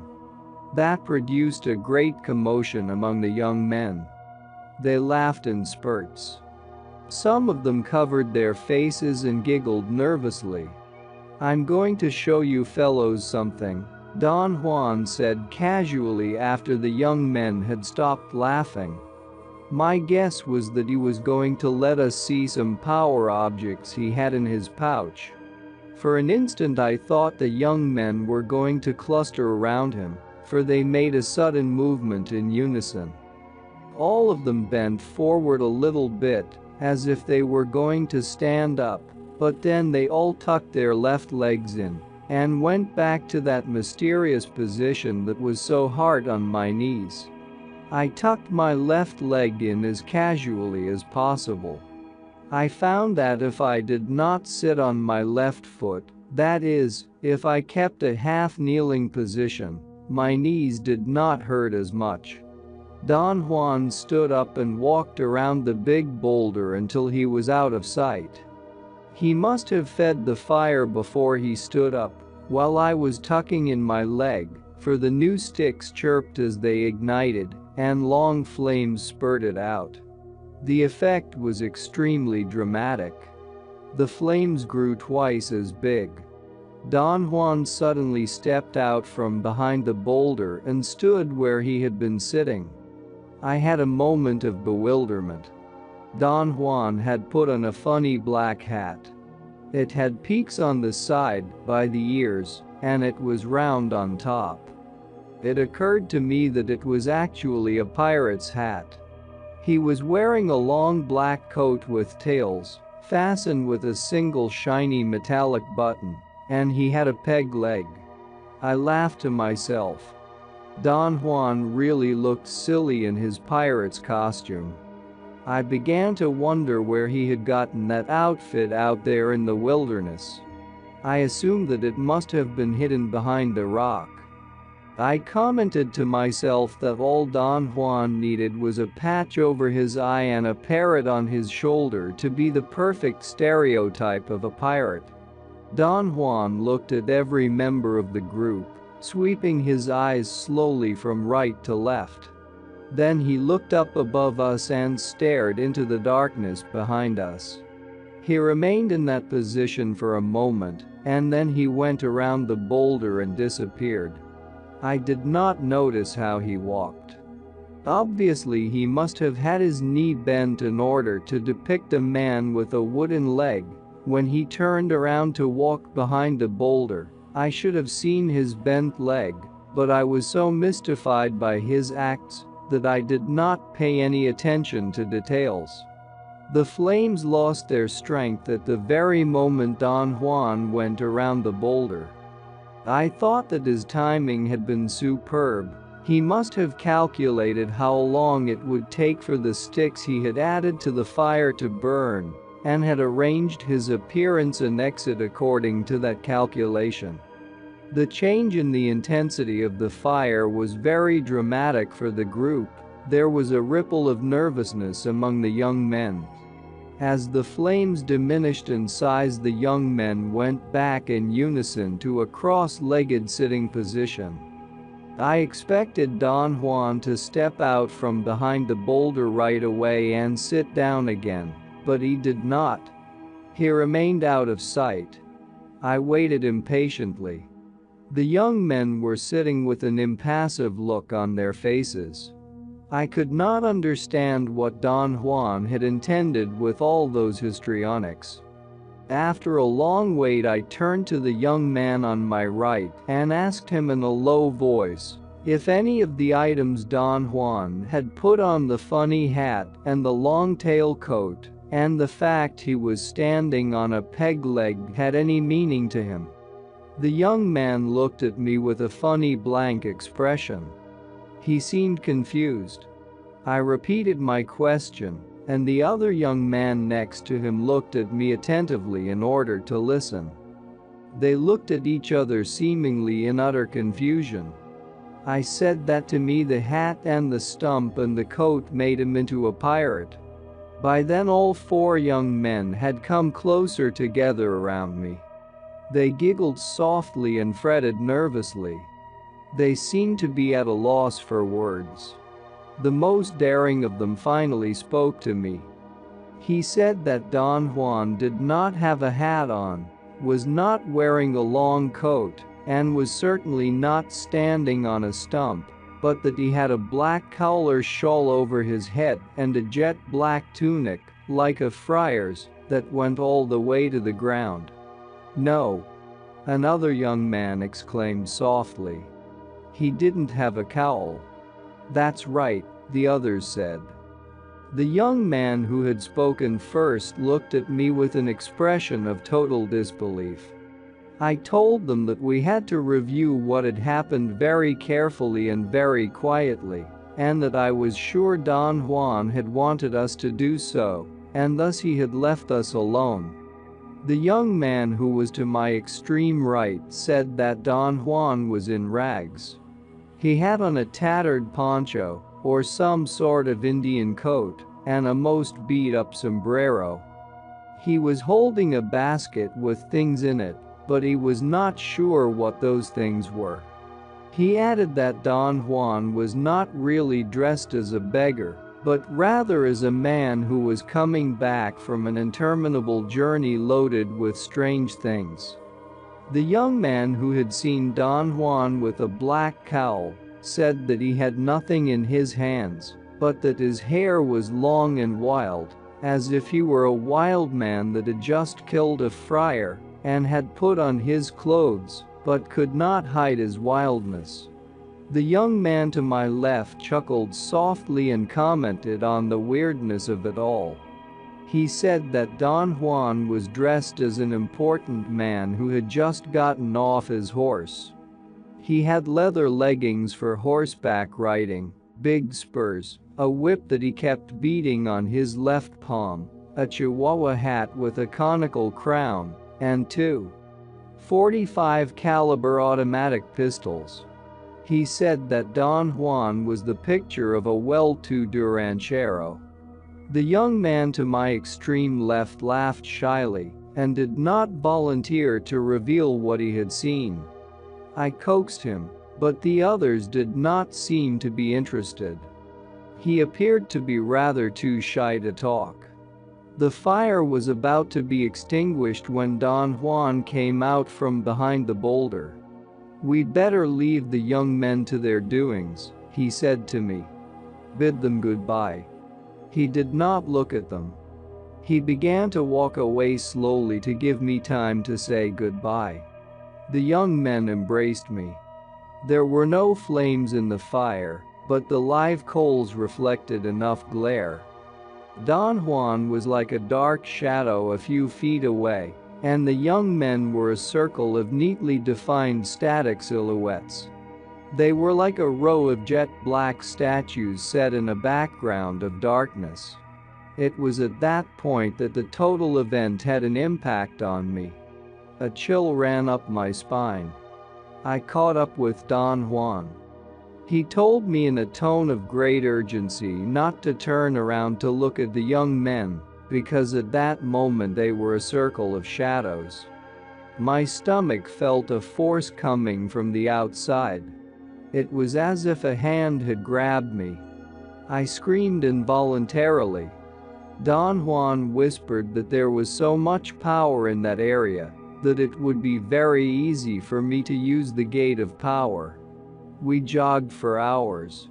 I fell down 5 times. Don Juan counted out loud every time I lost my balance. Then he came to a halt. "Sit down, huddle against the rocks, and cover your belly with your hands," he whispered in my ear. Sunday, April 1962. As soon as there was enough light in the morning we started walking. Don Juan guided me to the place where I had left my car. I was hungry, but I felt otherwise invigorated and well rested. We ate some crackers and drank some bottled mineral water that I had in my car. I wanted to ask him some questions that were overwhelming me, but he put his finger to his lips. By mid-afternoon we were in the border town where he wanted me to leave him. We went to a restaurant to eat lunch. The place was empty. We sat at a table by a window looking out at the busy main street and ordered our food. Don Juan seemed relaxed. His eyes shone with a mischievous glint. I felt encouraged and began a barrage of questions. I mainly wanted to know about his disguise. "I showed you a little bit of my not doing," he said, and his eyes seemed to glow. "But none of us saw the same disguise," I said. "How did you do that?" "It's all very simple," he replied.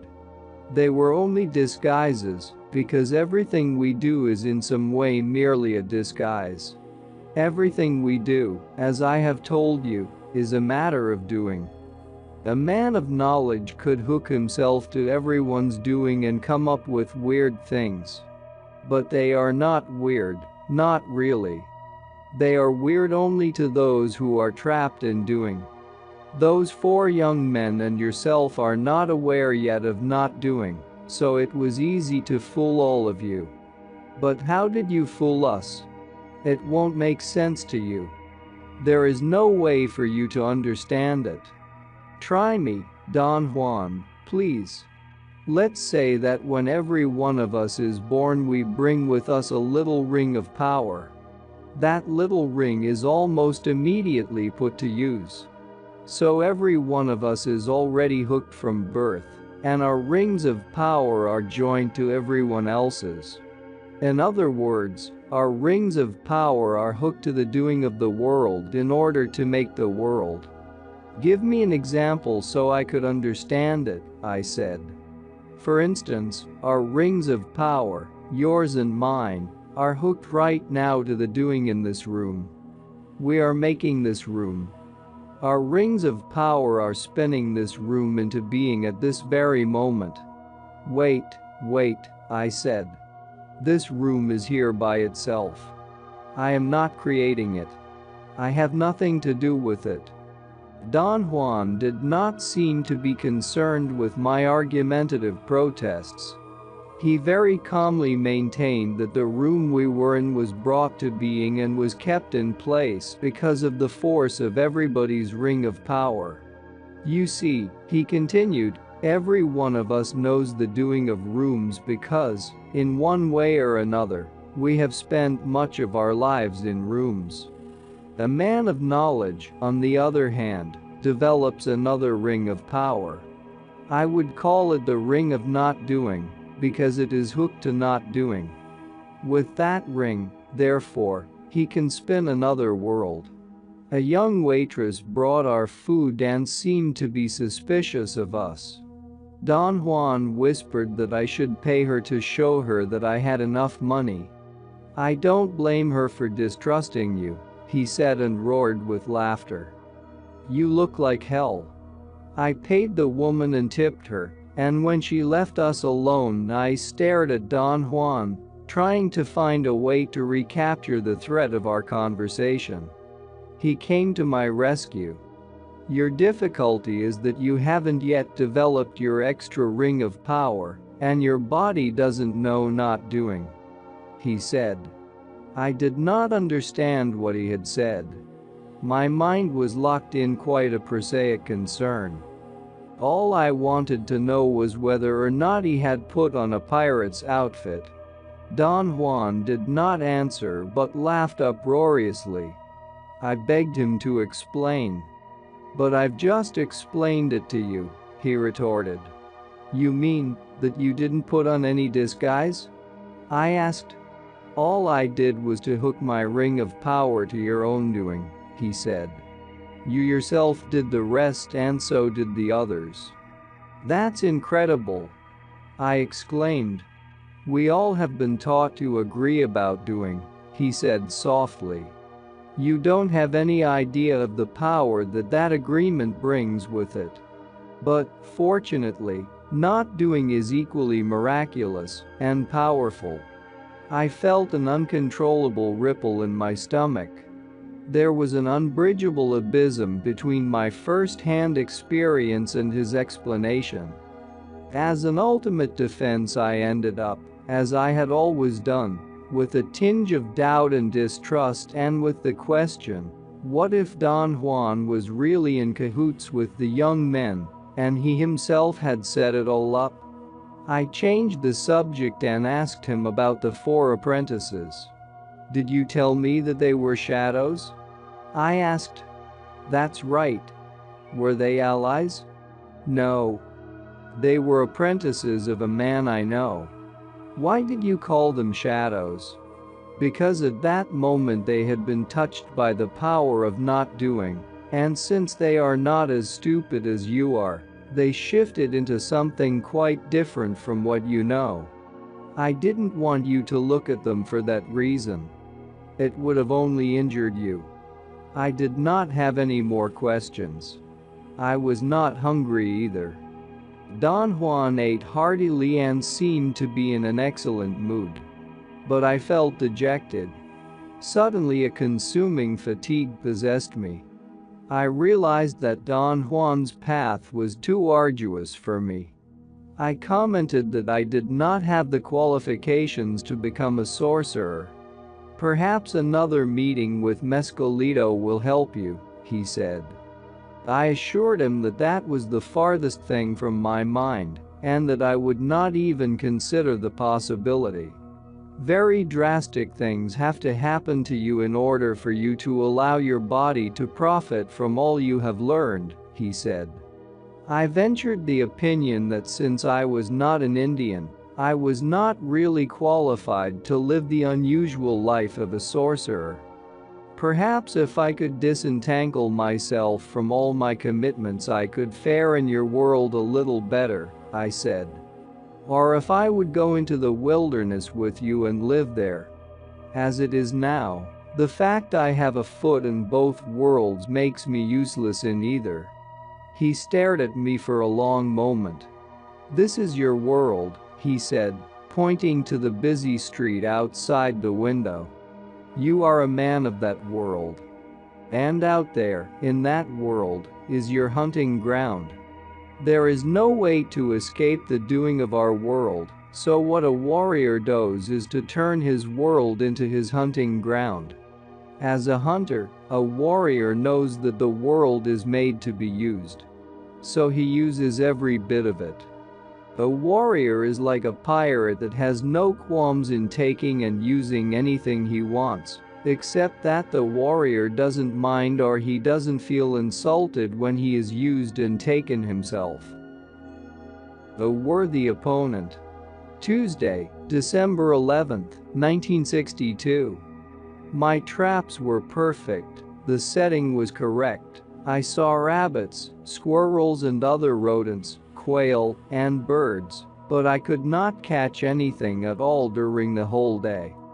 Don Juan had told me, as we left his house in the early morning, that I had to wait that day for a gift of power, an exceptional animal that might be lured into my traps, and whose flesh I could dry for power food. Don Juan seemed to be in a pensive mood. He did not make a single suggestion or comment. Near the end of the day he finally made a statement. Someone is interfering with your hunting, he said. Who? I asked, truly surprised. He looked at me and smiled and shook his head in a gesture of disbelief. You act as if you didn't know who, he said. And you've known who all day. I was going to protest, but I saw no point in it. I knew he was going to say La Catalina, and if that was the kind of knowledge he was talking about, then he was right, I did know who. We either go home now, he continued, or we wait until dark and use the twilight to catch her. He appeared to be waiting for my decision. I wanted to leave. I began to gather some thin rope that I was using, but before I could voice my wish he stopped me with a direct command. Sit down, he said. It would be a simpler and more sober decision to just leave now, but this is a peculiar case, and I think we must stay. This show is just for you. What do you mean? Someone is interfering with you, in particular, so that makes it your show. I know who and you also know who. You scare me, I said. Not me, he replied, laughing. That woman, who is out there prowling, is scaring you. He paused as if he were waiting for the effect of his words to show on me. I had to admit that I was terrified. Over a month before, I had had a horrendous confrontation with a sorceress called La Catalina. I had faced her at the risk of my life because Don Juan had convinced me that she was after his life, and that he was incapable of fending off her onslaughts. After I had come in contact with her, Don Juan disclosed to me that she had never really been of any danger to him, and that the whole affair had been a trick, not in the sense of a malicious prank, but in the sense of a trap to ensnare me. His method was so unethical to me that I became furious with him. Upon hearing my angry outburst, Don Juan had begun to sing some Mexican tunes. He imitated popular crooners, and his renditions were so comical that I had ended up laughing like a child. He entertained me for hours. I never knew he had such a repertoire of idiotic songs. Let me tell you something, he had finally said on that occasion. If we wouldn't be tricked, we would never learn. The same thing happened to me, and it'll happen to anyone. The art of a benefactor is to take us to the brink. A benefactor can only point the way and trick. I tricked you before. You remember the way I recaptured your hunter's spirit, don't you? You yourself told me that hunting made you forget about plants. You were willing to do a lot of things in order to be a hunter, things you wouldn't have done in order to learn about plants. Now you must do a lot more in order to survive. He stared at me and broke into a fit of laughter. This is all crazy, I said. We are rational beings. You're rational, he retorted. I am not. Of course you are, I insisted. You are one of the most rational men I have ever met. All right, he exclaimed. Let us not argue. I am rational, so what? I involved him in the argument of why it was necessary for two rational beings to proceed in such an insane way, as we had proceeded with the Lady Witch. You're rational, all right, he said fiercely. And that means you believe that you know a lot about the world, but do you? Do you really? You have only seen the acts of people. Your experiences are limited only to what people have done to you or to others. You know nothing about this mysterious unknown world. He signaled me to follow him to my car, and we drove to the small Mexican town nearby. I did not ask what we were going to do. He made me park my car by a restaurant, and then we walked around the bus depot and the general store. Don Juan walked on my right side, leading me. Suddenly I became aware that someone else was walking side by side with me to my left, but before I had time to turn to look, Don Juan made a fast and sudden movement. He leaned forward, as if he were picking something from the ground, and then grabbed me by the armpit when I nearly stumbled over him. He dragged me to my car and did not let go of my arm, even to allow me to unlock the door. I fumbled with the keys for a moment. He shoved me gently into the car and then got in himself. Drive slowly and stop in front of the store, he said. When I had stopped, Don Juan signaled me with a nod of his head to look. La Catalina was standing at the place where Don Juan had grabbed me. I recoiled involuntarily. The woman took a couple of steps towards the car and stood there defiantly. I scrutinized her carefully and concluded that she was a beautiful woman. She was very dark and had a plump body, but she seemed to be strong and muscular. She had a round, full face with high cheekbones and two long braids of jet black hair. What surprised me the most was her youth. She was at the most in her early 30s. Let her come closer if she wants, Don Juan whispered. She took 3 or 4 steps towards my car and stopped perhaps 10 feet away.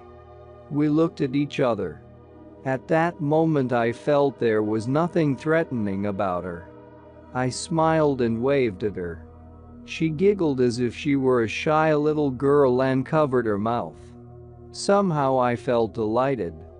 I turned to Don Juan to comment on her appearance and behavior, and he scared me half to death with a yell. Don't turn your back to that woman, damn it, he said in a forceful voice. I quickly turned to look at the woman. She had taken another couple of steps towards my car and was standing barely 5 feet away from my door. She was smiling. Her teeth were big and white and very clean. There was something eerie about her smile, however. It was not friendly, it was a contained grin, only her mouth smiled. Her eyes were black and cold and were staring at me fixedly. I experienced a chill all over my body. Don Juan began to laugh in a rhythmical cackle. After a moment's wait, the woman slowly backed away and disappeared among people. We drove away and Don Juan speculated that if I did not tighten up my life and learn, she was going to step on me as one steps on a defenseless bug. "She is the worthy opponent I told you I had found for you," he said. Don Juan said that we had to wait for an omen before we knew what to do with the woman who was interfering with my hunting. "If we see or hear a crow, we'll know for sure that we can wait, and we'll also know where to wait," he added. He slowly turned around in a complete circle, scanning all the surroundings. "This is not the place to wait," he said in a whisper. We began to walk towards the east. It was already fairly dark. Suddenly 2 crows flew out from behind some tall bushes and disappeared behind a hill. Don Juan said that the hill was our destination. Once we arrived there, he circled it and chose a place facing the southeast at the bottom of the hill. He cleaned the dried twigs and leaves and other debris from a circular spot 5 or 6 feet in diameter.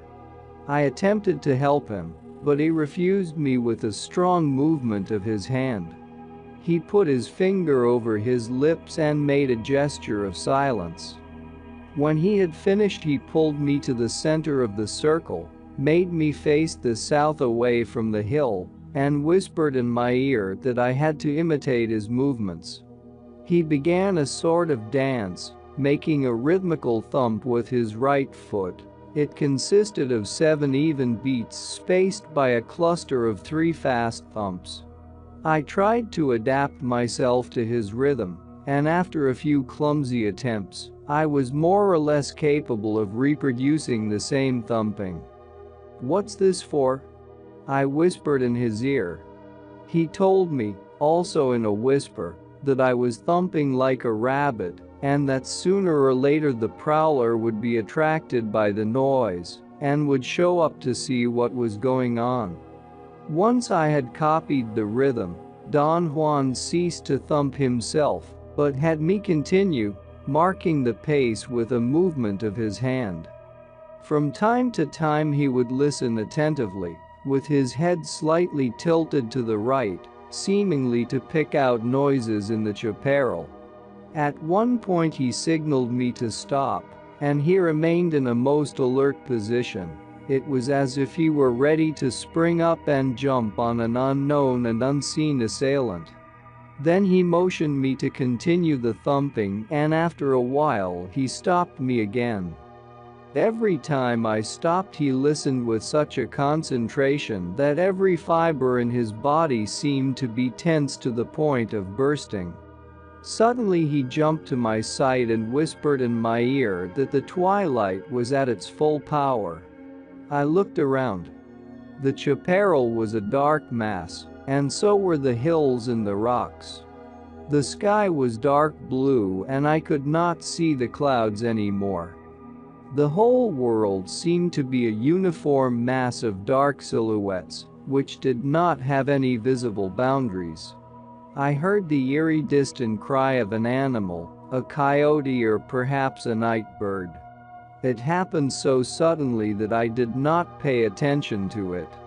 But Don Juan's body jerked a bit. I felt its vibration as he stood next to me. "Here we go," he whispered. "Thump again and be ready. She's here." I began to thump furiously and Don Juan put his foot over mine and signaled me frantically to relax and thump rhythmically. "Don't scare her away," he whispered in my ear. "Calm down and don't lose your marbles." He again began to mark the pace of my thumping, and after the second time he made me stop, I heard the same cry again. This time it seemed to be the cry of a bird which was flying over the hill. Don Juan made me thump once more, And just when I stopped, I heard a peculiar rustling sound to my left. It was the sound a heavy animal would make while moving about in the dry underbrush. The thought of a bear crossed my mind, but then I realized that there were no bears in the desert. I grabbed onto Don Juan's arm, and he smiled at me and put his finger to his mouth in a gesture of silence. I stared into the darkness towards my left, but he signaled me not to. He repeatedly pointed directly above me, and then he made me turn around slowly and silently until I was facing the dark mass of the hill. Don Juan kept his finger leveled at a certain point on the hill. I kept my eyes glued to that spot, and suddenly, as if in a nightmare, a dark shadow leaped at me. I shrieked and fell down to the ground on my back. For a moment the dark silhouette was superimposed against a dark blue sky, and then it sailed through the air and landed beyond us, in the bushes. I heard the sound of a heavy body crashing into the shrubs, and then an eerie outcry. Don Juan helped me up and guided me in the darkness to the place where I had left my traps. He made me gather and disassemble them, and then he scattered the pieces away in all directions. He performed all this without saying a single word. We did not speak at all on our way back to his house. "What do you want me to say?" Don Juan asked after I had urged him repeatedly to explain the events I had witnessed a few hours before. "What was it?" I asked. "You know damn well who it was," he said. "Don't water it down with what was it. It is who it was that is important." I had worked out an explanation that seemed to suit me. The figure I had seen looked very much like a kite that someone had let out over the hill, while someone else, behind us, had pulled it to the ground, thus the effect of a dark silhouette sailing through the air perhaps 15 or 20 yards. He listened attentively to my explanation and then laughed until tears rolled down his cheeks. "Quit beating around the bush," he said. "Get to the point. Wasn't it a woman?" I had to admit that when I fell down and looked up, I saw the dark silhouette of a woman with a long skirt leaping over me in a very slow motion.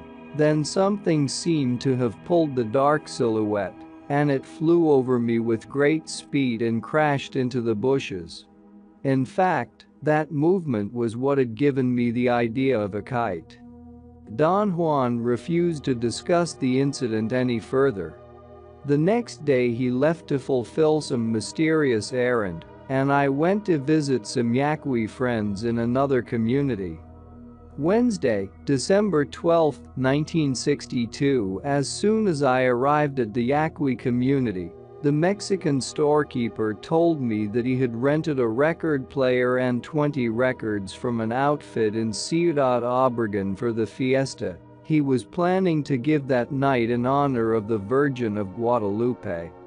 He had already told everybody that he had made all the necessary arrangements through Julio, the traveling salesman who came to the Yaqui settlement twice a month to collect installments on a layaway plan for cheap articles of clothing which he had succeeded in selling to some Yaqui Indians. Julio brought the record player early in the afternoon and hooked it to the dynamo that provided electricity for the store. He made sure that it worked, then he turned up the volume to its maximum, reminded the storekeeper not to touch 9 knobs, and began to sort the 20 records. "I know how many scratches each of them has," Julio said to the storekeeper. "Tell that to my daughter," the storekeeper replied. "You're responsible, not your daughter. Just the same, she's the one who'll be changing the records." Julio insisted that it did not make any difference to him whether she or someone else was going to actually handle the record player, as long as the storekeeper paid for any records that were damaged. The storekeeper began to argue with Julio. Julio's face became red. He turned from time to time to the large group of Yaqui Indians congregated in front of the Moor and made signs of despair or frustration by moving his hands or contorting his face in a grimace. Seemingly as a final resort, he demanded a cash deposit. That precipitated another long argument about what constituted a damaged record. Julio murmured with authority that any broken record had to be paid for in full, as if it were new. The storekeeper became angrier and began to pull out his extension cords. He seemed bent upon unhooking the record player and canceling the party. He made it clear to his clients congregated in front of the Moor that he had tried his best to come to terms with Julio. For a moment it seemed that the party was going to fail before it had started. Lilas, the old Yaqui Indian in whose house I was staying, made some derogatory comments in a loud voice about the Yaquis' sad state of affairs, that they could not even celebrate their most revered religious festivity, the Day of the Virgin of Guadalupe. I wanted to intervene and offer my help, but Bias stopped me. He said that if I were to make the cash deposit, the storekeeper himself would smash the records. "He's worse than anybody," he said. "Let him pay the deposit. He bleeds us, so why shouldn't he pay?" After a long discussion in which, strangely enough, everyone present was in favor of Julio, the storekeeper hit upon terms which were mutually agreeable. He did not pay a cash deposit, but accepted responsibility for the records and the record player. Julio's motorcycle left a trail of dust as he headed for some of the more remote houses in the locality. Bias said that he was trying to get to his customers before they came to the store and spent all their money buying booze. As he was saying this, a group of Indians emerged from behind the store. Bias looked at them and began to laugh, and so did everyone else there. Bias told me that those Indians were Julio's customers and had been hiding behind the store waiting for him to leave. The party began early. The storekeeper's daughter put a record on the turntable and brought the arm down. There was a terrible loud screech and a high-pitched buzz, and then came a blasting sound of a trumpet and some guitars. The party consisted of playing the records at full volume. There were 4 young Mexican men who danced with the storekeeper's 2 daughters and 3 other young Mexican women. The Yaquis did not dance, they watched with apparent delight every movement the dancers made. They seemed to be enjoying themselves just watching and gulping down cheap tequila. I bought individual drinks for everybody I knew. I wanted to avoid any feelings of resentment. I circulated among the numerous Indians and talked to them and then offered them drinks. My pattern of behavior worked until they realized I was not drinking at all. That seemed to annoy everyone at once. It was as if collectively they had discovered that I did not belong there. The Indians became very gruff and gave me sly looks. The Mexicans, who were as drunk as the Indians, also realized at the same time that I had not danced, and that appeared to offend them even more. They became very aggressive. One of them forcibly took me by the arm and dragged me closer to the record player. Another served me a full cup of tequila and wanted me to drink it all in one gulp and prove that I was a macho. I tried to stall them and laughed idiotically as if I were actually enjoying the situation. I said that I would like to dance first and then drink. One of the young men called out the name of a song. The girl in charge of the record player began to search in the pile of records. She seemed to be a little tipsy, although none of the women had openly been drinking and had trouble fitting a record on the turntable. A young man said that the record she had selected was not a twist. She fumbled with the pile, trying to find the suitable one, and everybody closed in around her and left me. That gave me time to run behind the store, away from the lighted area, and out of sight. I stood about 30 yards away in the darkness of some bushes trying to decide what to do. I was tired. I felt it was time to get in my car and go back home. I began to walk to Bias's house, where my car was parked. I figured that if I drove slowly, no one would notice that I was leaving.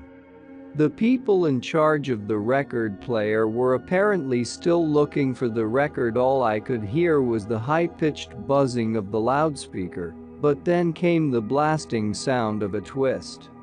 I laughed out loud, thinking that they had probably turned to where I had been and found out that I had disappeared.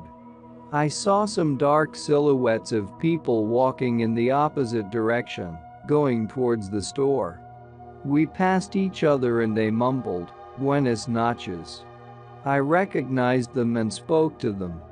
I told them that it was a great party. Before I came to a sharp bend in the road, I encountered two other people, whom I did not recognize, but I greeted them anyway. The blasting sound of the record player was almost as loud there on the road as it was in front of the store. It was a dark, starless night, but the glare from the store lights allowed me to have a fairly good visual perception of my surroundings. Bias's house was very near, and I accelerated my pace. I noticed then the dark shape of a person, sitting or perhaps squatting to my left, at the bend of the road. I thought for an instant that it might have been one of the people from the party who had left before I had.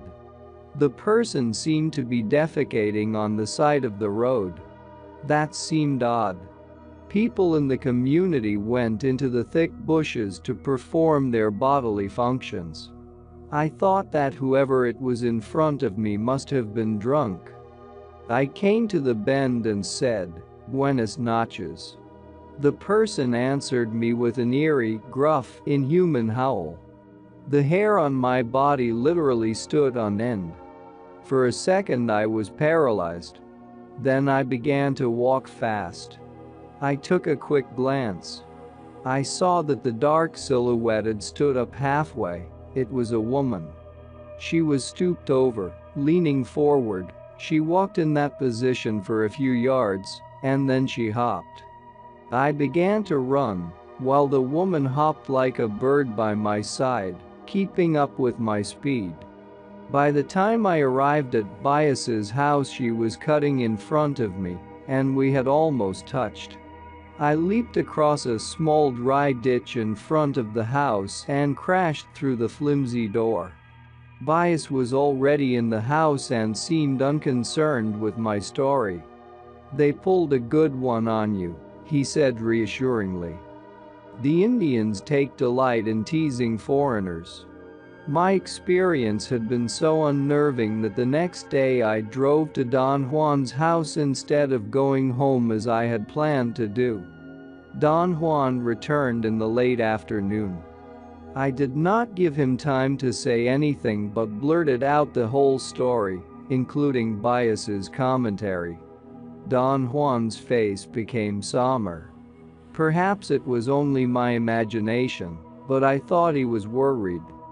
"Don't put so much stock in what Bias told you," he said in a serious tone. "He knows nothing of the struggles between sorcerers. You should have known that it was something serious the moment you noticed that the shadow was to your left. You shouldn't have run either. What was I supposed to do? Stand there? Right? When a warrior encounters his opponent and the opponent is not an ordinary human being, he must make his stand. That is the only thing that makes him invulnerable. What are you saying, Don Juan?"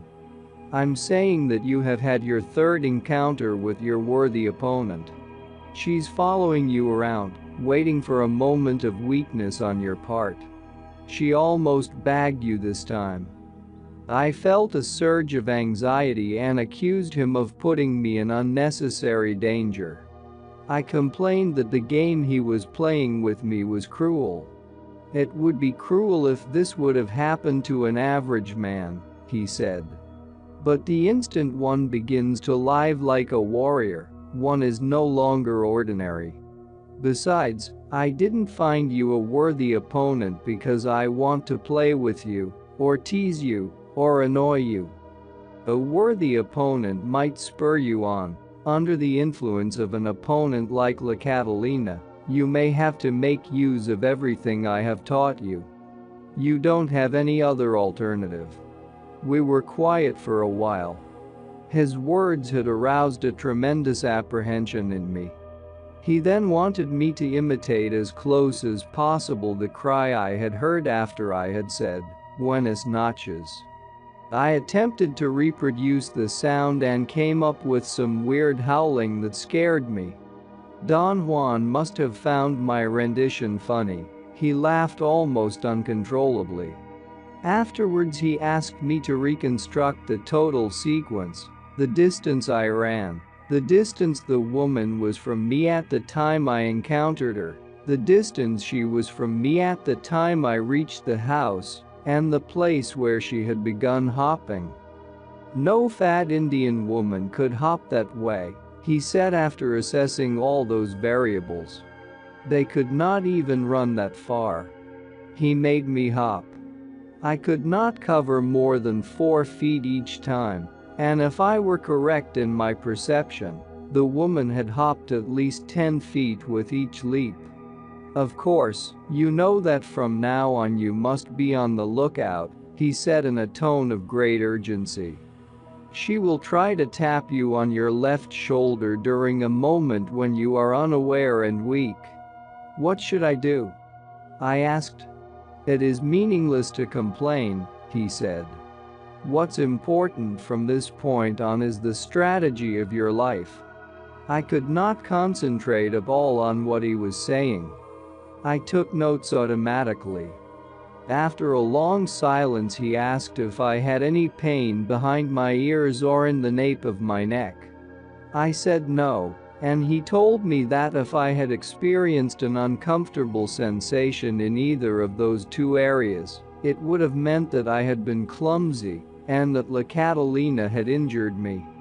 "Everything you did that night was clumsy," he said.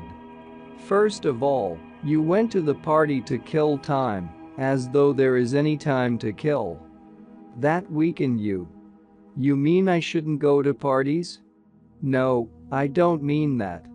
You may go any place you wish, but if you do, you must assume the full responsibility for that act. A warrior lives his life strategically. He would attend a party or a reunion like that only if his strategy calls for it. That means, of course, that he would be in total control and would perform all the acts that he deems necessary." He looked at me fixedly and smiled, then covered his face and chuckled softly. "You are in a terrible bind," he said. "Your opponent is on your trail and for the first time in your life you cannot afford to act helter-skelter. This time you will have to learn a totally different doing, the doing of strategy. Think of it this way. If you survive the onslaughts of La Catalina, you will have to thank her someday for having forced you to change your doing." "What a terrible way of putting it!" I exclaimed. "What if I don't survive?" "A warrior never indulges in thoughts like that," he said. "When he has to act with his fellow men, a warrior follows the doing of strategy, and in that doing there are no victories or defeats. In that doing there are only actions." I asked him what the doing of strategy entailed. "It entails that one is not at the mercy of people," he replied. "At that party, for instance, you were a clown, Not because it served your purposes to be a clown, but because you placed yourself at the mercy of those people. You never had any control, and thus you had to run away from them. What should I have done? Not go there at all, or else go there to perform a specific act. After horsing around with the Mexicans, you were weak, and La Catalina used that opportunity. So she placed herself in the road to wait for you.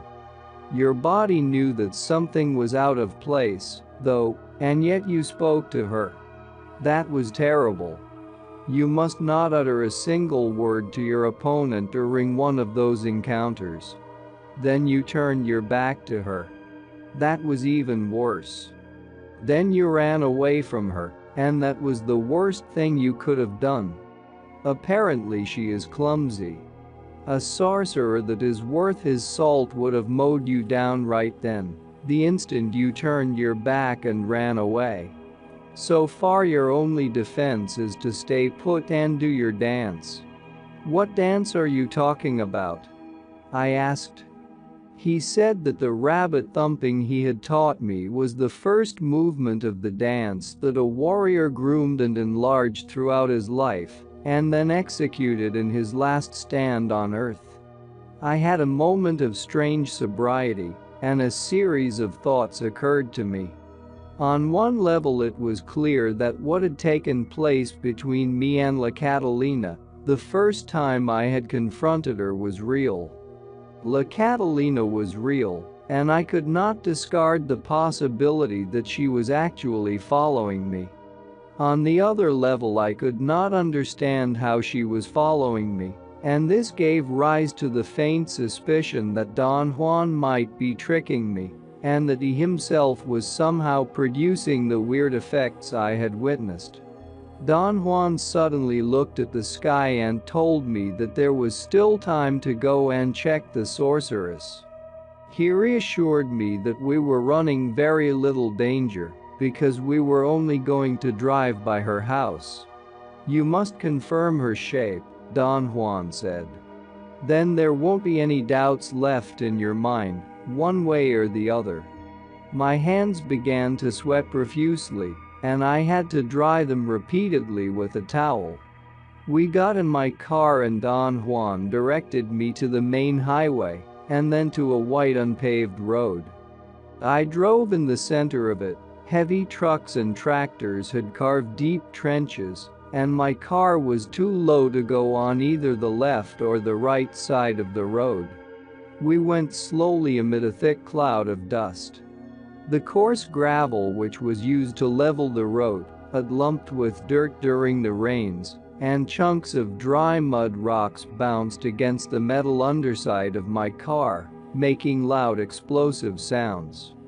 Don Juan told me to slow down as we were coming to a small bridge. There were 4 Indians sitting there and they waved at us. I was not sure whether or not I knew them. We passed the bridge and the road curved gently. "That's the woman's house," Don Juan whispered to me as he pointed with his eyes to a white house with a high bamboo fence all around it. He told me to make a U-turn and stop in the middle of the road, and wait to see if the woman became suspicious enough to show her face. We stayed there perhaps 10 minutes. I thought it was an interminable time. Don Juan did not say a word. He sat motionless, looking at the house. "There she is," he said, and his body gave a sudden jump. I saw the dark, foreboding silhouette of a woman standing inside the house, looking through the open door. The room was dark, and that only accentuated the darkness of the woman's silhouette. After a few minutes, the woman stepped out of the darkness of the room and stood in the doorway and watched us. We looked at her for a moment, and then Don Juan told me to drive on. I was speechless. I could have sworn that she was the woman I had seen hopping by the road in the darkness. About half an hour later, when we had turned onto the paved highway, Don Juan spoke to me. "What do you say?" he asked. Did you recognize the shape? I hesitated for a long time before answering. I was afraid of the commitment entailed in saying yes. I carefully worded my reply and said that I thought it had been too dark to be completely sure. He laughed and tapped me gently on my head. She was the one, wasn't she? He asked. He did not give me time to reply. He put a finger to his mouth in a gesture of silence and whispered in my ear that it was meaningless to say anything, and that in order to survive La Catalina's onslaughts, I had to make use of everything he had taught me. The Sorcerer's Ring of Power. In May of 1971, one paid Don Juan the last visit of my apprenticeship. I went to see him on that occasion in the same spirit I had gone to see him during the 10 years of our association. That is to say, I was once again seeking the amenity of his company. His friend Don Genero, a Mazatec Indian sorcerer, was with him. I had seen both of them during my previous visit 6 months earlier. I was considering whether or not to ask them if they had been together all that time, when Don Genero explained that he liked the northern desert so much that he had returned just in time to see me. Both of them laughed as if they knew a secret. "I came back just for you," Don Genero said. "That's true," Don Juan echoed. I reminded Don Genero that the last time I had been there, his attempts to help me to stop the world had been disastrous for me. That was my friendly way of letting him know that I was afraid of him. He laughed uncontrollably, shaking his body and kicking his legs like a child. Don Juan avoided looking at me and also laughed. "You're not going to try to help me anymore, are you, Don Genero?" I asked. My question threw both of them into spasms of laughter. Don Genero rolled on the ground, laughing, then lay on his stomach and began to swim on the floor. When I saw him doing that, I knew I was lost. At that moment my body somehow became aware that I had arrived at the end. I did not know what that end was. My personal tendency to dramatization and my previous experience with Don Genero made me believe that it might be the end of my life. During my last visit to them, Don Genero had attempted to push me to the brink of stopping the world. His efforts had been so bizarre and direct that Don Juan himself had had to tell me to leave.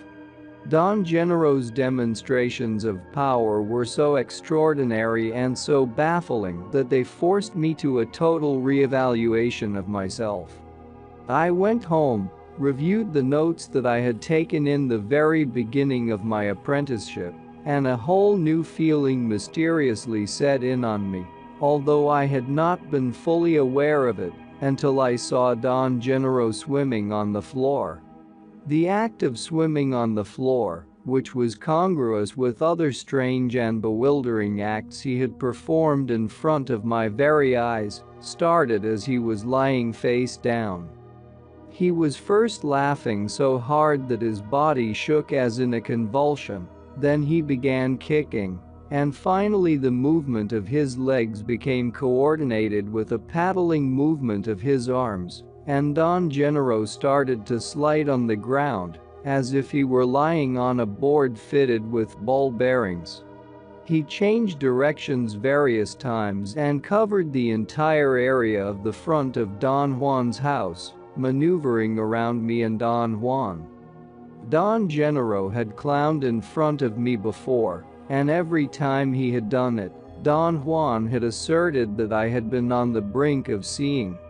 My failure to see was a result of my insistence on trying to explain every one of Don Genero's actions from a rational point of view. This time I was on guard, and when he began to swim, I did not attempt to explain or understand the event. I simply watched him. Yet I could not avoid the sensation of being dumbfounded. He was actually sliding on his stomach and chest. My eyes began to cross as I watched him. I felt a surge of apprehension. I was convinced that if I did not explain what was happening I would see, and that thought filled me with an extraordinary anxiety. My nervous anticipation was so great that in some way I was back at the same point, locked once more in some rational endeavor. Don Juan must have been watching me. He suddenly tapped me. I automatically turned to face him, and for an instant I took my eyes away from Don Gennaro. When I looked at him again he was standing by me with his head slightly tilted and his chin almost resting on my right shoulder. I had a delayed startled reaction. I looked at him for a second and then I jumped back. His expression of feigned surprise was so comical that I laughed hysterically. I could not help being aware, however, that my laughter was unusual. My body shook with nervous spasms originating from the middle part of my stomach. Don Gennaro put his hand on my stomach, and the convulsion-like ripples ceased. "This little Carlos is always so exaggerated," he exclaimed as if he were a fastidious man. Then he added, imitating Don Juan's voice and mannerisms, "Don't you know that a warrior never laughs that way?" His caricature of Don Juan was so perfect that I laughed even harder. Then both of them left together and were gone for over 2 hours, until about midday. When they returned they sat in the area in front of Don Juan's house. They did not say a word. They seemed to be sleepy, tired, almost absent-minded. They stayed motionless for a long time, yet they seemed to be so comfortable and relaxed. Don Juan's mouth was slightly opened, as if he were really asleep, but his hands were clasped over his lap, and his thumbs moved rhythmically. I fretted and changed sitting positions for a while, then I began to feel a soothing placidity. I must have fallen asleep. Don Juan's chuckle woke me up. I opened my eyes. Both of them were staring at me. "If you don't talk, you fall asleep," Don Juan said, laughing. "I'm afraid I do," I said. Don Gennaro lay on his back and began to kick his legs in the air. I thought for a moment that he was going to start his disturbing clowning again, but he went back right away to his cross-legged sitting position. "There is something you ought to be aware of by now," Don Juan said. "I call it the cubic centimeter of chance. All of us, whether or not we are warriors, have a cubic centimeter of chance that pops out in front of our eyes from time to time. The difference between an average man and a warrior is that the warrior is aware of this, and one of his tasks is to be alert, deliberately waiting, so that when his cubic centimeter pops out, he has the necessary speed, the prowess to pick it up. Chance, good luck, personal power, or whatever you may call it, is a peculiar state of affairs. It is like a very small stick that comes out in front of us and invites us to pluck it. Usually we are too busy, or too preoccupied, or just too stupid and lazy to realize that that is our cubic centimeter of luck. A warrior, on the other hand, is always alert and tight and has the spring, the gumption necessary to grab it. Is your life very tight? Don Gennaro asked me abruptly. I think it is, I said with conviction. Do you think that you can pluck your cubic centimeter of luck? Don Juan asked me with a tone of incredulity. I believe I do that all the time, I said. I think you are only alert about things you know, Don Juan said. Maybe I'm kidding myself, but I do believe that nowadays I am more aware than at any other time in my life, I said and really meant it. Don Gennaro nodded his head in approval. Yes, he said softly, as if talking to himself. Little Carlos is really tight and absolutely alert. I felt that they were humoring me. I thought that perhaps my assertion about my alleged condition of tightness may have annoyed them. I didn't mean to brag, I said.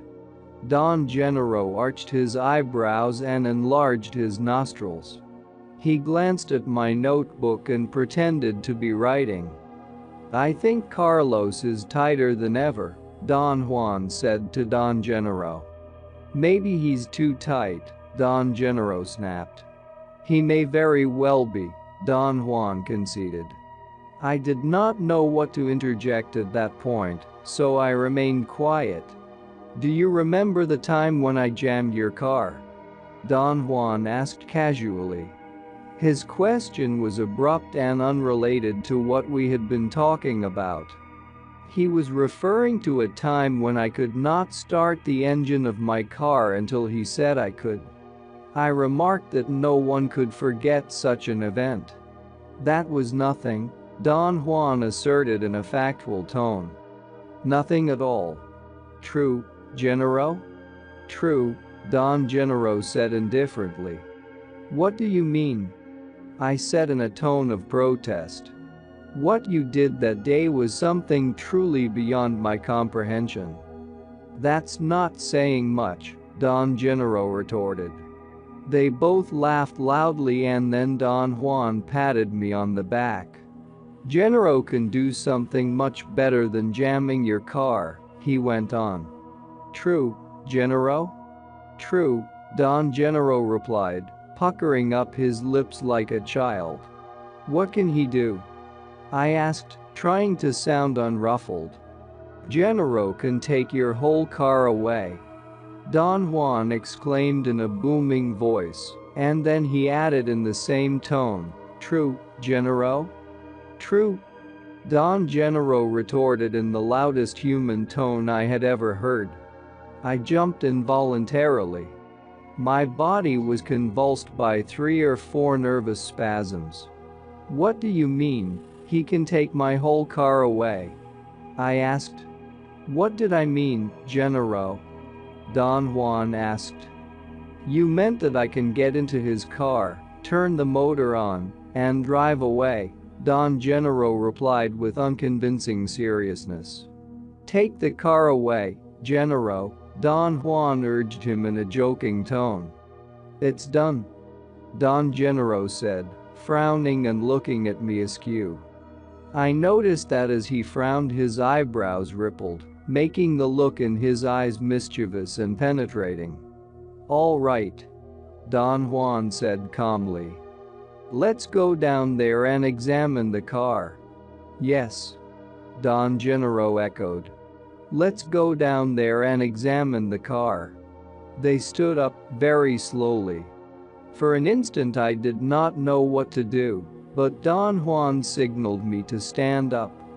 We began walking up the small hill in front of Don Juan's house. Both of them flanked me, Don Juan to my right and Don Gennaro to my left. They were perhaps 6 or 7 feet ahead of me, always within my full field of vision. Let's examine the car, Don Gennaro said again. Don Juan moved his hands as if he were spinning an invisible thread. Don Gennaro did likewise and repeated, let's examine the car. They walked with a sort of bounce.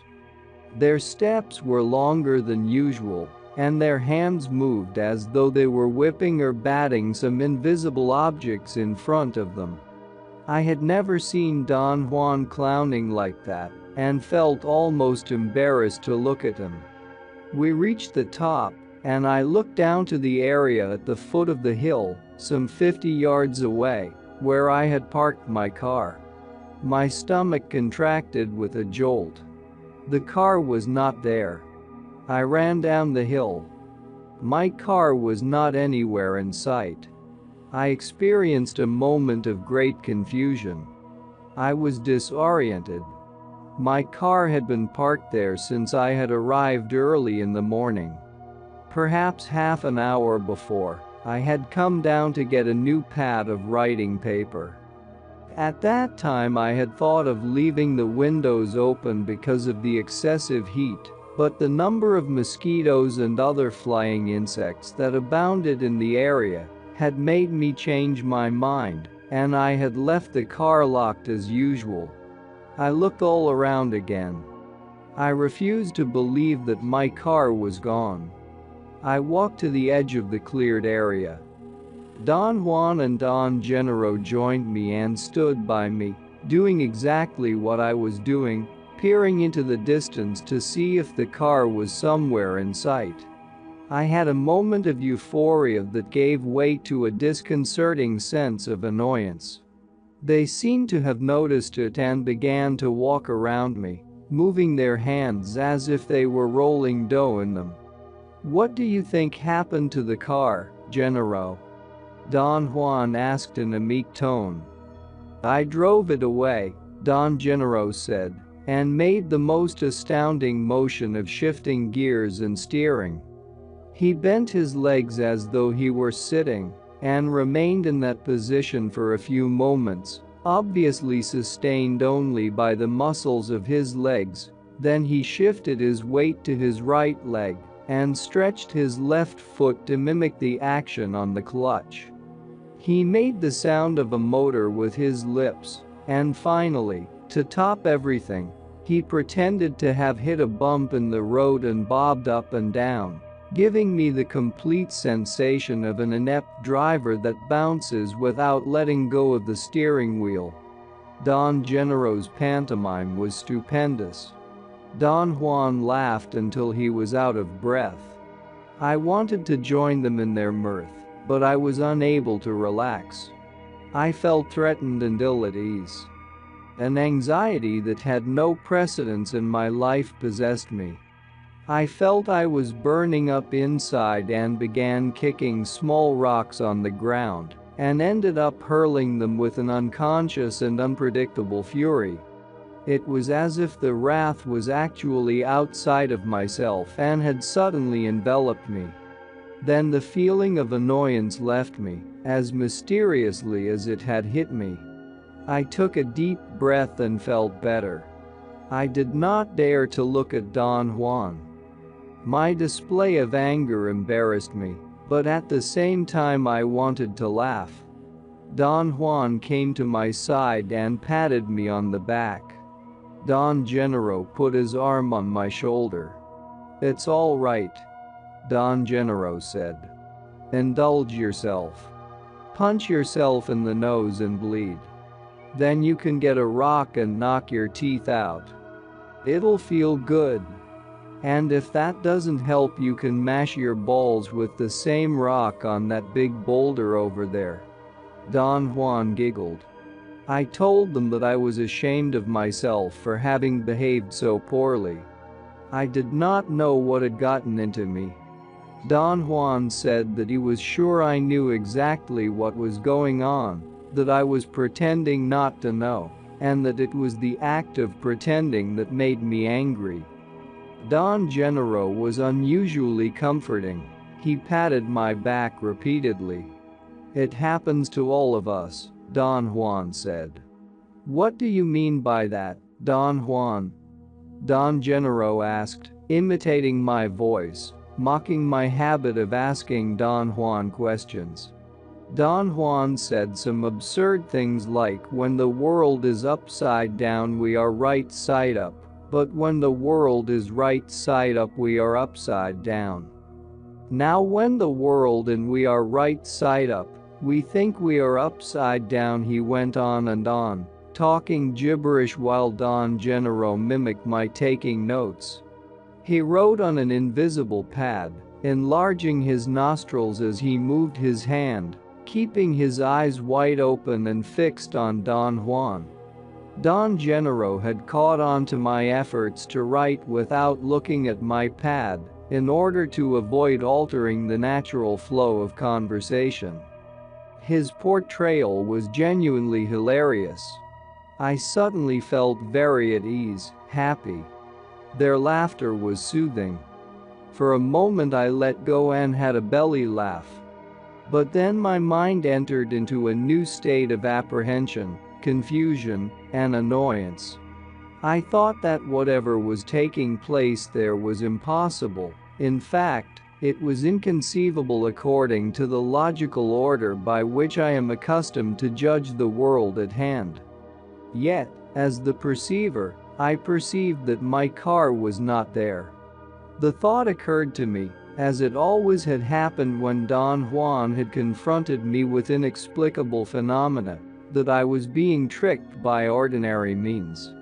My mind had always, under stress, involuntarily and consistently repeated the same construct. I began to consider how many Confederates Don Juan and Don Genaro would have needed in order to lift my car and remove it from where I had parked it. I was absolutely sure that I had compulsively locked the doors. The handbrake was on, it was in gear, and the steering wheel was locked. In order to move it, they would have had to lift it up bodily. That task would have required a labor force that I was convinced neither of them could have brought together. Another possibility was that someone in agreement with them had broken into my car, wired it, and driven it away. To do that would have required a specialized knowledge that was beyond their means. The only other possible explanation was that perhaps they were mesmerizing me. Their movements were so novel to me and so suspicious that I entered into a spin of rationalizations. I thought that if they were hypnotizing me, I was then in a state of altered consciousness. In my experience with Don Juan, I had noticed that in such states, one is incapable of keeping a consistent mental record of the passage of time. There had never been an enduring order, in matters of passage of time, in all the states of non-ordinary reality I had experienced, and my conclusion was that if I kept myself alert, the moment would come when I would lose my order of sequential time. As if, for example, I were looking at a mountain at a given moment, and then in my next moment of awareness, I found myself looking at a valley in the opposite direction, but without remembering having turned around. I felt that if something of that nature would happen to me, I could then explain what was taking place with my car as, perhaps, a case of hypnosis. I decided that the only thing I could do was to watch every detail with excruciating thoroughness. "Where's my car?" I asked, addressing both of them. "Where's the car, Genaro?" Don Juan asked with a look of utmost seriousness. Don Genaro began turning over small rocks and looking underneath them. He worked feverishly over the whole flat area where I had parked my car. He actually turned over every rock. At times he would pretend to get angry and I would hurl the rock into the bushes. Don Juan seemed to enjoy the scene beyond words. He giggled and chuckled and was almost oblivious to my presence. Don Genaro had just finished hurling a rock in a display of sham frustration when he came upon a good-sized boulder, the only large and heavy rock in the parking area. He attempted to turn it over, but it was too heavy and too deeply embedded in the ground. He struggled and puffed until he was perspiring. Then he sat on the rock and called Don Juan to help him. Don Juan turned to me with a beaming smile and said, "Come on, let's give Genaro a hand." "What's he doing?" I asked. "He's looking for your car," Don Juan said in a casual and factual tone. "For heaven's sake. How can he find it under the rocks?" I protested. "For heaven's sake, why not?" Don Genaro retorted, and both of them roared with laughter. We could not budge the rock. Don Juan suggested that we go to the house and look for a thick piece of wood to use as a lever. On our way to the house I told them that their acts were absurd and that whatever they were doing to me was unnecessary. Don Gennaro peered at me. "Gennaro is a very thorough man," Don Juan said with a serious expression. "He's as thorough and meticulous as you are. You yourself said that you never leave a stone unturned. He's doing the same." Don Gennaro patted me on the shoulder and said that Don Juan was absolutely right, and that, in fact, he wanted to be like me. He looked at me with an insane glint and opened his nostrils. Don Juan clapped his hands and threw his hat to the ground. After a long search around the house for a thick piece of wood, Don Gennaro found a long and fairly thick tree trunk, a part of a house beam. He put it across his shoulders and we started back to the place where my car had been. As we were going up the small hill and were about to reach a bend in the trail from where I would see the flat parking area, I had a sudden insight. It occurred to me that I was going to find my car before they did, but when I looked down, there was no car at the foot of the hill. Don Juan and Don Gennaro must have understood what I had had in mind and ran after me, laughing uproariously. Once we got to the bottom of the hill, they immediately went to work. I watched them for a few moments. Their acts were incomprehensible. They were not pretending that they were working. They were actually immersed in the task of turning over a boulder to see if my car was underneath. That was too much for me and I joined them. They puffed and yelled and Don Gennaro howled like a coyote. They were soaked in perspiration. I noticed how terribly strong their bodies were, especially Don Juan's. Next to them I was a flabby young man. Very soon I was also perspiring copiously. Finally we succeeded in turning over the boulder, and Don Gennaro examined the dirt underneath the rock with the most maddening patience and thoroughness. "No, it isn't here," he announced. That statement brought both of them down to the ground with laughter. I laughed nervously. Don Juan seemed to have true spasms of pain and covered his face and lay down as his body shook with laughter. "In which direction do we go now?" Don Gennaro asked after a long rest. Don Juan pointed with a nod of his head. "Where are we going?" I asked. "To look for your car," Don Juan said and did not crack a smile. They again flanked me as we walked into the brush. We had only covered a few yards when Don Gennaro signaled us to stop. He tiptoed to a round bush a few steps away, looked in the inside branches for a few moments, and said that the car was not there. We kept on walking for a while, and then Don Gennaro made a gesture with his hand to be quiet. He arched his back as he stood on his toes and extended his arms over his head. His fingers were contracted like a claw. From where I stood, Don Gennaro's body had the shape of a letter S. He maintained that position for an instant, and then virtually plunged headfirst on a long twig with dry leaves. He carefully lifted it up and examined it, and again remarked that the car was not there. As we walked into the deep chaparral, he looked behind bushes and climbed small palavered trees to look into their foliage, only to conclude that the car was not there either. Meanwhile, I kept a most meticulous mental record of everything I touched or saw. My sequential and orderly view of the world around me was as continuous as it had always been. I touched rocks, bushes, trees. I shifted my view from the foreground to the background by looking out of one eye and then out of the other. By all calculations, I was walking in the chaparral as I had done scores of times during my ordinary life. Next, Don Gennaro lay down on his stomach and asked us to do likewise. He rested his chin on his clasped hands. Don Juan did the same. Both of them stared at a series of small protuberances on the ground that looked like minute hills.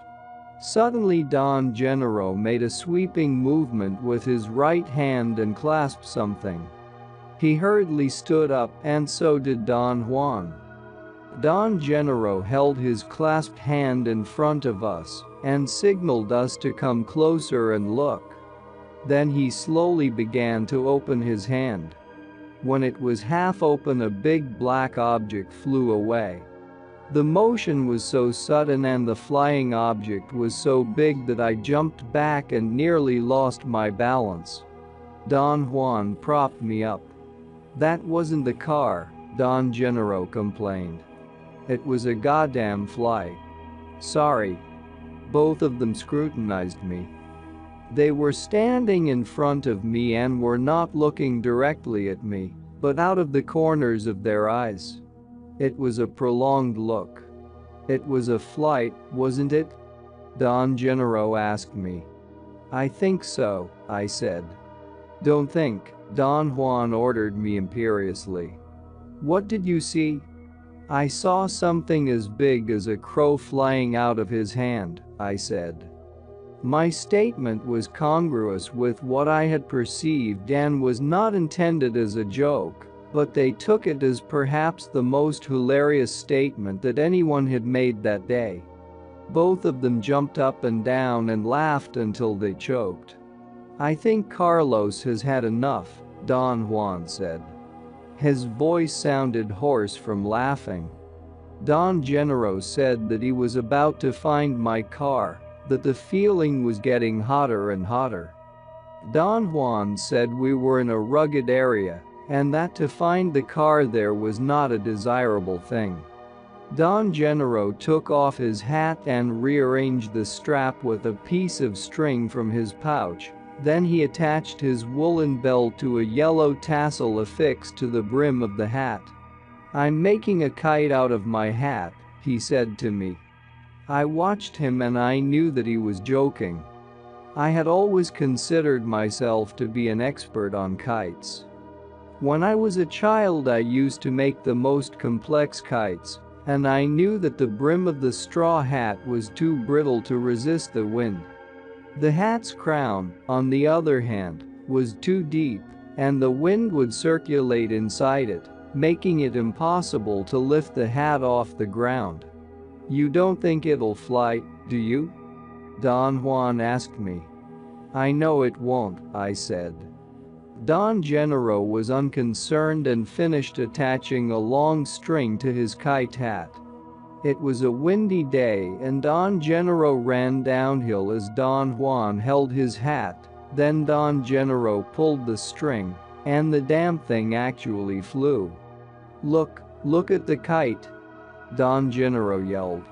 It bobbed a couple of times but it remained in the air. "Don't take your eyes off of the kite," Don Juan said firmly. For a moment I felt dizzy. Looking at the kite, I had had a complete recollection of another time. It was as if I were flying a kite myself, as I used to, when it was windy in the hills of my hometown.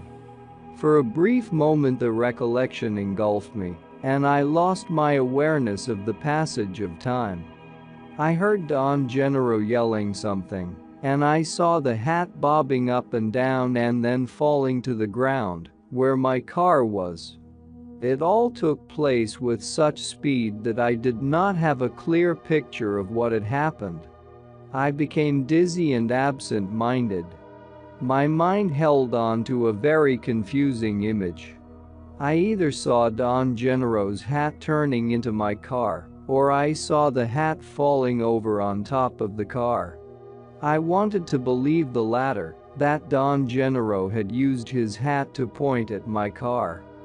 Not that it really mattered, one thing was as awesome as the other, but just the same my mind hooked on that arbitrary detail in order to keep my original mental balance.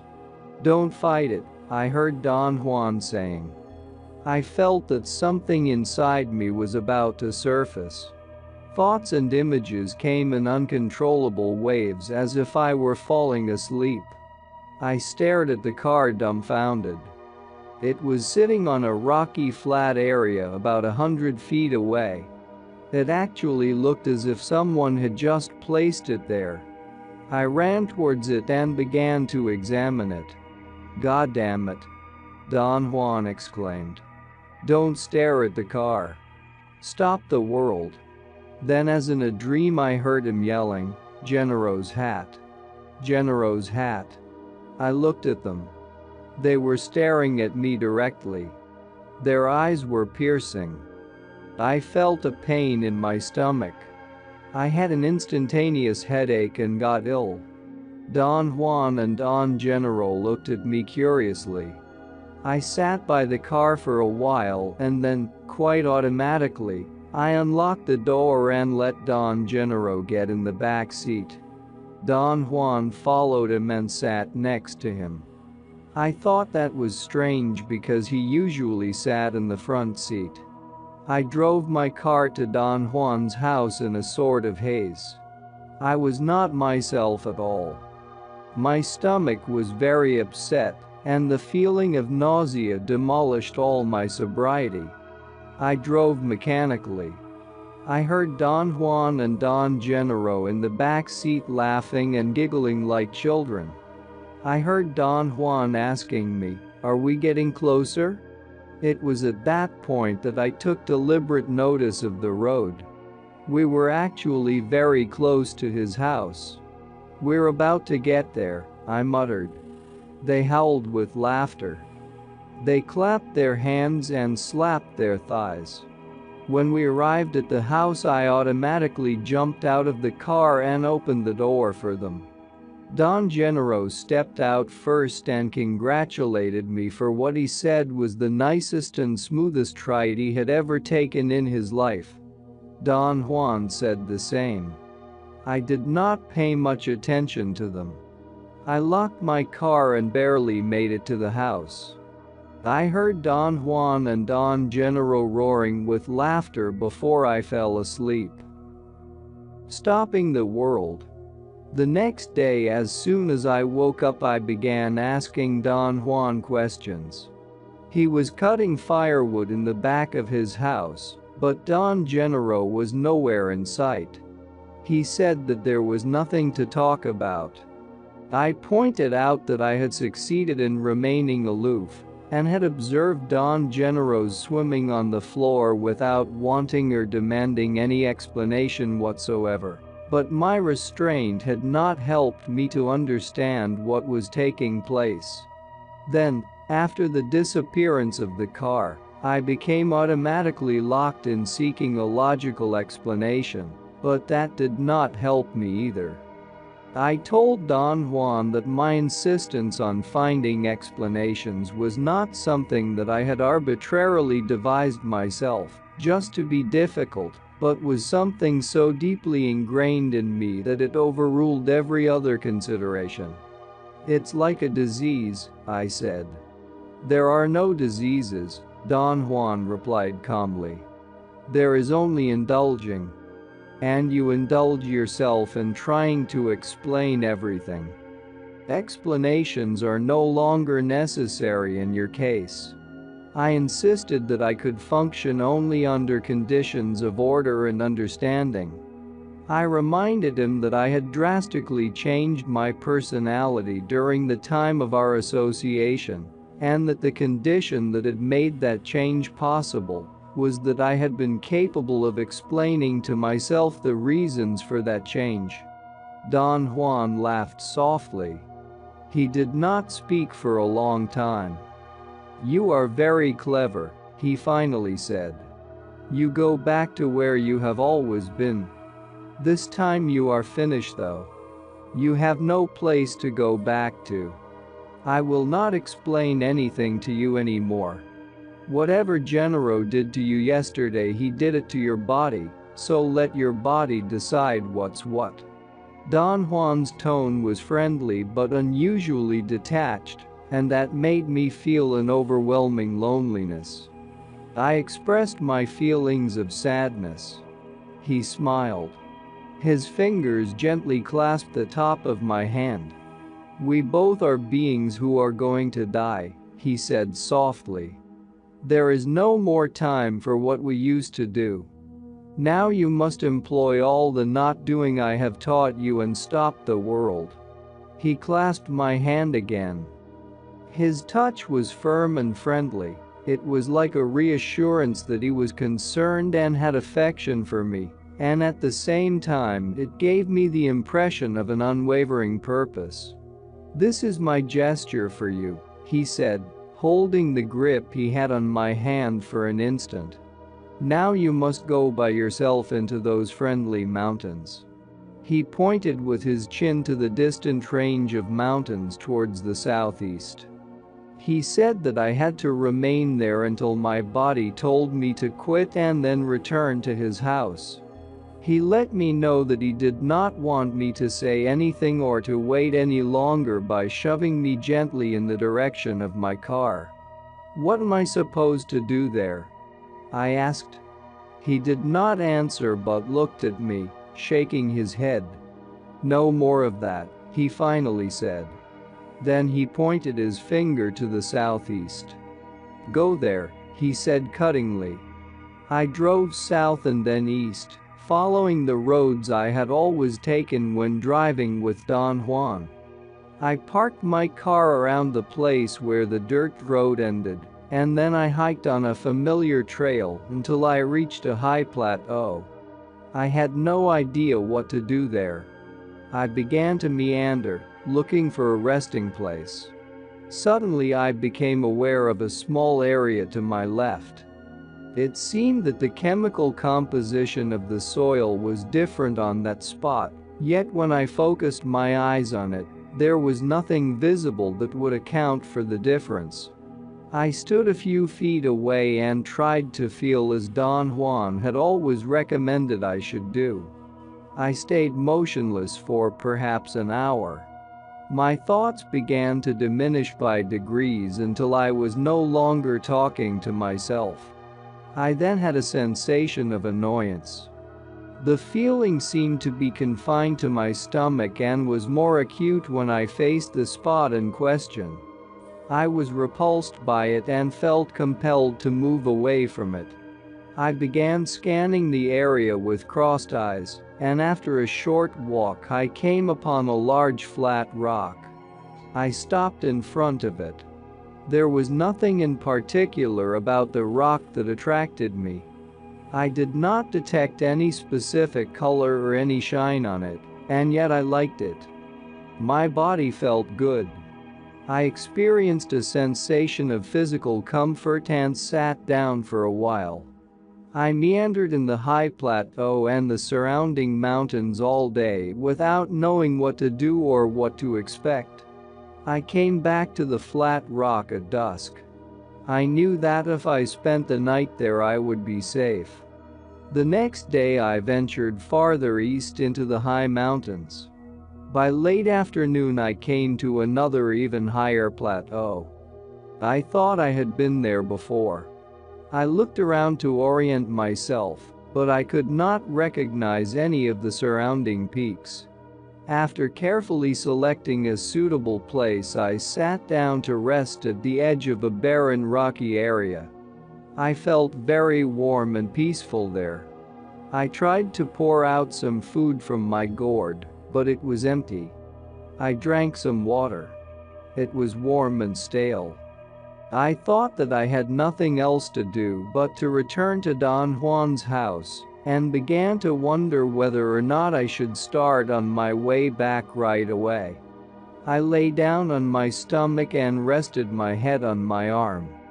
I felt uneasy and changed positions various times until I found myself facing the west. The sun was already low. My eyes were tired. I looked down at the ground and caught sight of a large black beetle. It came out from behind a small rock, pushing a ball of dung twice its size. I followed its movements for a long time. The insect seemed unconcerned with my presence and kept on pushing its load over rocks, roots, depressions, and protuberances on the ground. For all I knew, The beetle was not aware that I was there. The thought occurred to me that I could not possibly be sure that the insect was not aware of me. That thought triggered a series of rational evaluations about the nature of the insect's world as opposed to mine. The beetle and I were in the same world, and obviously the world was not the same for both of us. I became immersed in watching it and marveled at the gigantic strength it needed to carry its load over rocks and down crevices. I observed the insect for a long time, and then I became aware of the silence around me. Only the wind hissed between the branches and leaves of the chaparral. I looked up, turned to my left in a quick and involuntary fashion, and caught a glimpse of a faint shadow or a flicker on a rock a few feet away. At first I paid no attention to it, but then I realized that that flicker had been to my left.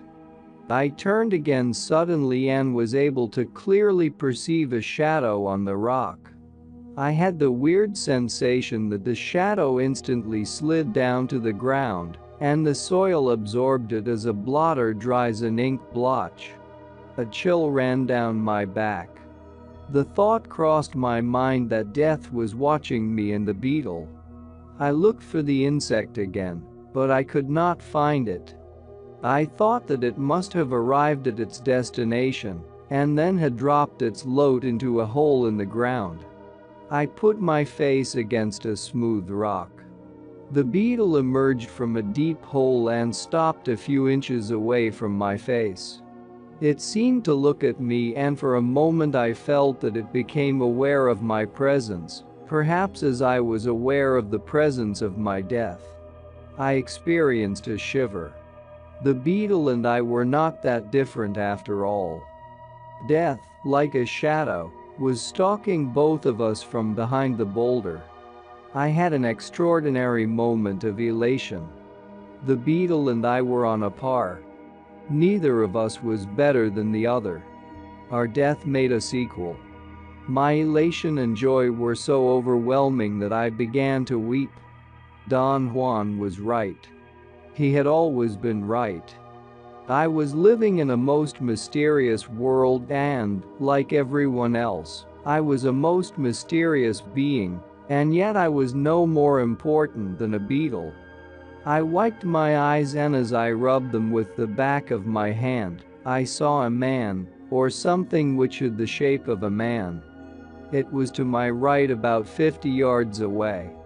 I sat up straight and strained to see. The sun was almost on the horizon, and its yellowish glow prevented me from getting a clear view. I heard a peculiar roar at that moment. It was like the sound of a distant jet plane. As I focused my attention on it, the roar increased to a prolonged sharp metallic whizzing, and then it softened until it was a mesmerizing, melodious sound. The melody was like the vibration of an electrical current. The image that came to my mind was that two electrified spheres were coming together, or two square blocks of electrified metal were rubbing against each other, and then coming to rest with a thump when they were perfectly leveled with each other. I again strained to see if I could distinguish the person that seemed to be hiding from me, but I could only detect a dark shape against the bushes. I shielded my eyes by placing my hands above them. The brilliance of the sunlight changed at that moment, and then I realized that what I was seeing was only an optical illusion, a play of shadows and foliage. I have no idea how long I stayed in that position. In the meantime, the luminous coyote and the hilltop where I stood melted away. I had no thoughts or feelings. Everything had been turned off and I was floating freely. Suddenly I felt that my body had been struck, and then it became enveloped by something that kindled me. I became aware then that the sun was shining on me. I could vaguely distinguish a distant range of mountains towards the west. The sun was almost over the horizon. I was looking directly into it, and then I saw the lines of the world.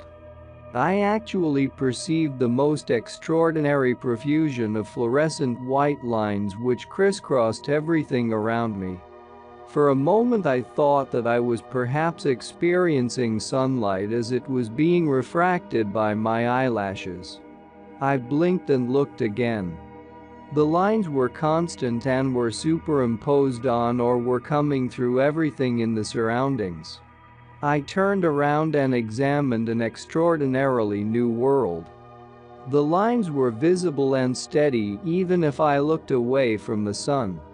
I stayed on the hilltop in a state of ecstasy for what appeared to be an endless time, yet the whole event may have lasted only a few minutes, perhaps only as long as the sun shone before it reached the horizon, but to me it seemed an endless time. I felt something warm and soothing oozing out of the world and out of my own body. I knew I had discovered a secret. It was so simple. I experienced an unknown flood of feelings.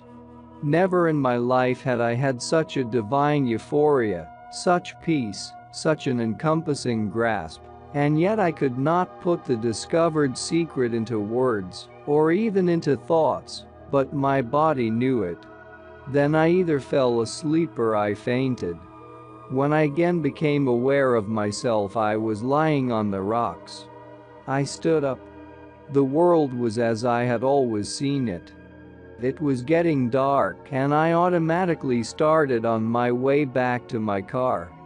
Don Juan was alone in the house when I arrived the next morning.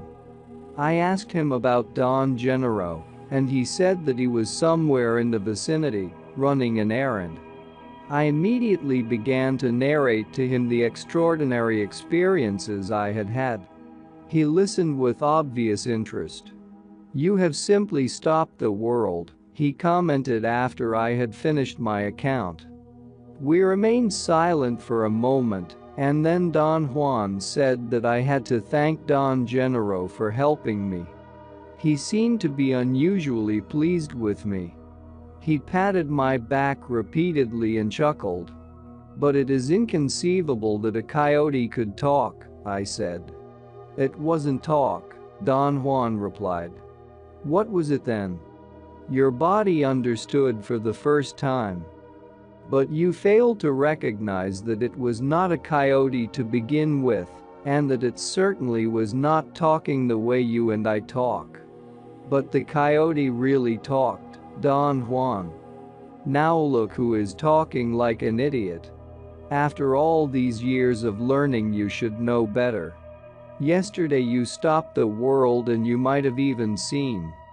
A magical being told you something and your body was capable of understanding it because the world had collapsed. The world was like it is today, Don Juan. No, it wasn't. Today the coyotes do not tell you anything, and you cannot see the lines of the world. Yesterday you did all that simply because something had stopped in you. What was the thing that stopped in me? What stopped inside you yesterday was what people have been telling you the world is like.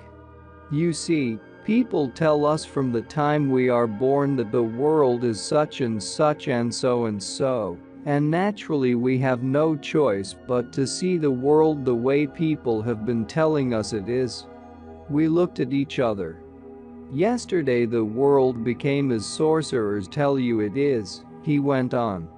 "In that world coyotes talk and so do deer, as I once told you, and so do rattlesnakes and trees and all other living beings. But what I want you to learn is seeing. Perhaps you know now that seeing happens only when one sneaks between the worlds, the world of ordinary people and the world of sorcerers. You are now smack in the middle point between the two. Yesterday you believed the coyote talked to you. Any sorcerer who doesn't see would believe the same, but one who sees knows that to believe that is to be pinned down in the realm of sorcerers. By the same token, Not to believe that coyotes talk is to be pinned down in the realm of ordinary men.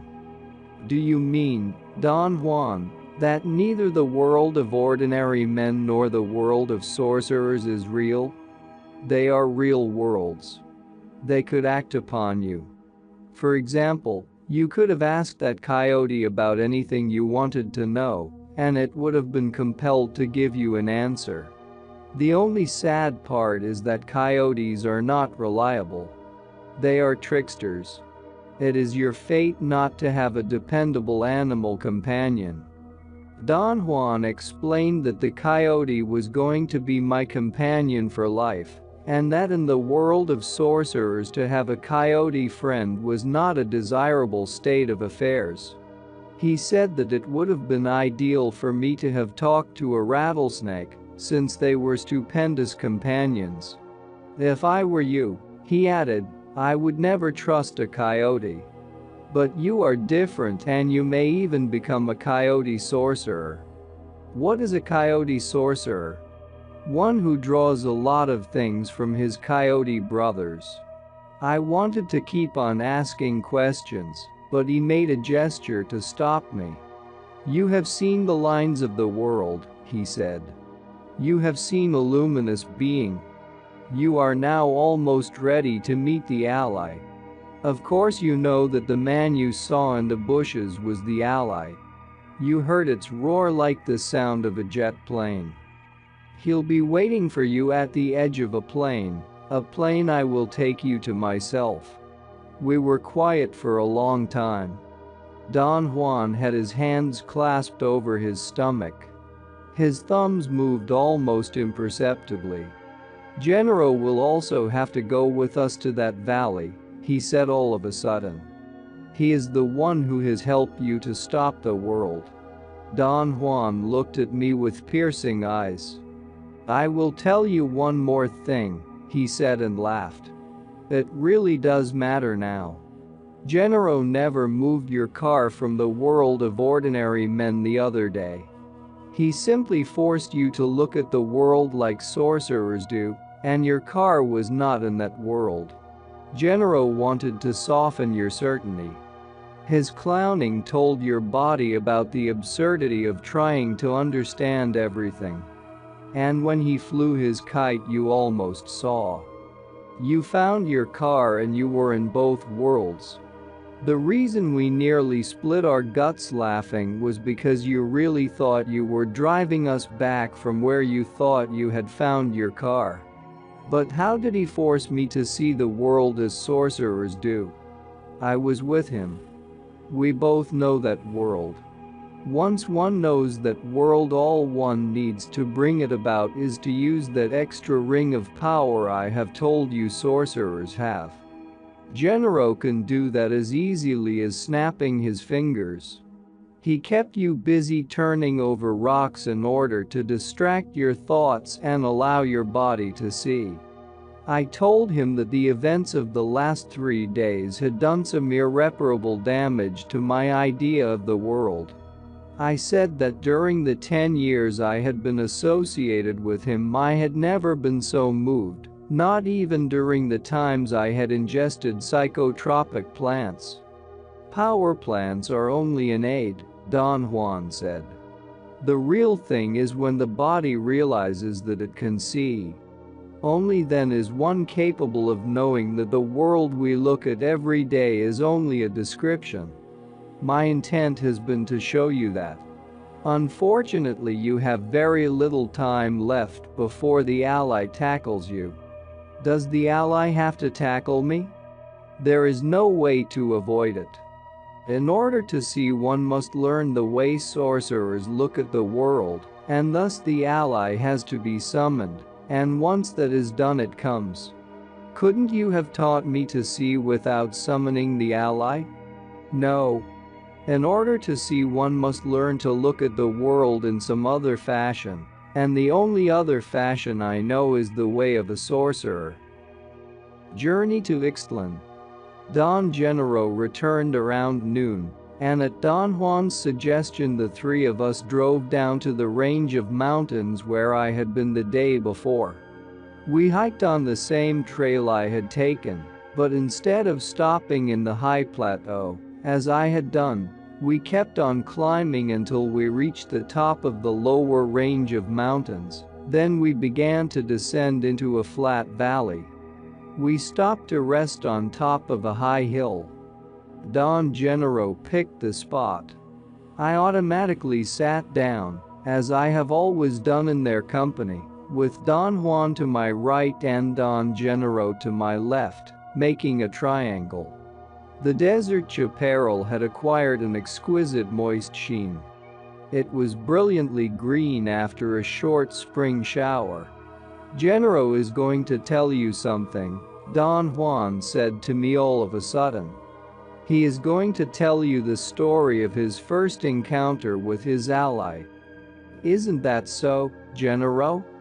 There was a tone of coaxing in Don Juan's voice.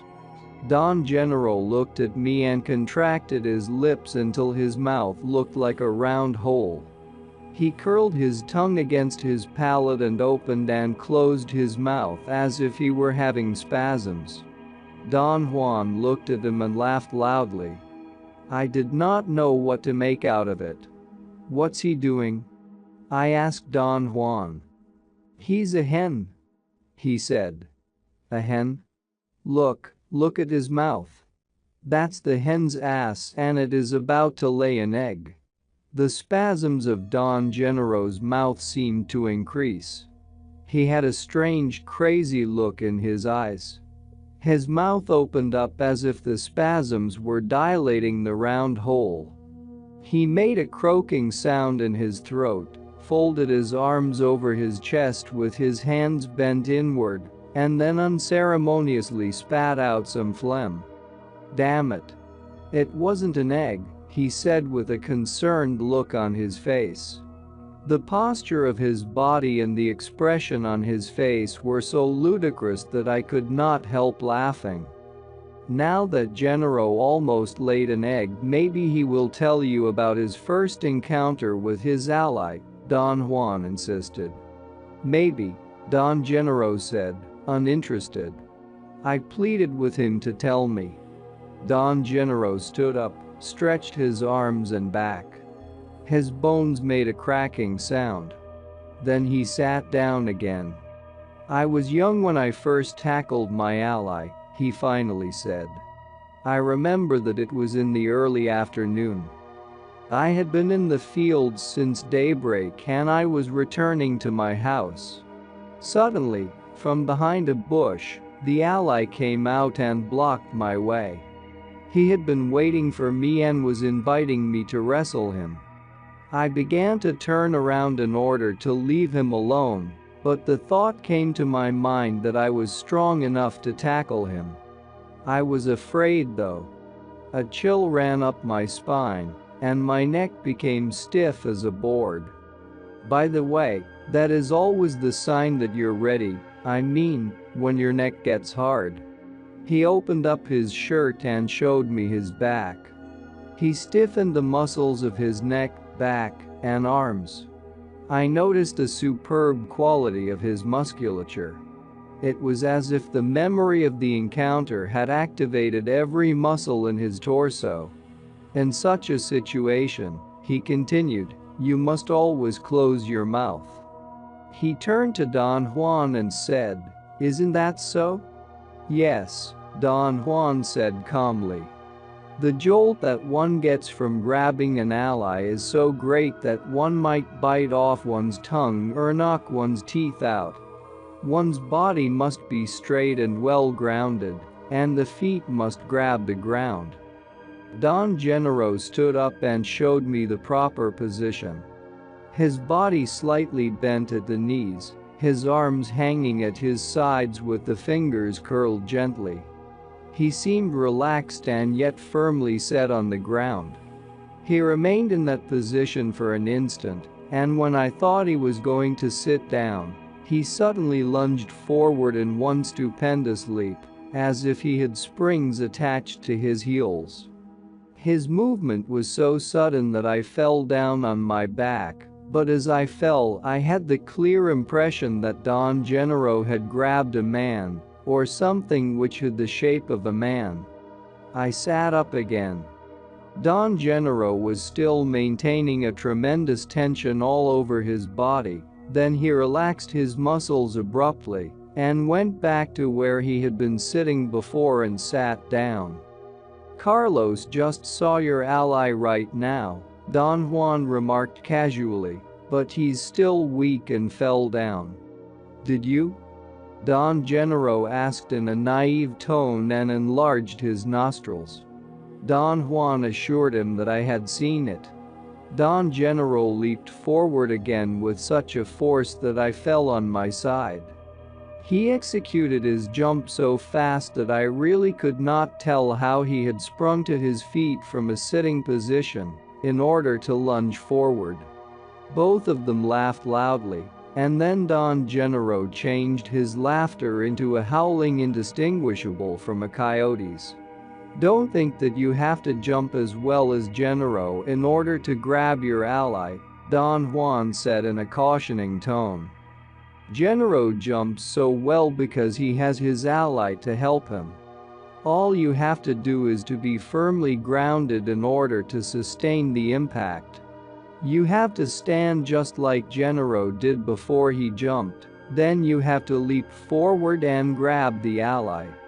"He's got to kiss his medallion first," Don Gennaro interjected.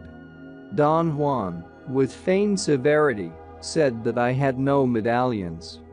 "What about his notebooks?" Don Gennaro insisted.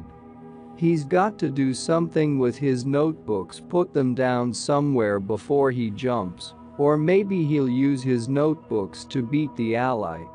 "I'll be damned," Don Juan said with seemingly genuine surprise. "I have never thought of that. I bet it'll be the first time an ally is beaten down to the ground with notebooks." When Don Juan's laughter and Don Gennaro's coyote howlings subsided, we were all in a very fine mood. "What happened when you grabbed your ally, Don Gennaro?" I asked. "It was a powerful jolt," Don Gennaro said after a moment's hesitation. He seemed to have been putting his thoughts in order. "Never would I have imagined it was going to be like that," he went on. "It was something like nothing I can tell. After I grabbed it, we began to spin. The ally made me twirl, but I didn't let go. We spun through the air with such speed and force that I couldn't see anymore. Everything was foggy. The spinning went on, and on, and on. Suddenly I felt that I was standing on the ground again. I looked at myself. The ally had not killed me. I was in one piece. I was myself. I knew then that I had succeeded. At long last I had an ally. I jumped up and down with delight. What a feeling. What a feeling it was. Then I looked around to find out where I was. The surroundings were unknown to me. I thought that the ally must have taken me through the air and dumped me somewhere very far from the place where we started to spin. I oriented myself. I thought that my home must be towards the east, so I began to walk in that direction. It was still early. The encounter with the ally had not taken too long. Very soon I found a trail, and then I saw a bunch of men and women coming towards me. They were Indians. I thought they were Mazatec Indians. They surrounded me and asked me where I was going. "I am going home to Ixtlan," I said to them. "Are you lost?" someone asked. I am sad. "Why?" "Because Ixtlan is not that way. Ixtlan is in the opposite direction." "We ourselves are going there," someone else said. "Join us," they all said. "We have food." Don Gennaro stopped talking and looked at me as if he were waiting for me to ask a question. "Well, what happened?" I asked. "Did you join them?" "No. I didn't," he said. "Because they were not real. I knew it right away, the minute they came to me. There was something in their voices, in their friendliness that gave them away, especially when they asked me to join them. So I ran away. They called me and begged me to come back. Their pleas became haunting, but I kept on running away from them." "Who were they?" I asked. "People," Don Gennaro replied cuttingly. "Except that they were not real. They were like apparitions," Don Juan explained. "Like phantoms." After walking for a while, Don Gennaro went on, "I became more confident. I knew that Ixtlan was in the direction I was going. And then I saw two men coming down the trail towards me. They also seemed to be Mazatec Indians. They had a donkey loaded with firewood. They went by me and mumbled, 'Good afternoon.' 'Good afternoon,' I said and kept on walking. They did not pay any attention to me and went their way. I slowed down my gait and casually turned around to look at them. They were walking away unconcerned with me. They seemed to be real. I ran after them and yelled, 'Wait, wait.' They held their donkey and stood on either side of the animal, as if they were protecting the load. 'I am lost in these mountains,' I said to them. 'Which way is Ixtlan?' They pointed in the direction they were going. 'You're very far,' one of them said. 'It is on the other side of those mountains. It'll take you 4 or 5 days to get there.' Then they turned around and kept on walking. I felt that those were real Indians, and I begged them to let me join them. We walked together for a while, and then one of them got his bundle of food and offered me some. I froze on the spot. There was something terribly strange in the way he offered me his food. My body felt frightened, so I jumped back and began to run away. They both said that I would die in the mountains if I did not go with them, and tried to coax me to join them. Their pleas were also very haunting, but I ran away from them with all my might. I kept on walking. I knew then that I was on the right way to Ixtlan, and that those phantoms were trying to lure me out of my way. I encountered 8 of them. They must have known that my determination was unshakable. They stood by the road and looked at me with pleading eyes. Most of them did not say a word. The women among them, however, were more daring and pleaded with me. Some of them even displayed food and other goods that they were supposed to be selling, like innocent merchants by the side of the road. I did not stop nor did I look at them. By late afternoon I came to a valley that I seemed to recognize. It was somehow familiar. I thought I had been there before, but if that was so, I was actually south of Ixtlan. I began to look for landmarks to properly orient myself and correct my route when I saw a little Indian boy tending some goats. He was perhaps 7 years old and was dressed the way I had been when I was his age. In fact, he reminded me of myself tending my father's 2 goats. I watched him for some time. The boy was talking to himself, the same way I used to. Then he would talk to his goats. From what I knew about tending goats, he was really good at it. He was thorough and careful. He didn't pamper his goats, but he wasn't cruel to them either. I decided to call him. When I talked to him in a loud voice, he jumped up and ran away to a ledge and peeked at me from behind some rocks. He seemed to be ready to run for his life. I liked him. He seemed to be afraid, and yet he still found time to herd his goats out of my sight. I talked to him for a long time. I said that I was lost, and that I did not know my way to Ixtlan. I asked the name of the place where we were, and he said it was the place I had thought it was. That made me very happy. I realized I was no longer lost and pondered on the power that my ally had in order to transport my whole body that far in less time than it takes to bat an eyelash. I thanked the boy and began to walk away. He casually came out of his hiding place and herded his goats into an almost unnoticeable trail. The trail seemed to lead down into the valley. I called the boy and he did not run away. I walked towards him and he jumped into the bushes when I came too close. I commended him on being so cautious and began to ask him some questions. "Where does this trail lead?" I asked. "Down," he said. "Where do you live?" "Down there." "Are there lots of houses down there?" "No, just one." "Where are the other houses?" The boy pointed towards the other side of the valley with indifference, the way boys his age do. Then he began to go down the trail with his goats. "Wait," I said to the boy. "I'm very tired and hungry. Take me to your folks." "I have no folks," the little boy said, and that jolted me. I don't know why, but his voice made me hesitate. The boy, noticing my hesitation, stopped and turned to me. "There's nobody at my house," he said. "My uncle is gone and his wife went to the fields. There is plenty of food. Plenty. Come with me." I almost felt sad.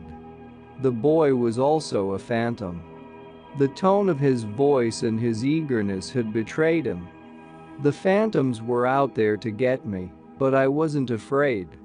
I was still numb from my encounter with the ally.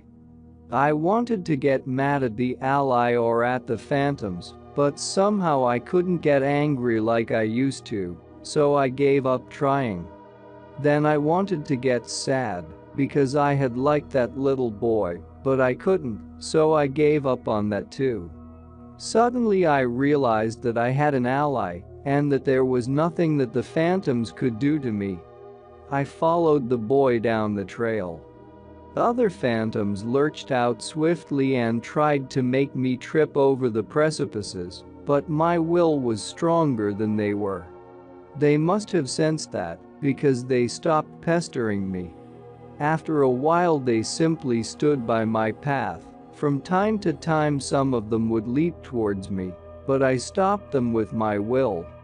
And then they quit bothering me altogether.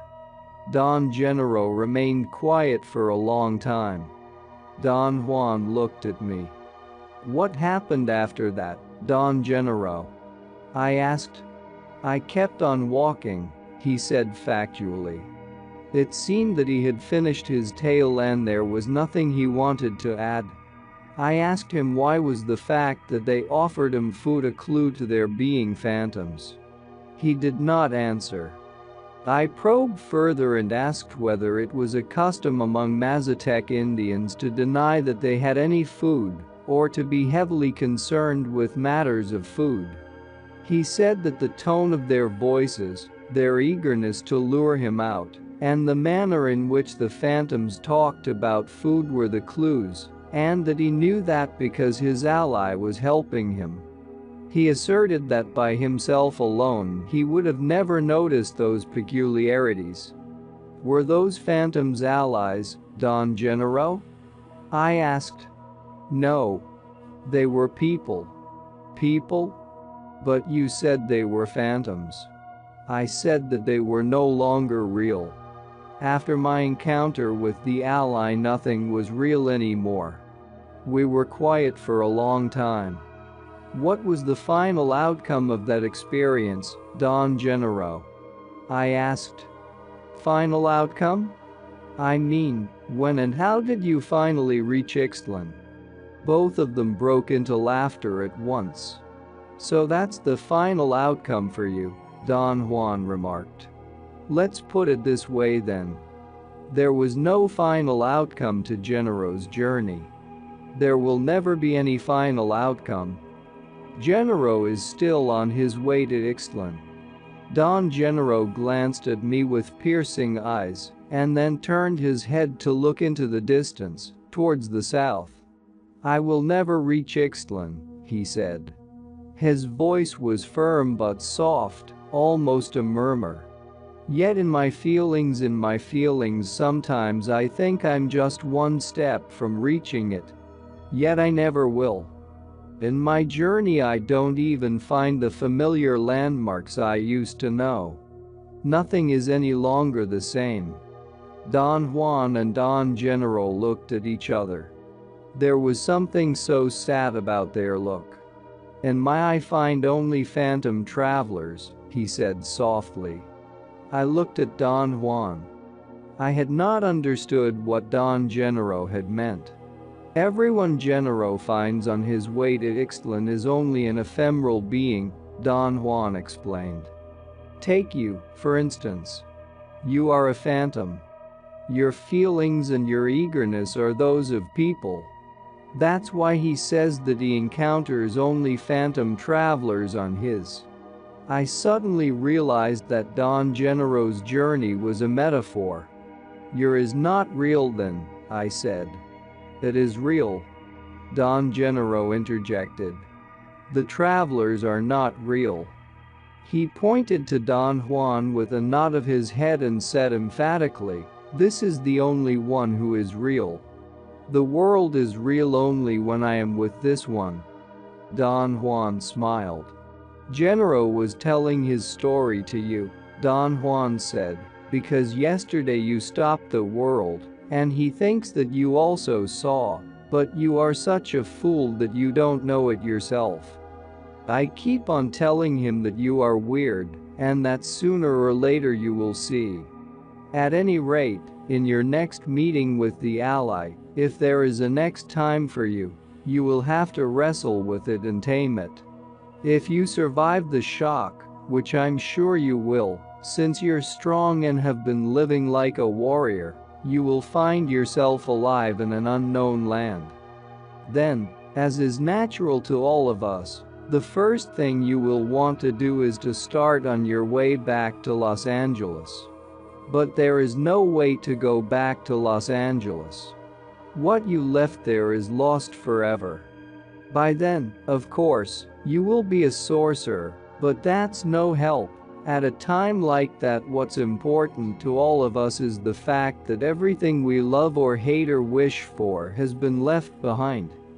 Yet the feelings in a man do not die or change, and the sorcerer starts on his way back home, knowing that he will never reach it, knowing that no power on earth, not even his death, will deliver him to the place, the things, the people he loved.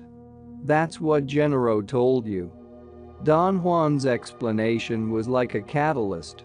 The full impact of Don Gennaro's story hit me suddenly when I began to link the tale to my own life. "What about the people I love?" I asked Don Juan. "What would happen to them?" "They would all be left behind," he said. "But is there no way I could retrieve them? Could I rescue them and take them with me?" "No. Your ally will spin you, alone, into unknown worlds. But I could go back to Los Angeles, couldn't I? I could take the bus or a plane and go there. Los Angeles would still be there, wouldn't it?" "Sure," Don Juan said, laughing. "And so will Manteca and Temecula and Tucson."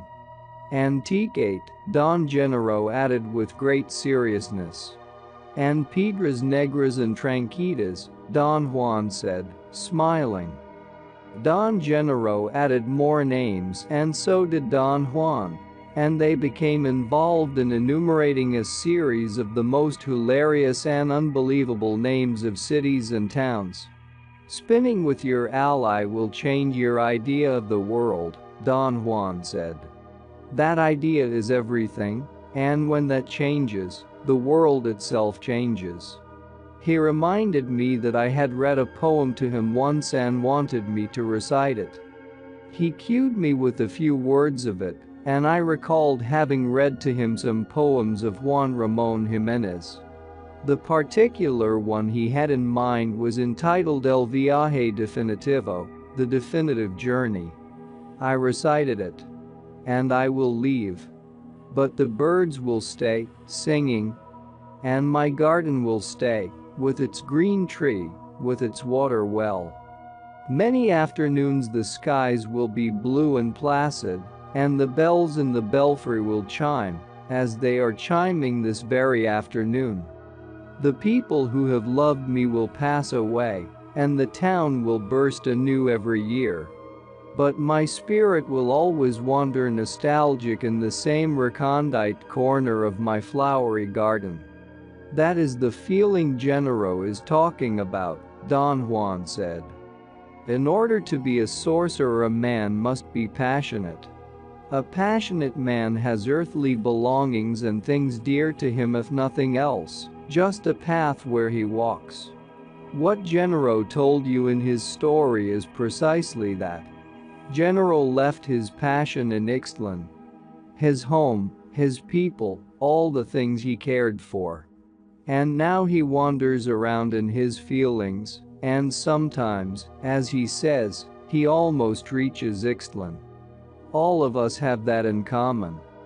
For Genaro it is Ixtlan, for you it will be Los Angeles, for me, I did not want Don Juan to tell me about himself. He paused as if he had read my mind. Genaro sighed and paraphrased the first lines of the poem. I left. And the birds stayed, singing. For an instant I sensed a wave of agony and an indescribable loneliness engulfing the three of us. I looked at Don Genaro, and I knew that, being a passionate man, he must have had so many ties of the heart, so many things he cared for and left behind. I had the clear sensation that at that moment the power of his recollection was about to landslide, and that Don Genaro was on the verge of weeping. I hurriedly moved my eyes away. Don Genaro's passion, his supreme loneliness, made me cry. I looked at Don Juan. He was gazing at me. Only as a warrior can one survive the path of knowledge, he said. Because the art of a warrior is to balance the terror of being a man with the wonder of being a man. I gazed at the two of them, each in turn. Their eyes were clear and peaceful. They had summoned a wave of overwhelming nostalgia, and when they seemed to be on the verge of exploding into passionate tears, they held back the tidal wave. For an instant I think I saw the loneliness of man as a gigantic wave which had been frozen in front of me, held back by the invisible wall of a metaphor. My sadness was so overwhelming that I felt euphoric. I embraced them. Don Genaro smiled and stood up. Don Juan also stood up and gently put his hand on my shoulder. We are going to leave you here, he said. Do what you think is proper. The ally will be waiting for you at the edge of that plain. He pointed to a dark valley in the distance. If you don't feel that this is your time yet, don't keep your appointment, he went on. Nothing is gained by forcing the issue. If you want to survive, you must be crystal clear and deadly sure of yourself. Don Juan walked away without looking at me, but Don Genaro turned a couple of times and urged me with a wink and a movement of his head to go forward. I looked at them until they disappeared in the distance, and then I walked to my car and drove away. I knew that it was not my time yet.